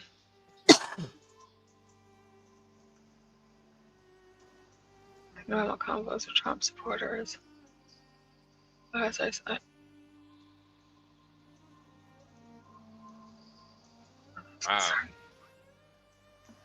It looks like he might have played for the Rams back when they were in St. Louis still. Old ass nigga. Yeah, so it's just like, yeah, they're pretty, both of them are pretty, they're much older now, but you know, just from what they have on their social media for now. Man, she looks so young though. She looks like she looks like 22. Yeah, she looks like she's still a baby. Yeah. It looks like he played over 10 years from what I'm looking at. What years? Oh gosh, let's see. It says 1990. Oh, so he did play with Kurt Warner. Did he play? Wait, did you say 1990? Well, 90 something. I'm trying to go back to Oh, it and okay, see okay. where I because he has like a lot of political stuff on his page now. Let me go back and see. Is he Democrat? Yeah. Oh boy. Yeah, both of them are. He says, thinking about my combos, and this is the one that I'm reading right now. It says, let me pull that back up really quick. It says, thinking about my combos with Trump supporters in 2020 about how he's racist, lacks any moral compass, and is a danger to the country. Thinking about how they so easily dismissed those concerns and supported him anyway because they wanted something different. Still disgusted? The Republican Party decided long ago that the NRA campaign contributions that come along with advocating unrestricted access to firearms outweigh any resulting consequences. No amount of dead school children will change their position as long as the money is there. Voting rights secure all other rights. So yeah, that's this guy. Oh boy. He really drank the Kool-Aid, huh? Yeah, he sure did. And it's, let me go back and see so I can find those dates for you. Yeah, 10 years. He must. I wonder what position he played. He must have played like defense or something. 10 Say years. he was a cornerback. Oh yeah, so he did play defense. Okay. Cornerback. 6'1", 205 pounds. Oh, so a wide receiver and then a cornerback. Okay, so let's see here.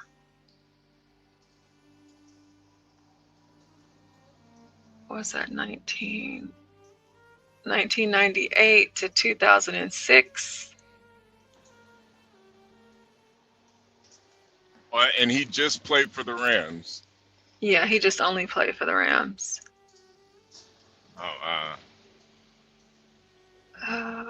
Let's see here. To 2007. Okay. Yeah. Yeah, so he might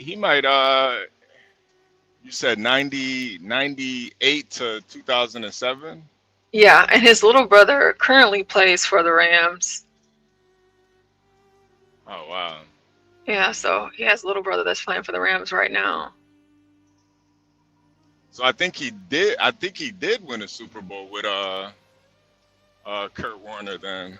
I'm trying to think.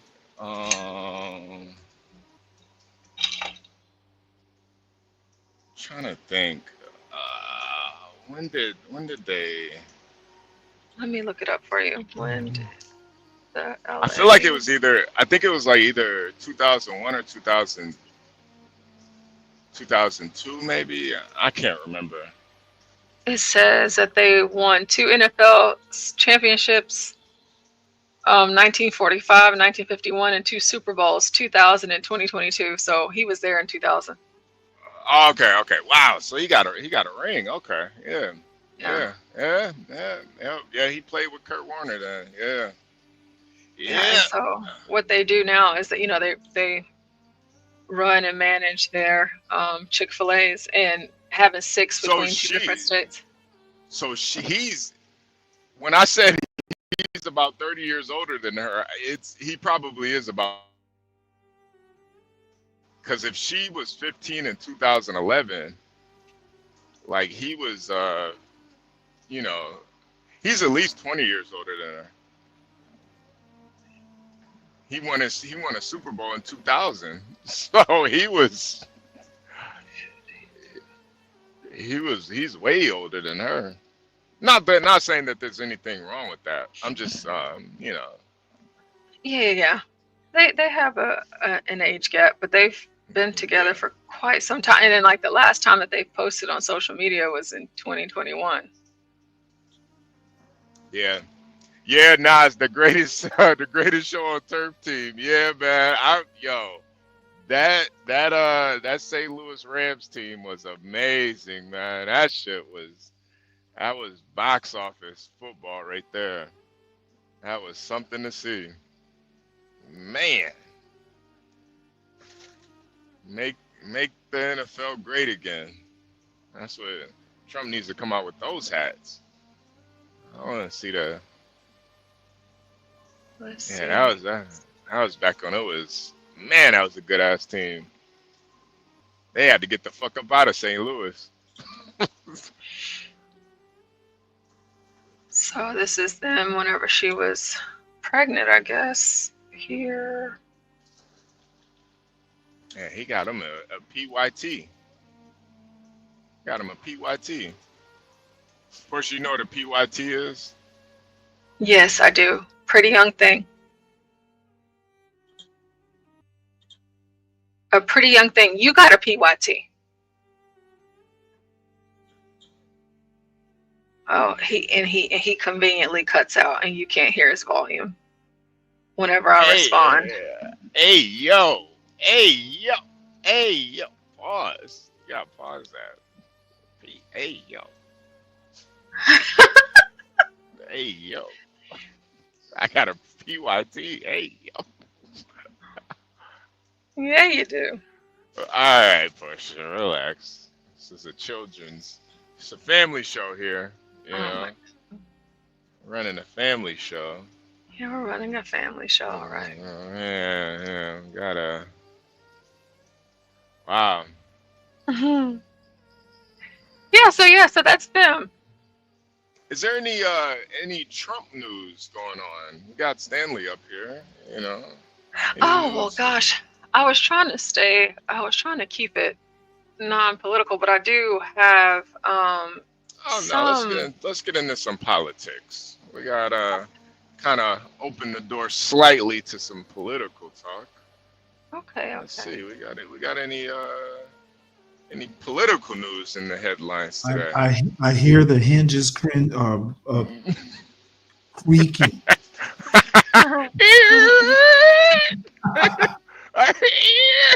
So we needed John to put some WD-40 on those hinges, man. John, his door creaking.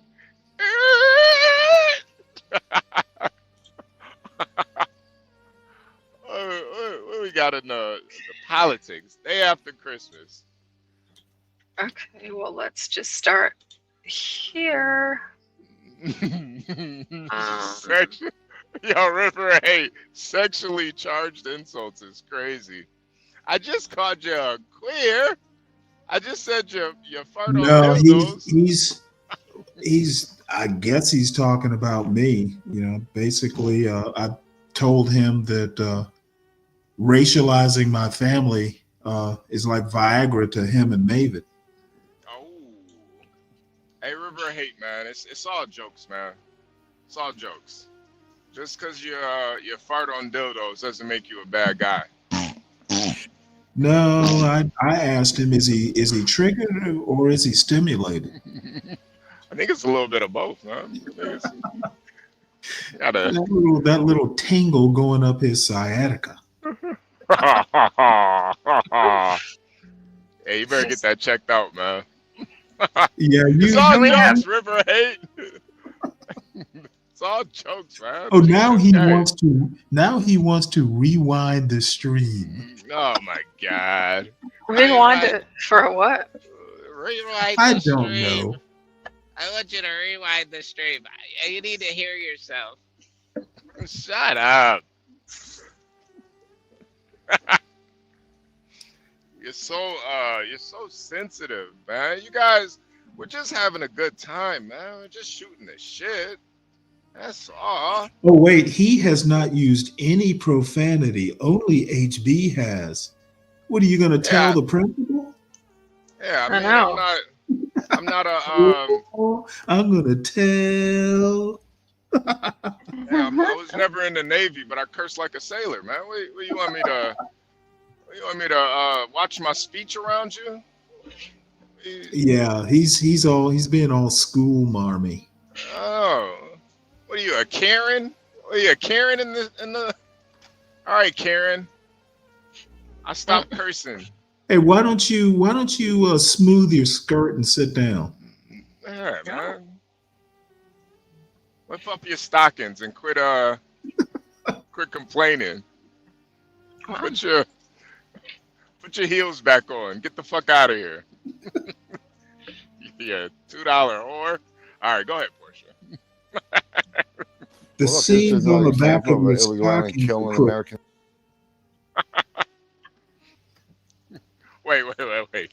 Wait, Stanley, what was that? Said the seams on the back of his stockings are crooked. Yeah, fix that. You streetwalker?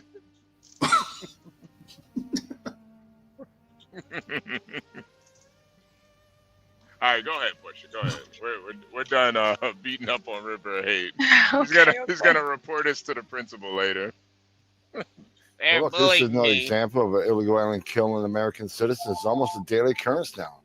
You know, because historic number of criminal aliens walking the streets, because this administration's policy in sanctuary jurisdictions and lax immigration enforcement. ICE has their hands tied. Secretary Mayorkas have given them priorities that they can't even go arrest an illegal alien anymore unless he's convicted of a serious crime. Then maybe they can arrest him. So this is on this administration. As far as Governor Hochul, shame on her. She supports sanctuary status in that state. She welcomed thousands of illegal aliens to her state. She sent them to Buffalo and Syracuse. Murders occurred by illegal aliens in Buffalo and Syracuse. She has a green light law. ICE and CBP can't even work with local law enforcement. Local law enforcement can't even share DMV data with these people. So Governor Hochul, shame on you. There's nothing you can say that's going to make this right in New York. Well, look, this is. So Tom Homan is not pleased about, the burning of that woman, the barbecuing of that woman, I guess I should say, on the subway. And he's calling out the governor or her lack thereof. And his first stop is going to be Chicago, but he might need to reverse course and go to New York first and then Chicago. I'm not sure, but New York is kind of off the chain right now. I mean, just from the news reports, of course, we have our lovely Kimmy Cakes that, lets us know what's really going on, but the news is quite a lot. And on yesterday, Trump gave a lovely Christmas message to America and the world. So let's have a listen. Shout out to Donald Trump and Melania Trump. It's my tremendous honor to finally wish America and the world a very Merry Christmas. For Christians, this is a holy season, the celebration of the birth of our Lord and Savior, Jesus Christ. More than 2,000 years ago, the angel Gabriel appeared to Mary. He said, "Do not be afraid. You have found favor with God." The angel told her that she would give birth to a baby boy, Jesus, who would be called the Son of the Most High. 9 months later, Christ was born in the town of Bethlehem. The Son of God came into the world in a humble stable. Whatever our beliefs, we know that the birth of Jesus Christ and the story of this incredible life forever changed the course of human history. There's hardly an aspect of our lives today that his life has not touched. Art, music, culture, law, and our respect for the sacred dignity of every person everywhere in the world. At Christmas, we give thanks to God and that God sent his only Son to die for us and to offer everlasting peace to all humanity. And we recognize that the real spirit of Christmas is not what we have, it's about who we are. Each one of us is a child of God. That is the true source of joy this time of the year. Except for radical Democrats. Christmas merry. Above all, during the sacred season, our souls are full of thanks and praise for Almighty God for sending us Christ, his Son, to redeem the world. Tonight we ask that God will continue to bless this nation, and we pray that he will grant every American family a Christmas season full of joy, hope, and peace. Wow. That was... It's my tremendous honor to find...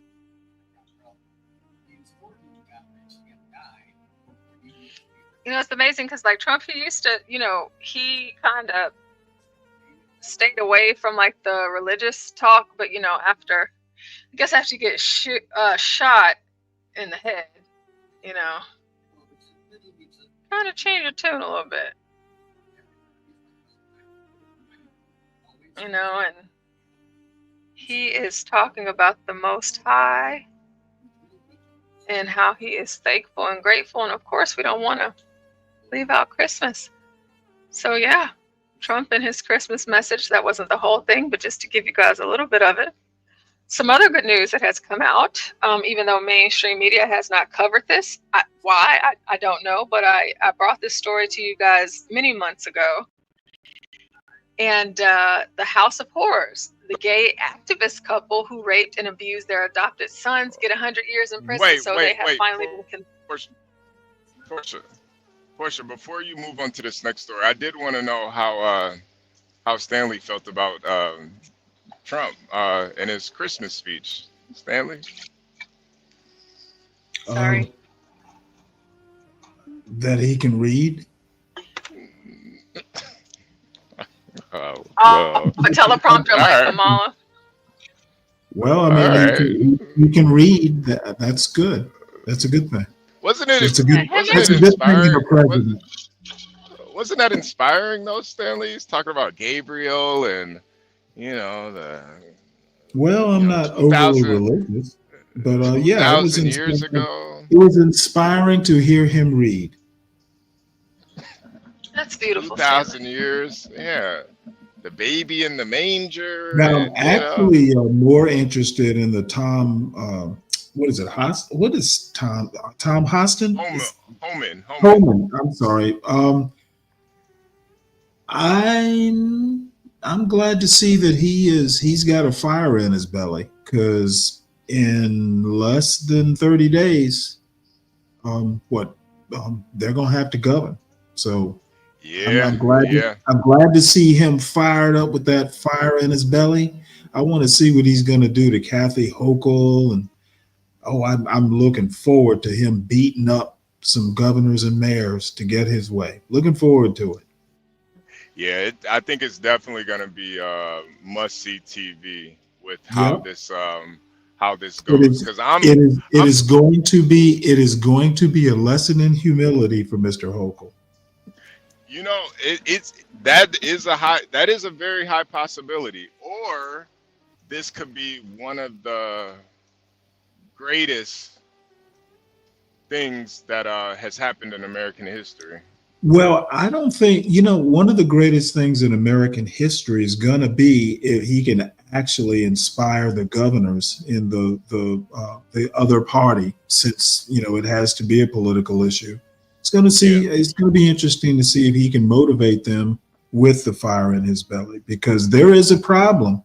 But what they're going to learn is you're not going to be able to go and shit on governors like that. Governors have power. That's why there's such a thing as federalism. So, being fired up on Fox News is one thing. Once you get into the governor's office and that door closes, there's going to be another. You're not going to be able to do the performance that he's doing on Fox with Kathy Hochul. Yeah, you got a point there. I don't know if he's going to be able to just lock everybody up who disagrees with him. I bet he's going to have to kill him with kindness, is all I'm saying. You think so? He's going to have to send him if he wants to get the job done like he says he does, yeah. Yeah. And he's smart enough. He's worked for Obama. He knows how to work with Democrats. Yeah, that is a good point. That's a very good point. Oh man. All right, Portia. Let's this one go really quick. So, I guess this is some conservative women. I just saw this post really quick. So, they're cute for conservatives. These are conservative women talking about being conservative women to men, and then we'll hop into that short clip about Trump, and then we'll go into that next story, which is good news. Get their tigresses in the bed. Men have the hardest fucking job in keeping women happy. You can't let us get too hot or too cold. You got to make sure you have a little snacky so that we don't get hangry. We love it when you're a cute, funny naughty, not a creepy pervert. We want you to support and take care of us, but know that we are strong, independent women and we can take care of ourselves. There is always such a fine fucking line, and you never know if you're on the right side of it, because if you get it right, we change all the rules. Men are the easiest fucking creatures to keep happy. You gotta feed them, fuck them, and appreciate them. And that's it. Men have the hardest. You know what? I hope Liberal women were saying that's why it's not worth it. It's not worth it to, Well, I hope these two lovely ladies, and they are cute. I hope Mavid and River of Hate listen to these young ladies, and there's hope for you yet. I hope you meet some fine conservative women like those two, but listen to your conservative women. Maybe you'll get them.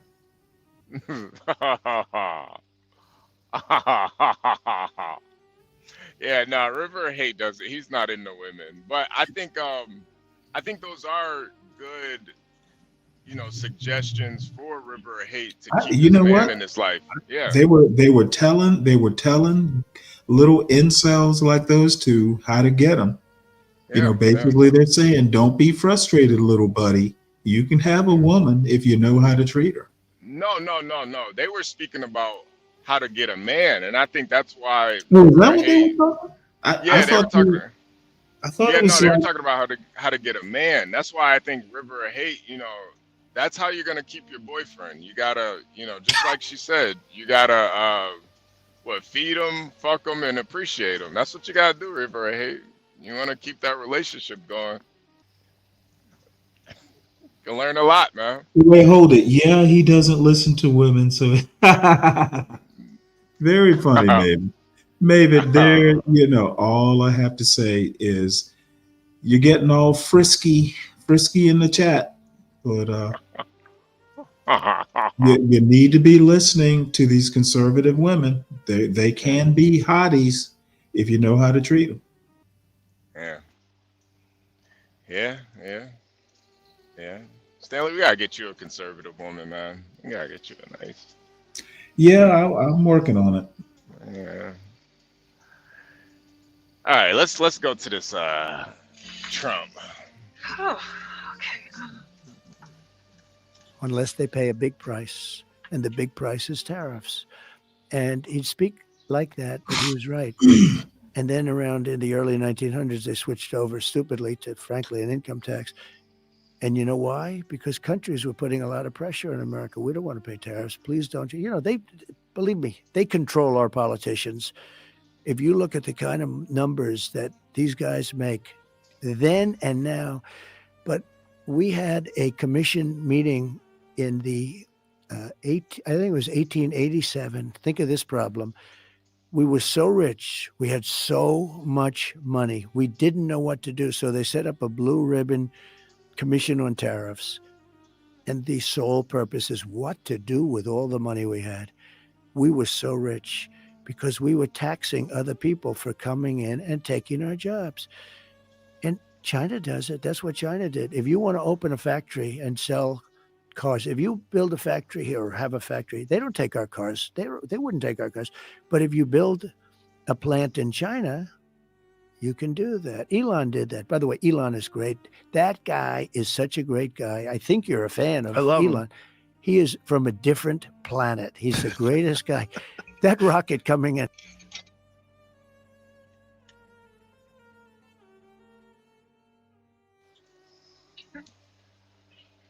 Trump on Joe Rogan. Of course, we can't get too crazy Unless into that, they pay a but big price. Trump talking about the only reason why we're still paying an income tax in America is because U.S. politicians are paid off by foreign countries. Allegedly, we don't know if this is true or not. However, a part of the conversation between Trump and Elon Musk, and Joe Rogan, he mentioned Elon Musk.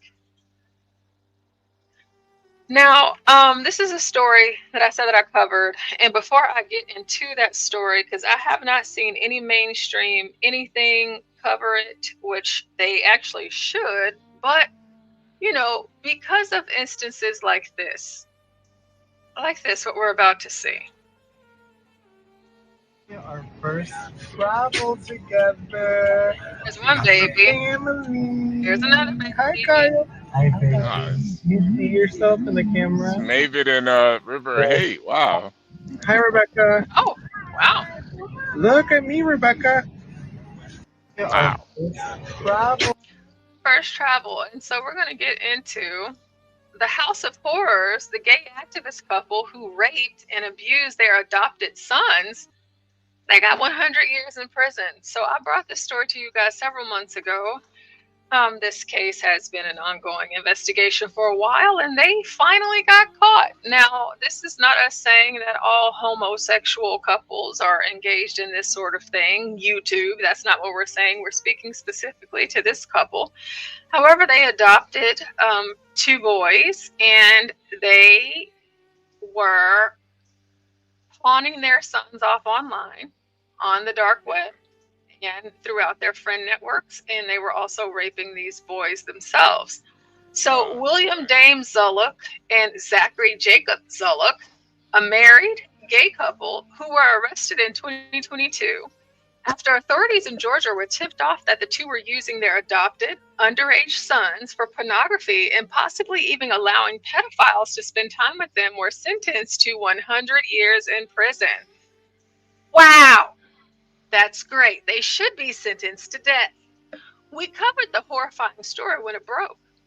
William Dave Zullock and Zachary Jacob Zullock were indicted last year by a grand jury on charges of incest, aggravated sodomy, aggravated child molestation, sexual exploitation of children, and prostitution of a minor.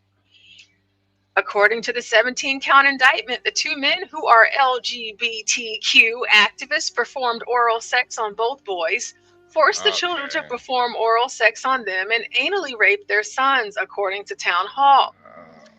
The abused 11-year-old son suffered injuries from being brutally raped. According to the criminal affidavit, the dads filmed the child sex abuse and stored the graphic content on their cell phones. It gets worse. The gay couple solicited other men to perform an act of prostitution with their 11-year-old adopted son. The indictment charges the gay couple with soliciting 2 other men to perform an act of prostitution with their 11-year-old adopted child. Hunter Lawless, who met one adoptive father, Zachary, through a mutual contact on Grindr, and Luis Pizarro Sanchez. Zachary also texted another man on the social media app, Snapchat, to be prepared to receive child porn of the father raping the child. I'm going to F my son tonight. Stand by. Okay. Zachary allegedly texted Lawless on Snapchat to be prepared to receive child porn of the father raping his child. Lawless told police Zachary invited him multiple times to engage in sexual acts with him and his adopted children. The state seized the gay couple's house, cars, and other assets last year. The married men's property, including the couple's house and cars, have been seized by the state. Construction of the custom-built mansion from the ground up took only a few months. The couple's lavish lifestyle seemingly materialized after they got the boys. Please pray for the 2 children who were put into foster care after unimaginable abuses by these 2 monsters. So while these kids had to suffer and endure through that, they are now placed back into the foster care system, where hopefully by the grace of God, they will not have to endure what they did under their adoptive gay fathers. And so they have been convicted. What state Florida. was this in? Florida. Okay. Florida. Yeah, I'm honestly surprised they didn't give him the needle down there in Florida. Yeah, you and me both. Yeah. Yeah. Because they should have. But more than likely they won't. I mean, it's 100 years. They're not gonna be able to get out anyway. But more than likely, they're not gonna make it past a year or 2 locked up. Yeah, they might not make it past a few months. Those those types of charges are pretty egregious, and I wouldn't be surprised if both of them weren't beaten to death with a soap and a sock, honestly. But you know, me personally, I would never let a gay couple adopt kids. I think as far as foster parents and adopting, I do think it should either be by a man and woman couple or a single mom or single dad. But when you add that, you know, that activity, that you know, demonic practice of you know, gay sex, I think the children involved are going to be prey to it one way or another, whether they're manipulated to be that, or worst case scenario, they're used as sex slaves. And I just really don't understand why gay people, besides this type of behavior, why they would want to adopt anyway. You know, I always thought that I could never really watch that show Modern Family because of that storyline. I feel like they tried to. The white guy and the Asian husband with the Asian daughter. Yeah. I feel like that whole show it was like propaganda to make you think that this is okay. And you know, I just don't understand it, honestly. I think it's disgusting. And you know, what these people did, honestly, they're making it way worse for everybody else that is gay, who, you know, because I'm with you, Portia. I don't think every gay person is a pedophile, but Right. I do think there's a lot of pedophiles that are gay. But Oh, yeah, right. Yeah. Mhm. yeah, so You know, I've always been, you know, say what you will, say what you must, judge if you will, judge if you must. I believe, of course, there are so many children in the foster care system. You guys know that I always advocate for the baby drop boxes. Don't kill your kid. If you don't want your kid, have your kid drop your kid off at the baby drop box, because I prefer you not kill your kid. However, there is a foster care system where some kids, they're not even being, you know, raped or molested, if you will. They're just being abused, you know, because there are some people that just take these kids for a check. I don't like that. But there's another reality whenever it comes to these homosexual couples, these LGBTQ friendly couples, and it happens with them more than any, you know, other group, because, you know, they might be with a heterosexual couple or just a single mother or father.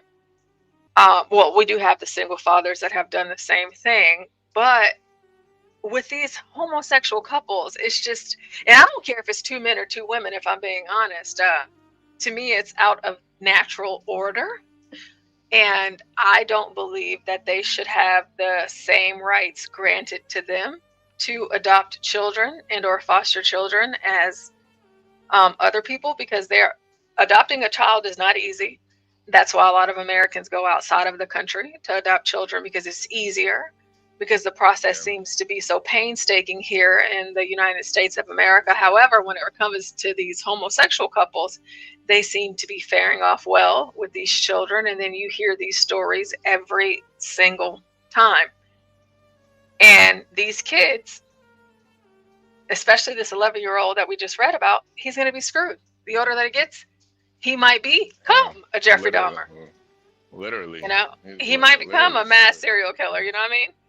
Like, just because of all of that trauma from him being raped, not only by his supposed dads, but by their friends.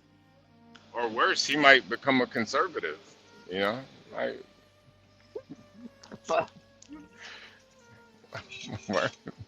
According to Stanley, he might fuck around and become a conservative. That's the worst case scenario. He might vote red, you know? I'm sorry, I didn't hear that comment. I said that kid might end up growing up to be a conservative. Yeah, probably wind up being a river of hate conservative. Well, I hope You know, I hope he's a lot smarter than that. But Well, I called River. I never said River of Hate you were a Be Brave conservative, but now that you bring it up, there are some similarities. well, Be Brave's a racist socialist. You know, I think he's a little bit different. Well, Be Brave conservative. It He's works. not. He's not conservative. He's ultra liberal. He's ultra liberal. I believe he is a conservative. Nah, he's not. He's one of those guys that you know, critiques. Well, you know, the thing is people keep saying they're not. There are a lot of people who are Trump voters who say they're not. Well, you're right. Now that I think about it, MAGA is more like it. I keep forgetting. You're right. You're absolutely right. Yeah. I don't even think he's MAGA representative. I think he's more like he's just you know, just a hypocrite, like most guys these days. Yeah. Nate. Yeah. Okay. Yeah. Nah, he's not a conservative. He's a social liberal. You know, socialist What the fuck liberal. is he talking about? These guys laughing at an abused child now. Were you an abused child, River of Hate? Who was laughing at him? Wasn't laughing at him. Well, I've been laughing at River of Hate. Maybe he's the abused child he's talking about. Yeah, was that you, River? Hey, is this story about you? I wasn't laughing at him. What's funny about some kid that was violently raped by two gay guys on Grindr? What's funny about that? Yeah, that's some sick shit. Savagely raped. What's funny about that? Because I said he might end up being a conservative voter. I'm not laughing at the kid. It's a freaking joke. Maybe you're too retarded. River of retardedness. Maybe you're too retarded to see the joke, but I'm not laughing at that kid. You think child rape is funny? Think that's funny, River of Hate? That's how you get your rocks off? What's wrong with you, man? You hate women, you hate children? What's going on, man? Now I see why you don't want to hit the panel. You might be on some some directory or something, some list.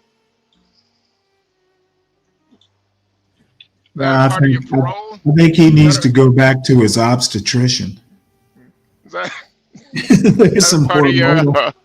is that a part of your parole conditions? You can't hit a link? There's some. He needs to go back for those special vitamins pregnant women get. What, the prenatal? Yeah. Because he's acting like a mother, like a future mother. All kinds of hormonal here.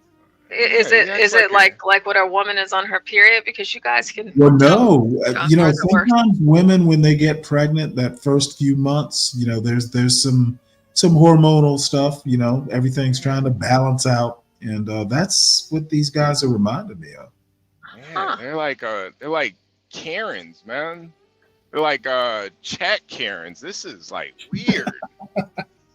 If you don't see the joke in two gay guys raising a kid and raping them, and that kid could potentially be a murderer, a school shooter, or a conservative. If you don't see the joke there, I don't know what. Sorry. No, I think River of Hate is just trying to, you know, it's almost like a hangover. He's always over on Hood Conservatives channel, you know, basically in the chat room, and he's not used to hanging out with normal people. So, you know, maybe in a couple days, you know, he'll kind of get it. Yeah, making a joke about his possible future endeavors and making a joke about him being savagely raped by two grown men are two different things, River Hate. Maybe you don't get that. Maybe because you're a retard. Oh, you should never make any jokes about anything. Don't make a joke about anything. Fucking joke police. God. These guys are like fucking liberal white women, man. How you talk all that shit about you're conservative and liberals and you sound like one? You can't make jokes. You can't make jokes about. You sound like those motherfuckers that were talking shit about that guy on Trump, the Trump comedian. You can't make jokes about the Puerto Ricans and the Cubans. You can't do that. That's not funny. That's racist. You sound like a liberal. River a retard. All right, go ahead, Portia. Go ahead. Go ahead. Okay, so next up we have Joy Reid. And wait, 1 second. Abiola, this is not a replay. This is not a replay. No, matter of fact, Abiola, this is a replay. This is a replay, Abiola. This is a replay, Abiola. Oh my goodness. All right, go ahead. An interesting development that may have changed the calculation a little bit today, that we found out that Trump, our would-be strongman, is in a sense answerable to a bigger strongman, not Vladimir Putin, Elon Musk, who also allegedly, at least according to reports, has lots of conversations with Putin. What does that do to the calculation on how Americans should deal with Trump? Yeah, I think that's a very good place to start. I wrote a piece a few weeks ago called The Submission Chain, where I tried to explain that voters might like Trump, but Trump is submissive with respect to Musk, and Musk in return is submissive with respect to Putin. So if you vote for Trump, you're voting for the little guy who admires a bigger guy, who in turn admires a still bigger guy. And that's what we've got now. We've got this cluster of oligarchs, some domestic, some half domestic, some foreign, who are the real power in our country. So in terms of how to resist, I think you have to start by doing what you were doing in the last segment, which is name it for what it is, which is an international oligarchy.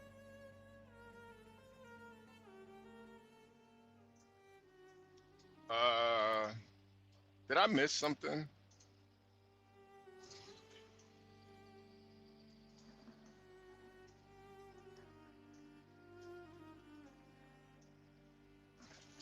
Hello?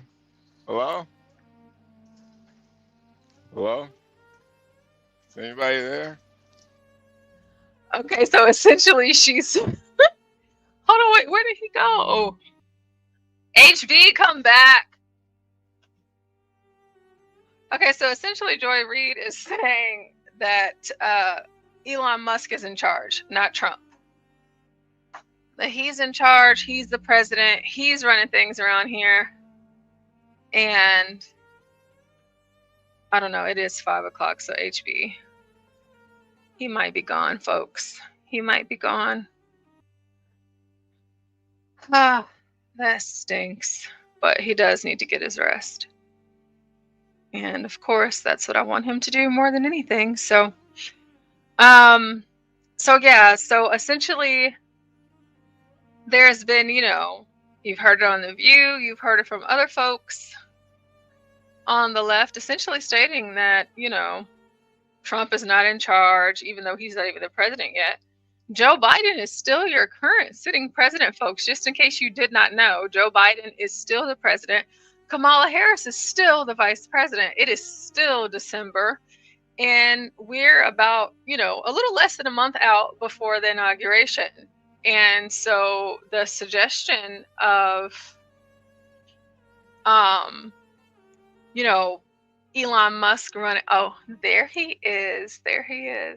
So the suggestion of Elon Musk running the show and, being the quote unquote president, being the one in charge is foolish.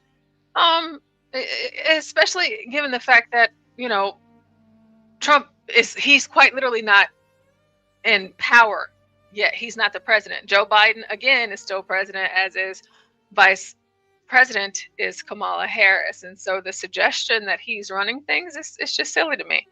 But I guess they're shaking in their boots. Welcome back, HB.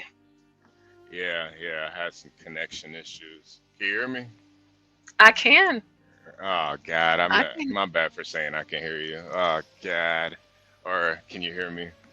No, Yeah, I I'm can't just hear having you. some I'm just having some connection issues. Yeah, you know, there's a lot of people that don't really realize that Trump is not the president right now.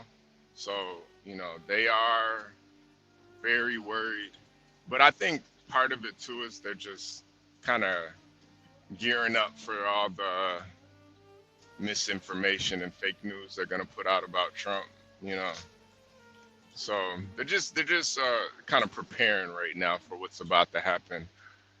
It's gonna be very interesting these next 4 years. You're gonna have a lot of people paying a lot more attention to the news, especially when it comes to politics. Mm-hmm. So they're just getting ready for you know, you'll see the numbers for news publications, they'll all be going up. See a lot more people you know, trying to put stuff on Trump that he did or did not do. You know, these liberals are gonna eat real good this next 4 years, you know. Yeah, they are. Yeah, they're gonna be eating. Yeah, it's gonna be good times for them. No, I'm gonna eat. Well, you know, Stanley, you know. Well, like I said, you know what? Godspeed. Republicans are gonna have to govern. So, and part of governing is gonna be the sniping. When Elon Musk, who for some reason or another feels comfortable, you know, talking about legislation like this debt ceiling issue that came up, I guess it was last week. You know, why Elon Musk figured it was his place to interact with Congress, and he's not even president-elect. So, you know, Trump basically had to react to Elon getting involved in something that he literally has no business getting involved in. So, you know, they're giving Democrats fuel. Yeah, you know, that's part of the thing. That's part of the problem with being autistic. Elon Musk, he doesn't know when to just shut the fuck up sometimes, you know. Well, And, you know, honestly, I think Trump is capable of dealing with it. oh no, big time. He is. But I think you're gonna probably be seeing more of that with Elon. You know, not only is he autistic, he is African. So, you know, those Africans think they know it all. So it's you know, the motherland, they think they know everything. So, you know, I do see that becoming an issue, but like you said, Trump can deal with somebody like Elon, you know. But you know, Elon's not going to be able to be as boisterous as he once was about things. He's got to actually do some work now, you know. And I think letting everybody know what your gripes are and the issues that you have, it's kind of a bad move politically because now they know what you're trying to do. And I think it's much better to, you know, you got to move in silence sometimes. I think that's the best way to really get things done politically. Let everybody figure it out once shit gets signed. So yeah, Elon, you know, he's gonna have to stop being so opinionated so much, you know. And you got to remember, Elon, you come from South Africa. You guys haven't figured it out too well over there either. So, It'll be fine. Yeah. This is the first time, and I'm sure that someone will have a talk with Elon. Yeah, hopefully. You know, he got a little overexcited. You know, just like our River of Hate. You know, River of Hate is the Elon Musk of our chat. Just a little. I wouldn't give him that just an excitable boy. You know that someone will listen to him. You know, we'll get him back in line. Don't worry. Nah. He's more like the Joy Reid of the chat, man. Look at him. You can't make jokes. You can't make jokes.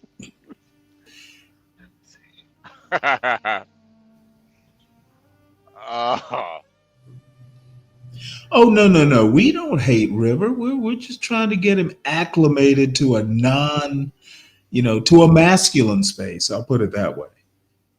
You know, there are men over here, who don't cry. So, River of Hate just needs to get used to masculine ways.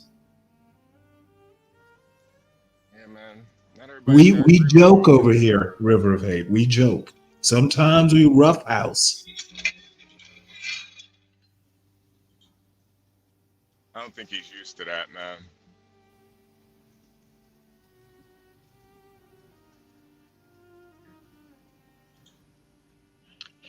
All right, so next up, we have a podcaster who is apparently tired of hearing about the slave talk. He's over it, and he expresses this on this I Say That to Say This podcast. So let's see. He looks like an African. Well, they all look African, all the guys at least. So let's see. No, hold on, Verb. You said that's a nigga's This excuse. is a nigga's excuse. What you mean? Like all niggas say, this happened to us. You wasn't even there. Right. You got a fucking choice. But it's You don't have to follow. documented. Listen, you do not got to follow you got a choice. Given my circumstances, I should have been a whole nother nigga. You have a choice. Like you wasn't there. You didn't watch that shit happen. It's not a file in your fucking head. That's some shit they told you stupid niggas to, and told our Y'all just hoes ran with it. to make them think they can act a certain way. And you can disrespect me. You're a fucking liar. You cannot disrespect me. You don't think things that have happened back then have an effect on the psyche now? No. Why? No. Condition How? who? You wasn't there. The How new do you? people? Okay, all right. So dude, what was your 10th grandfather's back name?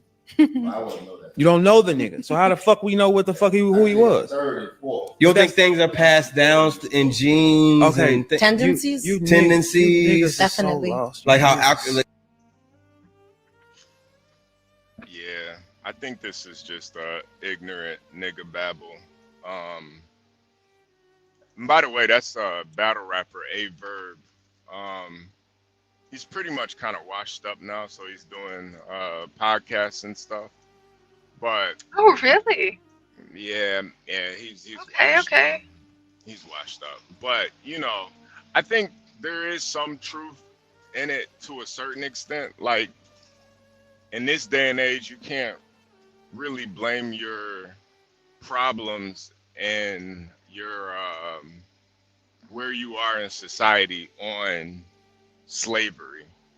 Now, if you're talking about a macro sense, not a micro, a macro sense, then yeah, there are some systems that were put in place to systematically hold back black people in America, and to pretend like that doesn't have a effect on the people of today is it's kind of insane to pretend like history doesn't have an effect on what's going on today. It's crazy. I always talk about the mustache man. I don't believe the Jew would have their own state if it wasn't for the mustache man. So Hitler basically created what we have today with Israel and Palestine in a way. Oh. So to pretend like history doesn't have an effect on the people that are living today, I think it's ignorant And a lot of niggas just don't really see the macro effects of it. Now, micro, yeah, there's nothing that's stopping me. There's no white supremacy stopping anybody from doing what you got to do. But as a people, as a whole, obviously, things were done that have affected us up until today. Nate says, Stanley, you're not going to call HB's bullshit? What are you talking? Not sure. I may have missed it. I'm in the kitchen and I'm about to put some chicken in the oven. Hey, Stanley, I know I'm probably getting annoying about it, but I don't know. I just keep thinking about it. Did your son go and get the knife yet? We're in Savannah. Soon as we get back home, I'll get with him. Okay, I'm sorry. I'm just. I don't know. You agree with me, and you think Stanley's not. I actually think. What was your point? I guess I missed it. Okay, so basically this guy named Averb, he's a battle rapper, but he basically said. I don't pay attention to battle rappers. No, he's kind of washed up battle rapper. He does podcasts now, so he basically said that slavery doesn't have any effect on people, and he's tired of hearing about it. And I was saying that on the micro level, slavery doesn't have an effect on black people of today. But on a macro level, it definitely had an effect on black people as a whole. And you can use the same example for the Jew, where if Hitler didn't, do what he did during World War II, the Jew wouldn't have Israel right now. And history makes a big, how people are treated in history. It makes a big difference on a macro level. So I agree with that. I mean, if it weren't for slavery, black people wouldn't even be here. Right. So why would I disagree with that? I don't know. I don't know. And why would you think Stanley would disagree with that?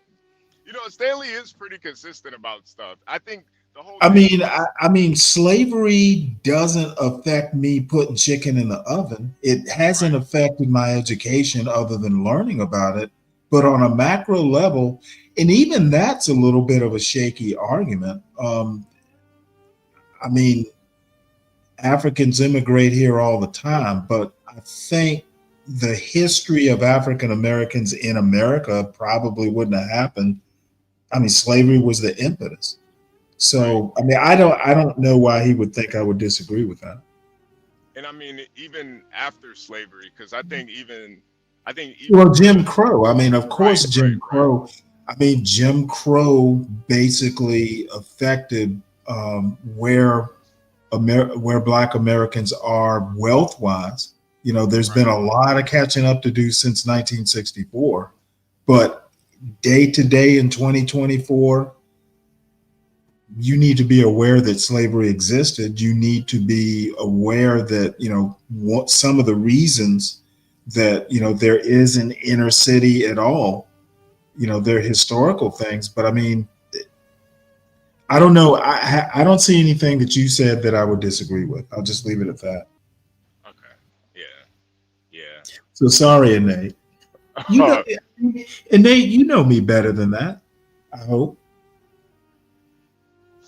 He said, because you talk slavery affects black people today. It does affect black people today, but HB was very specific about what and how. Macro effects, yes. Micro effects, day to day, no. No. He made the distinction. He didn't say slavery never affects black people. He clarified. Yeah. And you have to. You'll have to remind me of what I said, Nate. Slavery does affect black people. Jim Crow does affect black people. but in very specific ways. It's not just like a general effect. Yeah. Hell, it affects white people. Yeah. Yeah. It affects America. Yeah. But in specific ways. You have to narrow shit down. You can't just see what it is I'm not going to be brave and just make broad statements. I'm going to try and narrow down and be as specific as I can. Yeah, clarified after you made your comment. Who clarified, me or be brave? I'm sorry, me or, well, anyway, it doesn't matter. And they keep calling me out. Keep calling us out. That's about all I can say. Yeah, no, and Nate, I thought I was trying to be very specific because I think what Averb was saying, I think it was some bullshit. I think that pretty much it's like when you're trying to ignore history, Like, oh, there's one thing to say, I don't really care about history or slavery or anything. You could say that, but to act like it doesn't, slavery and Jim Crow didn't have an effect on black people as a whole, I think that's just ignorant. Well, Phoenix Fish, the problem is the pendulum swinging too far either way. Okay, you can't just outright say that people are making excuses for a lack of success. That may be true, it may not be, but I think you could say slavery has lack of success is not the same thing as degree of success.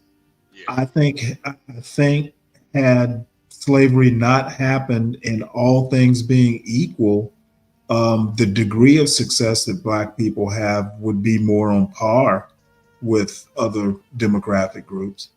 So I'm going to be very specific there.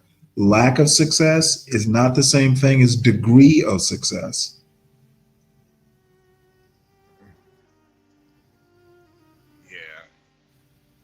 But I do agree too, though. Hearing people like Roland Martin talk about it, it does kind of annoy me because I feel like he's making a macro argument for. No, he's making a micro argument for a macro problem. And I really I've heard Roland Martin speak before. There are things sometimes I think he goes too far. But Roland Martin should not be outright dismissed because he's right about a lot of things. No, and I think that's the issue. He tries to make a micro like issue, like some white guy saying something, into a macro issue. Like this one white man saying his opinion affects the whole society of black people. Like, no, slavery affected all black people. Jim Crow affected all black people. Some white guy saying something about. Well, even that statement you're making, slavery affected. I'm trying to figure out a good term. Legacy Black Americans. Black Americans with roots. In historical, terms. It doesn't affect all what we would call black people. It doesn't affect Nigerian immigrants necessarily. It can, there Amadou Diallo's where, they don't know he's not a black American. They just see a guy with dark skin and shoot the shit out of him.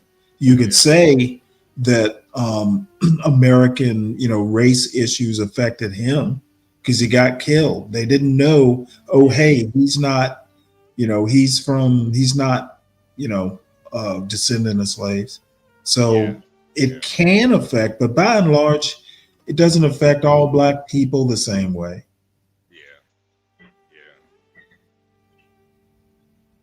Yeah, they shot the shit out of him. They shot the shit out of Diallo. I can't even say his first name. I think it's Amadou. Amadou with an M. Amadou.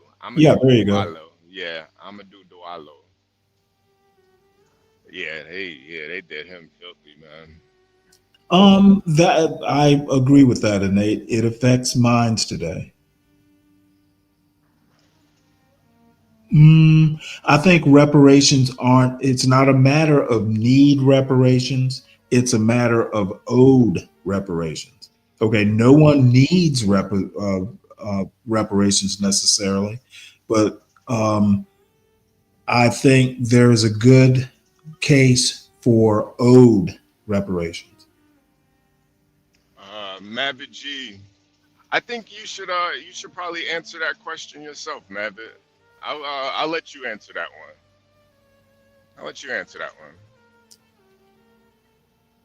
one.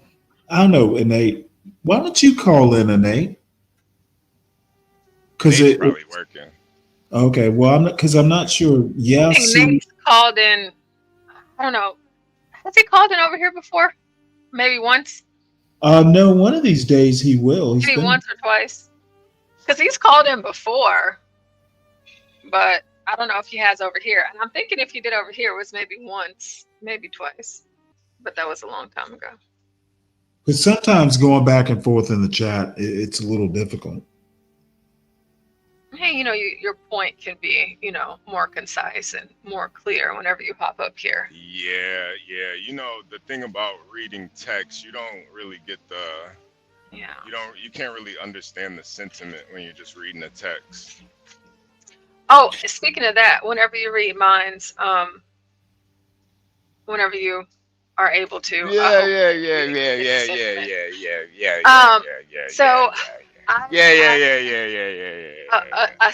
have something funny enough.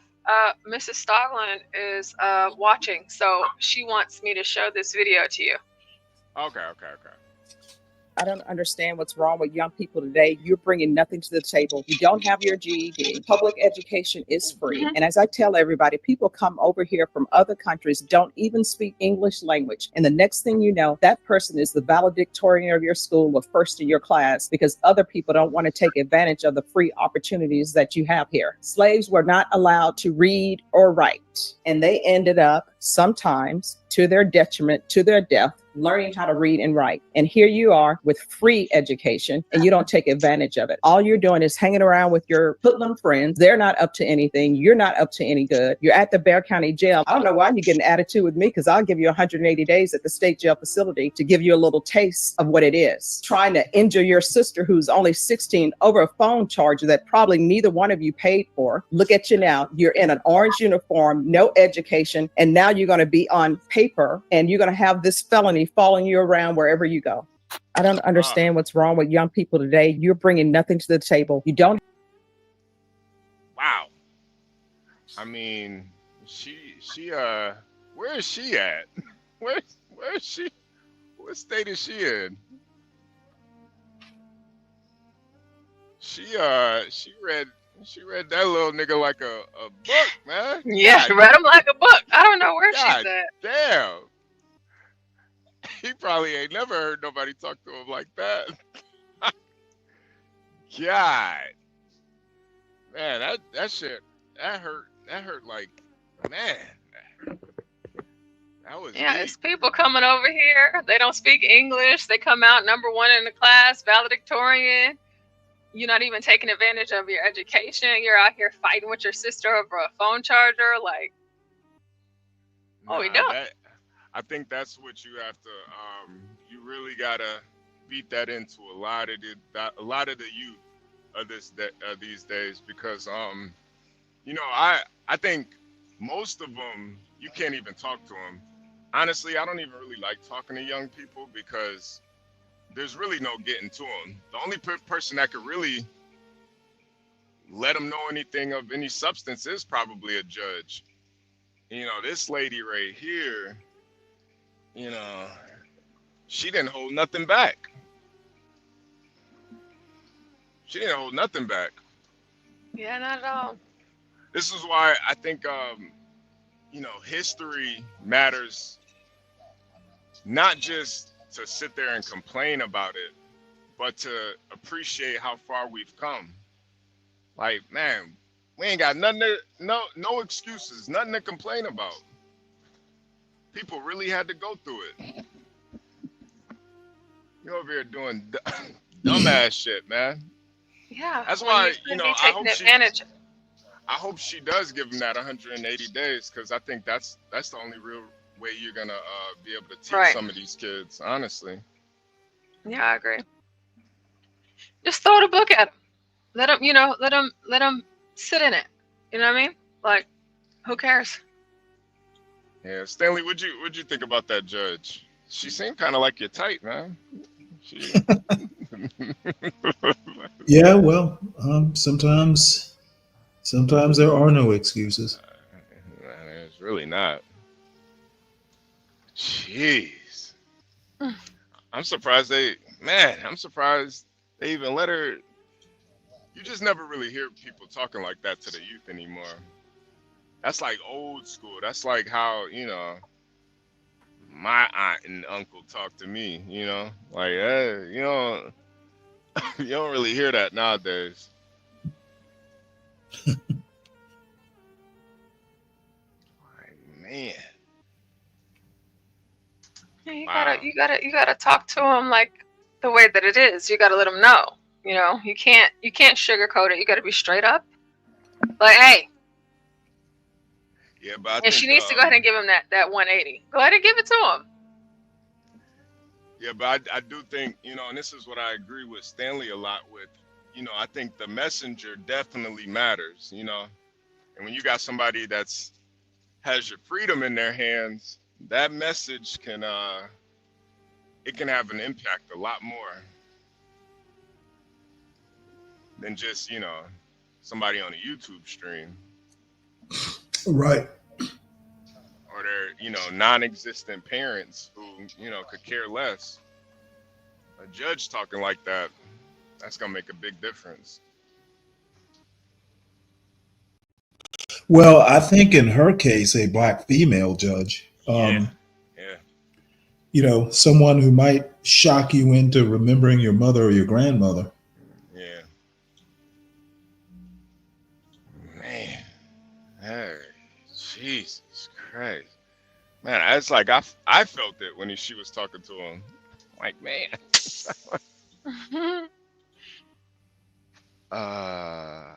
Jeez. All right, what do we got? What do we got up next? Also, speaking of the youth, here in Texas, there's some youth that effed around and found out, even in Houston. As we were watching that Pop the Balloon from Houston on yesterday, Stanley, which was incredibly ratchet. However, just because it's Houston, and Houston is dirty, nasty, filthy, and ratchet, it's still Texas. So let's go. Northwest Harris County, 3 boys are now in the hospital after they were shot during an attempted robbery. Our Ugochi Iloka joins us live from the scene of that shooting. And Ugochi, you're hearing that the teens are actually the suspects in this case. Yeah, that's correct, Sherman and Ron. A major with the Harris County Sheriff's Office says a total of 4 boys, ages 12 to 14 years old, attempted to try to rob a man in this apartment complex you see behind me. Now, that's when authorities say that man started shooting in order to defend himself. If you take a look, this is video of when deputies first responded to this incident just after 10:30 p.m. last night. When deputies got there, they say they found one boy with a gunshot wound. He was rushed to a trauma center in critical condition and at last checked was in surgery. Now, the investigators say 2 more boys were found with gunshot wounds and they were also taken to the hospital. A few minutes later, they say the shooter turned himself in and a 4th teenager was taken in. Now, investigators tell us the shooter says he only shot the boys because they tried to attempt to rob him in his home with guns. Now, neighbors heard the commotion and came outside to see what was going on. My neighbor right here screamed across the way, "Hey, are you okay?" And I told him, "Hey, this guy's down. I'm sorry, call the sheriff department and the ambulance to come and pick the kid up. Of course, at that time, I didn't know it was a little kid. And my other neighbor came and hold his hand and was talking to him and consoling him, you know, trying to keep him alive. Yeah, and that neighbor you just heard from there, he and along with another neighbor tried to help that boy. The boy they're referring to is the one currently, as we mentioned earlier, in critical condition. Now, coming up in the next hour, the weapons investigators say they were recovered here on the scene. Reporting live in Northwest Harris County, Ugochi Iloka, KHOU 11 News. Wow. Yeah, those, well, look, so all 4 of them are no longer? Well, not no longer. They're critically. Oh, he put all of them in the, Yeah, he I put them see all you. in critical. Yeah. Man, I just want to know what kind of gun did he use? Man, he got 4 of them all at one point, man. Jesus Christ. Probably have more than that's probably more than a Glock. He might have had like a assault rifle or something.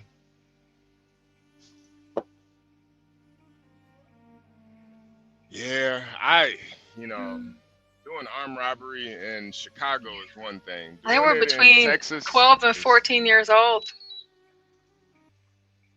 So they're between 12 and 14 years old.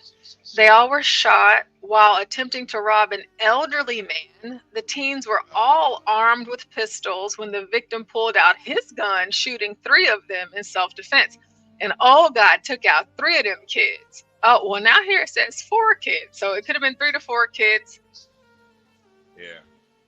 They said BB guns, they're intended. Saying that the guy should receive a Medal of Honor for taking out. Yeah, no, I mean, you got to be able to protect yourself. And honestly, like, when people try to rob women and elderly people, I honestly think these people are the worst kinds of people. You know, it's one of those things where I have no sympathy for those types of people because they usually only target women and elderly people. That's the only people they target. And I get it, it's a soft target, but you just never know who you're messing with. This guy sounds like a killer, straight up killer. Caught 4 hats and what's 4 goals? You shoot 4 goals in a hockey game. That's not a hat trick, is it? That's something else. Let's see, here's a few short clips, so let's see. Good morning, Amy. In the course of the investigation, deputies learned those kids were just between the ages of 12 and 14 years old. 12 and and they 14. tried robbing a man with a gun. Deputies say at least 3 of those kids were shot. One of them is still in critical condition at last check. When Harris County Sheriff deputies showed. Before, how are we disciplining the kids for this? It sounds like they're dead. I think that was the discipline. No. So if they live, our kids, okay? If they live, they're okay. You know, they're gonna be just fine. We go and see them in the hospital, whatever the case may be. How do we discipline them for this? I mean, it's I feel like getting shot is discipline enough, honestly. I mean, they didn't take anything. I had a really strong feeling you were gonna say that. Yeah, I mean, we gonna lock them up too? They already. Whenever they get home, whenever we go to the hospital to, check, we know that they're stable and everything like that. What is the rebuttal? What are you getting out of this? I mean, they are underage, so I mean, if they got to do juvie, they should do juvie. Your child. Oh!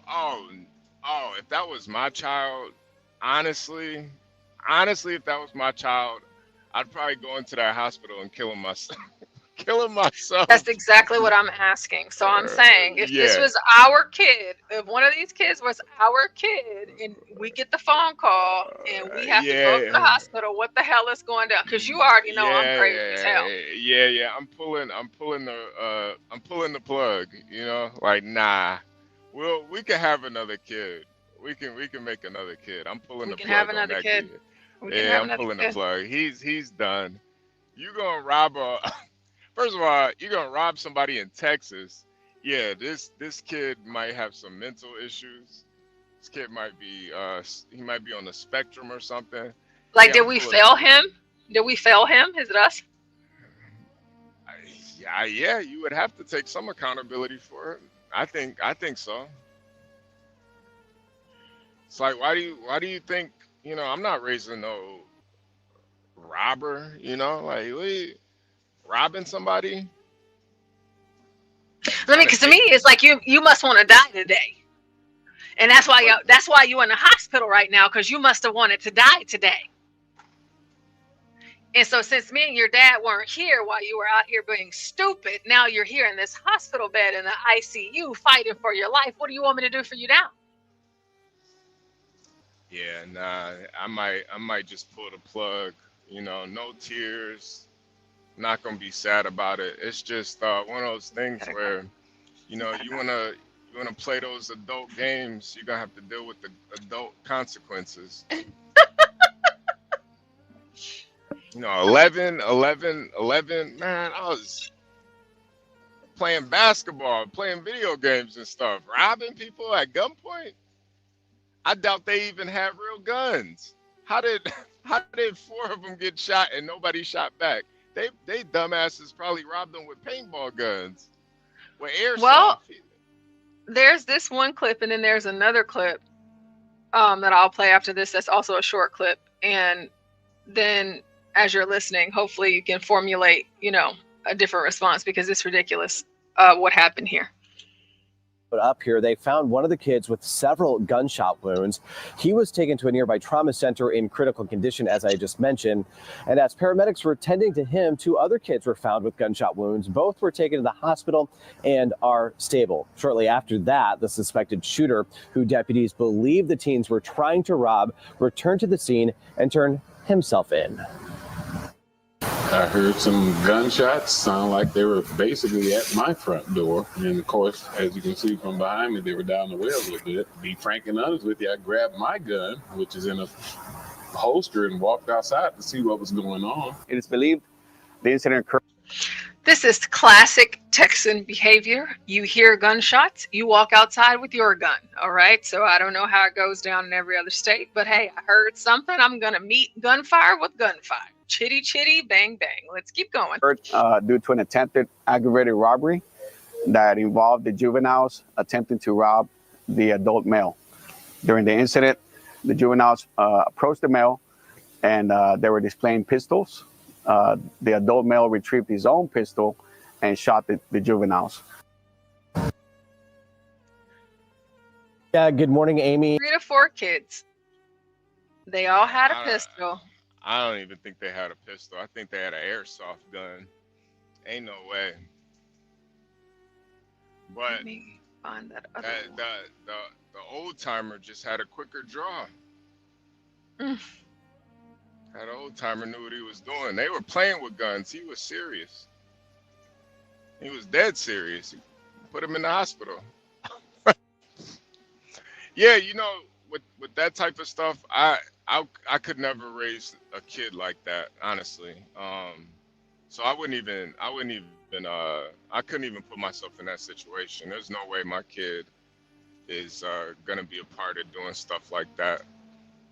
You know, I'm not raising no weak ass son that is gonna follow his friends into some dumbass situation like that. You know, like that's just an example of a weak-minded, weak leader as a kid too. Like, who you gonna rob an old man and then let him get the drop on you? Like, bro, man. And they said that the kids had airsoft BB guns. That's what their pistols were. Of course they did. Of course they They did. had airsoft BB guns, which you can get an airsoft BB gun here in Texas. I mean, anywhere really. And so they had the airsoft BBs, but the old man had a real-time pistol. Okay, and so while they were shooting at him, missed. He shot at them, and he hit all 4 targets. So it said 3 initially, but it was 4 of them. And this short little clip that kind of expands the end of the last clip that we watched. So you have 4 dumbass kids. They all live in the same apartment. This is an old guy. They are attempting to rob him with their airsoft BB gun, Glock-like pistols. Okay, because they do have those. And a BB, I mean, hey, like if you can get some stuff with a BB, like especially if you're out there trying to catch like squirrels, rabbits, chickens, whatnot, you know what I'm saying? And if you shoot someone with a BB, you know, it depends on how close you are and, you know, the caliber of that BB gun, you can do some damage. However, he had the real deal Holyfield, and he did some damage to all 4 of these boys. And so let me rewind it a little bit more. That's how I knew they had BB guns, because there's no way 4 people are gonna rob somebody and all 4 get shot unless they had a BB gun or something airsoft, something stupid. And then that's another thing. If you're gonna rob somebody, don't fake rob them. You got rob them. Rob them Yeah, rob them. You know, don't be no fraud out here. Don't be out here pump faking. You get your TV turned off. Out here pump faking. Were you don't pull out an airsoft? Oh my God! And you in Texas? You should have more pride in yourself than pull out an airsoft pistol on a robbery. Yeah, that's for kids. That's like a 5 and under. Yeah, have some more. You know. Yeah, nah. That's pathetic.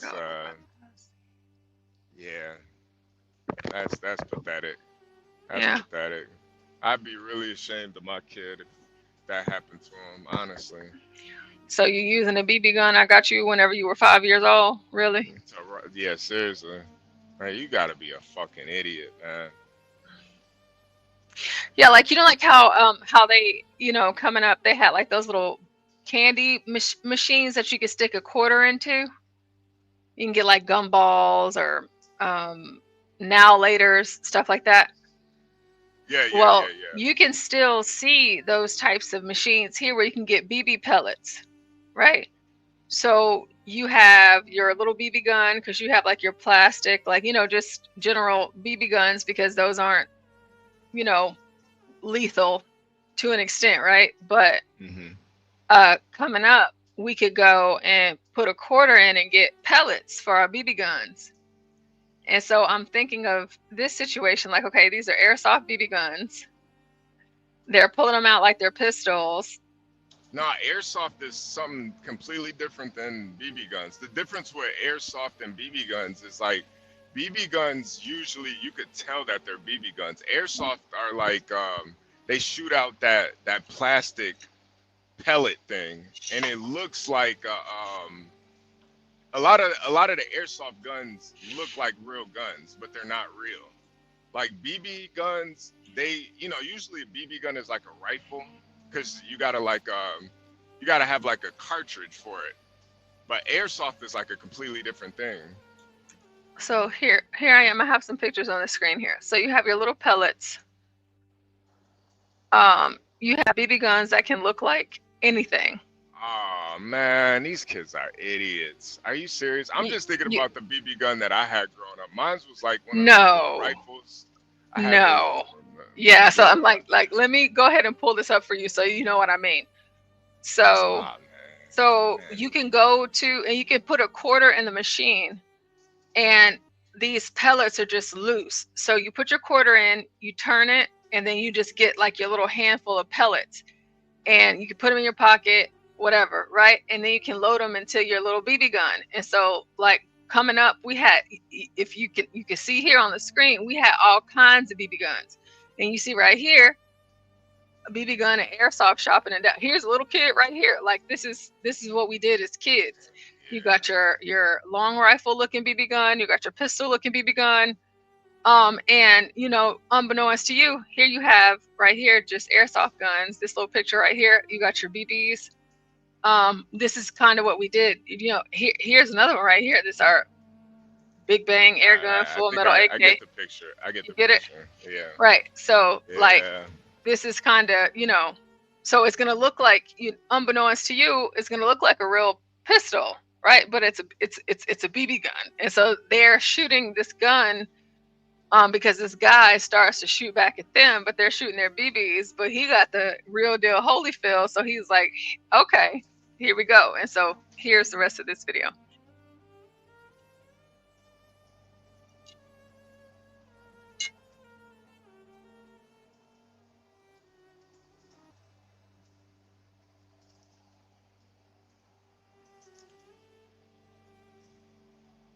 Yeah, the volume's not working.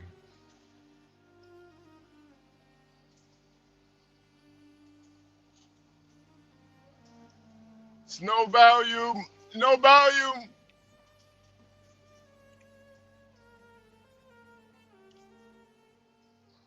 It's no volume. 12th man, get up here, man. Get up here, 12th man. It's no volume, Portia. All right, you guys. Portia doesn't know it's no volume. So we're gonna take a quick music break.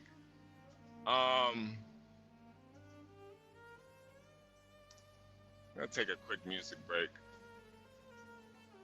We're gonna play Stanley Cross, New Dress at the Urban Landlord. This is Gone Trucking. Make sure you guys hit the like button, subscribe if you're new here, and of course, you guys couldn't hear it. Of course, hit the Cash App $HB2N.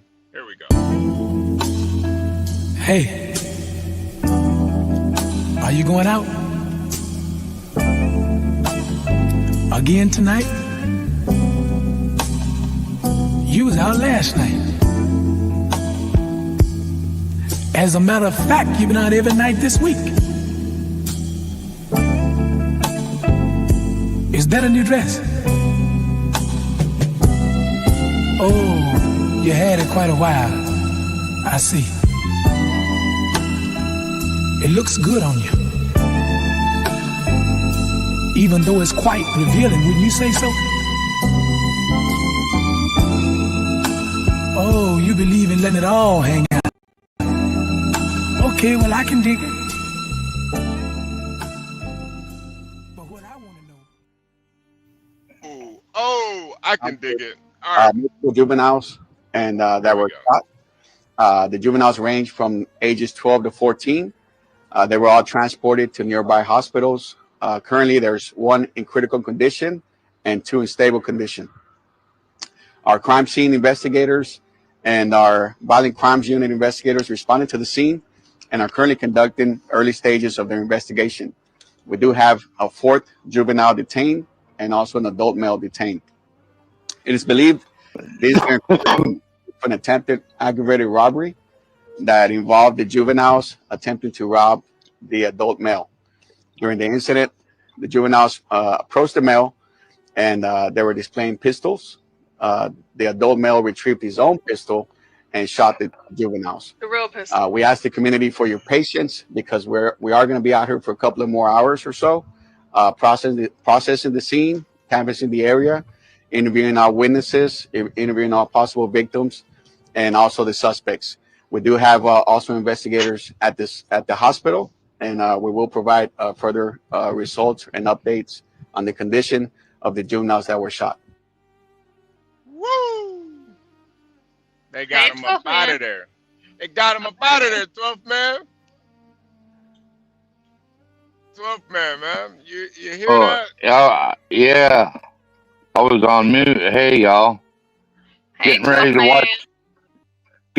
watch the Seahawks game, but thought I'd come up for a minute. Oh, man. You know the Seahawks about to lose this game, man. You know that, right? Are they going to beat the Bears? Oh, yeah. You're right. Damn, I forgot about that. Yeah. Hopefully they beat the Bears. That'll They better. keep us. They better beat the Bears. Yeah, it'll keep us in reach of the playoffs still with the Rams. Wow. So I don't think. Tough man. I'm not gonna lie. I was so proud of you watching that video from the state trooper, man. I was so proud of you, man. Wasn't one of my best moments, but man, I didn't do anything. They had the wrong guy. I know, but still, man, you really stood up to those police officers, man. You weren't taking no shit. They had me pissed off, man. Yeah. Yeah, man. You stood Don't up take to no those. shit from the police.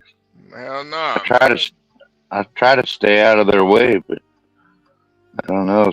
Someone told them I did it or something, but they ended up finding the right guy, and then he never did get convicted because the guy that got stabbed, he was a known bully in that area. So kind of got what he deserved. Yeah, he kind of initiated the whole situation. Yeah, he was always doing that shit around there. He knew better than to come around my place. Yeah. Yeah.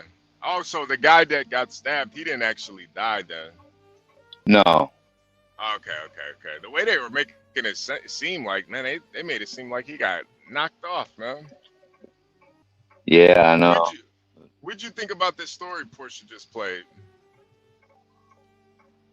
Was that the one about they had some air guns or something? Yeah, man. Yeah. That wouldn't be my number one choice for a robbery. if I was gonna rob something. Yeah, seriously. I think I'd rather take a knife before I take an airsoft gun for a robbery. I have a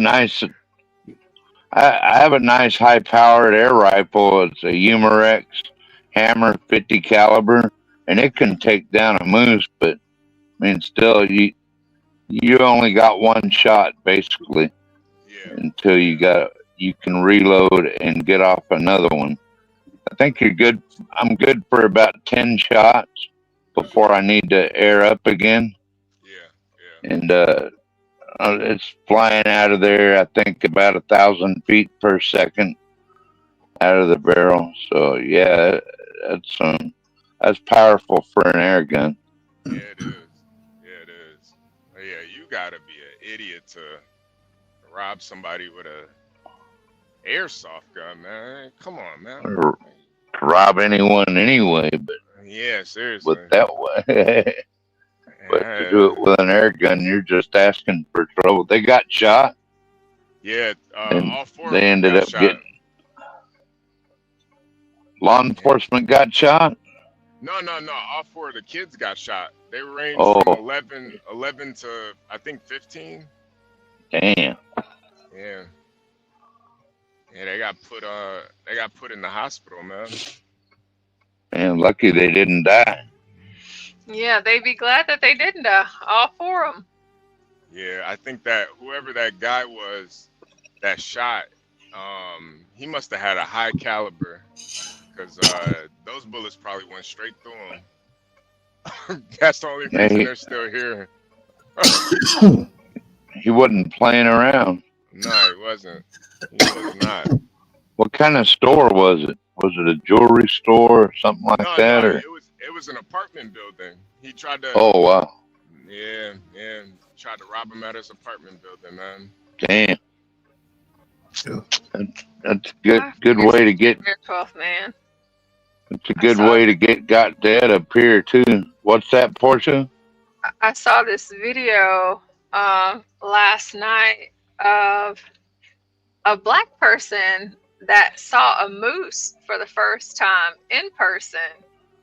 And this is not the exact video because for whatever reason, they took it off of their YouTube page. However, since you showed us that one day, the moose mama and her babies on your property. Yeah.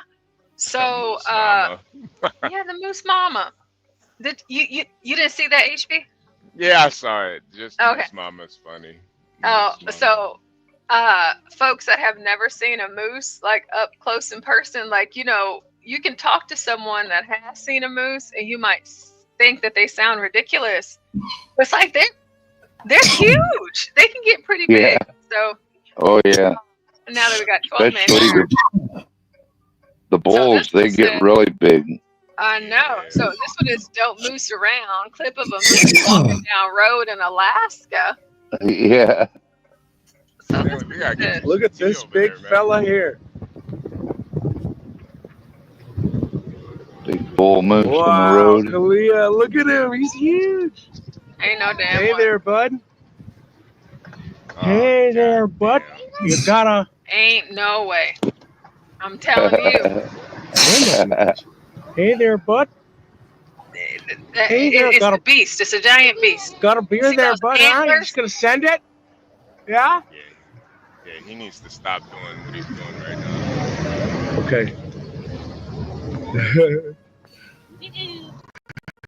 You just gonna send it there, eh, bud?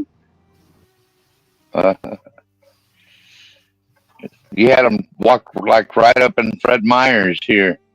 They'll walk right up in those sliding doors. Go right up in the store. If you've never seen a moose in person, the moment that you do is going to change everything you thought you knew about animals. Because they're huge, okay? And moose, like they get, well, of course, Snowman, they'll charge at you. You're out and about trying to hunt, and you'll see a huge moose. Only if they're like provoked, though. You get like you can accidentally get between a mama moose and her calves, like those ones I had here, and they'll mow you down.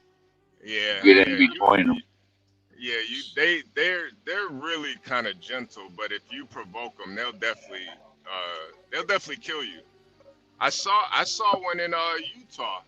I saw elk and a moose in Utah when I was out there driving, and yeah, those moose are as big as trucks. Like as tall as a semi truck. They're as tall as a semi truck. They can literally see right into your truck. Yeah. It's a lot of meat, man. Yeah, you don't realize how big those things are until you see them in person. And That's good meat too. That's better than store bought food. Stanley, you ever shot a moose? You're asking if I've ever shot one? Yeah. You ever shot a moose? No, never even seen one. Oh wow! I'm surprised you've never seen a moose before. Yeah, they don't have them down that way. They got some nice bucks though, whitetail. Yeah. We don't have those, but we do have the stick cut blacktail, which is a lot smaller than the whitetail. Yeah, that thing is insane. You can literally pick one of them up and sling it over your shoulders after you shoot it. Pack it home. Man, oh man. Yeah. Matter of fact, Stanley, I think that's a better question. What would you do? I'm not sure if you were paying attention to that story that that Portia brought up, but like now this wouldn't happen because obviously you've raised a really good kid, but what if your son was a part of some robbery that gone wrong and he got shot, and how would you react to that? Oh, I don't know. I wouldn't be happy. Yeah. It's like I just couldn't imagine being the parents to those kids, man. Like I'd be so disappointed, Stanley. Like I'd be just so disappointed, man. Like you went on a robbery and you got shot. Like. Well, the problem is you went on a robbery. Yeah. The shot is the result. That you did it in the first place. Even if you got away with it, there are better things to do. Definitely. But just the man, I'd be just so disappointed, man. Like, I don't know. Like, I'd ask the doctor, can I take him back? Can I get another kid, man? Let Can me get an we Asian. exchange? Yeah. Can we do an Yeah, exchange? let me get an Asian Can you tell me instead. what? This one isn't working out too well. This kid. Oh man. Yeah, I tell you, like with the moose, I was out hunting before. That was my first time out hunting. And having to learn what, to stand still so the moose won't charge you. And that thing was like 7.5, 8 foot tall, almost passed out. And it was one of those, okay, if he charges, you need to shoot. But I was like frozen. Like I was just stuck. Because it's like, I don't know what I'm supposed to do. It really freaked me out seeing a moose. 12th man, you put a link in the back? Oh, let's see. Yeah, it's kind of a funny one of a moose from earlier this year, I believe it was. The moose wanted this lady's groceries. I'm up in Green Bay right now, and all these kids are sledding out here. Oh wow, I didn't even know kids still sled. You're in the right Nice. place. Wow, I haven't seen kids sledding in years, man. They So are here's going crazy. the video that 12th man shared in the back. Let's see. Hey, bud. Scooch. I'll give you the sweet potatoes. Yeah, it was a standard shopping trip until a moose decided that maybe he wanted my sweet potatoes more than I did. Just scooch. I offered to give him the sweet potatoes. I was like, just take it. I bought extra. But no, he was denied fresh produce. And then it was just a standoff while I sat there and waited for him to either steal my food or walk away. Once he started putting his ears back. Just no ears back, buddy. I'm not. Just scooch. Yeah, I'm going to put down my cell phone. In the name of Jesus, look at the moose at the Costco. She did it. The black lady. Eventually, really, he just kind of stuck around and lingered at the Costco parking lot until 4 or 5 o'clock that day. That's a moosey. 15, 20 people sent pictures of myself, and it was just to be with my hand on my hip, leaning forward, with finger out, straight up, mom lecturing a wild animal that has its face in the back of my car. It just happened. It's a typical Saturday until it wasn't. Scooch. So ice cold composure, and that's probably because of a few things. First of all, her kids weren't with her. Normally they would be when she would go on a shopping trip, but they weren't this time. Also, she had a plan to get in the car if the moose decided to advance. And apparently, like a lot of people in Anchorage, she knows moose, so she knows the signs and felt pretty comfortable there. And Nate, I think the hardest thing about riding a moose would be actually getting up there, man. Like it's about a good 8 feet up there, man. I don't think you're gonna be able to make it. Like you gotta get a running start just to hop up on there. Yeah, you do. Yeah, I don't even know. You just need a ladder just to get up on there. Yeah, I don't think you could domesticate a moose, man. They seem don't pretty docile though, but I don't think they're going. Yeah, I don't think they would like it too much. Yeah. They're kind of top heavy too. I mean, Seen a seeing a moose, picture. like out of all the animals that I've ever seen, seeing a moose scared me the most, more than seeing a grizzly, more than seeing a wolf. Like, just out. The moose, that was it for me. I've just never seen like a being that was this huge. Like for no reason. It's like, why are they so big?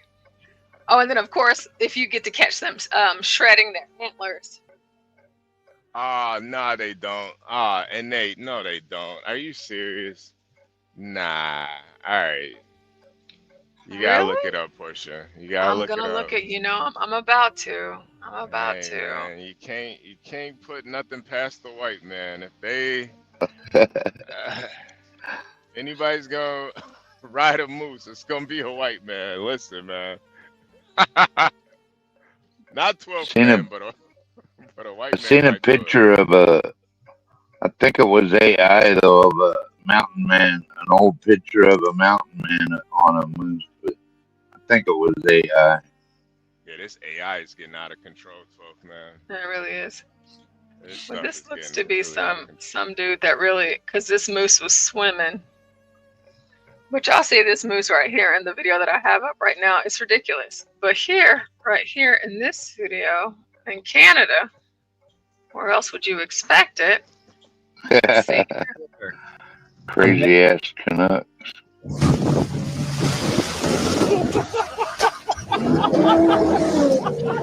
Oh shit. Canadian officials say they received numerous calls from members of the public who had seen the video and are now trying to identify the man involved and work out exactly where it was filmed. It's thought it may have been shot last July in the Northern Rocky Mountains Provincial Park. This story after another viral video caused outrage among conservationists, showing two men surfing on the back of a whale shark. It's not the first time something like this has happened in Canada either. In 2013, two men were fined $2,500 for harassing a moose on an Ontario lake. Authorities say the actions of the man in this video are illegal, and if tracked down, he could face a fine of up to $100,000. Damn. $100,000? 100K?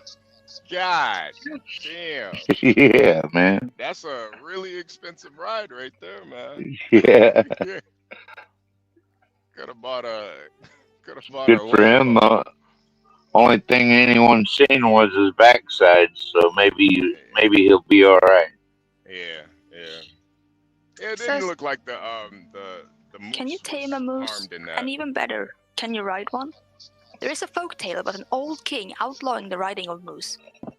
The reasons for this outlawing differ, from someone riding past him faster than his horse, to thieves stealing moose from his moose gallery, and no one being able to catch them because the moose were faster than any horse. As good of a story that this is, there is nothing... Moose faster than any horse? Have you ever heard that? I've not heard that. It's almost hard for me to believe that a moose is faster than a horse. Yeah, no, I don't believe that at all. Not for a second. A moose faster than a horse? Absolutely not. What about you, 12 man? No, I don't think so. Yeah, I've no, never hell seen a no. moose run before. They're always walking. Yeah. I almost got run over by one that was a big bull moose, just came barreling down the hill, missed me by like 3 feet. Ran the whole damn ground shook when he ran past me. Scared the shit out of me. So they can run. Oh yeah. Yeah, they can run, they can swim, and when they charge at you, Plus he was coming downhill, so man, if I'd have got hit, I'd be dead. If that moose had hit me, that'd have been. Oh man. yeah, but a moose not riding a horse. I'm not going. You didn't have your pistol on you, 12 man? You weren't about to. Not that day, I didn't. Oh man. I imagine they're fast, but they're not horsepower fast.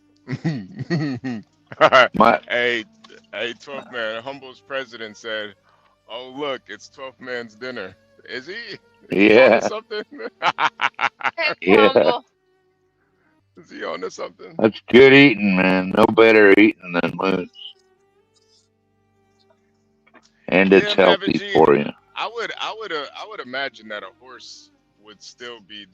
Moose could probably get up to that speed, but I don't think they're gonna outrun a horse though. You know? No, hell no, they're not gonna outrun a horse. Yeah, I don't know for sure, but I don't see that If they happening. hadn't shed their antlers, if they still got their antlers, you know? Because of course they shed their antlers and they grow back, but ain't no way. They're not outbeating a horse. Yeah, that's a good point too, for sure. They're not doing that. Maybe an old nag might beat an old nag horse. Maybe it's my internet. Let's see. Written down to prove that this actually happened. For all intents and purposes, this is just a good story. However, there are stories of people taming moose. The earliest known story is from the 12th century, and it involves a Swedish woman named Gunhild and a Sami man named Kyl. Gunhild had a tame moose that she used to pull her wagon. One day, her and Kyl decided to race into town, Gunhild with her moose and Kyl on his skis. Unfortunately, Kyl died in a river, which is now named the Kyl River after him. Gunhild did make it into town, but there her moose died, potentially out of exhaustion. Yeah. There's one famous tame moose named Stolla. Her mother was killed by a train when Stolla was still a calf. We actually have pictures of her pulling sleds and wagons. A man named Anders Gustav Jansson adopted her and trained her as you would a horse, using her for transport and forest labor. In 1907, she even raced some horses, winning the race by a landslide.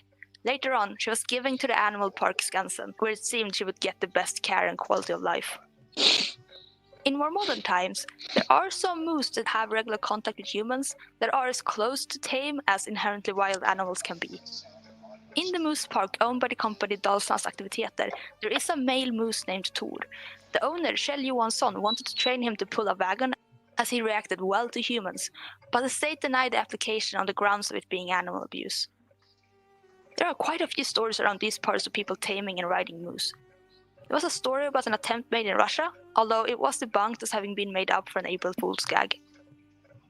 Unlike horses, dogs, and pigeons, however, moose are wild and can never be tamed to the extent that domesticated animals can be. Domestication is a process that takes many generations of selective breeding. So, what do you think? Should moose be the next horse? Or have humans tamed too many species already? Comment your thoughts down below, and don't forget to subscribe for more weird facts about Sweden and the world. Leave them wild. Yeah. They seem happier wild. I watched a calf get born right in my driveway one year, and like a few minutes later, the calf was getting milk out of the mama. So that was like one of those for your eyes only days or moments. Yeah. Like, don't everybody get to see that? I got pictures of it. Man, moose milk probably tastes pretty gamey. Moose milk. You ever had moose milk? Moose isn't real gamey, believe it or not. Really? Yeah, it's really not. Yeah, I'm gonna definitely have to try some moose one day. Yeah, I'd compare it with elk, except I think elk is a bit better. You have to go. We have elk on a couple of islands here, and it'd be an expensive hunting trip, so I've never went. But I've had elk in Montana. Man, it's delicious, dude. Better than deer meat. So is moose. But one of them big bulls like we was looking at, man, that'll feed a big old family for a year.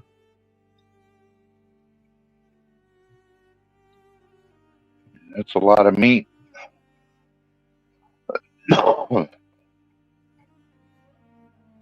Yeah, like Tothman, there was a show.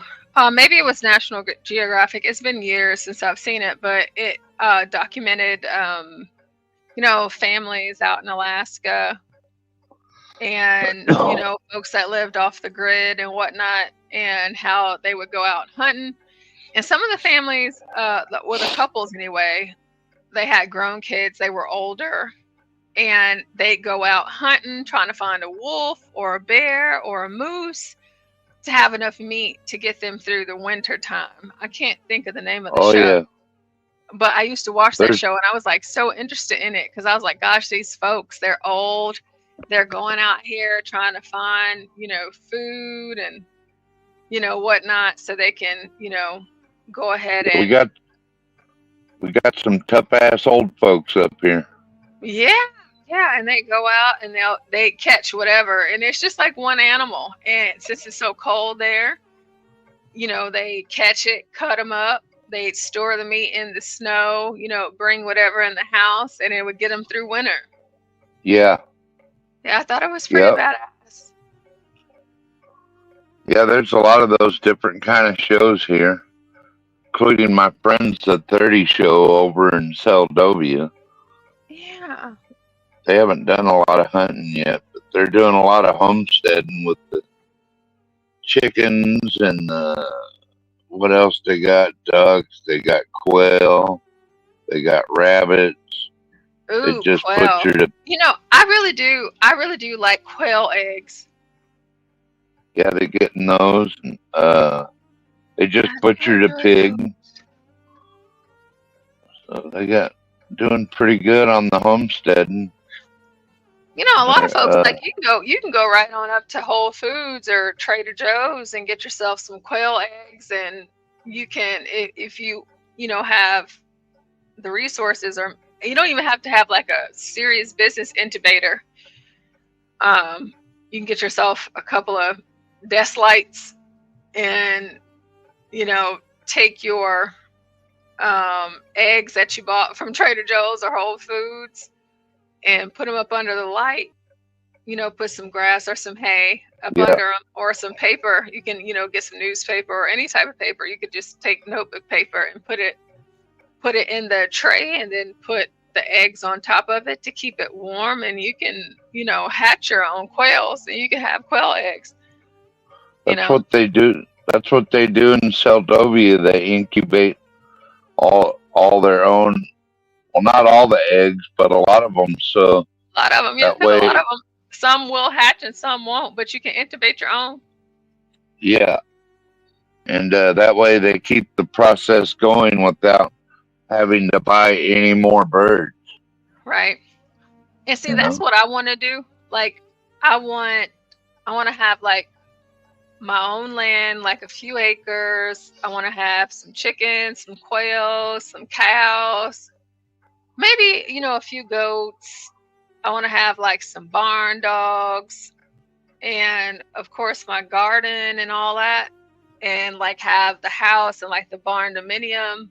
Like, that would be my dream. So I can go out in the mornings Heck and yeah. go and grab my eggs. If I'm feeling quail, if I'm feeling chicken, however I'm feeling, I'll have a rooster. Okay. And all of the fixins, that's what I would like. But all of these things, I mean, again, you could just go and buy some eggs, and you can hatch your own chicks. Always wanted my own milk cow, but that's a lot of money. That's the best milk, though. Well, for me, like, I make my own milk. I have for years. Like, so if it's pecan or almond or walnut, coconut, rice, but my preference is walnut, pecan, or almond. Like the nut milks and all. You get your almonds, you soak them in water overnight, blend them up with water, and then you get your like nut milk bag, squeeze it out, and make your own milk. Yeah. And if you want it to be a little bit sweet, you can use your dates, whatever. But I don't do like dairy. Yeah, that nut milk don't do it for me. I have to have the real deal. And, They say black folks, the lactose intolerances and all of that. So, Oh, is there a lot of that with black folks? Yeah, that's Oh, what wow. they say. Yeah, that's what they say. Huh, I didn't know that. And for me, yeah. So like I make my own almond or walnut or pecan milk. So When I was in prison, I never noticed really the black people throwing their milk away at breakfast.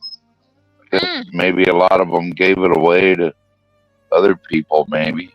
yeah, maybe they did. I tell you, but I've been making my own nut milk for a while, like years and years, and so I've tried it. It's okay, but it's just not the same. yeah, it's just I just can't do dairy. But I love almond milk, but maybe if you ever make it yourself, like my favorite blend is walnut pecan. Blend it up. You know, you soak your walnuts and your pecans overnight. You blend it up with water, and depending on the consistency, you can add more water if you want it thinner, if you want it thicker. And then, of course, like I said, like the dates, nutmeg, cinnamon, if that's your thing. Just depending on how you feel. It's really, really good, and it's really You like refreshing too. strain it out through cheesecloth or something like that? Yeah, absolutely, yeah. So I make my own. I've done it for years. Yeah, if there was nothing else in the fridge, I'd definitely be putting it on my cereal. But yeah, I mean, it's really good with cereal too. Like it, not like the cinnamon toast crunch or peanut butter crunch, but just by myself, like I can go Raisin through more than a Bran. gallon a week.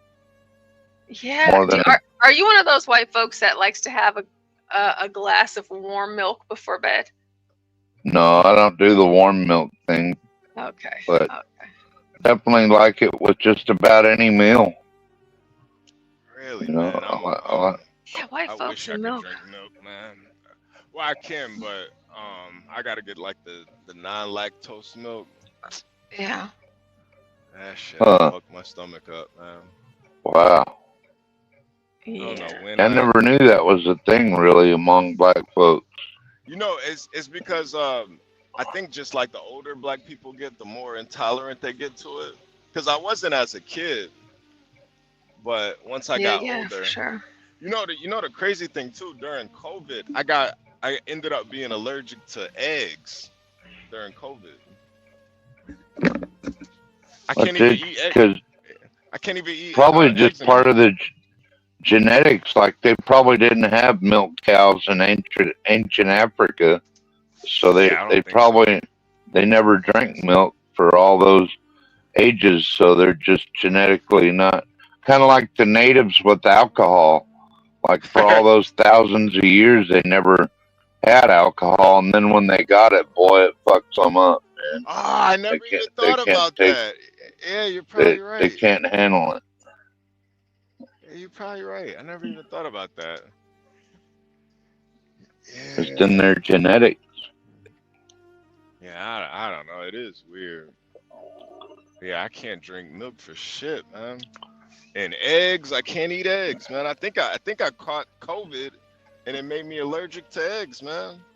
They need to do some sort of. Well, I knew people. I know of a couple of people that can't eat chicken eggs, but they can do duck eggs, turkey eggs, but they can't do the chicken eggs. So you might still be able to do duck or turkey eggs if you can find them. Yeah, I might have to try that.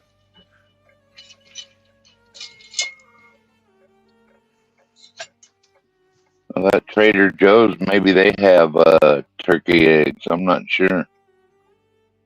Damn, Turkey eggs. Those are. I didn't even know turkeys made eggs. What the Yeah, hell? turkey eggs and ostrich eggs. Those are huge.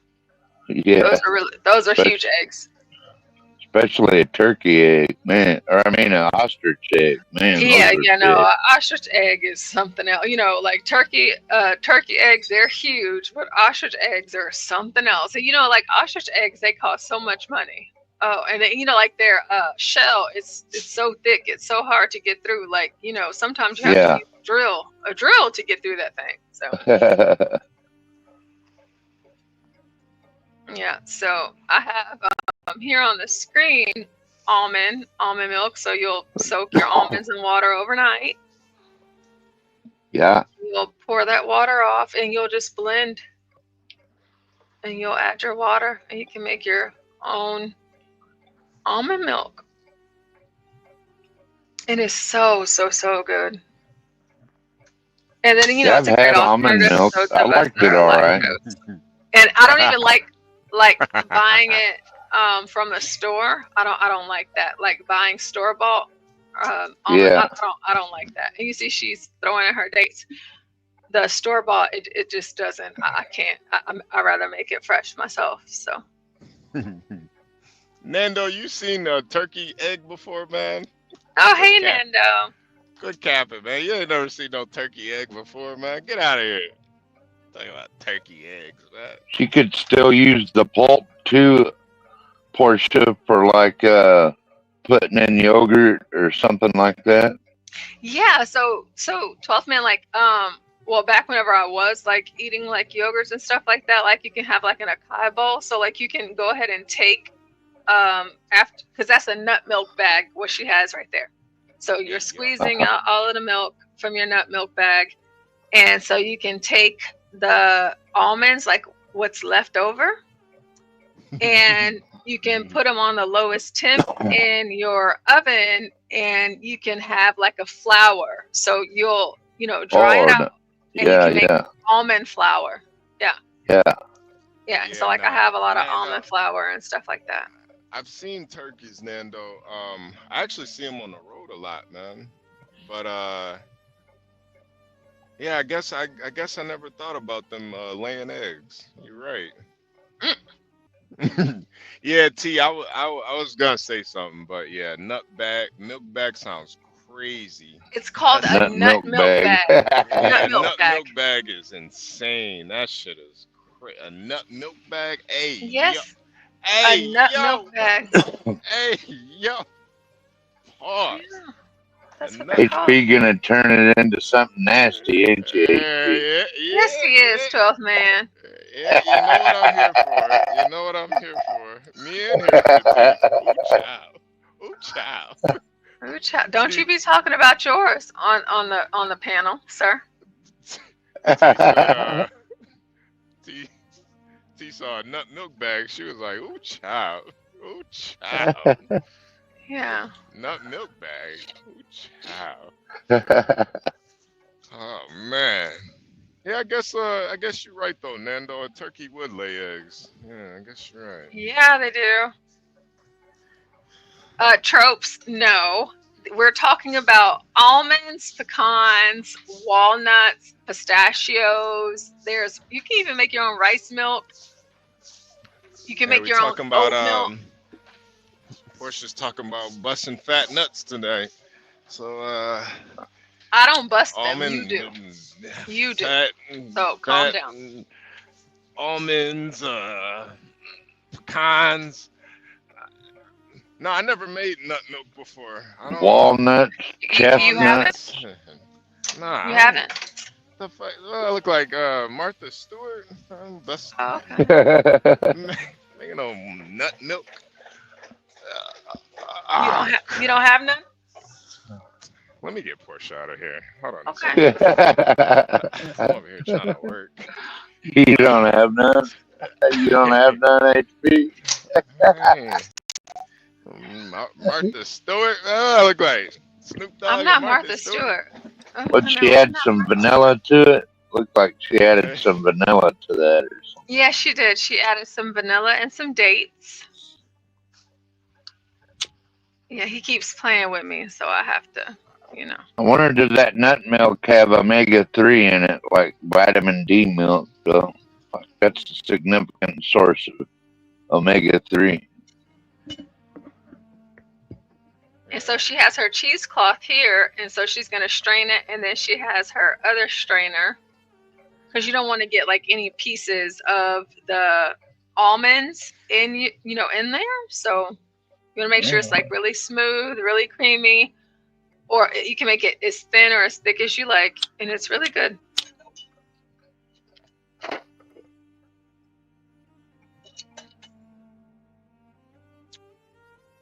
It's super simple, so you guys you should try it. Try to make your own almond or pecan or walnut milk, rice milk, oat milk, all of that. Super easy.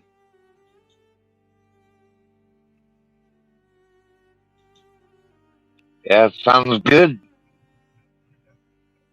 Yeah, it is. It's pretty good. I'd do that probably before I bought any, But yeah, I don't like to buy the store brand. I think I bought almond milk like maybe one time, and I don't remember why I bought it now. I think I was trying to do something healthier, but always back to the vitamin D milk. You hated that shit when you bought it.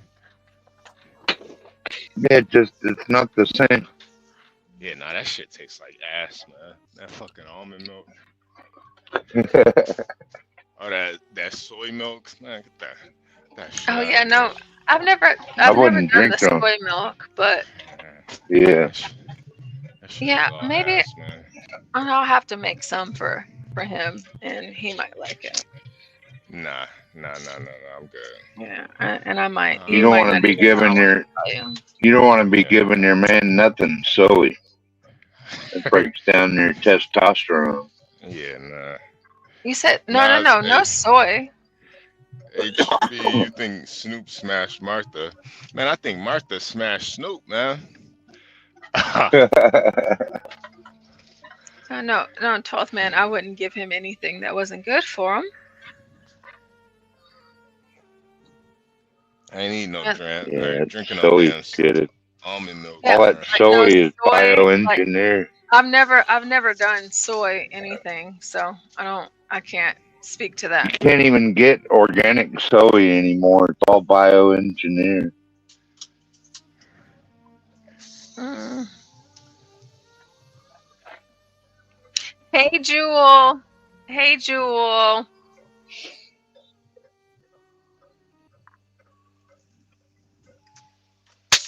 Black milk is disgusting. I don't know what that means. They got Getting black. ready. They got black milk. A chocolate milk, right? Oh, I guess lucky for me, I definitely have a Vitamix. It's pretty solid. I like me some chocolate milk every now and then. Yeah. Or strawberry. Ooh, strawberry milk. I Strawberry haven't had milk. strawberry milk in a minute. What about you? You like chocolate milk, HB? Yeah. When I do drink milk, I honestly haven't drank milk in years. But like when I did, I would get the non-lactose milk. I like the chocolate milk was always good. They don't make the non-lactose strawberry milk though. They need to do that. What do you like your women like? You like your coffee, or what? Yeah, I like my women like I like my coffee, black and strong. Well, there you go. There you go. What about you, HB? I like my coffee, or I like my milk like I like my women agreeable. Sweet and creamy. Right now, milk doesn't really agree with my stomach, so I'm, You don't have to have milk in your coffee. It's not really agreeing with me too much. I think my milk is a little sleepy right now. My milk is a little sleepy. Oh, it is. Yeah. About 20 minutes, 30 minutes till kickoff, something like that. Man, this last week's games were kind of crazy, man. Yeah, y'all didn't do no bets this time, huh? No, for we week did. 6. We did. Yeah, we did. Oh, you did? We did. Yeah, Yeah. I was winning the first couple weeks, and then Universal started winning. I'm kind of pissed off about it. Oh, man. I hate losing, man. Did you pick the Bears? Oh, no. I'm pretty sure I didn't pick the Bears, but still. What are they, like 2-11 or something like that? Yeah, they suck. They suck real bad. Yeah. They suck really bad. So I'm Seahawks kind of a mediocre team, so it ought to be a pretty good game, I think. Yeah. I don't even think the Seahawks even in the playoff picture right now. I don't even think they're making the playoffs. Yeah, they're let's see, the Rams I think are one game ahead, so the Seahawks can win this one, and then if the Rams lose, then Seahawks can still get first seed, but looks like that's going to be maybe a wild card or something. Okay. I don't know. But looking more, I'd like to just see the Seahawks win the NFC West. Like, I know they're not going to any Super Bowl, but if I could at least get me a 2024-25 NFC West championship hat, that would be all right. Yeah, that would be Just pretty at least nice. win our division. I'll be happy with that. Nah, I hear that. I definitely hear that. Yeah, I don't really have any. I'm not really too much of a homer when it comes to Detroit, man. We sucks for so long. I don't want to be like a bandwagoner, So I don't really have a favorite team, but I don't know with this NFL season. It's been so up and down with these teams. I don't know. I've been a Seahawk fan since my dad took me to my first game, and when we lived in Tacoma, Washington, I was 5 years old, so I'm pretty much a lifelong fan. Yeah. Even though I was born in Houston, I was never into the Oilers or the Texans. I still do like the Dallas Cowboys to some extent. Like, if you're from Texas, you're gonna love the Cowboys, right? Yeah. But it's still not my favorite team. Yeah. Yeah. Yeah, I don't know how people in Texas can still be Cowboys fans at this point. I don't either. Lovely T is in the chat. Shout out to you, Lovely T. I love you so much. I do. I do. It's just it's the Cowboys. So You talking about here for the T? yes. Oh. T is a huge Cowboys fan. Well, she has her own reasons, You see, she just said it. No Cowboy slander. Well, T, Not me. T, take it out on HB because HB is the one. He does it every single time. He's such a huge hater. Take it out on him. Well, T has she has her own story when it comes to the Cowboys. So Boundaries. T used to be a cheerleader for the Cowboys. So wow. One season. Yeah, just one season though. Back in the right on. Back Still, in the 90s. Yeah, back in the 90s. Nas says, T, I knew you couldn't be perfect. We all have issues. Hey. T, back in those Troy Aikman days, there was a scandal, but we're not gonna talk about that. Man, it's just the Cowboys. They are America's team, and I come from a diehard. Yes, they are. Yeah, the Cowboys are. Yes, they are. Yes, they are. You know what? It doesn't matter what else is going on in America. America's team is the Cowboys. It doesn't matter how much they suck. It doesn't matter. Everybody loves Cowboys. Yo, all P right. Black, man. Yo, P Black, man. P Black. I'm gonna turn your pockets inside out next time I see you, man. You hear me? Your pocket's gonna be inside out, man. Box your ears, man. What does that mean? Turning his pockets inside out. Means I'm gonna rob him. Oh no! I thought we've moved past that. Nah. P Black. When I run down on P Black, he's gonna give it up willingly. I don't even need a gun to rob P Black. I'm gonna just take it. Not even an airsoft, not a BB. Nah. Just my sheer presence have him shaking in his boots. Shaking in his boots. Well, P Black. P Black. P Black sounds like you out of luck. P Black.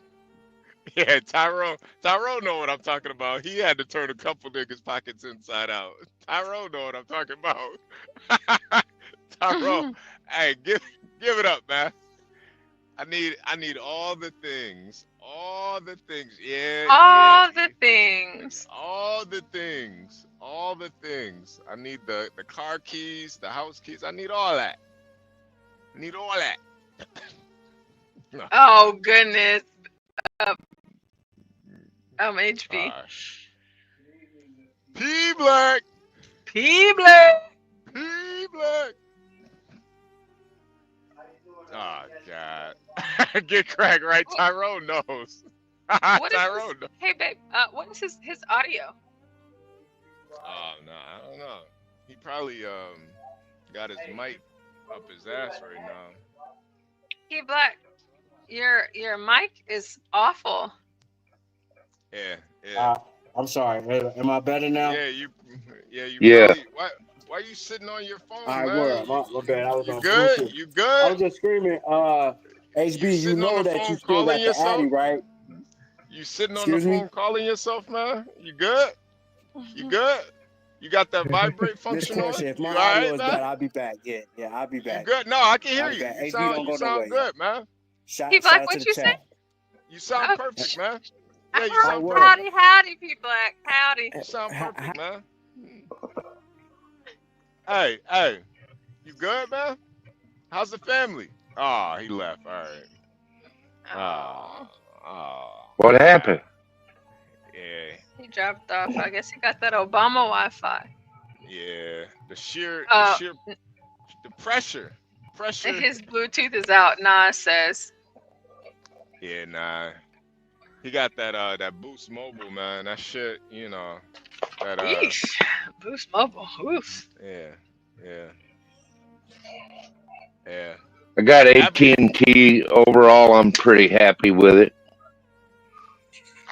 Yeah, I got T-Mobile. I'm like not happy Do I with it, have but AT&T? Oh yeah, no, I have AT&T. I'm pretty pleased with AT&T.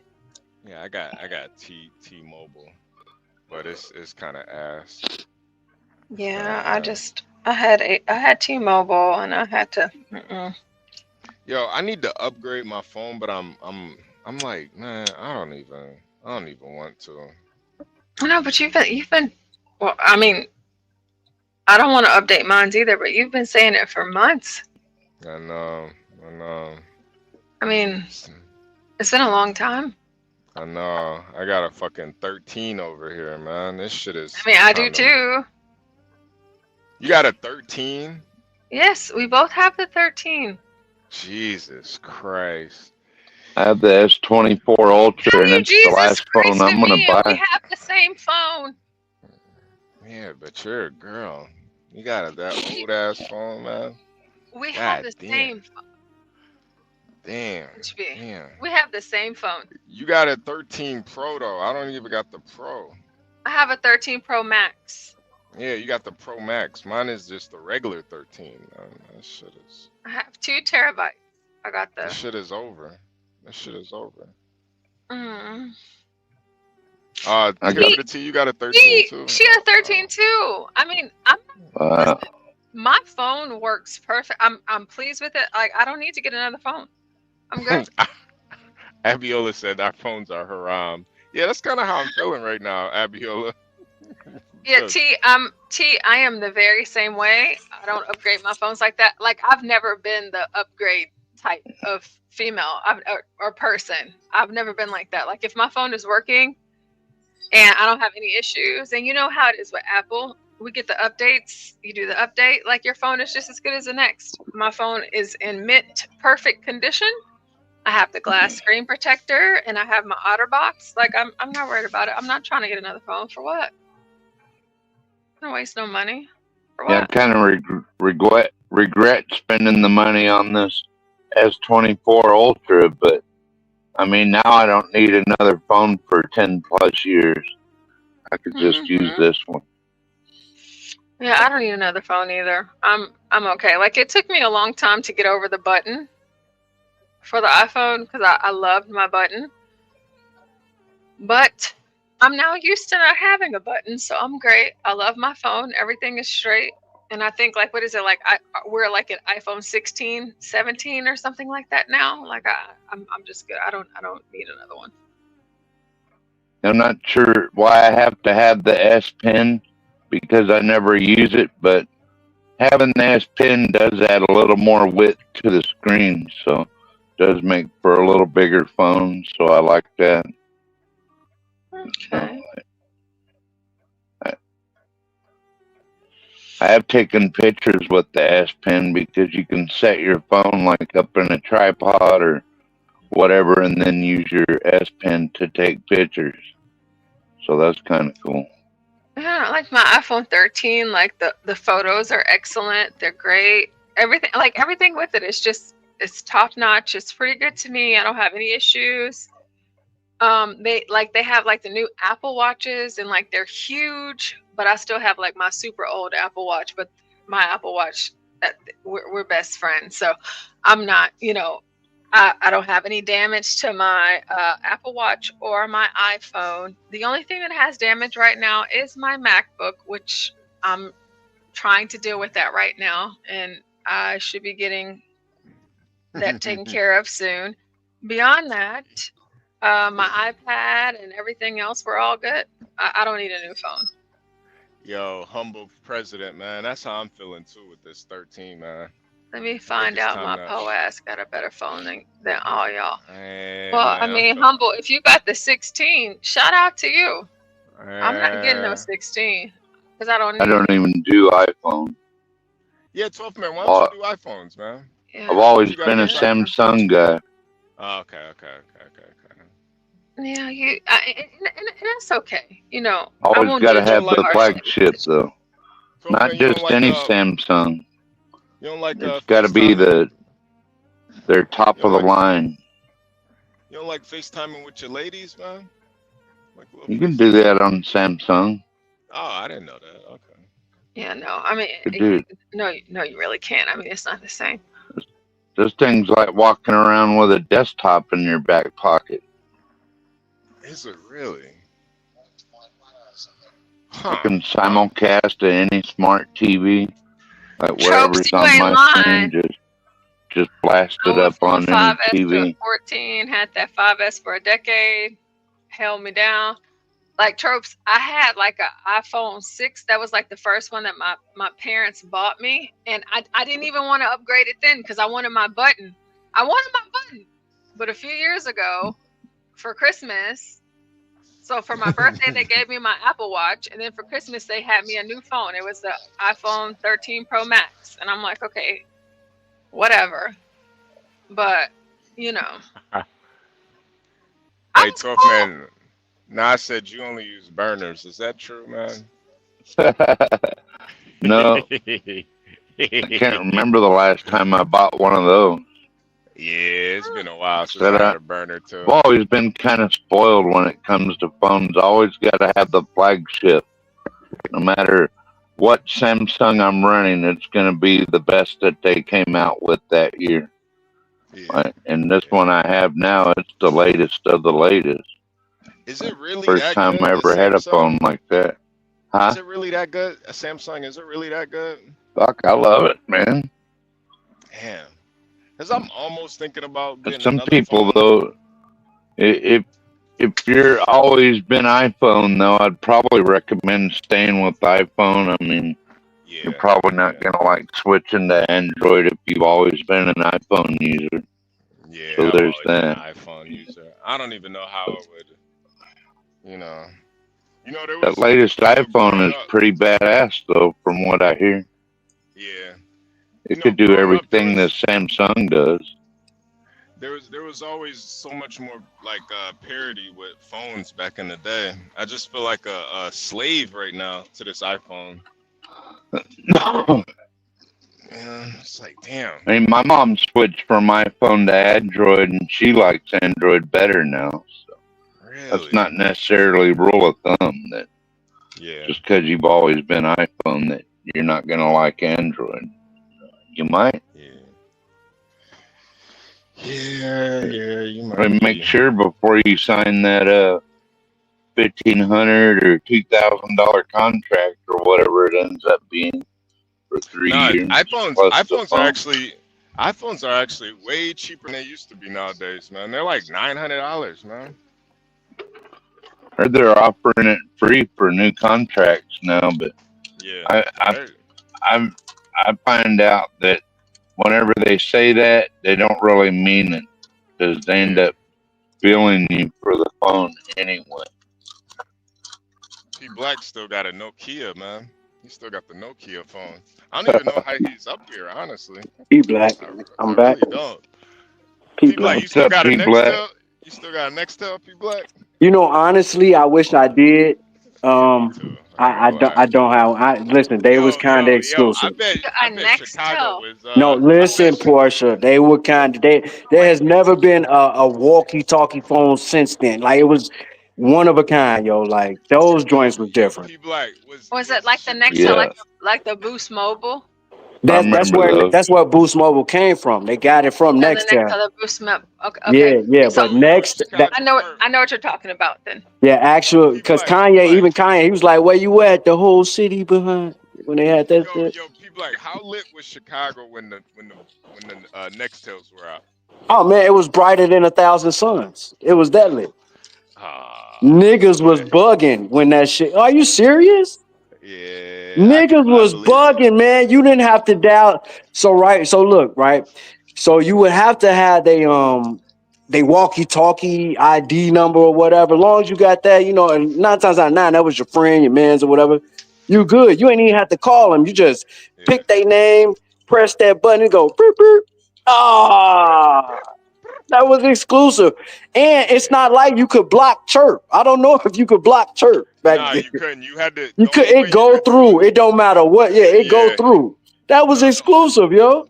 The only way you could turn it, you had to turn the phone like down, all the way down. Word, or have it off. Like, but you go. Because you're right though. But even then, when the volume is down, the chirp still come through. You gonna see it, like even if you ain't here, you know you probably miss it, but it ain't like no you can't put it on vibrator, do not disturb, you know. That shit was epic, yo. Portia, are you doing politicking with Portia tonight? Shout out to Miss P, yo. Possibly we've covered more news stories today. Political stories, but potentially, yeah. I could do some politicking. I was just curious because I'm fixing to hop up off here and watch the kickoff, and maybe I'll check y'all back at halftime if you're still on. We're still watching niggas run in tights. 12th man, if Stanley has one coming up tonight. Shout out to Stanley, yo. Yeah. Yeah, 12 man. Yeah, man. Good luck. I know. The Seahawks definitely gonna beat Stanley those, has one tonight too. Yeah, I know the Seahawks probably gonna beat the bitch ass Bears, man. So, good luck, man. You know. Yeah, right on. Yo. I was looking at some HB. Every like major Chicago team is like absolutely trash, yo. Yeah. They are trash. Mind you, I don't watch this shit, but you know, a lot of times the sports teams are just a reflection of the city and the people. So, watch your mouth. No, watch your mouth. HB. You good? I'm just saying.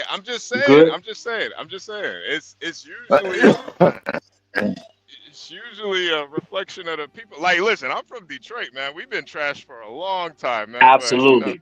Detroit kind of on the way up now, man. It ain't on shit. You can't claim it though. You claim where you at in Texas. You claiming one of them probably Dallas, lame man. I'm right outside of Dallas, man. Yeah, see? Yeah, all right, word. Then there you go. You got a lot to scream about. Man, I ain't no damn Cowboys fan, man. Yes, you are. Shut up. You a Cowgirls fan. You like the cheerleaders. Shut up. You want to be one. Stupid ass. Hey, I'm sorry. Just real quick. HB, because that's my shit was fucking up earlier. You have my address, yo. Word. That's all I'm gonna scream. Quit saying that online, man. You make it sound gay as shit, man. It ain't gotta be gay. I was support. All right, let me put the P is for put context to it then. Word. Quit saying. I was rocking. I was rocking with you. You were selling merch. I bought some merch and purchased. Yo, P Black, man. You don't gotta tell this sob story every time, man. Shut the fuck up, man. Shut the fuck up. You over here telling personal info, man. It ain't even that serious, man. It ain't even that serious. Like I was screaming. I was purchasing merch from you, and you attained my address. So slide, yo. Don't ask me where I'm at or none of that. Slide, you stupid ass nigga. Yeah, I saw you. I All right, word. You were scared to come outside, man. Absolutely not. But we'll leave that for another conversation, yo. I'm just screaming. You know where I'm at, yo. Stupid. Come outside. Shut up. Shut up. Shout out to the people, yo. Shut up. Peed his Shut pants, up. man. Peed his pants. Yeah. You want to know how Chippy died? You really want to know how Chippy died? I rolled up the windows. I rolled up the windows while you was picking up a delivery. What's that in his coat? She died of heat exhaustion. Fuck you, nigga. I turned him to a track star, man. Yeah. He was in a coat. Yeah. Turned into a track star, Man, man. too bad you won't let me know where you at, yo. You know? Yo, pause, man. Yo, P Black, man. I'm in a relationship, man. You can't be coming up here with that homosexual energy, man. Get out of here with that, man. What's wrong with you? You can't twist the narrative, nigga. The context. I'll catch you later, HB. Hey, Take care, y'all. Shout out to you, 12, man. See you later, Peace out. Take care, Portia. In a relationship. So lying ass. How's the family, man? P How's the Black. family? P Black. They good, man. I appreciate you asking about that. They good. How's Watch your little mouth. mama doing? How's Who? little mama doing? Little mama? Like you watch your mouth. My mother is how's fine. My mother is fine. No. I was talking about Hey, yo. What? AI? What are you Nah. Stephen I don't know about that technique. I don't know how he's doing. I don't know how he's doing.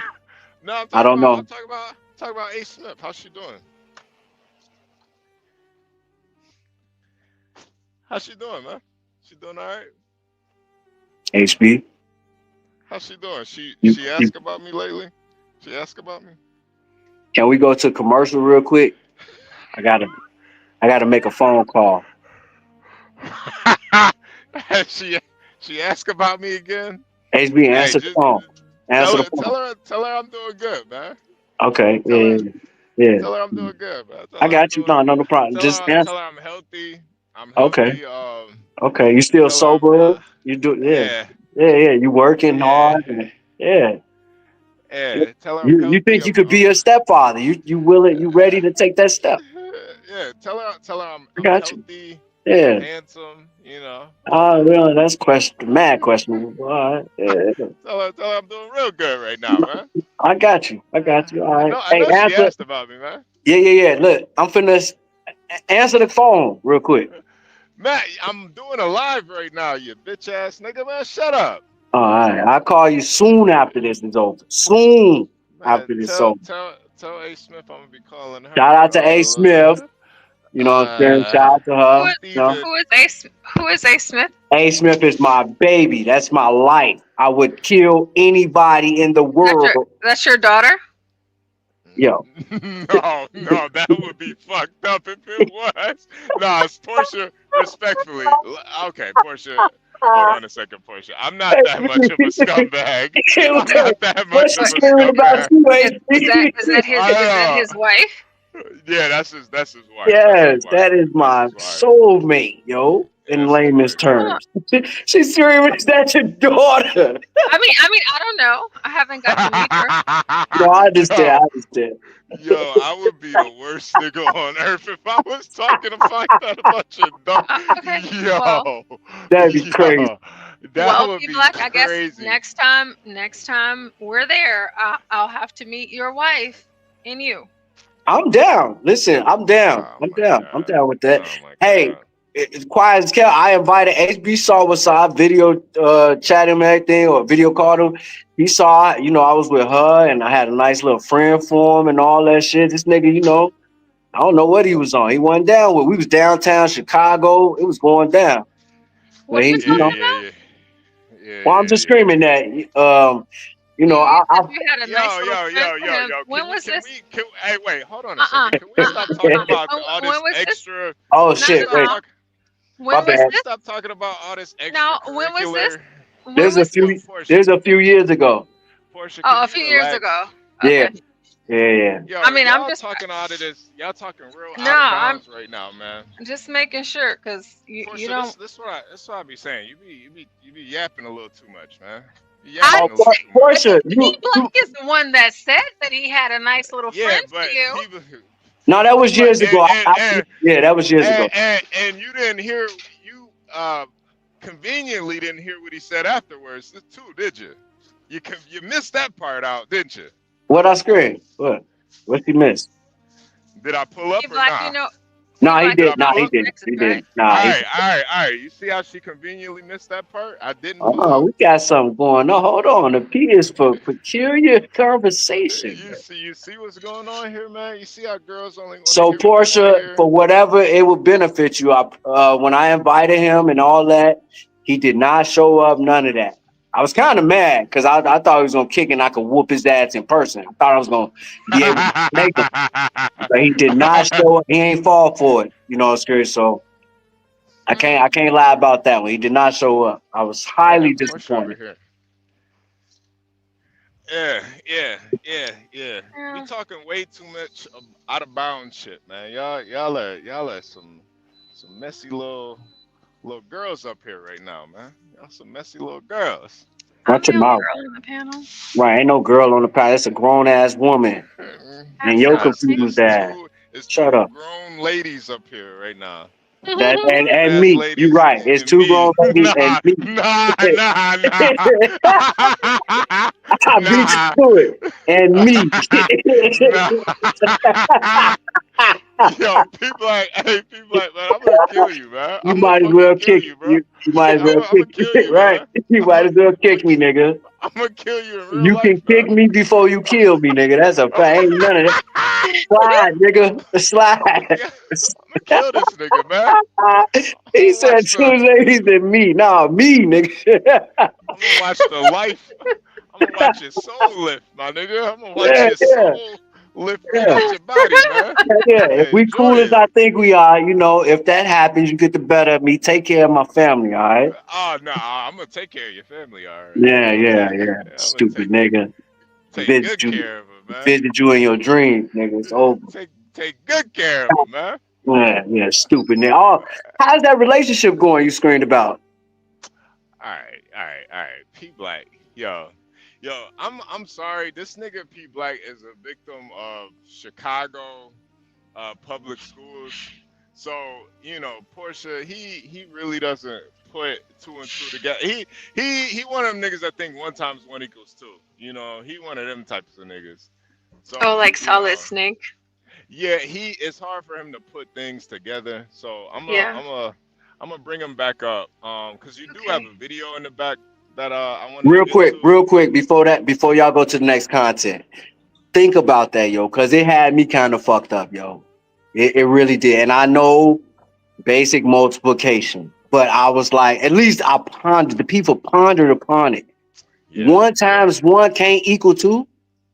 Yo, see, this is what I mean. This is Chicago public goodness. schools, you know. But if you got one thing times one thing, that's 2, right? Yeah, this is Chicago public. All right, I'm done. All right. Because Terrence Howard put me on that. That was one of the things I was like, yo, I got to think about that, yo. P Black, it's been about 30 years, but you're talking to a math teacher right here, Portia. She's a math teacher. That's It's been cool. about 30 years. Portia, have you ever? Okay, so like I know, based on your expertise, like what you were taught and all that, 1 × 1 don't make sense to be 2 in some kind of formula. Like I know, and our standard math is wrong. 1 × 1 is 1. But if you think about it, you have one thing and then you multiply that thing by 1. Has it not 2? It's the same thing. Now, Portia, this may be the hardest thing, but probably the hardest teaching moment that you ever had to do. Babe, But can you explain to this dumbass Chicago nigga why 1 times 1 is not 2?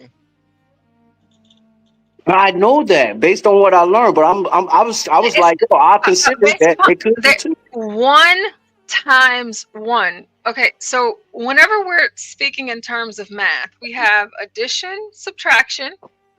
The opposite of addition is subtraction, and then we have multiplication, and the opposite of that is division. Whenever we're talking and speaking in multiples, we're also speaking in the terms of addition. Addition, okay? exactly. Okay, so yes, and that is the language in which we speak. And so whenever I say 1 times 1, I'm taking one thing. So if I have 1 apple and I am taking another apple and I'm multiplying it together, I only have 1 apple. So 1 apple times another apple is just 1 apple. I do not have We learned the 1 same thing. and 1 plus 2. I am multiplying it. I But am you not scream that you have 1 apple and then 1 other apple. It's the same apple, P It's Black. the same apple. It's And only that's one. where I'm that's No, where he it's kind of got only me. 1 apple. Well, that's And so based the on the thing math is, we with taught. Negroes in math, and the reason, I mean, I guess unless you're speaking in terms of drugs and ounces and things like that, where it makes That's sense what to the fucks a lot of Negro. Yeah, No, that's it should be Right. across the board And there, so right? the thing That's is one that and one. there is No, no 1 times 1 equals 2. 1 and 1 is 1. Because it's 1 apple with another apple. That 1 With is 1 another apple. You keep screaming another. Not you don't say 1 times the same apple. You're saying Okay, so another apple. 1 times the That's 2. same apple is 1 apple. All right. Okay, I don't know how they taught you guys. I don't know what Chicago school systems. Don't do that. Don't do that. I went to a prestigious high school. You All couldn't that have. shit. It's Providence St. Mail. Look it up. No, I'm just screaming. You couldn't have. No, because if you think that 1 times 1 equals 2, then there's a problem. I did not scream that. I screamed. I You considered that. screamed it, P Black. P Black. You screamed it. I screamed that I considered that, and it makes sense to me a little bit. No, it do. because it doesn't But make I sense. learned that 1 times 1 is 2. I mean, I'm sorry, it's 1, and then 1 times 2 is 2, and 1 times 3. That's retarded. No, what you just said was retarded. 1 plus 1 equals 2. So you got 1 times the same apple. No, so What would 1? 1 apple plus 1 orange equals 2 fruits. Yes. Okay. If I take 1 apple times another apple, that's going to give me 1 apple. If I take 1 apple times 4 apples, this is going to give me 4 apples. Then what's the purpose of the multiplication of 1? What does that matter? If you got 4 apples, you got 4 apples. Why do you have to put the times 1 by there? That's what my confusion is with 0. 1 times 0. No. 1 times 0 is 0. Whenever you take addition and multiplication is a short form way to get to your answer from addition. So when we have 1 apple, what are we adding it to? Nothing, right? It's one apple plus nothing equals 1 apple. If I have 1 apple. And yeah, that's addition. That be multiplication. 1 times 1 apple equals 1. I need to pull out my and this is why Crack tells me every single time I need to do my math shows. And I need to. Yeah, you should do some more teaching. So I didn't know you were teaching. 1 apple plus 4 apples. So 1 apple plus 4 apples is going to give me what, P Black? Hold on, carry the 4. That's 5. I think it's 5. Use your fingers. Use your fingers. Use your fingers, man. 1 apple I would love for you to have. Is Yeah, I would love what for you is to do it? a math How stream. many apples is it, P Black? It's 5 apples. Okay, and so 1 apple times 4 apples is how many apples? 4. Okay, 4. And so if I give you 1 apple plus 5 apples, how many apples is that? That's 6. Fingers. Yeah, use your fingers. And so if I give you I'm using 2, toes too, man. I'm counting. you said what? No, he said use my fingers. I was telling him I'm using toes too. Hey, yo. Math was not my strong point. Yeah, I need all my So if digits. I give you 2 apples times 3 Nothing was your apples, strong point. What are you talking about? Math was a weak point. I was an English major. You know, P Black, I think Portia was spot on. I think the reason why for niggas math is so hard is because we kind of think about drugs anytime. So if a nigga's saying, "Hey man, I got So a you're zip," thinking about what I'm thinking about based on this shit. No, that's not true. I'm not thinking about fucking no, drugs. you're thinking about if you times an ounce times 1, you're thinking, No, I'm okay, I'm gonna not. have I'm 2 not thinking ounces. in weights of measurement. No, I'm not thinking I'll have measuring 2 weight. ounces if I times it. But No. the thing about math, the thing about multiplication, it's almost, I don't want to say theoretical, but to a certain extent, You can't it's screen that. like Then she wrong. You can't do that. It's not no. theoretical. But This shit is supposed to be law. They're like mathematical no. laws. It is. But what multiplication is like a placeholder. So 1 is a placeholder, and that same 1 is the same placeholder. You're timesing the 1 by itself. It doesn't add anything to it. It's the same thing. That's why I don't understand why it's there. That's why 1 times 10 is still 10. 1 times 4, 1 times 5, it's all still the same number. It's a placeholder. You're seeing 2 numbers, but it's still the same thing.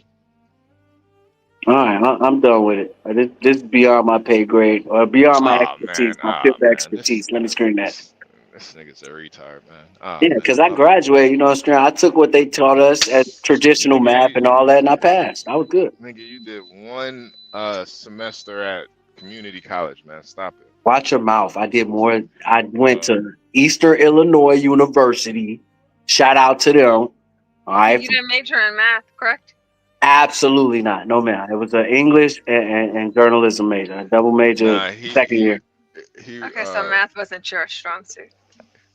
It was not. I think I graduated high school with a 3.2. Math was probably my lowest joint. I had like a C in that joint, if I remember right. That's a fact. I had like a high C's. Nah, he studied in lesbian vagina. Hold on. You good? Yeah, you good? You good? I did not become I was not studying to become a gynecologist. He was studying to be a transgender gynecologist. Absolutely not. Hey, weren't you into prostate history? Like, weren't you into that? No? How to check a man's prostate?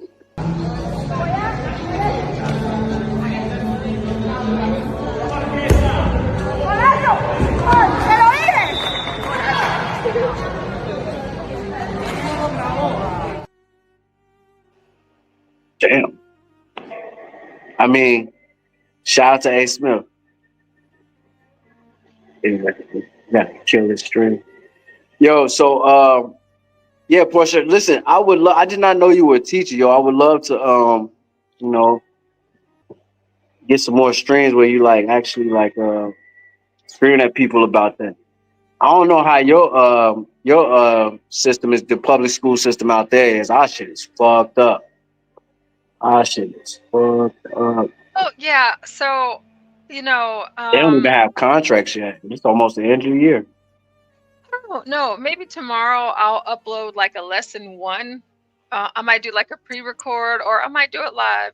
It just depends. Because I've done it before here on the show, and it was pretty fun and pretty interesting. Hey yo, can you do the like whenever you guys do that 1 times 1 equals 2, it just kind of throws me, and I don't like that. You know. Understood. Listen, as the math expert you are, I'm not gonna I won't bring it up again. I just thought it was kind of interesting and kind of triggered, you know, some thought in me. I'm like, I don't know, that sounds crazy, but you know. Well, you know, and I'm glad that mathematically it triggers something, but we have to understand with addition, subtraction, multiplication, and division, we have to correlate those. So multiplication and addition, they're partners. They're together. Division and subtraction, they're partners. They're together. Okay, and so whenever we're talking about multiplication and addition, we can bring those two together and we can make those make sense. And then, of course, maybe not for you, but you have your multiplication charts where you're able to study those and practice those, where you can look at the multiplication version Portia, versus whoa, the whoa, whoa, whoa, addition. whoa. I just called the Portia. Hold on. First off, I'm 39 years old with a 9-year-old going fourth grade. Man, don't do that. I know multiplication as it's been taught traditionally, all that. I get that. I And just traditionally, it's with addition. And so, if you know that, like you just said, I get that. He black, I get one that. You one would times know one that is one one. times All one right, doesn't word. equal 2. I wouldn't get that wrong on a test, like, but it Well, did. but 1 plus 1 equals 2, but 1 times 1 equals 1. Be like, don't be offended, you know. And only reason I'm saying that's like if somebody Are came you up talking here and was like, Portia? no, I'm talking to you. I know you have a lady's deep voice. You got like a deep lesbian auntie voice. All right. That's all cool and everything. But No, just no, think word. about it. Just think about if somebody came up here and was like, you know what? All drummers are homosexuals. You know. Oh, who? You know what I'm saying? It's like when No. you Wait, say you hearing all who are what? all drummers, all professional drummers are homosexuals. Watch your mouth. Now, for Portia, hearing 1 times 1 is it's equivalent to that. It's What? like that's her bread and butter. That's her expertise is math. So it's highly offensive hearing that dumbass shit. And you know, honestly, that 1 times 1 shit was really just a fucking psyop, man. It was to see how many dumbass motherfuckers out here were really contemplative. Well, I was one of them. I know. Yeah. But what about this homosexual drummer shit you screaming about? I'm not calling you a homosexual. I'm saying that for her saying 1 times 1 and trying to like, It's like saying all drummers are homosexual. Basically. What's the correlation? Yeah, where you at, man? No. Listen, Yeah. what I'm trying to say is you're a professional drummer, right? That's your wheelhouse. That's your expertise. That's my shit. Yeah. Yeah, can't nobody tell you nothing about drumming. Just like you're a professional dildo tester. All right. Nobody can tell you shit about it. You know about them joints. Keep going. You know, you're a professional cocksucker. Yeah, you're a professional cocksucker. Yeah, you teach classes at the I know nothing about college. That's why you stay on the road all the time, because you're too busy testing dildos. You just sit on them the whole trip till you deliver them. Yeah, you fart on them. Yeah, that's what you do. Hey, you fart on dildos and blow your nose at the same time. How do you do that?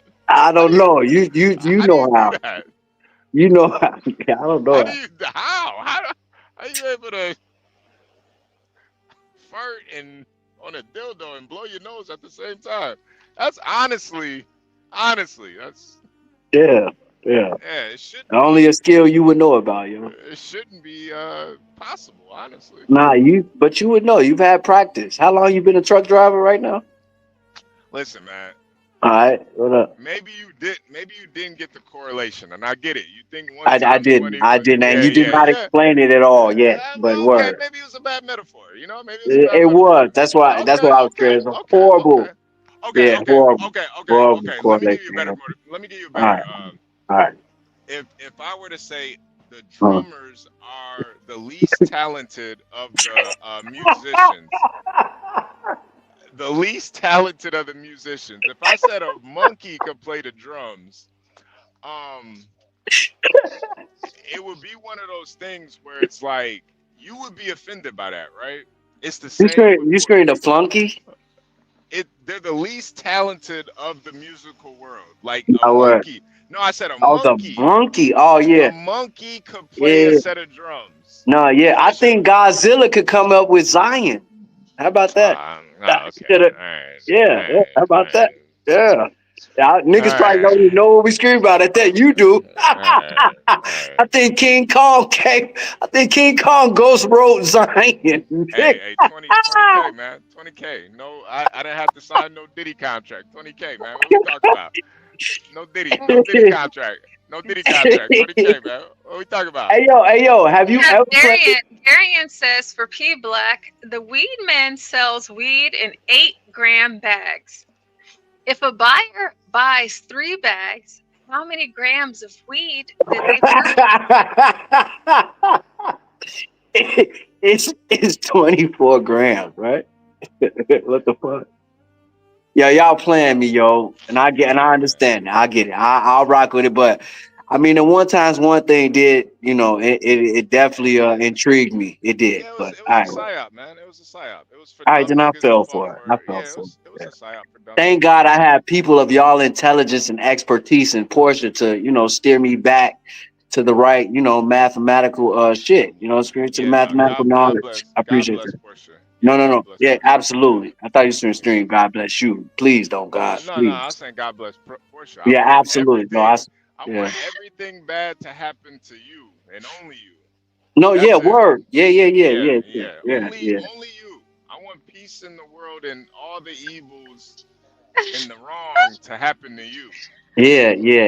I'm praying for the opposite and hope Shout out to you, Garion. hope it gets back at you, man. Yeah. Okay, we have a moment of silence for Chippy. Here we go. Yeah, fuck Chippy. Yeah, there we go. So, but back to what we were screaming about. Portia, I do appreciate you for the math lesson. Screaming.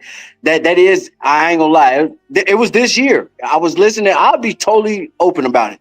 It was a Terrence Howard joint I was listening to on Joe Rogan. He brought it up. I was like, damn, man. How can you do 1 times 1 something and it just equal the 1 something? You know what I'm screaming? That's what we've been taught. I never got that answer wrong, but I did think about it. Like I thought it could be 2. Yeah. Like if I have 1 time, okay, let me ask you this real quick. Like if I have, whoa. You're still confused?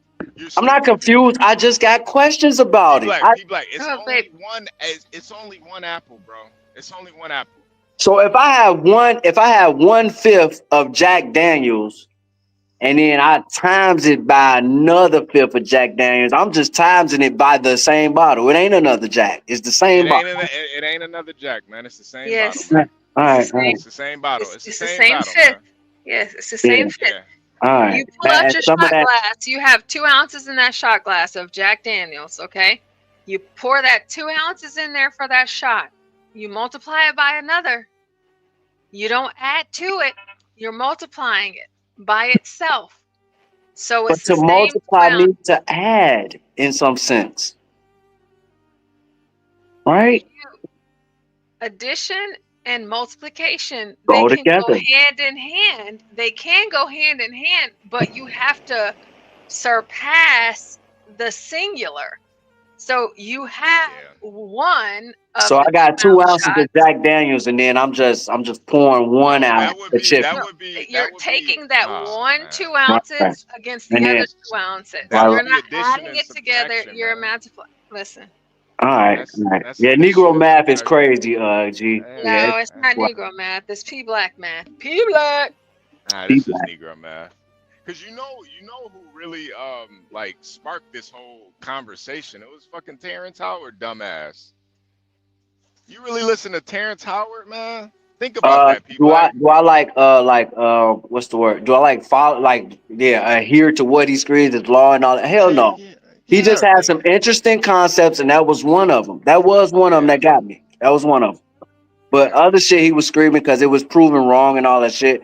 Nah. But that was one of them that I just really thought about. I ain't gonna lie, yo. You got one HB2N times another HB2N. It's just one.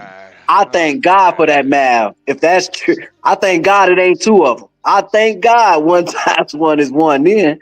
Because if I got 1 HB2N times 1 HB2N and I get 1, oh yeah, I'm grateful. I'm glad this live's about to be over. Cause this nigga. Shout out to the people. Listen, y'all, to all the subscribers, appreciate you tuning in. Hit that like button if you didn't. To all those who are not subscribed, make sure you subscribe, tune in. Other than myself. Who asked you to do all that? Yeah. Other than myself, there are some great people that be on these panels, yo, mad intelligent. They have so much good quality content, yo. Please tune in. HB, you're interrupting great promo right here. Man, Calm down. shut up, man. Calm down. Shut up. Then kick me off. Calm down. All right. Shout out. Get your bitch ass out of here, man. Bitch ass nigga. Bitch ass nigga. Hey, P Black, watch this story with us real quick, man. We got another story in the back.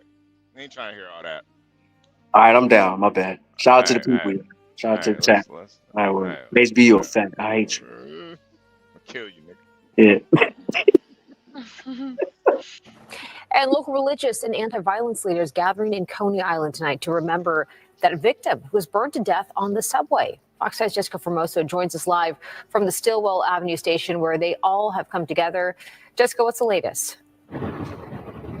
Bianca, that's right. And they're still here. They're upstairs in the platform praying for the victim. They say that this was a horrific crime that should have never happened. Now, it was Sunday morning when the victim and the suspect were in the same subway car, and he lit her clothes on fire, the woman burning alive.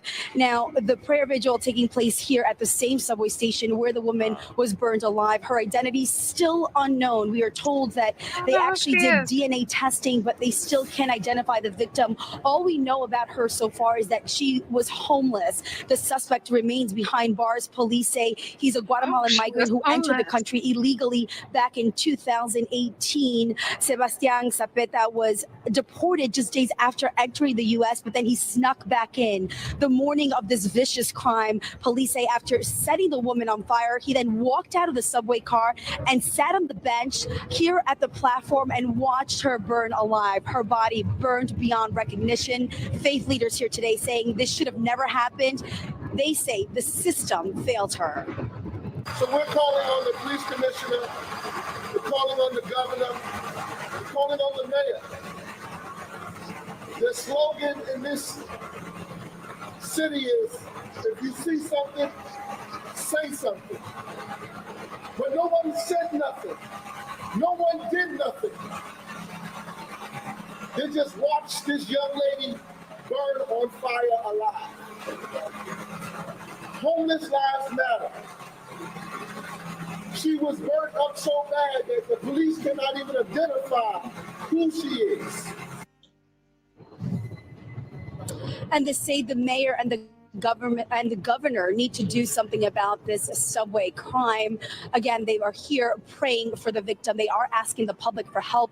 They say if the family knows that their loved one is missing, to reach out. Now, as for the suspect, he remains behind bars. He has been charged with murder. We're live in Brooklyn tonight. I'm Jessica Formoso, Fox 5 News. Bianca. Wow. Still, That's sad. still nothing. We don't know, who it is, who she is, nothing. Yeah, that's why It's I really ridiculous. think that lady was a migrant also, and that's why they can't identify. Or do you think she her. was black? No. If she was black, Somebody would have came out and identified something. Oh, yeah. yeah. I think she was a Kind migrant. of agree on some of that HB screen. Because, somebody had been like, our family member is missing or something like that. If you're an immigrant, ain't nobody going to search for it. Ain't nobody looking for you. Yeah, and then if you're an immigrant, you ain't got no documents. How they gonna document you? Right. No, that's a goddamn immigrant right there. That's I want to screen condolences to the family, whoever they are, which is crazy because they might not even know that they family member gone, which is wild. But shout out to them, yo. Yeah, no, That's wild. It is a really sad story, unfortunate. But this is what happens when you become a sanctuary city. P Black, you of all people, you should know how. I seen them. Yeah, you've seen them. Chicago is a sanctuary city, man. What have you seen so far? I've seen them. So during the winter, I don't know where they at, but like during the summertime when that shit like came mad prevalent and shit, they was out there, man. I saw the mothers with their child wrapped up. You know how some of the African, I mean, it's probably a thing, but because I seen Mexican culture do it too, but they had their babies wrapped up like on their backs or whatever, selling candy and waters with some of the, like they had little older children, but they was out there on the street selling candy and water, yo. That shit was crazy because they came out of nowhere. It was mad, like homeless people and stuff with signs and things like that.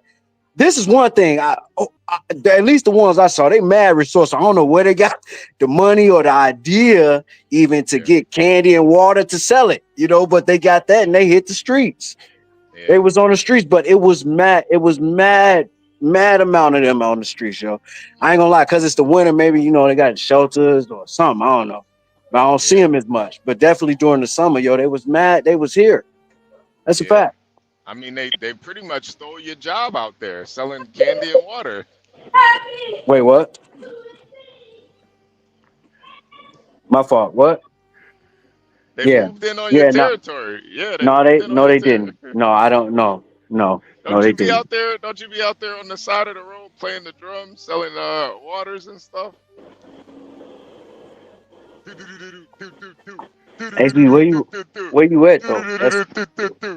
I can tell you in person. Yeah. Nah, you seen my set, nigga. P Black. Okay, still okay. Yeah. All right. Yeah. You want some water while I play these buckets? Yeah. Right. Yeah. Where you at, nigga? Where you at? Nah. But seriously. Stupid nigga. Condolences to her family. Absolutely. Yeah, it's honestly, I don't. As much as I don't like the migrants being over here, I don't either. Yeah, I don't want to see them getting set on fire. I think there's much better ways to get them out of the country than setting them on fire. I think there was a guy.